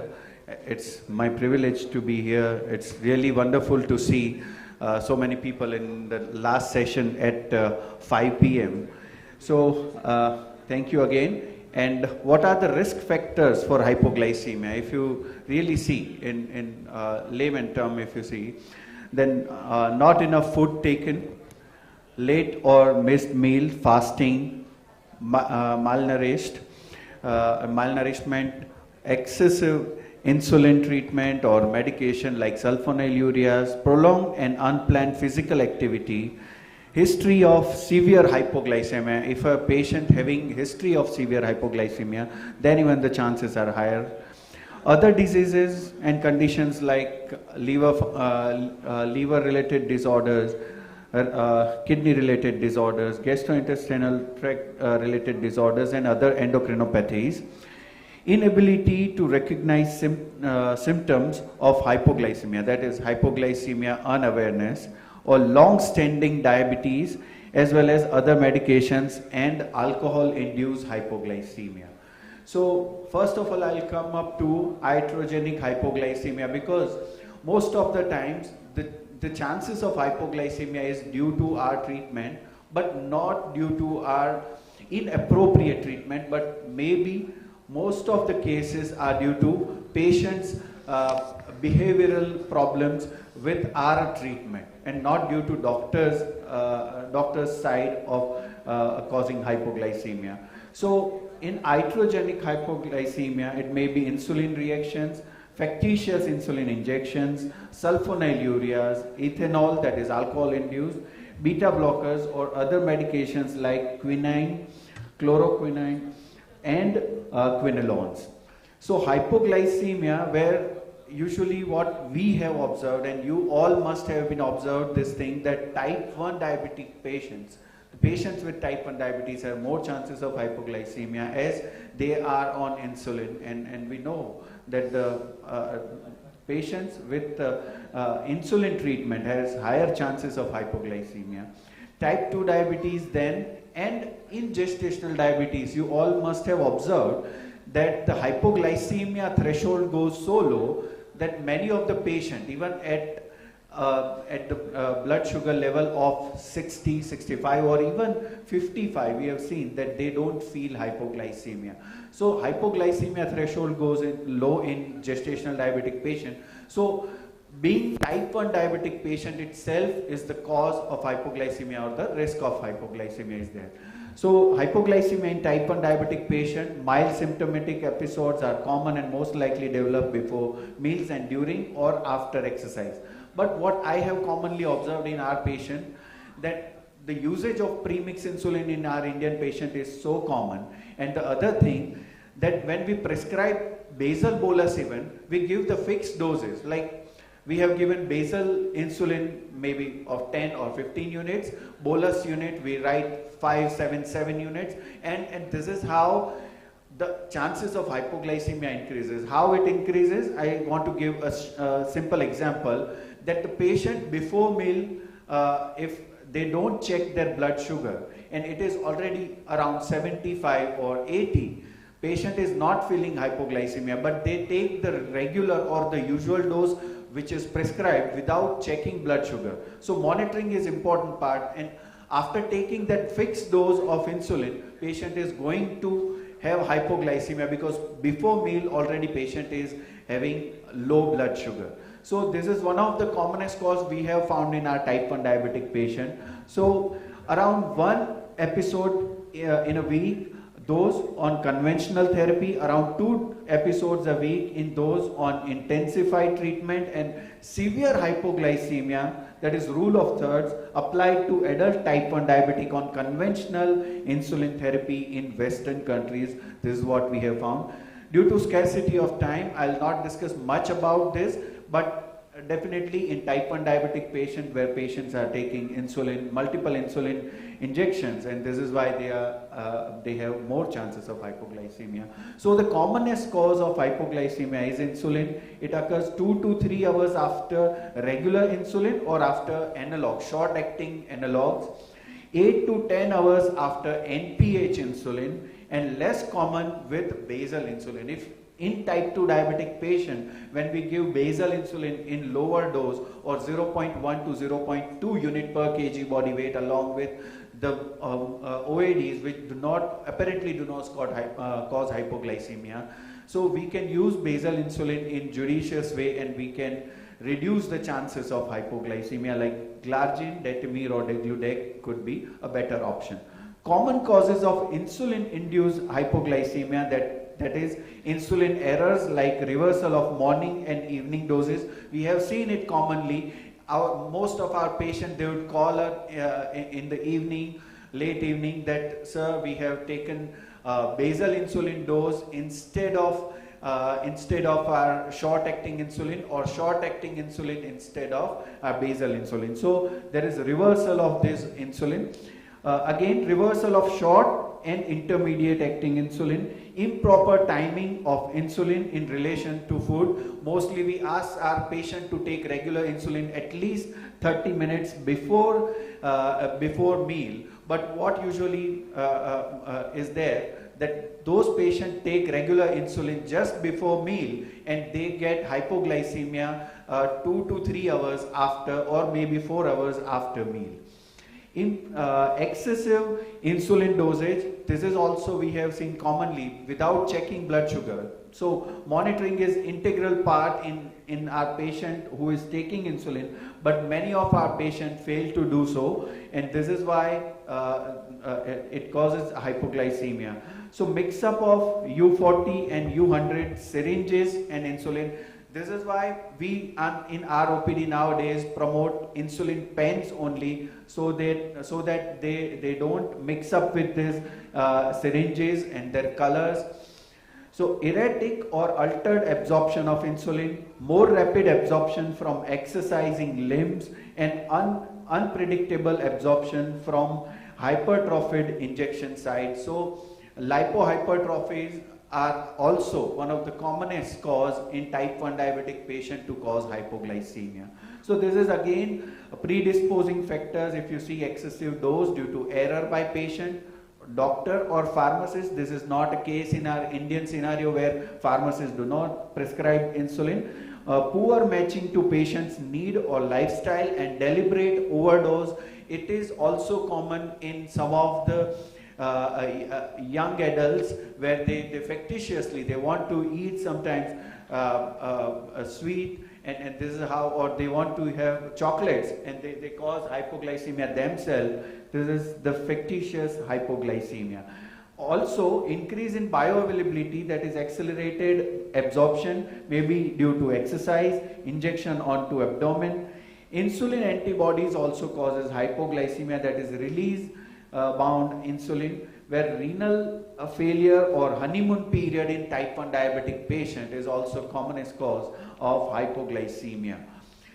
Again, this is predisposing factors of hypoglycemia. I am not getting into it much, but the increased insulin sensitivity may be due to hypothyroidism, weight loss, physical training, postpartum menstrual cycle variation and recovery from infection, and inadequate carbohydrate intake may be in missed, small or delayed meals, slimming diets, anorexia nervosa, vomiting or including gastroparesis, breastfeeding and failure to cover from exercise. Another predisposing factors of hypoglycemia could be exercise, alcohol that inhibits hepatic glucose production, and drugs like enhanced sulfonylurea action, block counter regulation, that is non-selective beta blocker, and which causes insulin release like pentamidine. Sulfonylurea induced hypoglycemia are usually longer duration hypoglycemia, and especially when we hospitalize patient, we have seen and we have observed that mainly newer generations sulfonylureas like glimepiride and gliclazide, they cause hypoglycemia for maybe 2 to 3 days in a few of the patients. So predisposing factors in sulfonylurea is age, when older patient gets more hypoglycemia and starvation, hepatic and renal diseases, adrenocortical insufficiency, and potentiated by alcohol and salicylates. Ethanol-induced hypoglycememia that may cause mortality rate is very high in alcohol-induced hypoglycemia, and it leads to severe hypo with blood glucose level as low as 10 mg per dl, and predisposing factors for alcohol-induced hypoglycemia may be depleted hepatic glycogen stores and fasting prior to alcohol ingestion. Beta blockers also causes hypoglycemia, like propranolol and other beta blocking agents occasionally cause symptoms of hypoglycemia or mask the symptoms of hypoglycemia. Predisposing factors may be chronic malnutrition, ethanol ingestion, or strenuous exercise. Mechanism of beta blocker effects are unclear, but probably involve the inhibition of hepatic gluconeogenesis, and beta blocker can also inhibit the autonomic symptoms of hypoglycemia, and this is why the hypoglycemia unawareness is so much common in the patients with beta blocker usage. So it also renders the patient unaware of his or her hypoglycemia. With this, I would like to be thankful to everyone for patient listening, and I'll hand over the session to our next speaker, Dr. Renuka Prasad.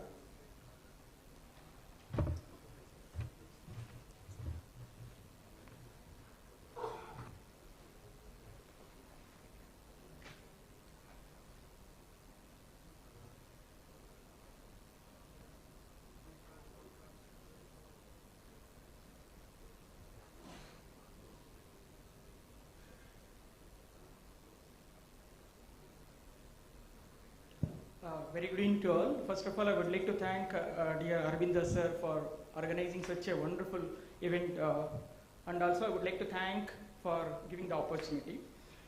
Of course, My dear friend, dear Dr. Rutul already explained well what are the different causes of hypoglycemia. Let us see how to manage hypoglycemia. So, in my talk, I'm going to actually include this management of hypoglycemia in general, as well as the pathophysiology and management in special population like children, pregnancy, and elderly people. So, we know that this is a very common, I think, in our day-to-day practice. We definitely educate them to treat. If the patient is conscious, we know that if the blood sugar level is less than 70 milligram per deciliter, if patient is symptomatic, definitely if the patient is conscious enough, treat immediately with the 15 to 20 gram fast acting carbohydrates. Like we can advise to take them small glass of sugary drink or more glucose tabs. Previously it was available, I think now it is difficult to get the glucose tabs, and small like any fruit juice or even glucose gel or whatever is available immediately at home, like honey, like that. Now some people may also need to take a snack of even after 15 to 20 gram, even after that. Please check the glucose level after 15 minutes. If still no improvement, you can repeat that. So if the patient is not conscious, in that case, put the patient into the recovery position and rush the patient to the hospital and give the intravenous glucose like 25% or 50% of dextrose and also glucagon. Otherwise, glucagon kits are available, but of course, even for a tier 2 city like Mysore, we are difficult to get the glucagon kit because of the cost and availability, but definitely if it's available, it's wonderful because it acts immediately. So in keeping the one thing in mind, if the patient is actually taking a long-acting sulfonylurea or even the long-acting insulin, we should also keep it in the mind because that hypoglycemia can persist more than 24 to 36 hours. In that way, definitely, we need to keep that in mind. Now, there are technologies, strategy to reduce the risk of hypoglycemia. My next speaker is going to elaborate in detail. What are the general recommendations on hypoglycemia management? If the people treated with sulfonylurea, glinides, or insulin, that already my previous speaker mentioned, be educated about the hypoglycemia. I think still we know that the main cause of hypoglycemia is the drugs. Most common is iatrogenic. And education is the must to prevent hypoglycemia and also manage hypoglycemia.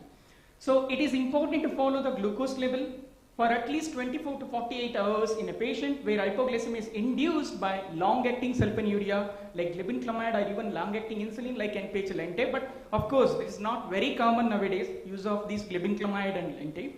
When hypoglycemia becomes a problem, what we should do? Consider the risk factors, avoid the sulfonylurea if possible. Hypoglycemia needs to be treated promptly. While it is useful to document the degree of hypoglycemia because that is most important most of the time.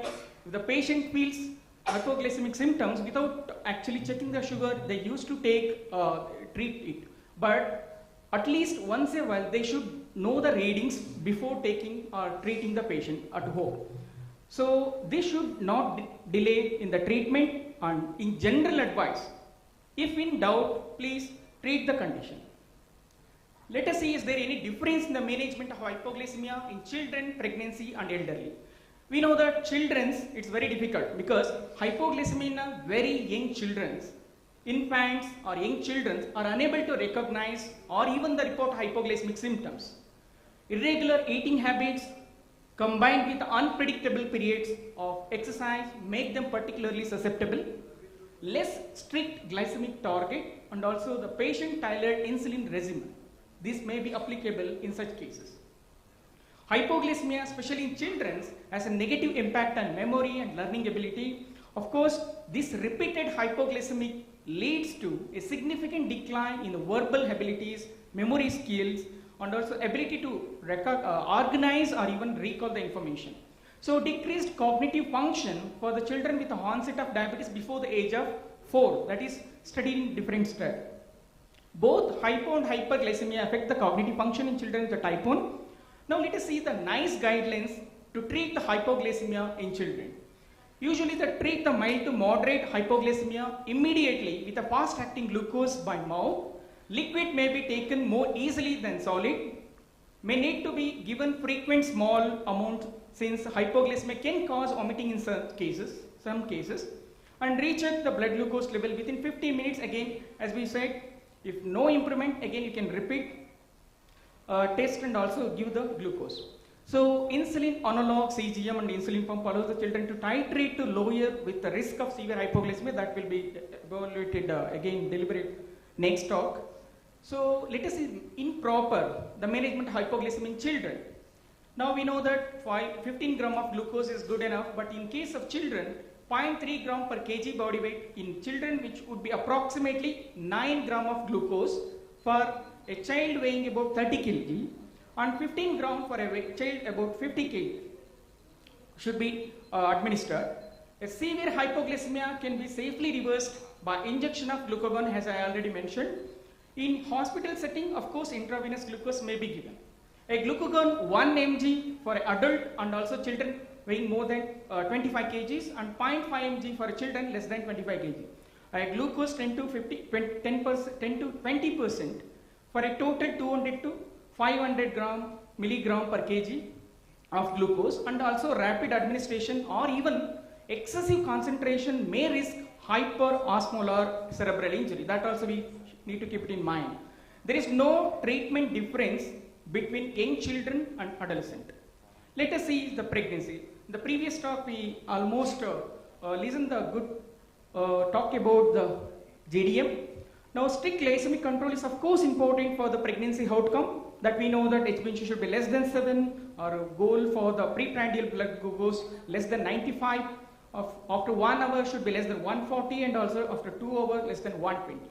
Now the frequent hypoglycemia during the pregnancy, what studies show that a severe hypoglycemia like 45% of the type 1 and 19% of type 2 with the diabetes experience severe hypoglycemia in pregnancy. So 4 to 5 times in a week in women with a type 1 we call it mild hypoglycemia. Now that's why we know the HbA1c level should be kept it in less than 7%, but without causing severe hypoglycemia, and with without high numbers of mild hypoglycemia by optimizing care and treatment. Now we also consider the risk factors to cause it, and we need to act accordingly, like history of previous hypoglycemia in the year preceding pregnancy, hypoglycemia of unawareness, long duration of diabetes, fluctuation in the glucose level, that also we need to keep in mind. The higher risk of severe hypoglycemia in the first trimester compared to the pre-gestational event rate, and many hypoglycemic episodes occur before the first visit to the clinic. And reduction in the severe hypoglycemia in a pregnancy with education and refined treatment. Of course, the education is the must in all the people with diabetes while starting any OHA or even insulin. And insulin analogs may contribute to lower the incidence of severe hypoglycemia, which is better nowadays because of base analogs. And also these analogs also improve the hypoglycemia rates during the pregnancy. Now let us see, is there any changes in the elderly people? Of course, the risk of hypoglycemia increases with the age. You can see the less than 60 year, between 60 to 69, even more than 70. Definitely there is a risk of hypoglycemia increases with the age, and more elderly people with a diabetic require hospitalization for hypoglycemia. So there are different additional risk factors that we need to keep in mind while treating the elderly people, like tight glycemic control, care at home residency, more than 80 years, undernutrition, insulin or sulfonylurea treatment, and polypharmacy.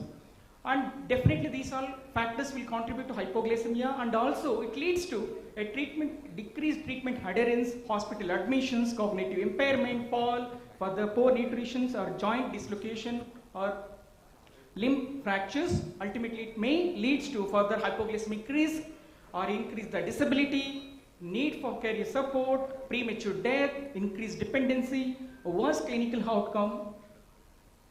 So with this, coming to the summary, the patient education, diet, exercise, individually in the HbA1c target. These are the important factors to be considered to prevent hypoglycemia.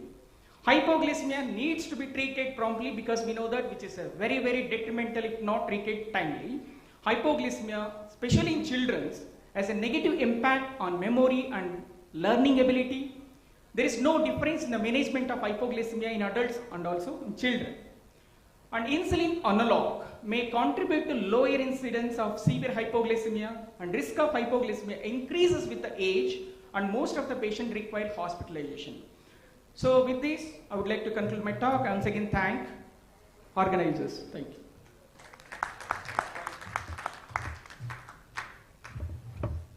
Thank you.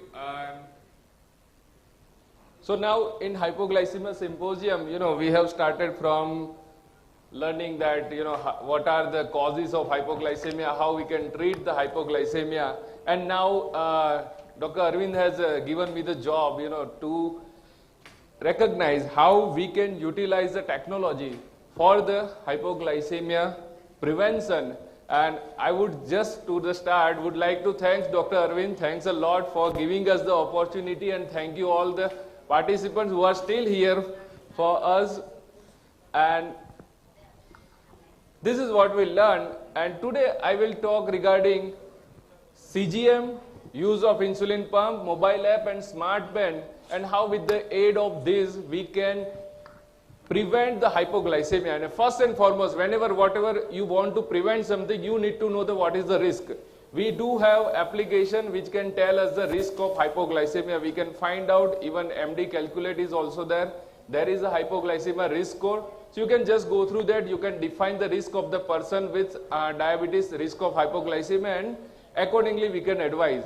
If we talk about continuous glucose monitor, since morning, we know that we do have continuous glucose monitor, real-time continuous glucose monitor, or intermittently scan continuous glucose monitoring system, or we do have professional CGM system even. But one of the unique feature of this CGM system is the hypoglycemia alarm, which I want you people to know. And we do have the continuous glucose monitoring system, like we have this Dexcom 6, or we have Medtronic's Guardian 3. We do have Eversense. Eversense is one of the continuous glucose monitoring system which we can utilize for even 180 days, and that is also having hypoglycemia alarm. Now that Freestyle Libre 2 is also having hypoglycemia alarm, and with the use of this technology, a person can know that they are approaching to hypoglycemia even before they develop hypoglycemia, and we can reduce the chances of being hypoglycemic.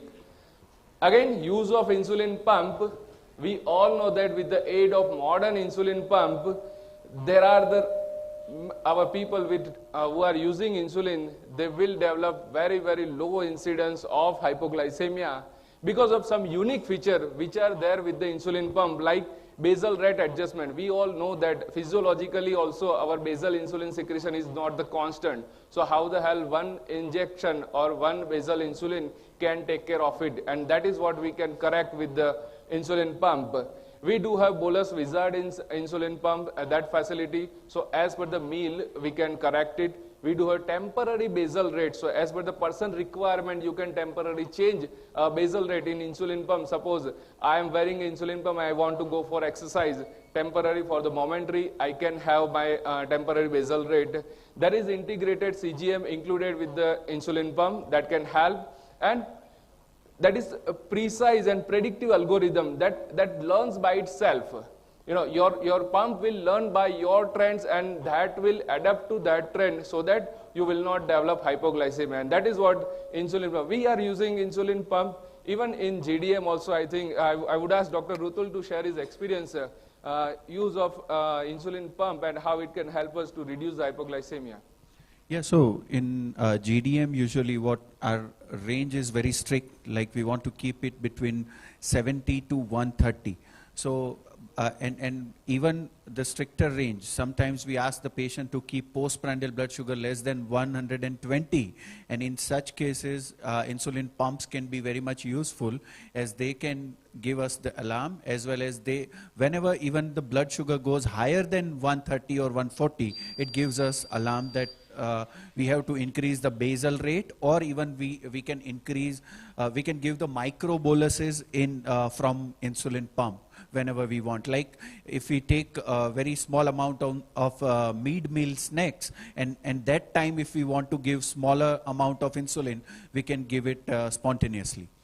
So these are the, I have just mentioned various types of insulin pump which are available tethered. These are the insulin pump with tube, and some patch insulin pump, which we do not have a tube. It can be operated with your mobile app or operated with the other device even. Now, use of mobile app, for a person with diabetes, using technology is a boon, and with the use of mobile app, person can calculate their dose, their carbohydrate count, they can predict whether they will develop hypoglycemia or not, and these are the various applications, use of which can help people with diabetes to predict their risk of hypoglycemia and prevent the hypoglycemia. So various application that helps our people with diabetes.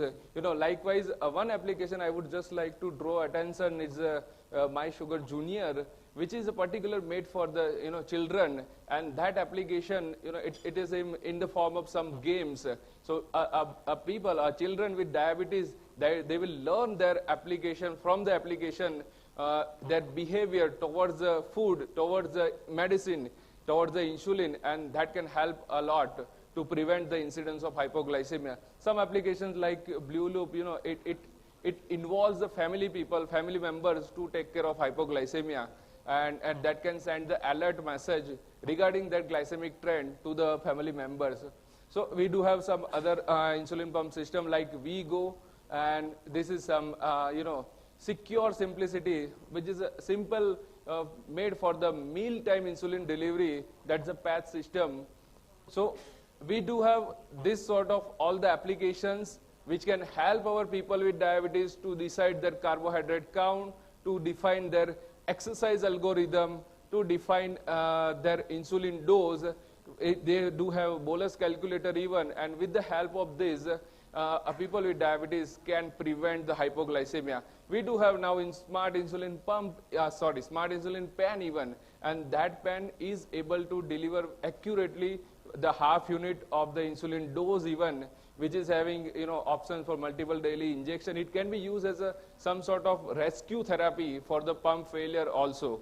So yeah, we do have many technologies, and proper use of technology in application can help us to prevent the hypoglycemia. And again, my sincere thanks and many big congratulations to Dr. Aravinda for the successful ADC Diabetes Summit 2023. Thank you. With this, I would like to actually add one more thing, because educating the family members is the must, because when we put them on sulfonylurea or even the insulin, without actually informing or educating the family members, it's very difficult to, because most of the time when patient is in hypoglycemic status, difficult to treat. So in that way, I think patient education as well as family members education is also important. Sir, Thank you. I just want to make a comment regarding hypoglycemia. India is the diabetic capital of the world. Millions and millions of people with diabetes are there in India. We stand almost #1, maybe next only to China. Market is flooded with oral medicines and insulins to lower the blood sugar. One and the only thing that is available to elevate the blood sugar is glucagon, which is not available. I feel the most difficult hypoglycemia is the elderly people, 60, 70, 80 with cardiac problems. They are the people who die because of hypoglycemia. A simple glucagon injection, if it is available in every house with an elderly diabetic, can save life.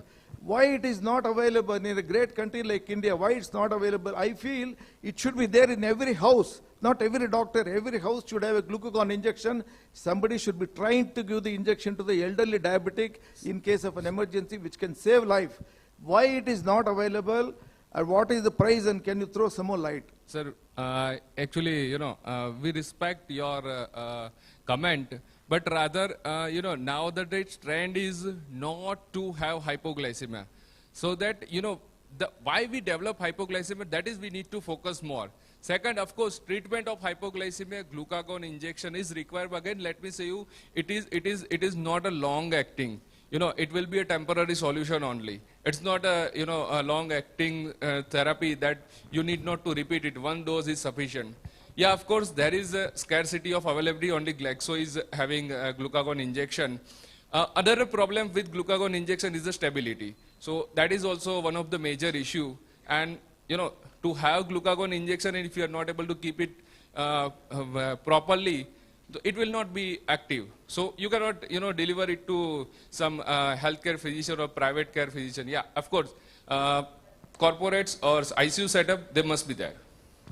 One more thing is the cost is the one of the important factors because it costs about nearly 700 to 800 rupees. So we know that India is a very cost sensitive market, and most of the time in our house we can treat with like if the patient is conscious, definitely we can treat them easily with whatever available at home with a sugary candy and all. But of course in the unconscious patient we need to use such type of injections. But unfortunately, as I said last time, I wanted for my patient, it took almost 1 week to reach from Bombay to actually Mysore. Of course, as you said, it's scarcity also there. One of the cost also one of the important factor.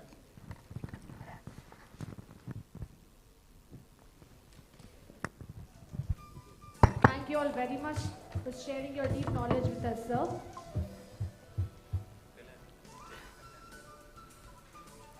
I request Dr. Aravind Jagdish to present the mementos to the speakers. Please give them a huge round of applause, everybody.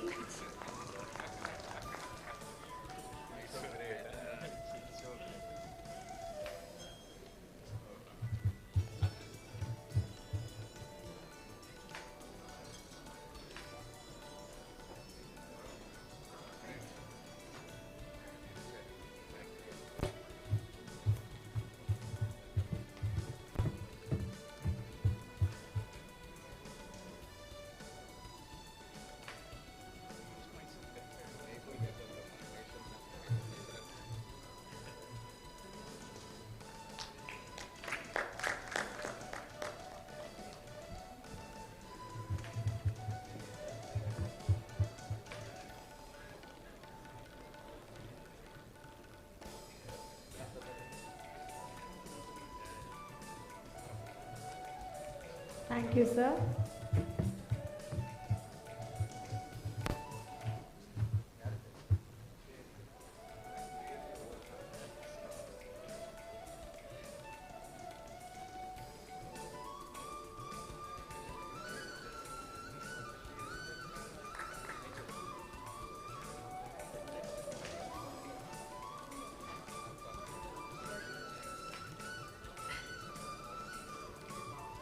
We have last two sessions for the evening. I now request Dr. Aravind. I would first like to congratulate Dr. Aravind Jagdish for this huge success, first of all, the chairperson for this entire event. Like a one-man army, he's done everything, and definitely this event was a huge success. So congratulations to you, Dr. Aravind, sir. A huge round of applause for him. For the next session, I would like to call upon Dr. Srihari on stage.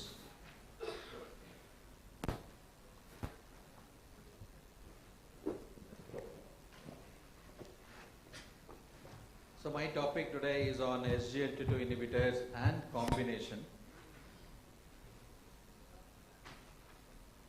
So we all know that type 2 diabetes is a progressive and complex disease. A 5-year increase in diabetes duration was associated with an excess risk of about 20% for each of the 3 endpoints. You can see the first endpoint was the cardiovascular disease, middle one is the myocardial infarction, on the right side is the stroke. If 5-year increases, obviously the risk of these diseases increases. You can see ADA 2023 standard of care, a comprehensive approach to reduction in diabetes complications. You can the 4 pillars are there. One is the glycemic management, the second one is the blood pressure management, third one is the lipid management, and fourth one is agents with cardiovascular and kidney benefit.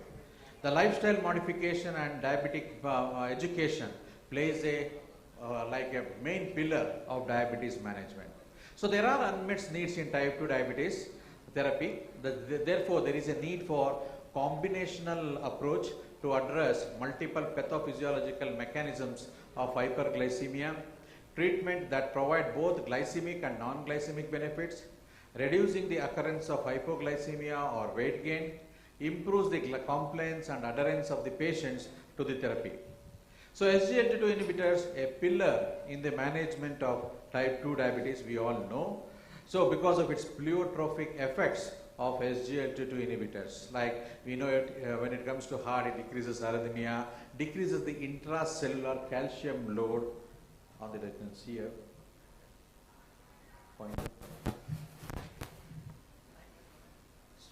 So preload, that is, it decreases the interstitial volume, decreases the intravascular volume. When it comes to kidney, increases the blood magnesium level, causes glycosuria, it decreases the interstitial kidney fibrosis, increases natriuresis, decreases HbA1c, increases erythropoietin for producing cells. There are so many metabolic effects and blood vessels which are, in the past 3 decades, past 3 years, we are understanding more and more of SGLT2 inhibitors mechanism and the usefulness. The many studies are also coming up, we are all aware of that.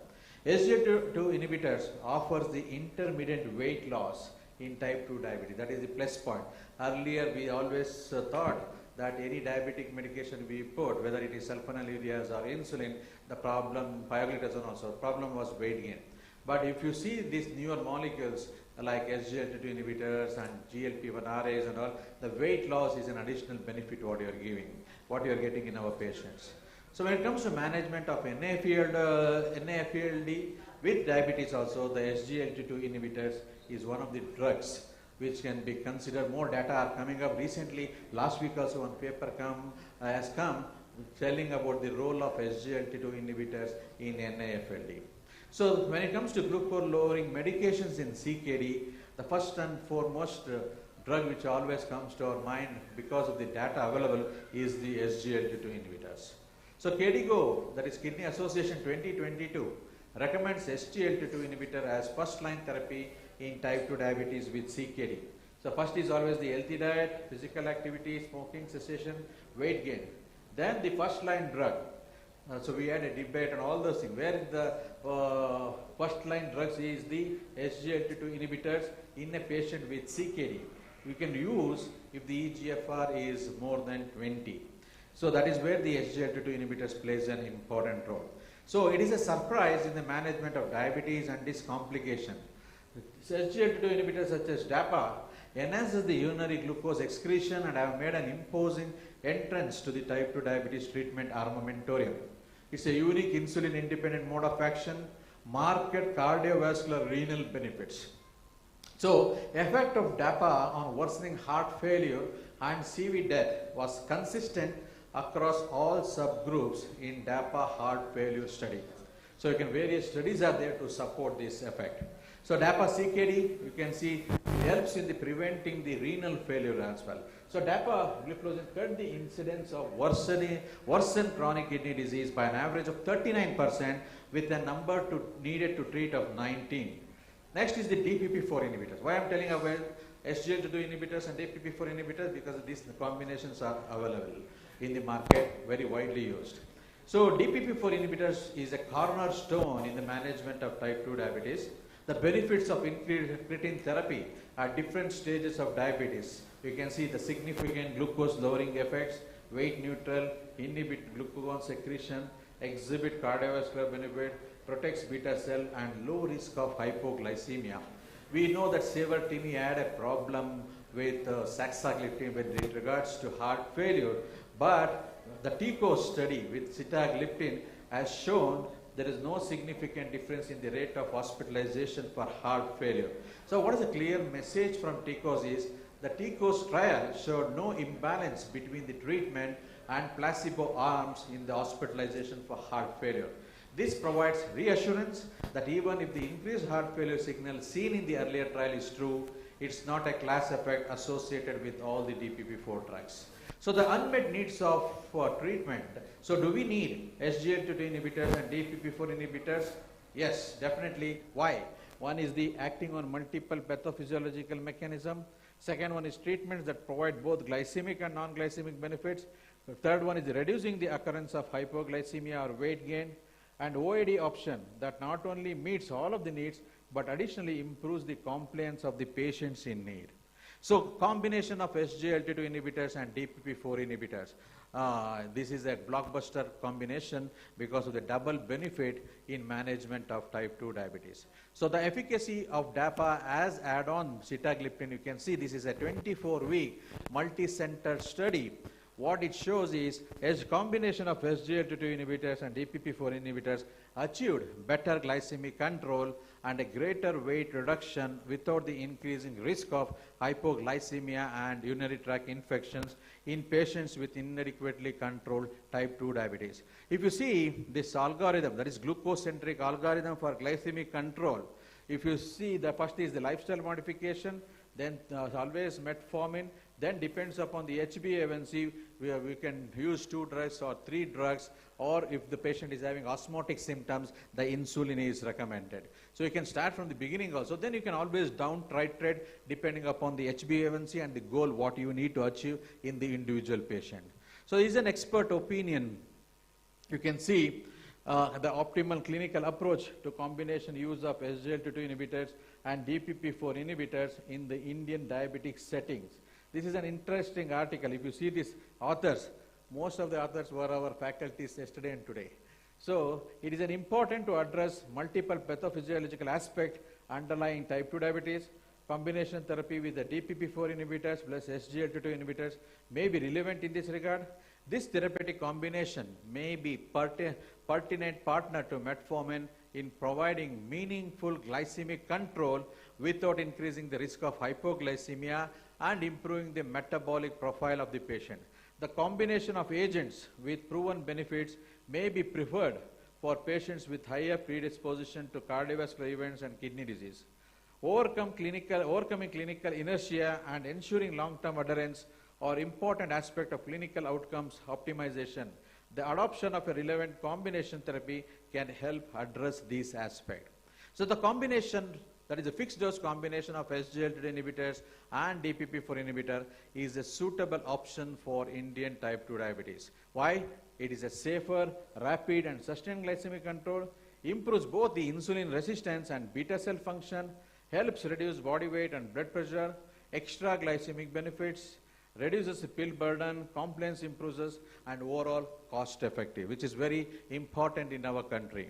So the effect of SGLT2 inhibitors and DPP4 inhibitor combination on a genital tracheal infection, you can see once the combination is there, if there is expecting SGLT2 inhibitor, some fungal infection, urinary tract infection, but when you put this combination of DPP4 and SGLT2 inhibitors, these side effects are less. So the patient profile for initiating dapagliflozin plus sitagliptin is based upon the CV risk including heart failure. That is HbA1c criteria applicable as above. So you can see SGLT2 inhibitors when it is a proven CV and heart failure benefits. DPP4 once again CV and heart failure. When it is the patient based on the chronic kidney disease, you can once again select the SGLT2 inhibitors and DPP4 inhibitors, especially linagliptin in that particular combinations. So the pointers while initiating DAPA plus sitagliptin, where the appropriate use of this combination is always management of type 2 diabetes initiate with lifestyle modification. In a treatment naive patient where metformin is contraindicated or intolerance and HbA1c is more than 8. In treatment naive with metformin patients in combination with metformin, you can add on this combination to metformin. Those who are uncontrolled on metformin, once again, if the HbA1c is more than 8.5, directly you can go with this fixed combination. So the near future, the need for early combinational approach in type 2 diabetes, you can see this algorithm showing if the HbA1c is more than 7.5%, you can always start with 2 agents. If HbA1c is more than 9%, you can start with 2 to 3 agents. So if this year's AAC algorithm, it is if the patient is, most of the time you would have experienced, many patients walk into the clinic and say, I'm totally comfortable, doctor, but when you see this report, fasting is 200, postprandial is 400, HbA1c is 8.5 or 9. Many times we will be surprised, but patient will be very comfortable. So in those cases, definitely these combinations, 2 or 3 drugs can be used. But if the patient is having osmotic symptoms, if he has like polyuria, polydipsia, sweating and all those things, if the patient is having, definitely the insulin is the drug of choice. So pharmacological approaches to the glycemic treatment, this is the standard of care in diabetes 2023. So that is early combination therapy at treatment initiation to extend the time to treatment failure. The verify initial trial combination is superior for extending primary and secondary failure. Initial combination therapy to patients with A1C levels 1.5 to 2% above the target. So take home points from my talk, ladies and gentlemen. So type 2 diabetes management needs the combination of different anti-diabetic drugs to achieve an adequate glycemic control. So DPP-4 inhibitors plus SGLT2 inhibitors demonstrate the clinical efficacy with an acceptable safety profile. The concomitant use of both therapeutic agents exerts additive effects on hyperglycemia. It reduces the incidence of hypoglycemia and weight gain.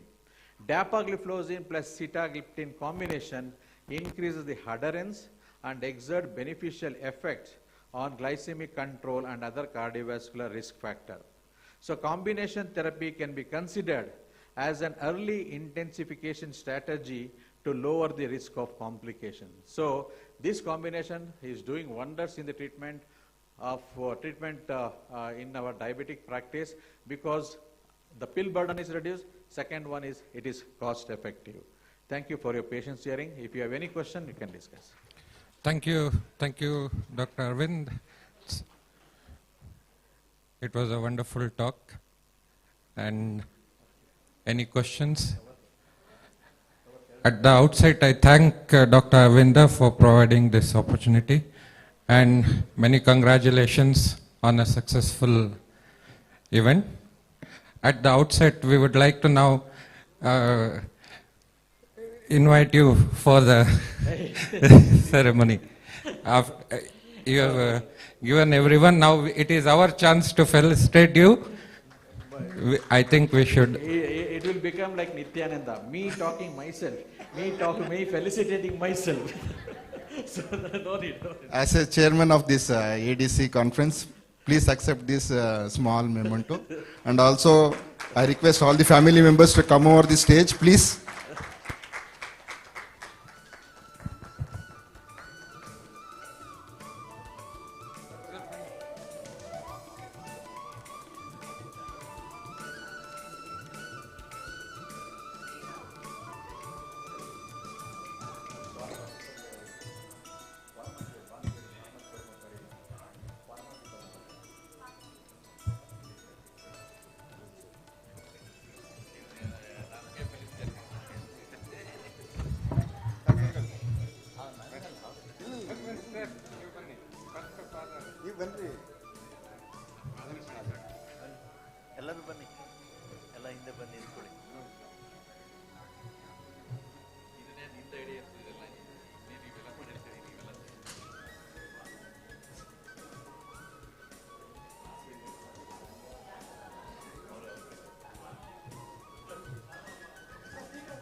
So coming to the the last part, which is an important part, that is the vote of thanks. So I wholeheartedly, just a second.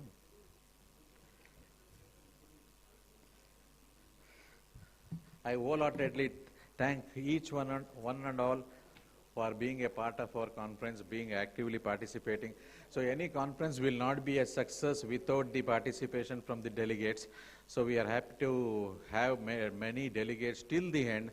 So we are humbled and very happy that we all attended and made use of this academic feast. I'm sure we have made all the arrangements. If there is any lacuna or if there is any mistakes or anything, just kindly pardon us.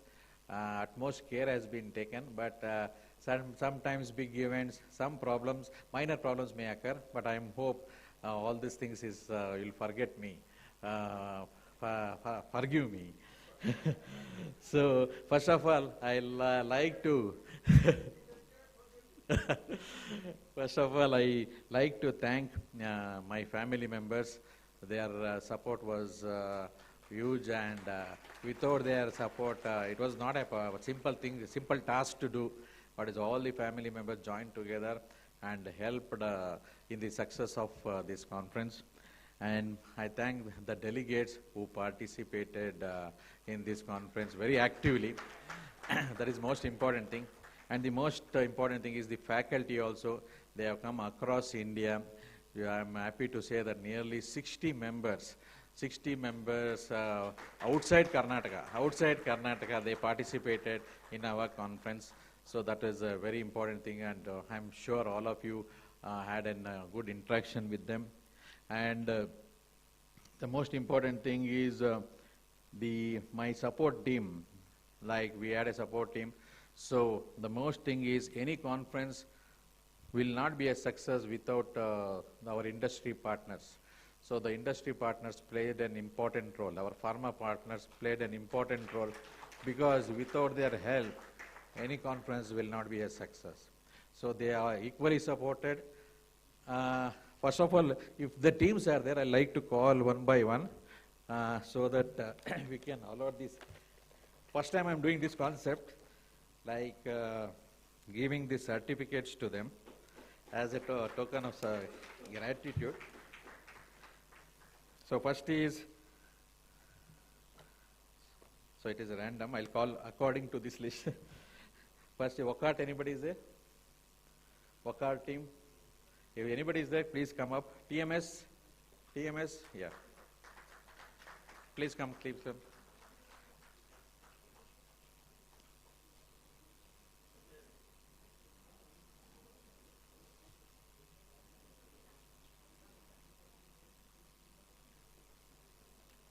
Wonderful.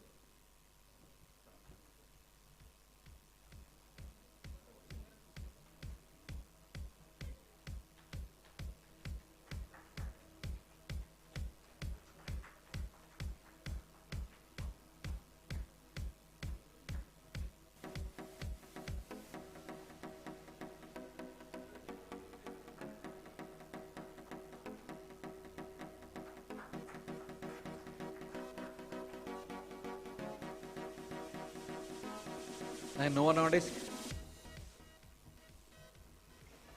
So Novo Nordisk is our major supporter for this conference.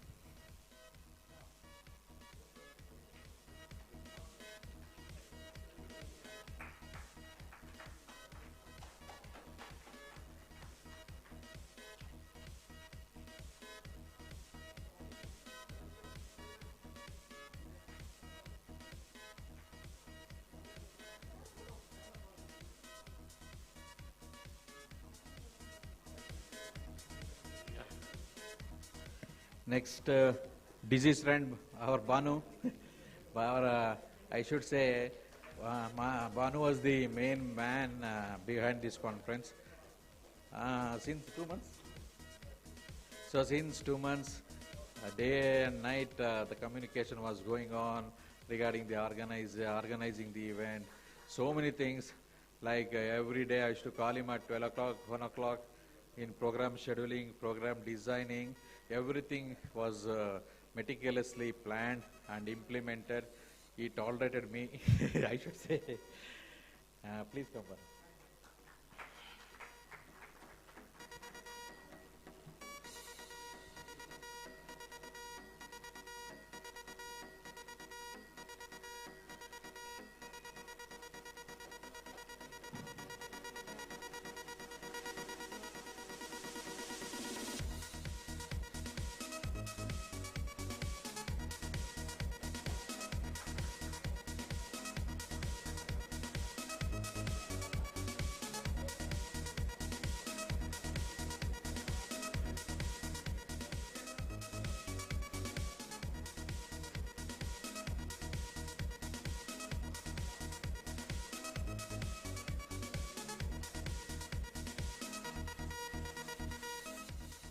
So, because Banu required a separate felicitation because he was like he stood as a backbone to all the my planning and all those things. So, he need a big applause from all of you. Next, anybody serve here? Okay. Sun Pharma.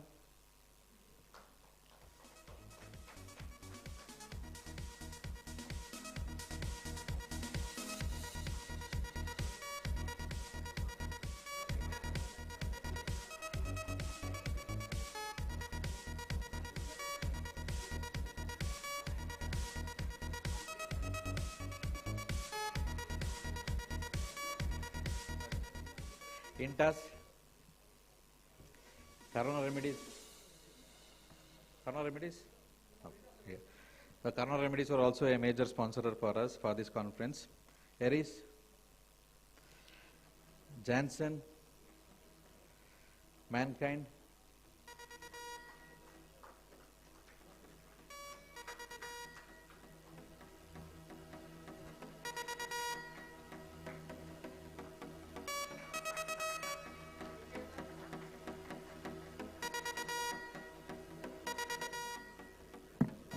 Glaxo, GSK, Sanofi, AstraZeneca, USV. So USV once again is our major supporter. Like any support we always ask them. They are the one people who say without any hesitation, sir, we will do it. So that is the spirit and support we got from USV.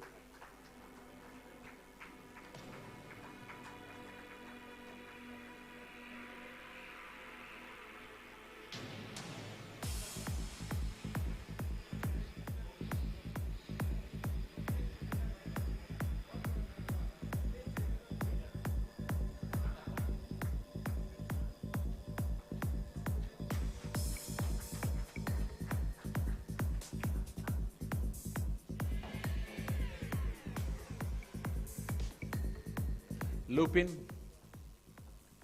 Microlabs, Cipla, IPCA,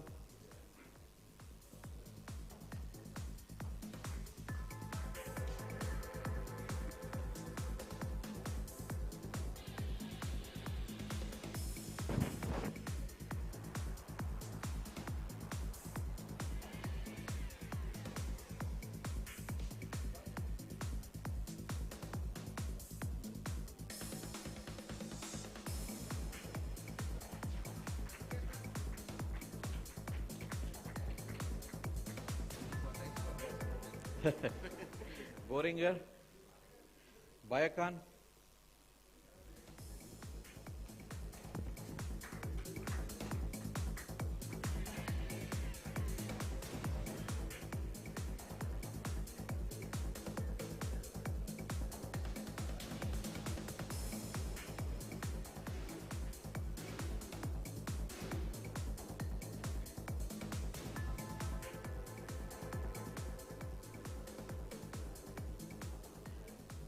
Abbott. Okay. So if I missed anybody, so I thank all the pharma people for their sincere support to us. Next, I like to call Gangadhar.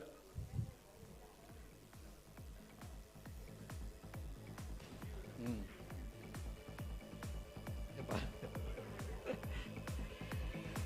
Come. Jyoti, you also come.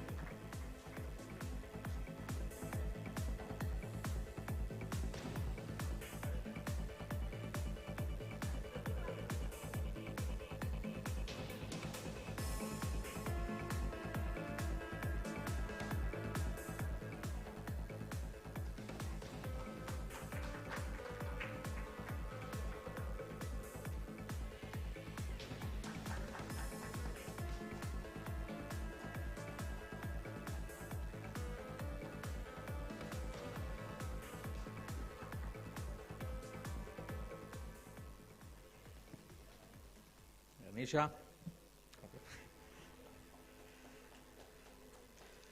I just gave her 1 day time, but she was ready with all the things. The most important thing is anchoring is not a easy thing, but she did it very, very well. Abba, you also joined? Hey, you also joined? Yeah, you joined? So very smoothly she handled the whole conference. Anchoring was so superb. It was appreciated by everyone. So I like Asha to felicitate.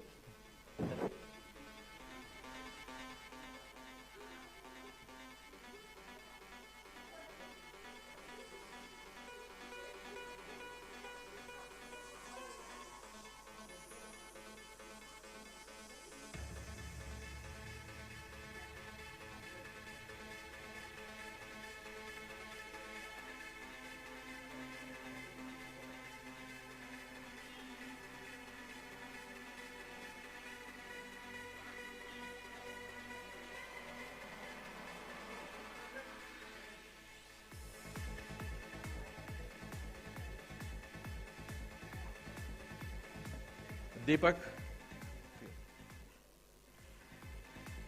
Deepak also, like, we gave only 1 day time.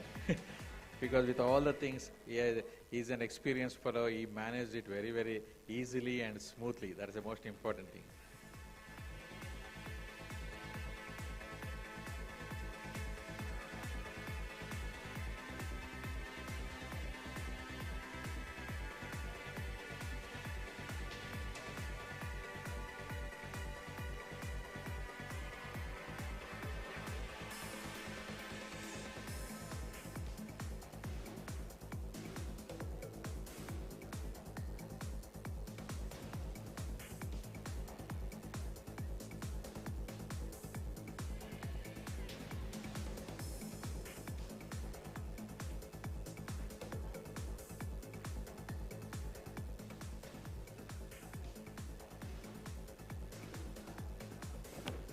Dr. Shrihari. Because Dr. Shrihari is my friend, and for everything he supported me like anything. For any session he was there, he was ready to help. So that is the important thing.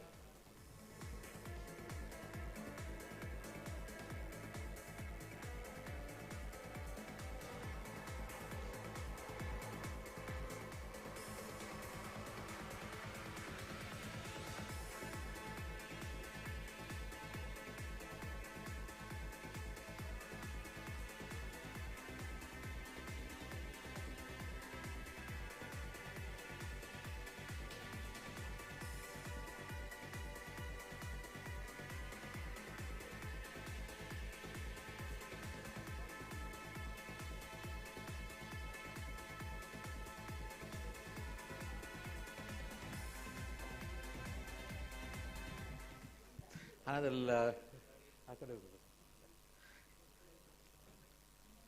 and Dr. Dhriti was also there. Yesterday she supported us very well. Now, audio visuals, Ravi and his team, Skyline, please, anybody, please come as all of you. Elabani. Trophy karo.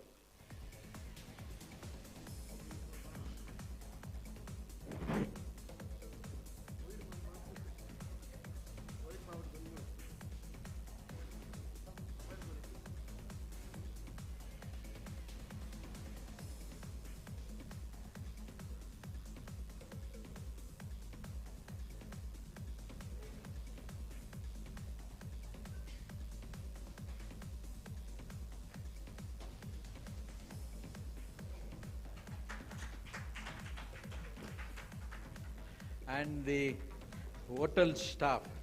Anybody is there? The hotel staff? With just to say that, the hotel staff were very cooperative and very helpful, especially all the supporting staff, Uma and team, all of them were very cooperative. So with this, we conclude this conference, ADC Diabetes Summit 2023. So we'll catch up in ADC Diabetes Summit 2024 next year. So until then, we say goodbye. So most of the thing is everybody were active and interactive. That is the most important thing. So the hotel staff, I'm just seeing if they are there, I'll give them.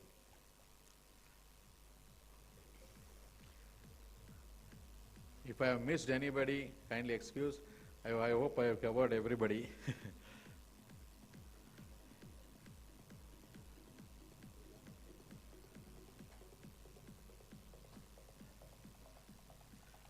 Suresh Babu, correct, come. Huh?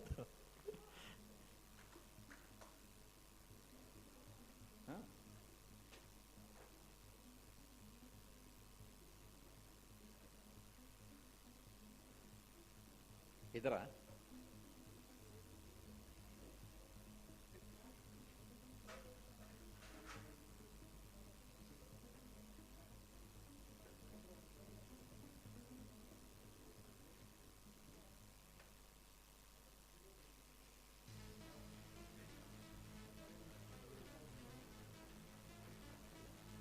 Bani, bani.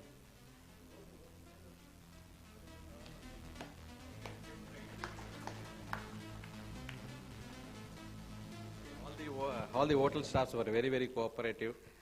Now also see, we are called for different things. They were very enthusiastically, they came, but actually to give the trophy.